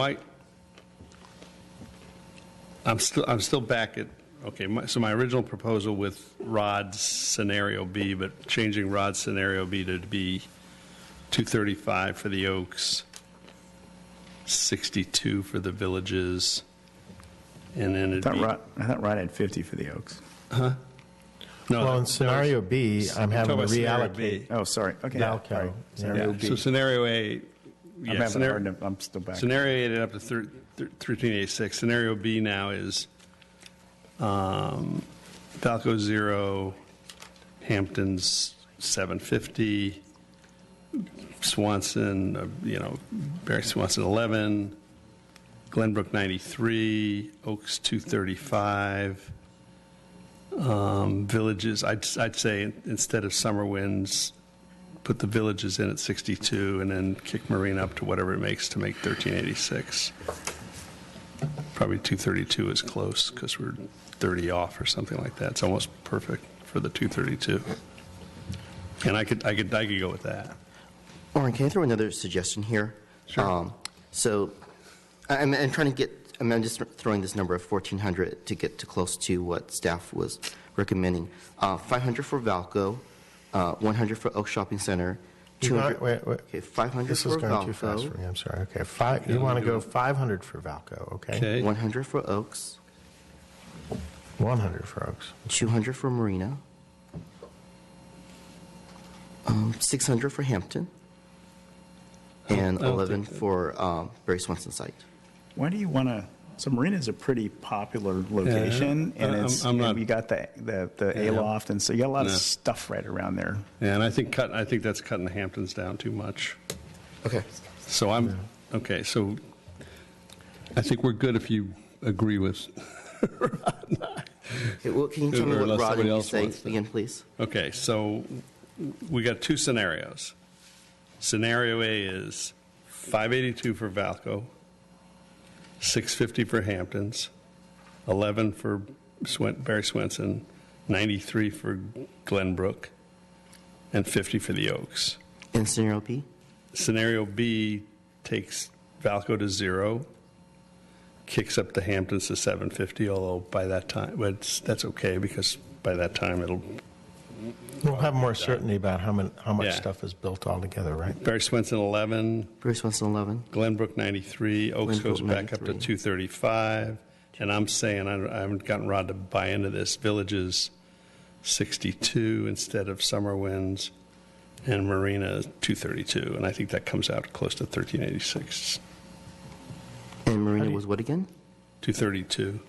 I think that's what it needs to get, because Villages is 62 instead of 96, so it's 34 less. I'm probably okay with that, but I did want to entertain Mark's two sites, and could we pull them up on a map? I just wanted Plan B because I kind of got mixed here. So Plan B was 0 for Valco, 750 for Hamptons, 235 for Oaks. Barry Swenson's site was 11. Glenbrook was 93. Marina was 200. What again? I think it's 230. Just call it 232. 232. And then after that, I lost you. I'm sorry. There is no after that. Oh, the Village is 62. The Villages, 62. So I think that covered Mark's site. The only other site he mentioned was the Carl Berg one, which is 200-something units or 169 units. And Can I that's ask a clarifying question on number B? So that would be an option if Valco fell off, or? Yes. Okay, If so and only if. Okay, If so and if, only if. if Valco fell on, what happens? If Valco fell on, it's scenario A. I prefer scenario B as A. Wait, I'm sorry, what? I meant to flip-flop it. Is that B would be A and the A would be B, and then I'm okay. So you're You saying want to give Valco 0 at to 0? Valco? No. Scenario B is You if want to Valco add units to doesn't make go. everybody happy, but I don't see that happening. Right. I'm getting 3 units short on your list here. Well, yeah, no, throw something. Yes. Yeah.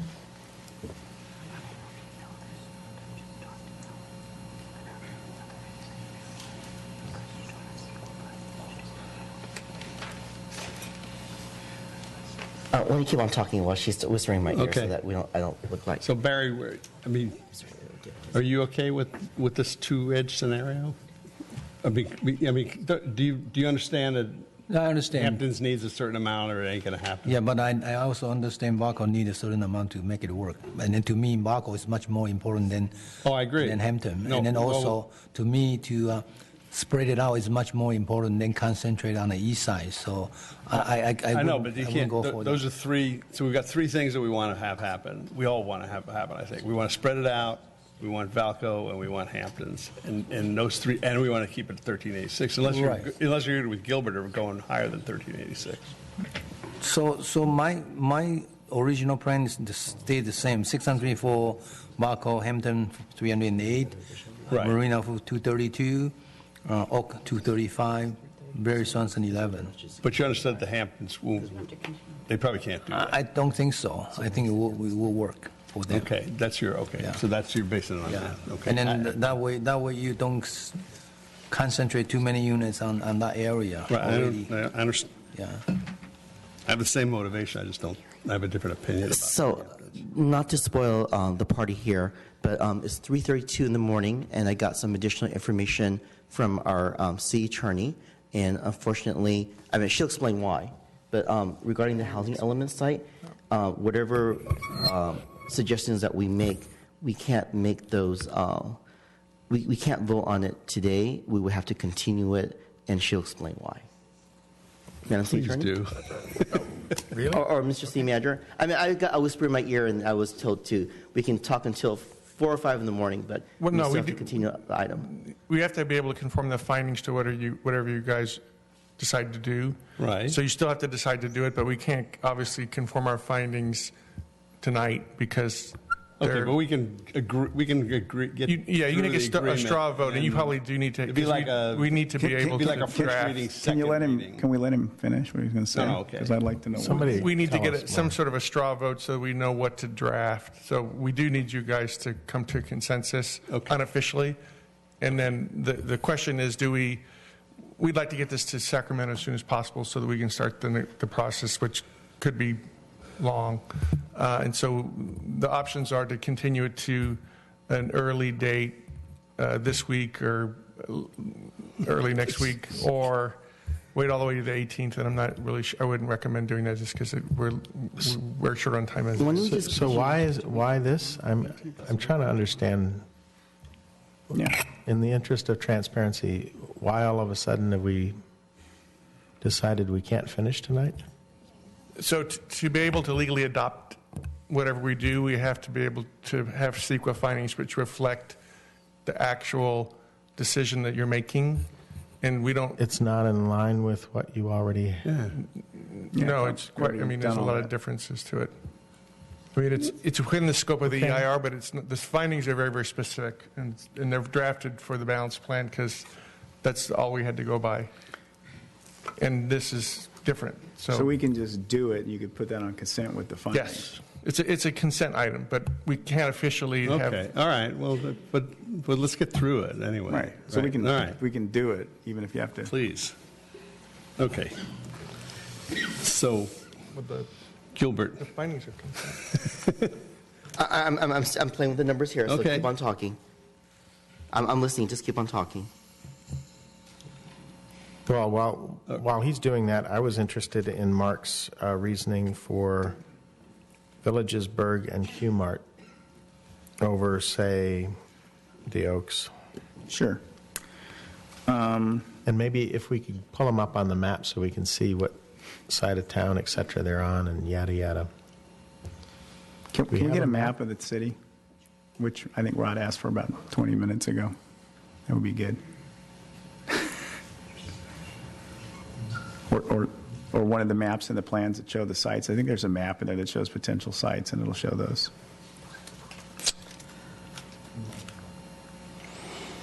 Okay. So could you point out to us, please, which side is the Villages? This one. Okay. Right. So that's up Stelling Road, just to the east of Stelling. It's an existing housing. It's an existing apartment complex that they infilled. Okay. The Carlberg site next to it. Which is actually on Valley Green 3. Okay.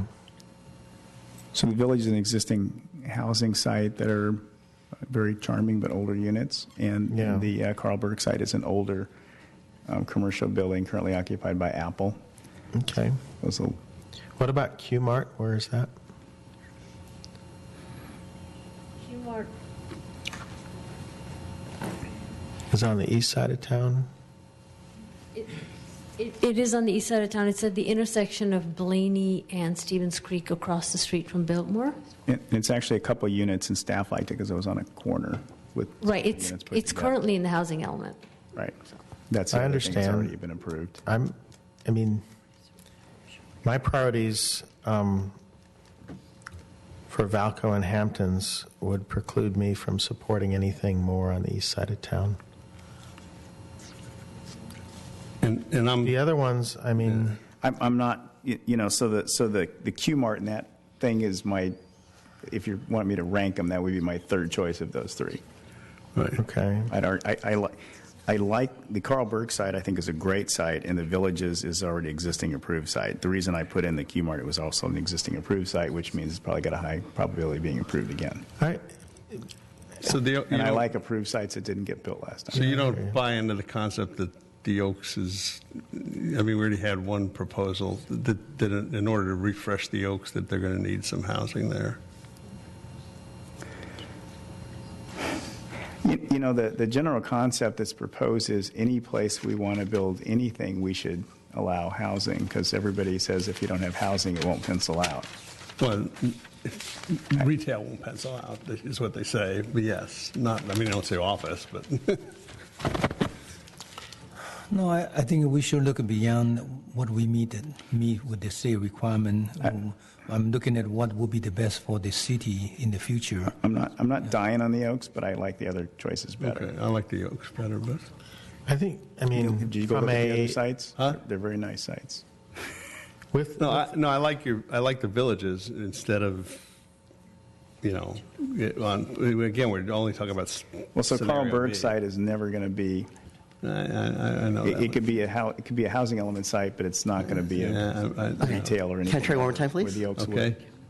Well, can I just say something before you go? Okay, no problem. I mean, in general, right, what we understand with VTA and transit and all is if we can concentrate some housing along our major arteries, we have a better chance of getting some mass transit solutions and better mass transit solutions. So I think the Glenbrook and Oaks being right across from De Anza, all of that on the west side of town, and choosing it in that general area over something up against the freeway that's sort of off the beaten track, I feel like we have a better chance of making something happen with transit along Stevens Creek. So that would be my argument for either the Glenbrook, the Oaks, or both.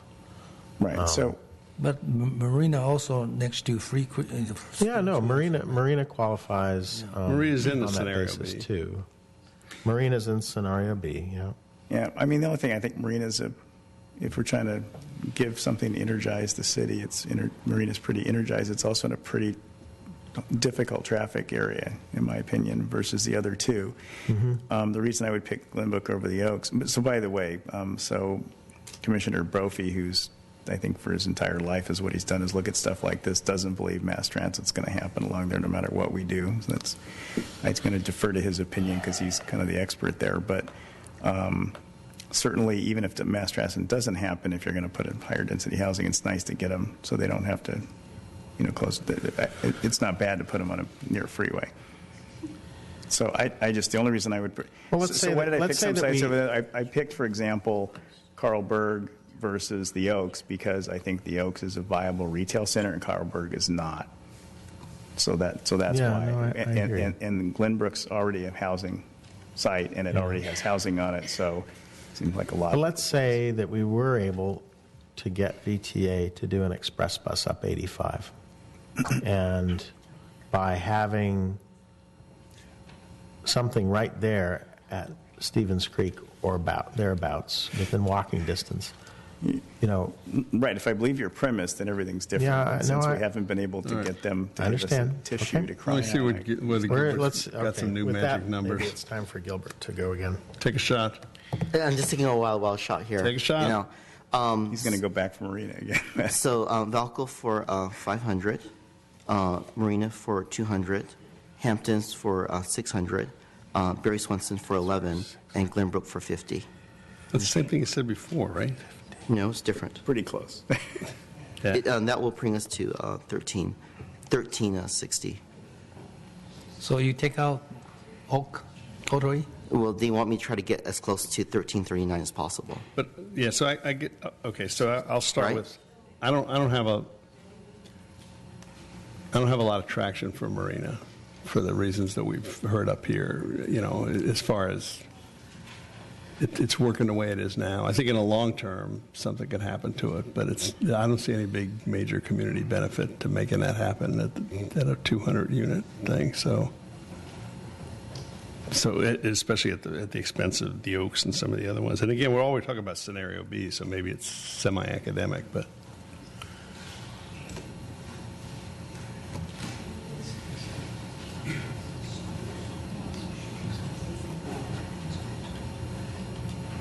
Maybe it's time for the matrix. My point is Marina who is ready to go, and then Don't forget, ready to go is not and necessarily on a the good west thing. side, on the west side of it, I mean, you want to spread it out, you want to bottom Barry, it out. I'm just, So I do have a problem to see your point. So, And I agree with Barry. I just want to get clarification from city staff is that since we had to come back on another day to get well, let's do this tonight. no, I know we should do it tonight, but do we have another opportunity to meet that CEQA requirement and give you that final number maybe Wednesday or Thursday or whatever that day is? It's going to take us some time after we get the final number to do the CEQA findings. So we'll need the number before we can do the CEQA findings. So we can't do both of those on the same day. So if you take another, then we'll have to come to another meeting after that. So Gilbert, let me think, what was your thing again? 500? 500 for Valco. Okay. 200 for Marina Foods, 600 for Hampton, It's up here. and 11 for Barry Swenson site, and 50 for Glenbrook. I have a different way to approach this. Oren, you give me an idea. Yeah, no, good. How about we see if there's 3 in support of any site, and you can work the numbers. For example, I heard 3 in support of Valco, correct? But not the same number. Doesn't matter. There's 3 of us supports Valco. You can work out the number, and there's at least 3 people for the Hamptons. Okay? Yep. Okay, so Well, I'll go through my with some list. different numbers. We're going to have Some we're gonna- tweaky we're numbers. More gonna or have- less, We're right? going to have extras, but okay. So Glenbrooks, I think, had 3 also. Is that true? I think everybody has Glenbrook. Yes. It has at no, least 3. I don't have Glenbrook. Right, it has at least 3. You don't? No. Okay, so then I had 3 Oh, you're iffy right, ones, yeah. which is Villages, Carlberg, and the Q Mart. And I think you guys didn't like. Nope, there weren't 3 for the Q Mart, I believe. Well, so correct? wait a minute. So if you start with, let's start with what we think the minimum of the 3 of us agree on. So for Which 3? That's what I was doing. no, well, no, but I'm looking for the number to put down. So what's the minimum? I mean, I had a 580. I figured we get the list, and then maybe the number just falls out. We don't get lucky. Let's If try not, it. then we Okay, can all right. go for the list. So this is a list of a scenario A list. No. This is a Because list. It's got Valco in. This. Yeah, fine. Yes. Whatever. Okay. No, I mean, I was just going to put down everything that No, looked that's like it had fine. 3 Okay. votes. So we have Valco, Hamptons, Glenbrooks.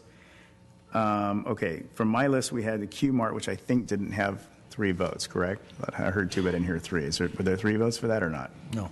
No. Okay. No. Then there was Villages. No. No. It's on depending on how it's probably a scenario B. We can go maybe. We don't have to just. Right. Okay, Okay. that's 2. Rod, yes, no, maybe. Nope. Okay. And then Carlberg. No. Well, No. Oaks.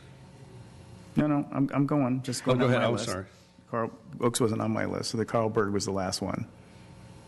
Does it have three possibilities, or is it got? No. No. Okay. Next was the Oaks. I think it had 3. Did it? What were the 3? Yes. You know, that Fair. matrix was really handy that you had up before RT. Okay, so the Oaks is Can we on. get the matrix back up again, please? So then we can see, everybody can see. Sorry, I lost the place, and when I started the slideshow, it started from the first slide, so we're trying to find it. Okay. Okay. So and I you think had Barry Villages on Swenson. your list. Everybody agree with Barry Swenson, See, right? you had Villages on your list. Did you take it off, Rod? You said no. I You had to it say yes. as a possible alternate, but I mean, that wasn't my first choice Can we- because of where it's. No, I'm not. All I'm trying to do is sort out the ones that are gone. Then we have less to talk about. Okay. Can we get a bigger view of that or no? We're trying to correct. What? We just want the list. Okay. So Oaks had 3, That's correct? not right. Valco has 3. Hamptons has 3. Glenbrooks had 3. I think so. Yes. Yeah. Okay. Which? Did Marina have 3? No. Was there another one that had 3? I thought Orrin had Glenbrook in scenario A, no? I did. Yes. Glenbrook had Okay, 3. so this needs That's a 3, fixing. yeah. Did Barry Swenson have 3? Yeah, Barry Swenson had 3. I think Yeah, Barry that's a Swenson had 3. no-brainer. Right. Well, I'm not crazy about that one, but it's not a big number either way. I actually think Barry Swinson's kind of a small housing site, but it's a better office building site personally. If it helps us make our site It's not going number. to matter. Well, it also, No, it as does. I We gotta understand, have a helps certain number with of sites. a low market rate. Without 93. And if there's three of you, it doesn't. My opinion doesn't matter. Yep. It's only And 11. I think that's it. So those four. Can't make an arrow. Okay, whatever. 2. So Oaks, 3, Valco, Hamptons, Glenbrook. 4, 5. Those 5. Yeah, those 5. Thanks. Now, what's the maximum at each? Okay, so the Valco, Hamptons. May I make a correction to the slide? Yes, Pew. How did you get from 748 to 750 on the Hamptons?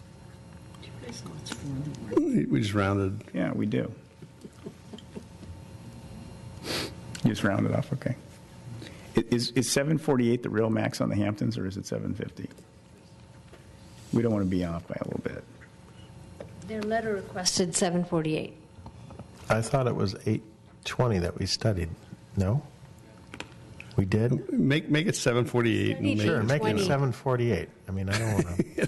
Whatever. Please. So Gilbert's over there, that his bottom number is like 15, 16, something like that, right? So by the So you way, got- if you give 748 to the Hamptons and 600 to Valco, you got 1348, which meets the housing requirement. So after that, you want to do the scenario B. Well, that's I'm sorry, I why. don't- What? That's why we didn't give 748 to the Ham. That's why I didn't give 748 to him, because I didn't want. I knew we had to spread something around. I mean that's the dilemma I'm in. I want Valco to succeed. I want the Hamptons to succeed for different reasons, but for good city reasons. And we can't put it all there on those two sites. Is my understanding. We need at least some other sites on there. So We're that kind was the of strategy.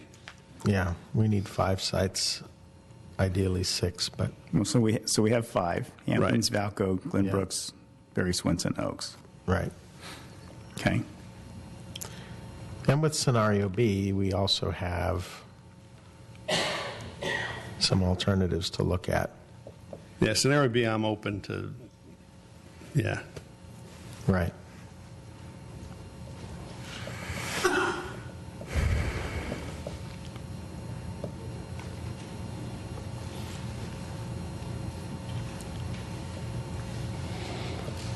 So we need a third. Gilbert. So question for staff is that if we were to continue it to Wednesday and then maybe Tuesday make the findings, that would just push everything out by 1 week? And what do you think? What magic do you think is going to happen? what's going to happen between Things now are going and Wednesday? It's just a question. No, I I just know. can't ask a question. So you I can just ask wanna- a question. I just want. Go ahead. We're not letting you leave. I just want what was staff the to answer my question. If we continue to Wednesday, and then what? And then And then what's the scenario? Because we can't approve We have both to at have the same another time. meeting. right, the staff was telling me they think it's going to take a few days at least to redraft the findings.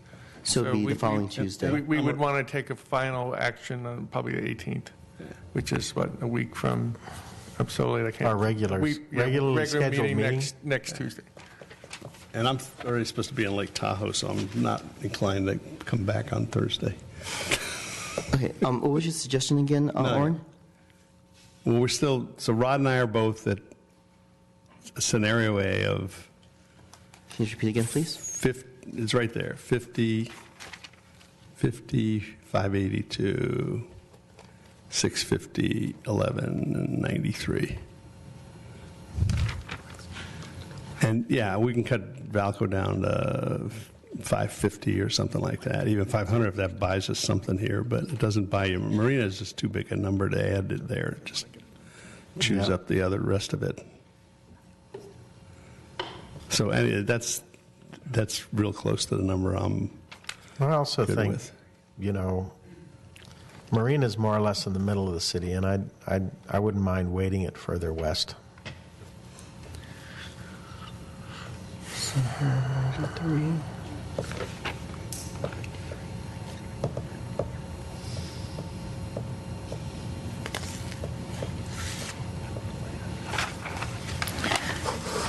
if you wanted to put the Hamptons, Valco, Glenbrooks, Barry Swinson, and the Oaks, we make it. There's enough to make the number we need. And if you want to drop 600 from Valco, not that I'm going to make my pitch, but I'm going to make it, the Villages in Carlsberg would give us enough to get to we had just over 1,100. If you want to take the, I'm open to a lot of different discussions on scenario B. So yeah, if Valco drops, I understand the benefit of the Carlsberg property, having put it in the last time. Yeah, I didn't pick it last time. No, In hindsight, it was a good choice. It has some specific benefits. Yeah.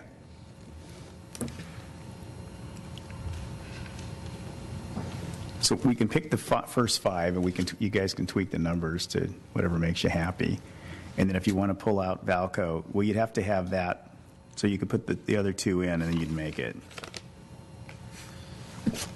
Actually, you would make it with just adding the Carlsberg property if you didn't want to add the Villages. Right. Oh. So you could just add, you could take the five, and then you could swap out Valco for Carlsberg property, and you'd barely make it if you took out 0 to Valco. Yeah, but I think the difference is I still want enough in for the Oaks on scenario B. Is the Oaks, the Oaks is still up here, yeah. No, I already had the Oaks. I had it in an A. Oh, so you have it instead of Marina, the Carlsberg Okay, property. in A, what you guys had 3 votes for was the Hamptons, Valco, Glenbrooks, Barry Swinson, and the Oaks. Yes. That gets you over the limit if all those fly. So the question is, if you want a scenario B that says... Gets you over the limit? No, it's over the required amount. No, it's not. Not. It's right here, it's scenario A. Because we've got the Oaks at 50. Okay, sorry, I had maybe, okay. No, I mean... I play with some, what I put in 748 for the Hamptons, 600 for Valco, 93 for Glenbrook, 11 for Barry Swinson. You can put in whatever you want for the Oaks. Right, well, we've got... You have enough units. Yeah, if you put 748 for the Hamptons and 600 for Valco, you're there. You're already you can't there. do anything But else. no, right, so what I'm saying is those 5 easily make the required number. You can play with the numbers until you're there. If you want to take out Valco, then you could add in for the 5th one Carlsberg, and there's plenty of numbers there to play with, and we can redo the numbers and still I'm good make with it. that. Instead of Marina. You may even, I don't know if you can do it in addition to Marina, or we'd have to look at that, scenario B. Or would it be Carlsberg plus Villages to equal? It'd be Carlsberg plus Villages. Like in our scenario B No, here, we have 232. You could do Carlsberg plus Villages to make it, or you could barely make it without Villages, but it's easier to make it with Villages. You can get over the 1,002. You get like 1,126 if you put in Carlsberg and you make all the numbers big. I think, I mean, to me, the right thing is to try to get 1386 in either scenario. So, is there something they can throw in for A and B that would include, something in number A that will include Marina to win my vote? There's no way to have it in there and still have any. And if Valco needs close to 600, if the Hamptons needs 650, and that's shaving 100 off from what they asked for. So if you do the 93, 11, and 50, I'll go for that if you throw that into Marina. No. It takes 3 sites away. What number did you want? Okay. 1389 for some odd reason? You guys are married to that number? Just get off the Marina thing. I think they're great guys. And we all need that, minimum No, 6 sites. I'm just trying. We're pushing it with 5. Okay. I don't think we can do less. Here you go. Ready? Yep. Yeah. 5 sites. 600 for Valco, 93 for Glenbrook, 11 for Barry Swinson, 50 for the Oaks, and that leaves 735 for the Hamptons. Put that down there. Let's put it down there. Is that what you guys 50. wanted? That gives you, I think, the right number. I think it's going to come out too much, right? Yeah. This is your scenario. 1389, isn't that the number you want? I want 1386. Oh, I thought you said 1389. No. Okay, so take 3 off of anybody you want to take it off of. So how do you, 582 Hamptons? He's going I don't know how you can up there. get there. He's going up in Hamptons. No. That adds up to more than 1240. You got an error. That's up to more than 1386. Wait, what do you want to add up to? 1386. Here, if you there's my scenario 1386? A, right? 1386. Yeah, Just you got Sorry. bigger numbers all along, and it's only You want 1240. 1386. Sorry, I got the. We're not summing this? There's not a sum formula in here? Oh, it's PowerPoint. Oh, well then, okay. Break out the calculators, yeah. So what would Mark's number be? 1489. I can live with that. 103 more than we need to? No. I've got 600 for Valco, 93 for Glenbrooks, right? Yeah. 11 for Barry Swinson. Actually, I think we're the same if you take the Hamptons down to 650. 4. Yeah, the Hamptons would have to be 632 then. That's shaving a little more than I would shave it. Okay, so we shave Valco or something. Or you could give the 50 from, well, you guys want this many in there, so. Okay, so, all right, so try. Just shave off the villages.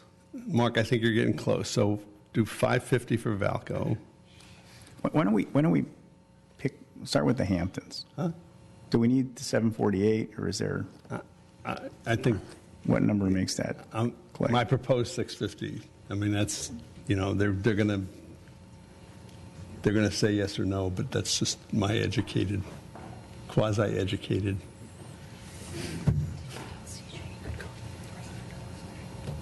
I mean, you know the game. They asked for 748, but they're not going to get by with 300 either. So,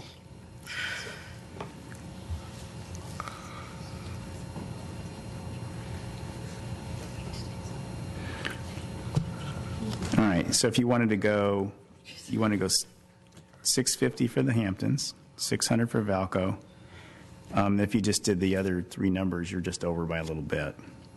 Right. How much is a little bit? That's 1250 plus 154. So let's see what that adds up to right It's now. 1404. I'm good with that. I think I'm good with that, but can you just put it on the screen, please? You still want the village there? No, the village isn't in this scenario. The village shows up if we No, take the village out. is. You No, want it's the in your villages scenario. zeroed out? Oh, you have the Is village. it not in your yeah. scenario?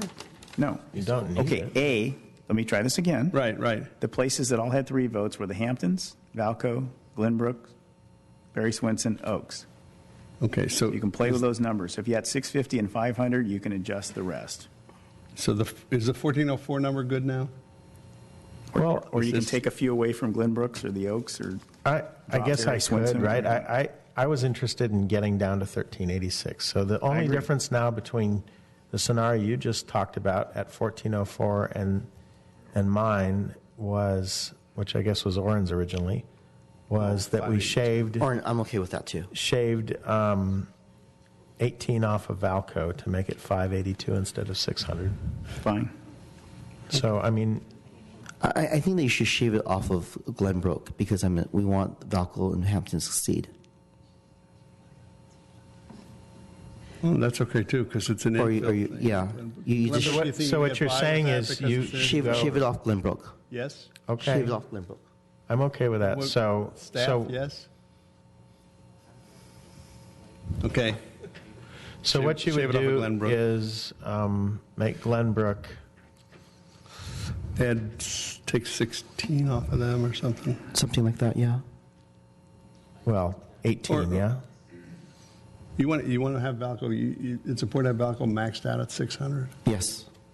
Well, we don't know. Okay. I would No, just I'm why good don't you with leave it at 582 that we don't have to redo the math at 4 o'clock in the morning. Let's go with the original plan. I'm okay with the original plan. Okay. Yeah, that's okay. You can Okay. drop the 582. I'm okay All with a right, are smaller we ready number. for some motions? Did you want the plan B? You still need the Plan B. Oh, okay. Yeah, I want Let's come with the Plan So B. back up to Plan A. So do we want 1386 or 1404? No, 1386. We're going right with. So 582 at Valco. Wait. Yeah. For Plan B, I was okay. Let's get Plan A done first. Well, I thought this was Plan A. Yeah. This was Plan A, and then this is Plan B. 650, 582, Well, we're still working on Plan B. 93. Well, I'm okay with this Plan B. Are you okay with Plan A, though? Yes, I'm okay with Plan A. All right. If you're okay with Plan B. So your Plan B would be No, I'm not okay with Yours. Plan B. Yours Plan B. this one that This we is have Plan A. written up here right now. Yeah, and this is Plan B. And I'm done. No, you're back to the Plan Okay. B. We were going to put in, what was Because I it, think- Carl Berg, I think Oren- not Marina. I think Oren, Rod, and I were okay with these two circles. So this would be A. Okay, then you that would be basically, three of us were okay with Carl Berg, and you just put in Marina and circle it. But I think three of us preferred Carl Berg over Marina. Who was the third one? That was you, Rod, and I. These No, two Rod wanted doesn't. Marina. No, Rod doesn't. I was willing to entertain it. I mean, I was willing to entertain it. I'm in the interest of. How big is Berg? Let's call it night for 169. Yep. No, I'm in the interest of getting agreement on scenario A. I'm agreeing on scenario B. I thought we already had agreement on scenario A. I know, but it was semi-contingent. I sensed. Correct. No, then it's 4-1. It's going to be 4-1 on B if you want Marina. So B's not going to fly. No, B's going to fly. No, B's going to fly. Well, why do you think A was contingent? Because Gilbert's won no vote? Yeah. 4-1? You think B's going to be 5-0 with Marina? I don't think so. No, there's 3 and 3. Yeah, we're looking for threes. And on all these things, we're looking for threes. Threes, right? Correct. And then we'll. So you have at least 4 on A, the way it sits, is my point. You certainly have 3. Well, You have I don't 3 on A, you four have 3 on B without- right now. I don't have 3 on A without Gilbert. Correct. Oh, well, no, I do, because you're good on A. Barry? No, Barry's not good on A. You're good on A now, Mark? No. You're not good on A? No, he's not good on A. Mark, you are good I'm on good. I'm good on my own. A. Okay, Mark, you're good on A. And you have a 235, different- 600, 308, 11, 232. Okay, Mark, you're good on A, and you have a different B. Can we scoot that over a little bit so I can see what the names are on the side of my screen? So right now in this what's called Mahoney Scenario B, which is just a column at this point, I'm getting 1318. Because if we put Carl Berg in at only 169, we don't get to our 1386. Did you we're want short by a bit. 1386? Then you that's Yes, why. I want to get to 1386. So Bergen Villages get you there, I believe. Well, Oh, maybe if not, I add because up we lowered. if I add up this column, No, if you- I add you up could- this column here, You can put, if you're talking about 5. I'm getting you just- 1318 rather than 1381. Oh, that's a different number. In other words, well, let me try it again. 235, 11, 93. I just wanted to point out that per your discussion, I was updating to take Marina off and adding Carlberg, but I did not update the totals yet. No, he's updating. Correct. It right now. So in this column that I've highlighted in red here, I get 1318. We are 60-ish short. We should have done Yeah, but another column. We're still way over what we actually require, and that is Plan B. Is there any you could put that on a new column? Because I mean, we had an A and B that we So had. we're giving them three an people. A, I think they'll take. No, I think I'm going to make a motion. Yeah, make the motion. Okay. Do the housing Ready? element first. Can I, so the motion we'd like to hear is that you instruct staff to draft the findings to conform to whatever On this motion part. yeah. Okay. But the rest of the motion can be motions, real motion?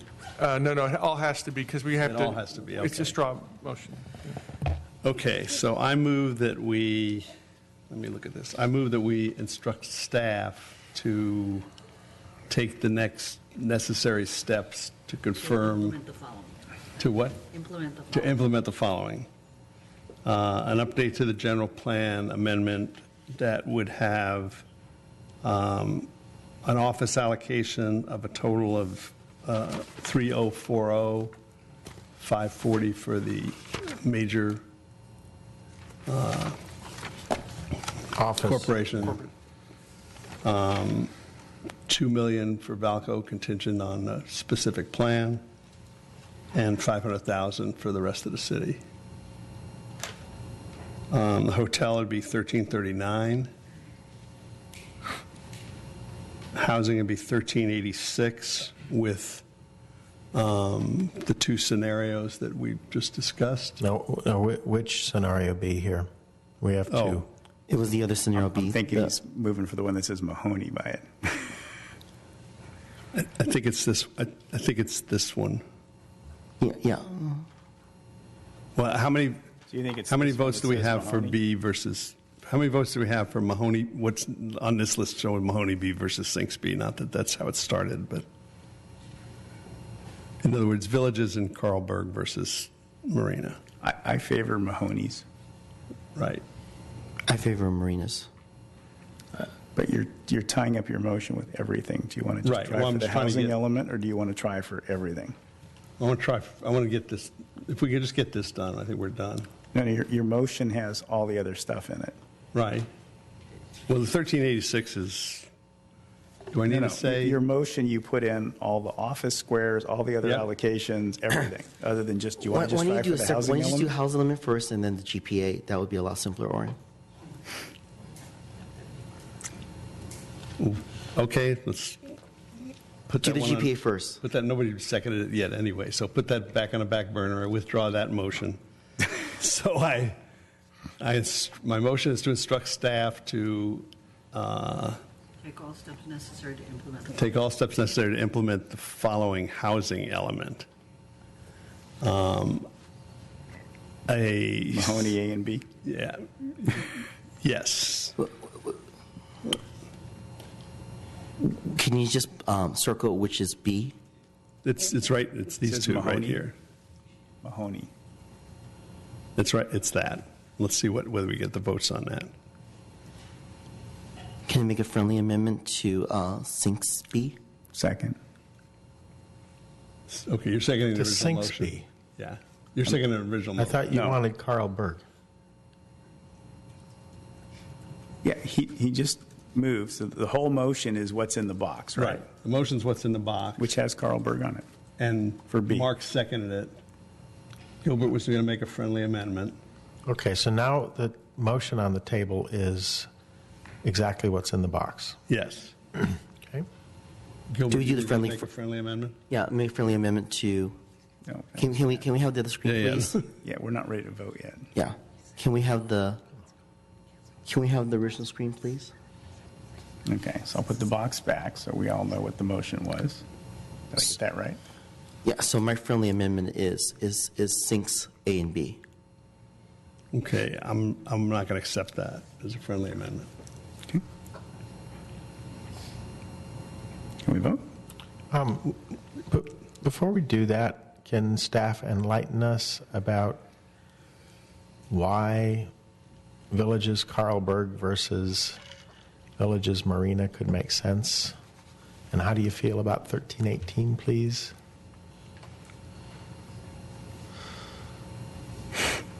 Regarding the 1318 number, I think we could make a case to HCD. So Because it would be we'd be further along in the process at that point, right? right. In terms of Carlsberg versus Marina, That'd be built. you're going to generally impact De Anza Boulevard. It's a toss-up. The reason we hadn't picked Carlsberg is because it wasn't in the PDA. But if it's been studied, and if the council wants to pick that, that's certainly an option. But Carlsberg did not ask for it, right? Yeah. I mean, No, well, Carlsberg actually sent a letter asking to stay in the housing element. But they did not ask for the extra unit. And it was in the last housing. Well, it was in the, it's currently in the housing element. It's in an approved last- housing element, and he has to stay in. Right, he asked. I have reasons for picking it. No, It's a good site. and I'm well aware. I have memory. That's why I'm there. yeah, it doesn't make sense because you're picking sites that are not viable versus Sinks. It's viable because it was approved. It's before. approved. It's in an approved I know, housing this is just my element, and he comment, wants to and be we in can there. I think disagree it's to okay. disagree. Fair enough? Viable definition of, my definition of viable is HCD will accept. Right.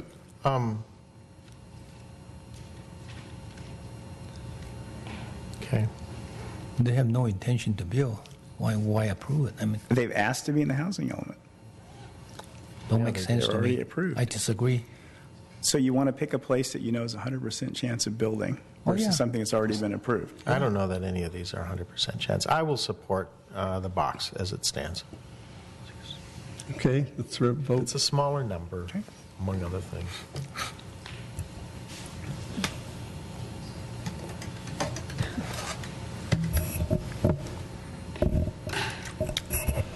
And that motion carries with Chang and Wong voting no. Okay, so now I'll go back to my other motion and restate it. Well, oh, so go ahead, sorry. There is one thing that I wanted to clarify, which is what clock, when does the clock tick to cause A to go to B? That'll be part of we this didn't- motion, the clock ticking, Fine, right? yeah. okay. Wouldn't Sorry. A just go to B if it's turned down, as long as it's not been turned down? Well, that No. might be, but I mean, the real thing is what we've said, what I think the majority has said is we want to see if we can make Valco go, and but we recognize that if Valco won't go, we recognize that Valco is highly risky. And part of the reason is, okay, not all the parcels are owned yet. Another reason it's highly risky is the community, right, is going to have to be in favor of something that Sandhill will actually build. We're going to have to, it's going to be a big, long process. So Yeah, I think we need a credible scenario, but we also need, if we're going to get this done in this housing element cycle, we've got to have a credible alternative, and we've got to decide when to pull the ripcord. Whatever. Oh, I just wonder if you're I trying need to some make discussion HCD happier. before I make the motion. There's something we did not discuss, which is scenario B on office. In other Yeah. words, if Falco doesn't happen, I would say I would put another 500,000 back in the general office of the 2 million. I'm okay with that.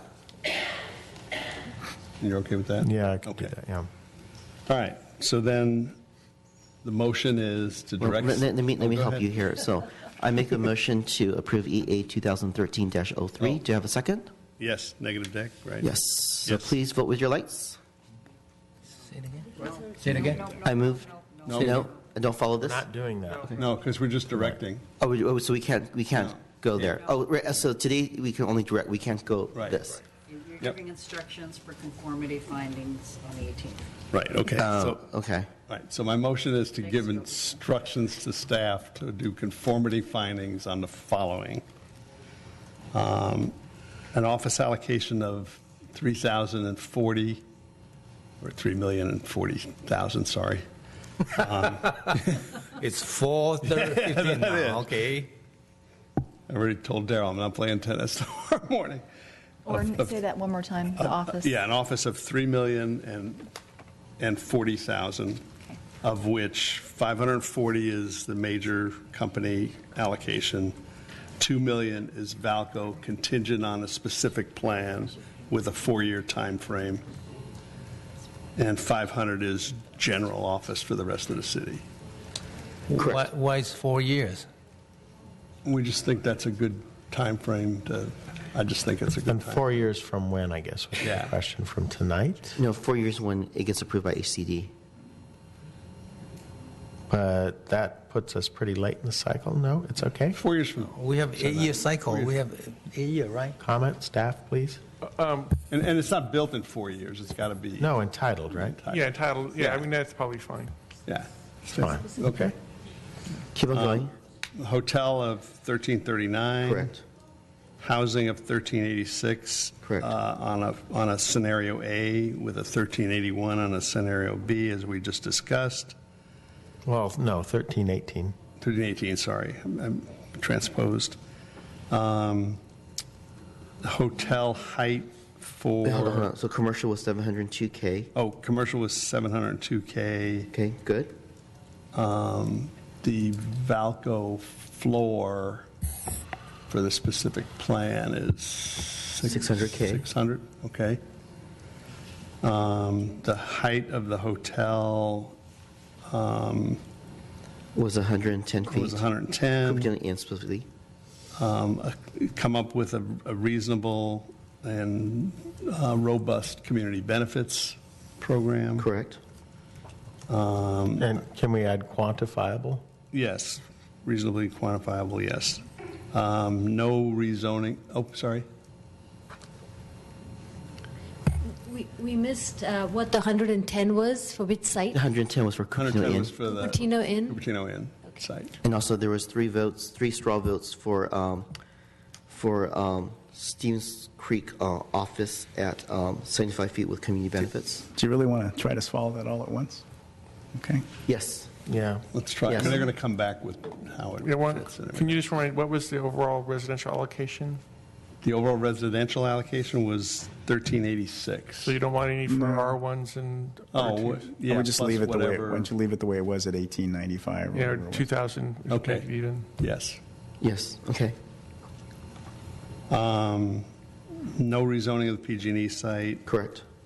Heights per the balanced plan. Correct. You got Stevens Creek office, right? And Stevens Creek office at 75. Correct.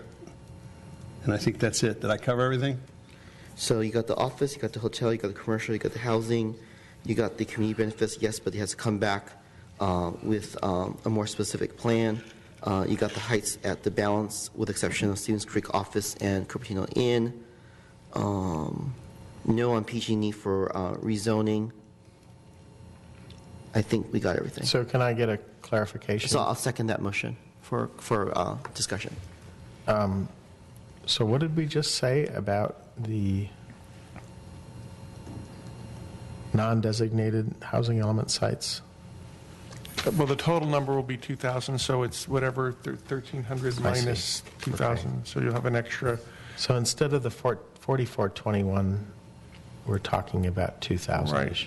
Yeah, we approve about 100 units, give or take a year, in just R1s, so it gives us a few years before we So run you out think of we're allocation. okay there? All right. Can I get any love on starting community benefits anywhere at above 45 feet? Yes. The staff report was at 60, and I frankly think, we can do it at 45. Yes, I I'll go think for it it. depends on the site, but so Yeah, it I'm depends okay on with the site. with the balanced plan site. I'll go for it. I'll go with you. You will go with me at 45? Yeah. I'll go with the balanced plan. I'm a no. You got all the tons of building and office in there, which I don't think the public wants, so I'm a no. Once that's in there, that's why if you want to leave it all together, that's fine. I'm in favor of several things in there. No, As I so said what, I mean, you before, still but- get a vote on, Oh, you made a motion at one whole thing. Let's say it this way. I mean, the community benefits will come back to us, and we can adjust it at that time. I don't know about that. Yes? Regarding the community benefits, if you can tell us what the base height is, then we can figure that out. Right now, there's language in the general plan, and if you want that to be amended, you can let us know, and we'll bring back the amendment. Can the 45 or 60 feet on the height for the community benefits? Right, can we just decide that at the next meeting, or you need a decision now? Whenever you decide it, the findings have to be made a few days later, because we have to. So the we answer have to is know what the no. So project the answer is is. now. Yes. If you want. Thank you. just You want answered the to question. Right. Got it. Thank you. So I would make a strong case based on everything we've heard tonight to say, look, right now it's developers are making good money on office space and residential. We know about what happens with the schools. We know about our desires for lots of different things. It could be land for parks, it could be community shuttles, it could be lots of things. And I would argue that we ought to take advantage of heights above 45 feet. okay. I think the because community would appreciate us starting at a lower The base. straw vote would have 3 people for that. I Yeah, totally, right now you have 2 to 2. I totally agree. You agree, right? Yeah. And Mark would agree. Well, no, Mark is, I don't know where I'm Mark already out of this motion. Mark is No, out. yeah, but it's not, we need a sense of you tiebreaker, and I know what your sense would be, right? I don't know what it is. Really? Yeah. And what would my sense be? You have to tell us. Start with the 45, of course.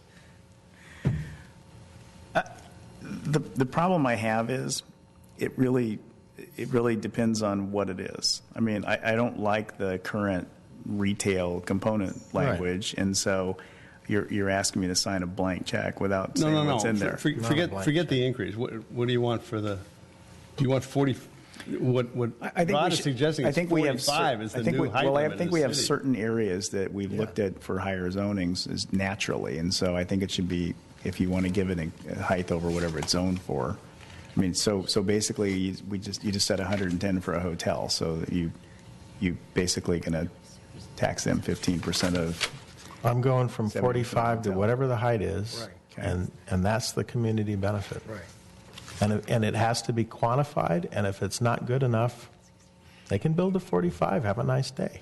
Yeah, So I agree.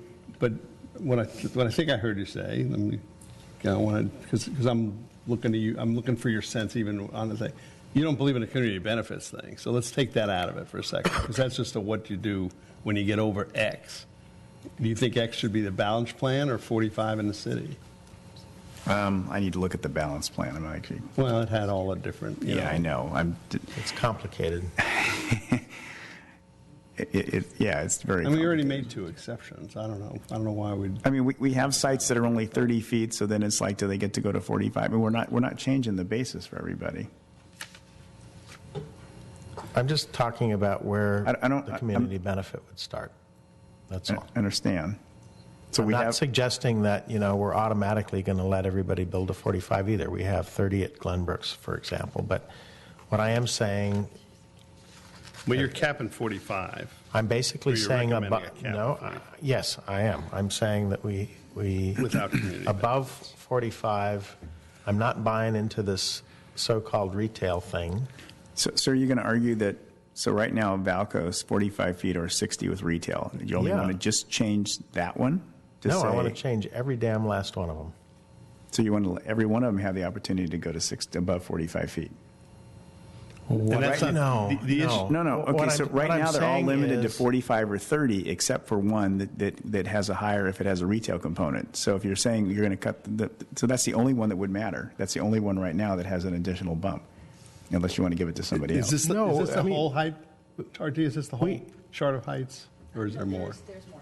Okay. We have That's what I this thought. whole complex schedule, which allows Keep going. greater heights in certain places. And I'm not suggesting that we interrupt that. Yeah, don't forget except this one, that, by the way.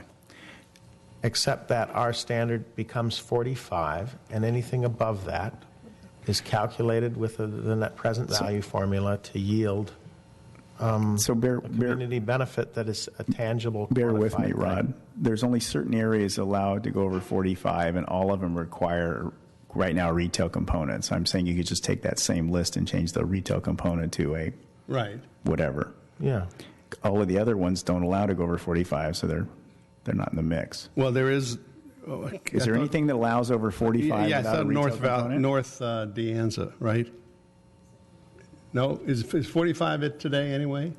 Are you asking the current general Is there plan? any? Yeah. Is there currently anything that goes Current over general 45 without a retail component? North Valco, That's what. So what does North Valco allow exactly today 60 feet. with retail? No, just Oh. 60 period. 60 period. Well, So that- I okay, would, so there- I would there's like one- to take it to 45 and then community benefit above that. So that one plus all the existing ones, basically. Yeah. Just what you just said earlier. So there's, I know. yeah. But I think it's really clear, it's very straightforward, it's easy. It's in principle, you want I'm to- okay with that. In practice, I don't know what it means. You want to have an exception for Glenbrook? Glenbrook is No, only 30 feet. I'm not. No, what he's saying is anybody that's currently allowed to go over 45, whether it's a retail component or for whatever reason, is above 45, they pay the tax.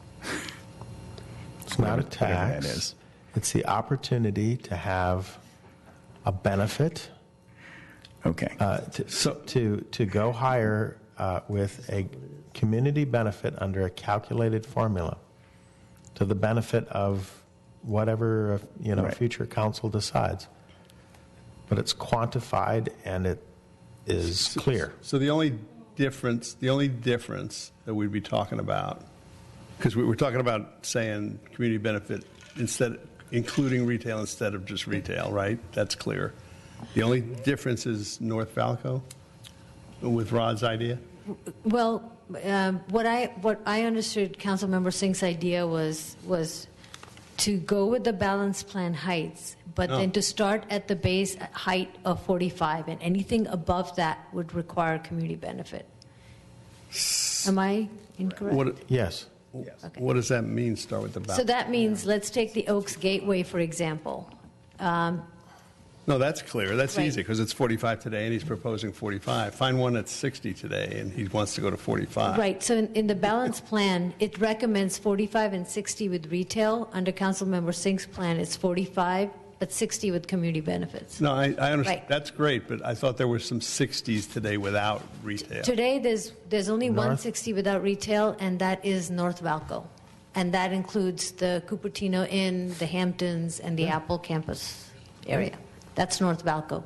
That's the section between Tantau, Homestead, and it includes the Cupertino Inn site, the area. North Valco or North De Anza? North Valco. It's not Apple right. campus, Hamptons, Cupertino. I'm sorry, not Cupertino Inn, Cupertino Village, Oh, okay. and the hotels. So my only question about my proposal Right. is, again, right, my concern is getting our housing element adopted without incurring delay penalties, et cetera. Right.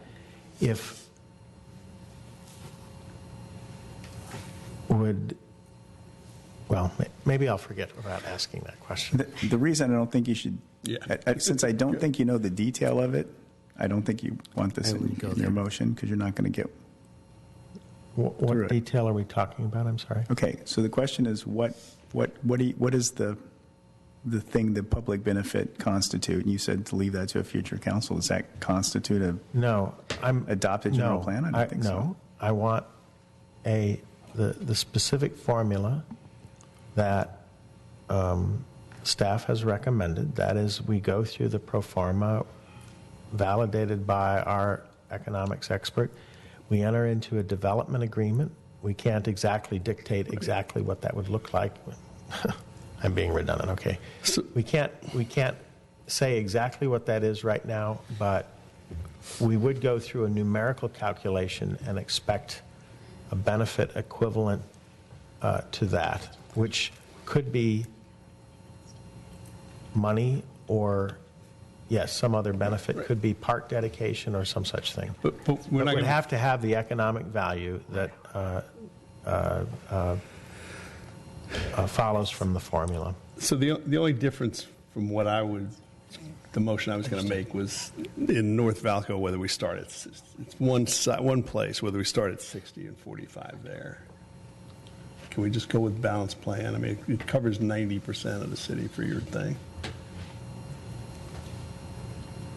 In North Valco, we're going to have, they're going to need the height to do this thing. Well, so my understanding is under the balance plan and staff's recommendation, the benefit, the community benefit doesn't start until we hit 60 feet.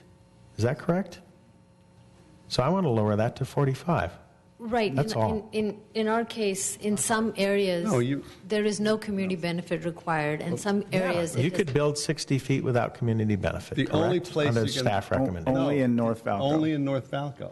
Anywhere else, if you build over 45, Right. it requires retail. You could change retail to community Your benefit. proposal and the balanced plan are identical for 95% of the Except for city, North Valco. Except for North Valco. And North Valco needs the currently height has a anyway. 60-foot limit. Well, the balance plan has taller heights at the Oaks and the North Crossroads node above the current heights. So if we take the staff recommendation and the balance plan, Right. is there community benefit if building No, in go the back. Oaks is capped at What's 60? the height? Can you go back what's to the Oaks? Basic height for the Oaks. So let's look at the balance plan. Right, The balance basic- plan. The basic height for the Oaks is 45 feet or Right. 60 with retail. Well, no, forget the. Right, you know, so we're we take the saying- retail out. Okay. We're taking balance retail plan. out, and so the balance plan Okay. and Rod's proposal are identical for everything except North Valco. Is that correct? Not as written. Not as written, but as, we're not recommending a community benefit for Oaks. No. Right. But, okay, so let me rephrase it. Right. If the motion, let me try this. If the motion said that the heights are as proposed in the balance plan, with the difference being that it's community benefit instead of retail, which is, I think, what I said the motion would be, that would be the same as Rod's proposal except for North Valco. Is that a correct statement? Well, I'll tell you where it's a little bit different. It's a little bit different in City Center, where the recommendation was the same as alternative B, but started at 60 feet in height. So if you want to go back down to 45 feet, then it'll be a little bit. Oh, I guess I was looking at the existing general plan. Right.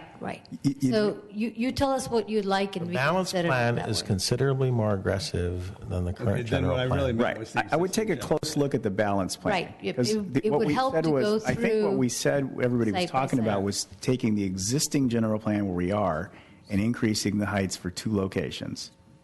The hotel and the Okay, Hamptons. My motion is the existing general. So if you went with the existing general plan with those two height adjustments and you want Rod's thing, you could say anything that currently requires a retail component, switch out retail component for whatever this is, and that would be what you want. For the existing general plan. Correct. Which means that certain things start Correct. at 60. Yes, that's what I'd like to make the motion as. Where exactly is 60? North Valco, can we show that area on the map? I think it's just North Valco, Yes, right? we can show The you. only where- thing is Hamptons, or? No, North Valco encompasses everything that is north of 280, between, it includes Cupertino Village, south of Homestead, and everything that's along And the Tantal, current height requirement for North Valco is? 60 feet. Why wouldn't we be fair and just draw the 45-foot line there as well? I don't understand. I'm What's just the logic? clarifying his point. I'm Yeah, no, not I understand. I'm arguing just it. trying to see why Well, you're if the giving your Hamptons, preference there. I'd take the Hamptons out and let it start at 60. So, Why? Because it's 60 now. They need a certain amount. If they want to go higher, that's fine. Well, they're going to have to probably contribute to a road, which yeah, might, they're gonna have to which might contribute fit anyway, that. so. No, well, that would constitute a public benefit, No, that's so that true. would. the public benefit would be anything that's over and above what's required for the EIR. So if it ends up being an EIR mitigation, then it'd be above. It's getting late. Take the Hamptons out. We're good. All right, I'll take the Hamptons out. Okay. So Please that's vote the your- motion. I already seconded it. Okay. Ready to vote? Yes. So Did we clear it? No, actually, on the height, we're still trying to, so do we understand that you start with the heights in the Existing general plan, but you can go up to the balance plan, except for the Hamptons? No. Sorry. You start with the heights in the General- existing general plan. Right, In the existing general plan, anything that you can go higher with a retail component. Right. That goes from 45 to 60. goes away, right. No, the retail component gets changed to the Community public benefit. community Community benefit. And North Valco gets shrunk to the Hamptons. okay. But then the balance plan recommended increased heights in, so there's no. That was a increase. no. Correct. So, okay, the maximum height in the There's city. two is increased 60 feet. heights. No, two increased heights. Okay, Stevens The Creek Hamptons? office The Hamptons and the hotel. and the Stevens Creek Cupertino office. Inn, those are the only two No, places. and the motion was Stevens Creek office as well too. And Stevens Creek office, but not Valco. No, Valco's, Why wouldn't we go for community benefits at Stevens Creek office? I don't know. I mean, Yeah. What is Well, that? Did we increase this? You guys want to increase the height on Stevens Creek office? I'm okay with saying community benefits there too. Okay, fine. No. Did you guys want to increase the height on it? Huh? Yes, Stevens there was Creek 3 office? votes for the heights. Yes, There was, but Who were the 3 votes for it? I was one of them, Or- but I'll on one. with community benefits. With community benefits, Yeah, with community benefits. 45 feet and then higher with community benefits, yes? Yes. Yeah, Above 45 feet. with the exception being the Hamptons Correct. Exception being the Hamptons. and the hotel. You guys got enough in this motion? You What's still think you what's got the three base Call on the hotel? call for motion. I mean, this is getting ridiculous, guys. Okay. I don't let's understand the call the question. Call the question. Okay, what I don't understand is where does the community benefit calculation start on the hotel? Call the question. Well, the part of the community benefit is already there in terms of the requirement for it to be a five-star. Could you bring the voting hotel. screen up at least? Part of it, the community benefit's already baked into that in a 5,000 square foot. I'm going to vote Meeting no then, facility. because I don't Right, if you just vote understand. no, then you can start your motion again, and Gilbert's call the question will be killed, and you can go back to where you were. Yep. So go ahead. Does planning staff understand that last height motion? I'm a little confused. Right. It doesn't What matter. I- It doesn't matter what it is. Well, it does So matter. you want no exception? Because it's still a motion. Fail. Yeah. True. I think that if this hotel or any other project around town is such a hot, wonderful benefit, I think that the developers ought to The help hotel us would be out. under restriction for community benefits. We have to have a 400 Yeah, it's already banquet there. hall. It would have to have Community a benefits baked five-star, into the thing. have a five-star facility. It'll be a full-service I hotel. want community benefits quantified. I want the same formula applied to everybody in town. You want to give 110 feet on a hotel, and I respect that. I'm not there. It's already included in that one, right? But I don't, that's not, to me, a pre-calculated benefit. I think it ought to be calculated beginning at 45 feet and above. That's all. Can I read what I understand it to be for the height part? So you already have the 110 for the Cupertino Inn, and you have, right? Go ahead. Okay, Well, we're you've backing already off on changed it. that, Okay. potentially backing off on that. That's the problem, so. Okay. You're doing something for one developer, and that's it? No, there's already a community benefit baked into that, so. Correct. No, that's not much. So I agree with Ron. We need to have started all over again. I So want what the is- same what are analysis the applied to this existing- as I would What's the anybody existing else. general plan on the Cupertino Inn site? 45 feet.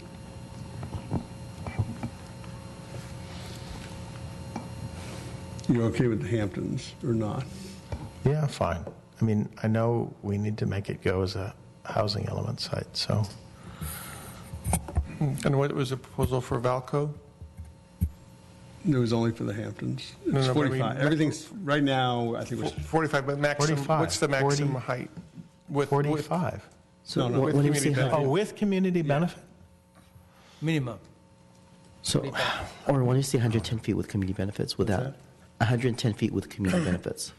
Yeah, it's going to probably need to be about 110 feet if you're going to We're contemplate. talking about the hotel now again? Yeah, I'm talking about the Valco. hotel. If you're going to contemplate 2 million square feet of office, you got to, On the east 90 side. at least. Not on the, So you're adding basically almost 10% Right. to the Yeah, cost you of need the that to building. be part of the motion, right? Not just a trigger point. right, has to have the maximum height. we're just trying to figure out what the cap is, and we would recommend a cap for every site so that it's not unlimited.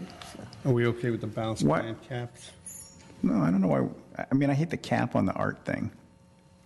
What's that? I'm sorry. On the fine We have arts. we have a fine arts commission that people have to do Right, over a right, certain right. thing, pay a piece of artwork, and you guys put a cap on it.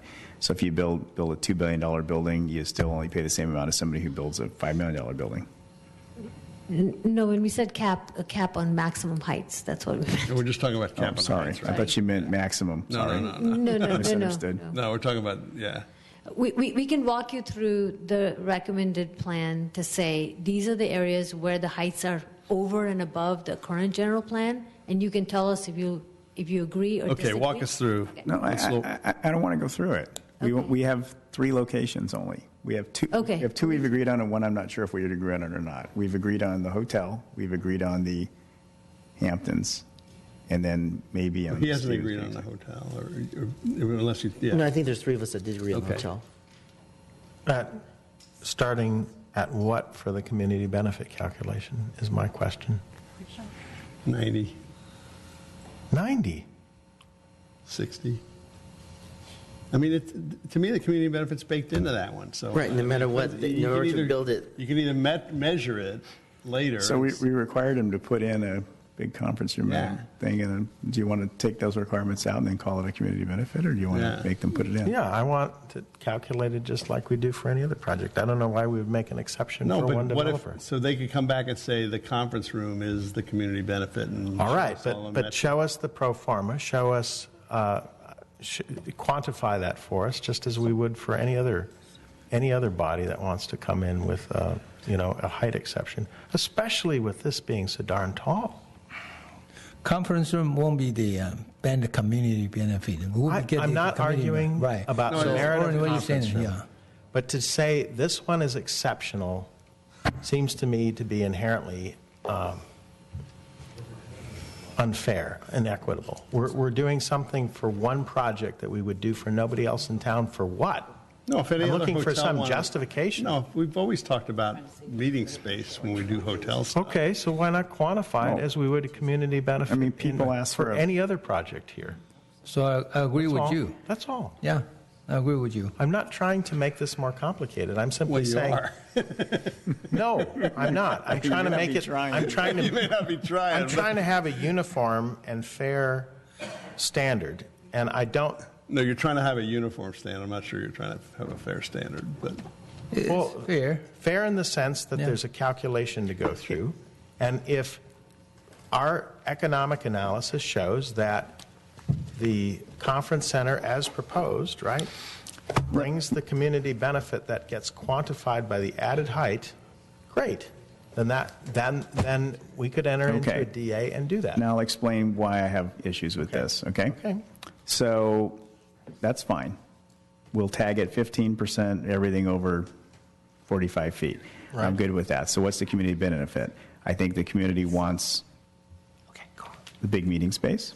Okay. And I think the community wants a five-star hotel. And to get the five-star hotel, you had to add from 45 to 110 feet, which is clearly like half the cost of the hotel. Therefore, done.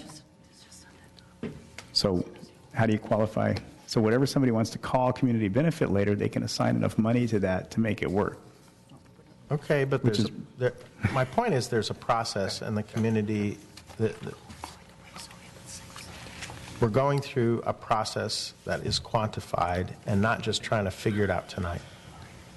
That is, it's All got to right. be demonstrated. Anyway, you still got the 2 and 3 million square feet of office, so the whole motion's still in there. So like I said before, Right. you're getting a no from me, so fire away.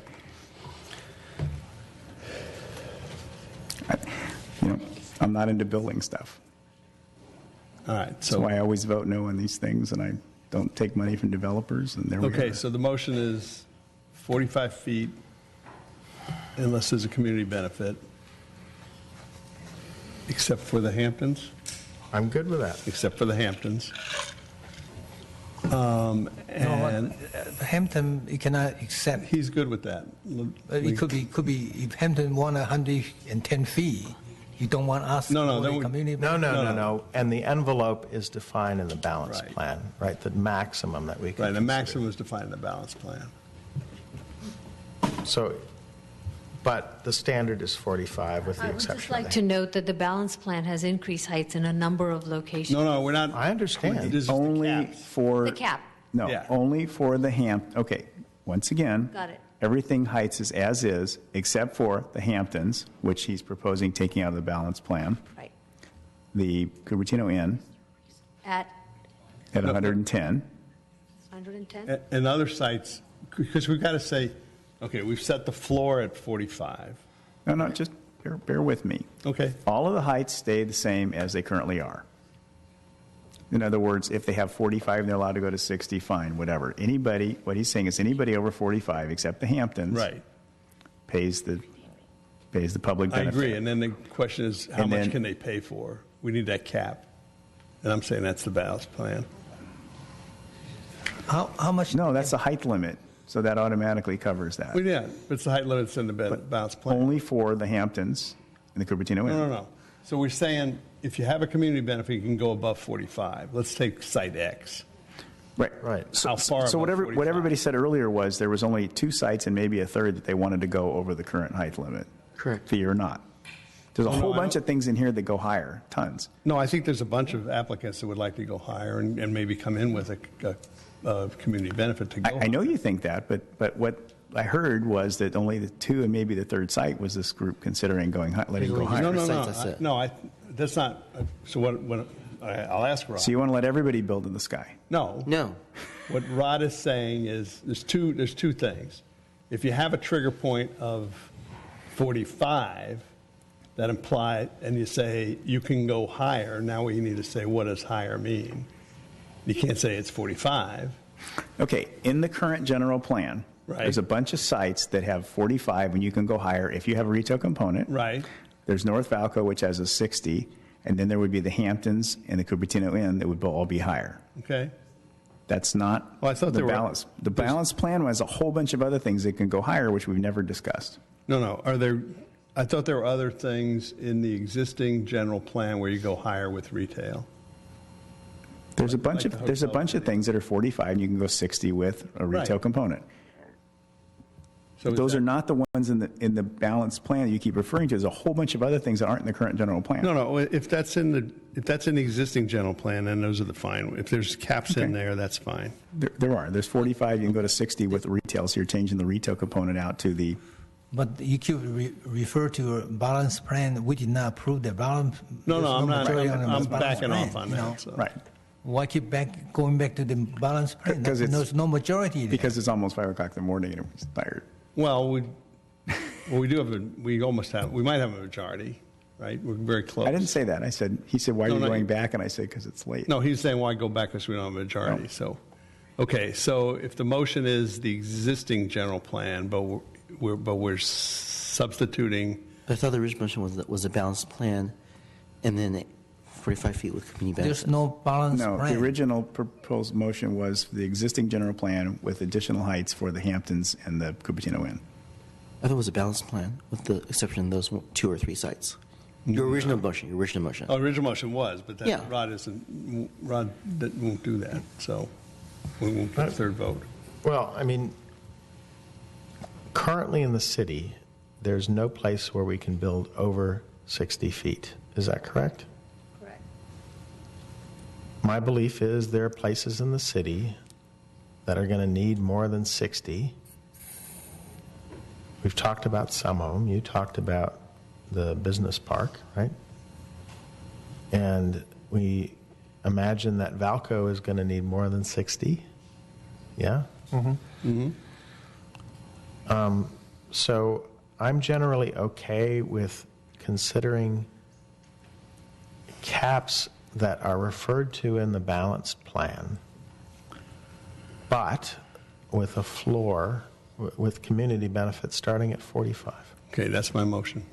Yeah, I'm okay with that now. So Hampton's being an exception. So people come in here and want to lynch you guys for a retail component on a couple of spaces. There's like a whole. Do you know how many things you just increased the potential heights on with that motion? Let's talk about them. Okay. Let's talk about them. Okay. Here's the first one. The Oaks can go to 60. North Crossroads can go to 60. City Center can now go to 75. South Valco can go to 75. I'll remind you, the Planning Commission voted for none of these in their recommendation. Well, so this one, City Center, starts with 45 now, right? Right, but it can go to 90, so you can change that. In the balanced plan, you can go to 90. North D'Anza Build goes 6 stories. Well, no, I'm sorry. I'm looking at the wrong one. I'm not looking at the balanced plan. We're substituting now we're community getting benefit for retail, so we're not adding it on. Right. So what we understand this is one's same as B. The maximum heights are in the balanced plan. This one's bigger. Take out the retail wording, and then the base height is 45, and anything above that to the maximum height needs a community benefit. That's what it's calculated, right? So in the example of City Center, they can go to 90, but the community benefits start from 45 to 90. Anything above 45 requires a community. And again, this is not an entitlement, right? They got to come in with a specific. No, the base height they're allowed is 45. Right. And they can only go up if that's an option the council can pick if they like the community benefits. But okay, let me hear 45. Now you want to change it to same as B, which is now 60 or 75. No. The 45 is still 90. 45. It's 45. Everything's 45 except it currently has a maximum height of 45, and it's going to go to now 90. No, it's I'm just pointing. You guys are 45 is the allowed. No. you said you want to go with the balanced plan. For the cap. Right, which are huge numbers compared to what they currently are all across the map of the city. I know it's late. I think Rod was okay with the balanced plan. I mean, because we need to get this moving, Rod. So balanced plan, what was the other thing that you said? Look, God, I wish the public watched these meetings. I mean, they're like really bent out of shape about heights, and you want to just... Well, I mean, I was okay with the balanced plan going into this thing. 4:54 in the morning. You know, I believe in places like Valco that we're going to need more than 60 feet. So I'm okay with a development agreement that lets us negotiate to what has been presented in the balanced plan. That's not to say that we're going to approve any project, but it says that we will calculate the community benefit and then decide. We might decide that, you know, we don't want 90 feet in a certain location. We're willing to negotiate to 75, but I think that the agreement gives us the flexibility to do that. Right? So the development agreement gives us the flexibility. And I'm there and Gilbert's there. So yeah. So let's vote on it. But I just, my only interest, right, is in getting 45, getting community benefit above 45. Right. Okay. Agree. Okay, we're there, I think. Right, Orin? I think so. Is this still accept the Hamptons? Yeah, okay. Except Hamptons and the hotel. And the hotel. No. Well, yeah, for Valco, another option is just to set the height through the specific plan and not try to figure it out tonight. And set the base at 45 and, you know, community benefits between that and whatever the specific plan height No, is. that's fine. The only thing we accepted is the Hamptons, and I don't think we did accept the hotel. I don't think the hotel needs to stay in the 45 for you, right? Yeah. Okay. Right. Let's go. There's no reason, I mean, The hotel's not it's going to 110 have a anymore. community benefit, and it's got to be Well, it's a quantified maximum and 110. justified, and it's 45 the start. matter of a Then I have development. trouble, Orin. I have trouble then. So, I have trouble then. It's not the hotel. Well, you may have trouble, but if you want to get a vote here, let's do it. No, then keep on talking. I'm not going to vote for it. Well, you're not going to get there. Then just continue the item. No. You guys still realize that you're changing the max. I understand there'd have to be a benefit, but you're changing the maximum height on just about everything. We understand. So all we're talking about now is the height of the stinking hotel. So I call for the point of order. It's been almost 5 o'clock. Let's vote on it, please. Okay. Are you okay with the hotel also? Everything. No, right now there's an exception in the Hampton. It's not everything. I know, the exception of Hampton, just, And Cupertino Inn? yes, everything. Okay, I got Cupertino Inn. Cupertino Inn is 10. So Hampton and Cupertino Inn. Okay. That's what Barry said. So I'm voting yes. No, Hampton's exception, the rest of them is included. The rest of them are in the the rest of them 45 are in the cap. community benefits starting Yeah, at 45. That's what I Okay, thought. so you have 3 Including votes, the so you hotel. need my vote. All right. All right, Including good. the hotel. You really want to vote no on this over that? But that's okay. Make your decision. You gotta Gilbert. No, I did. It says start vote, and it won't let me vote. Can we restart it, please? Timed out. Must have a timeout after 2 hours or something. All right, try again.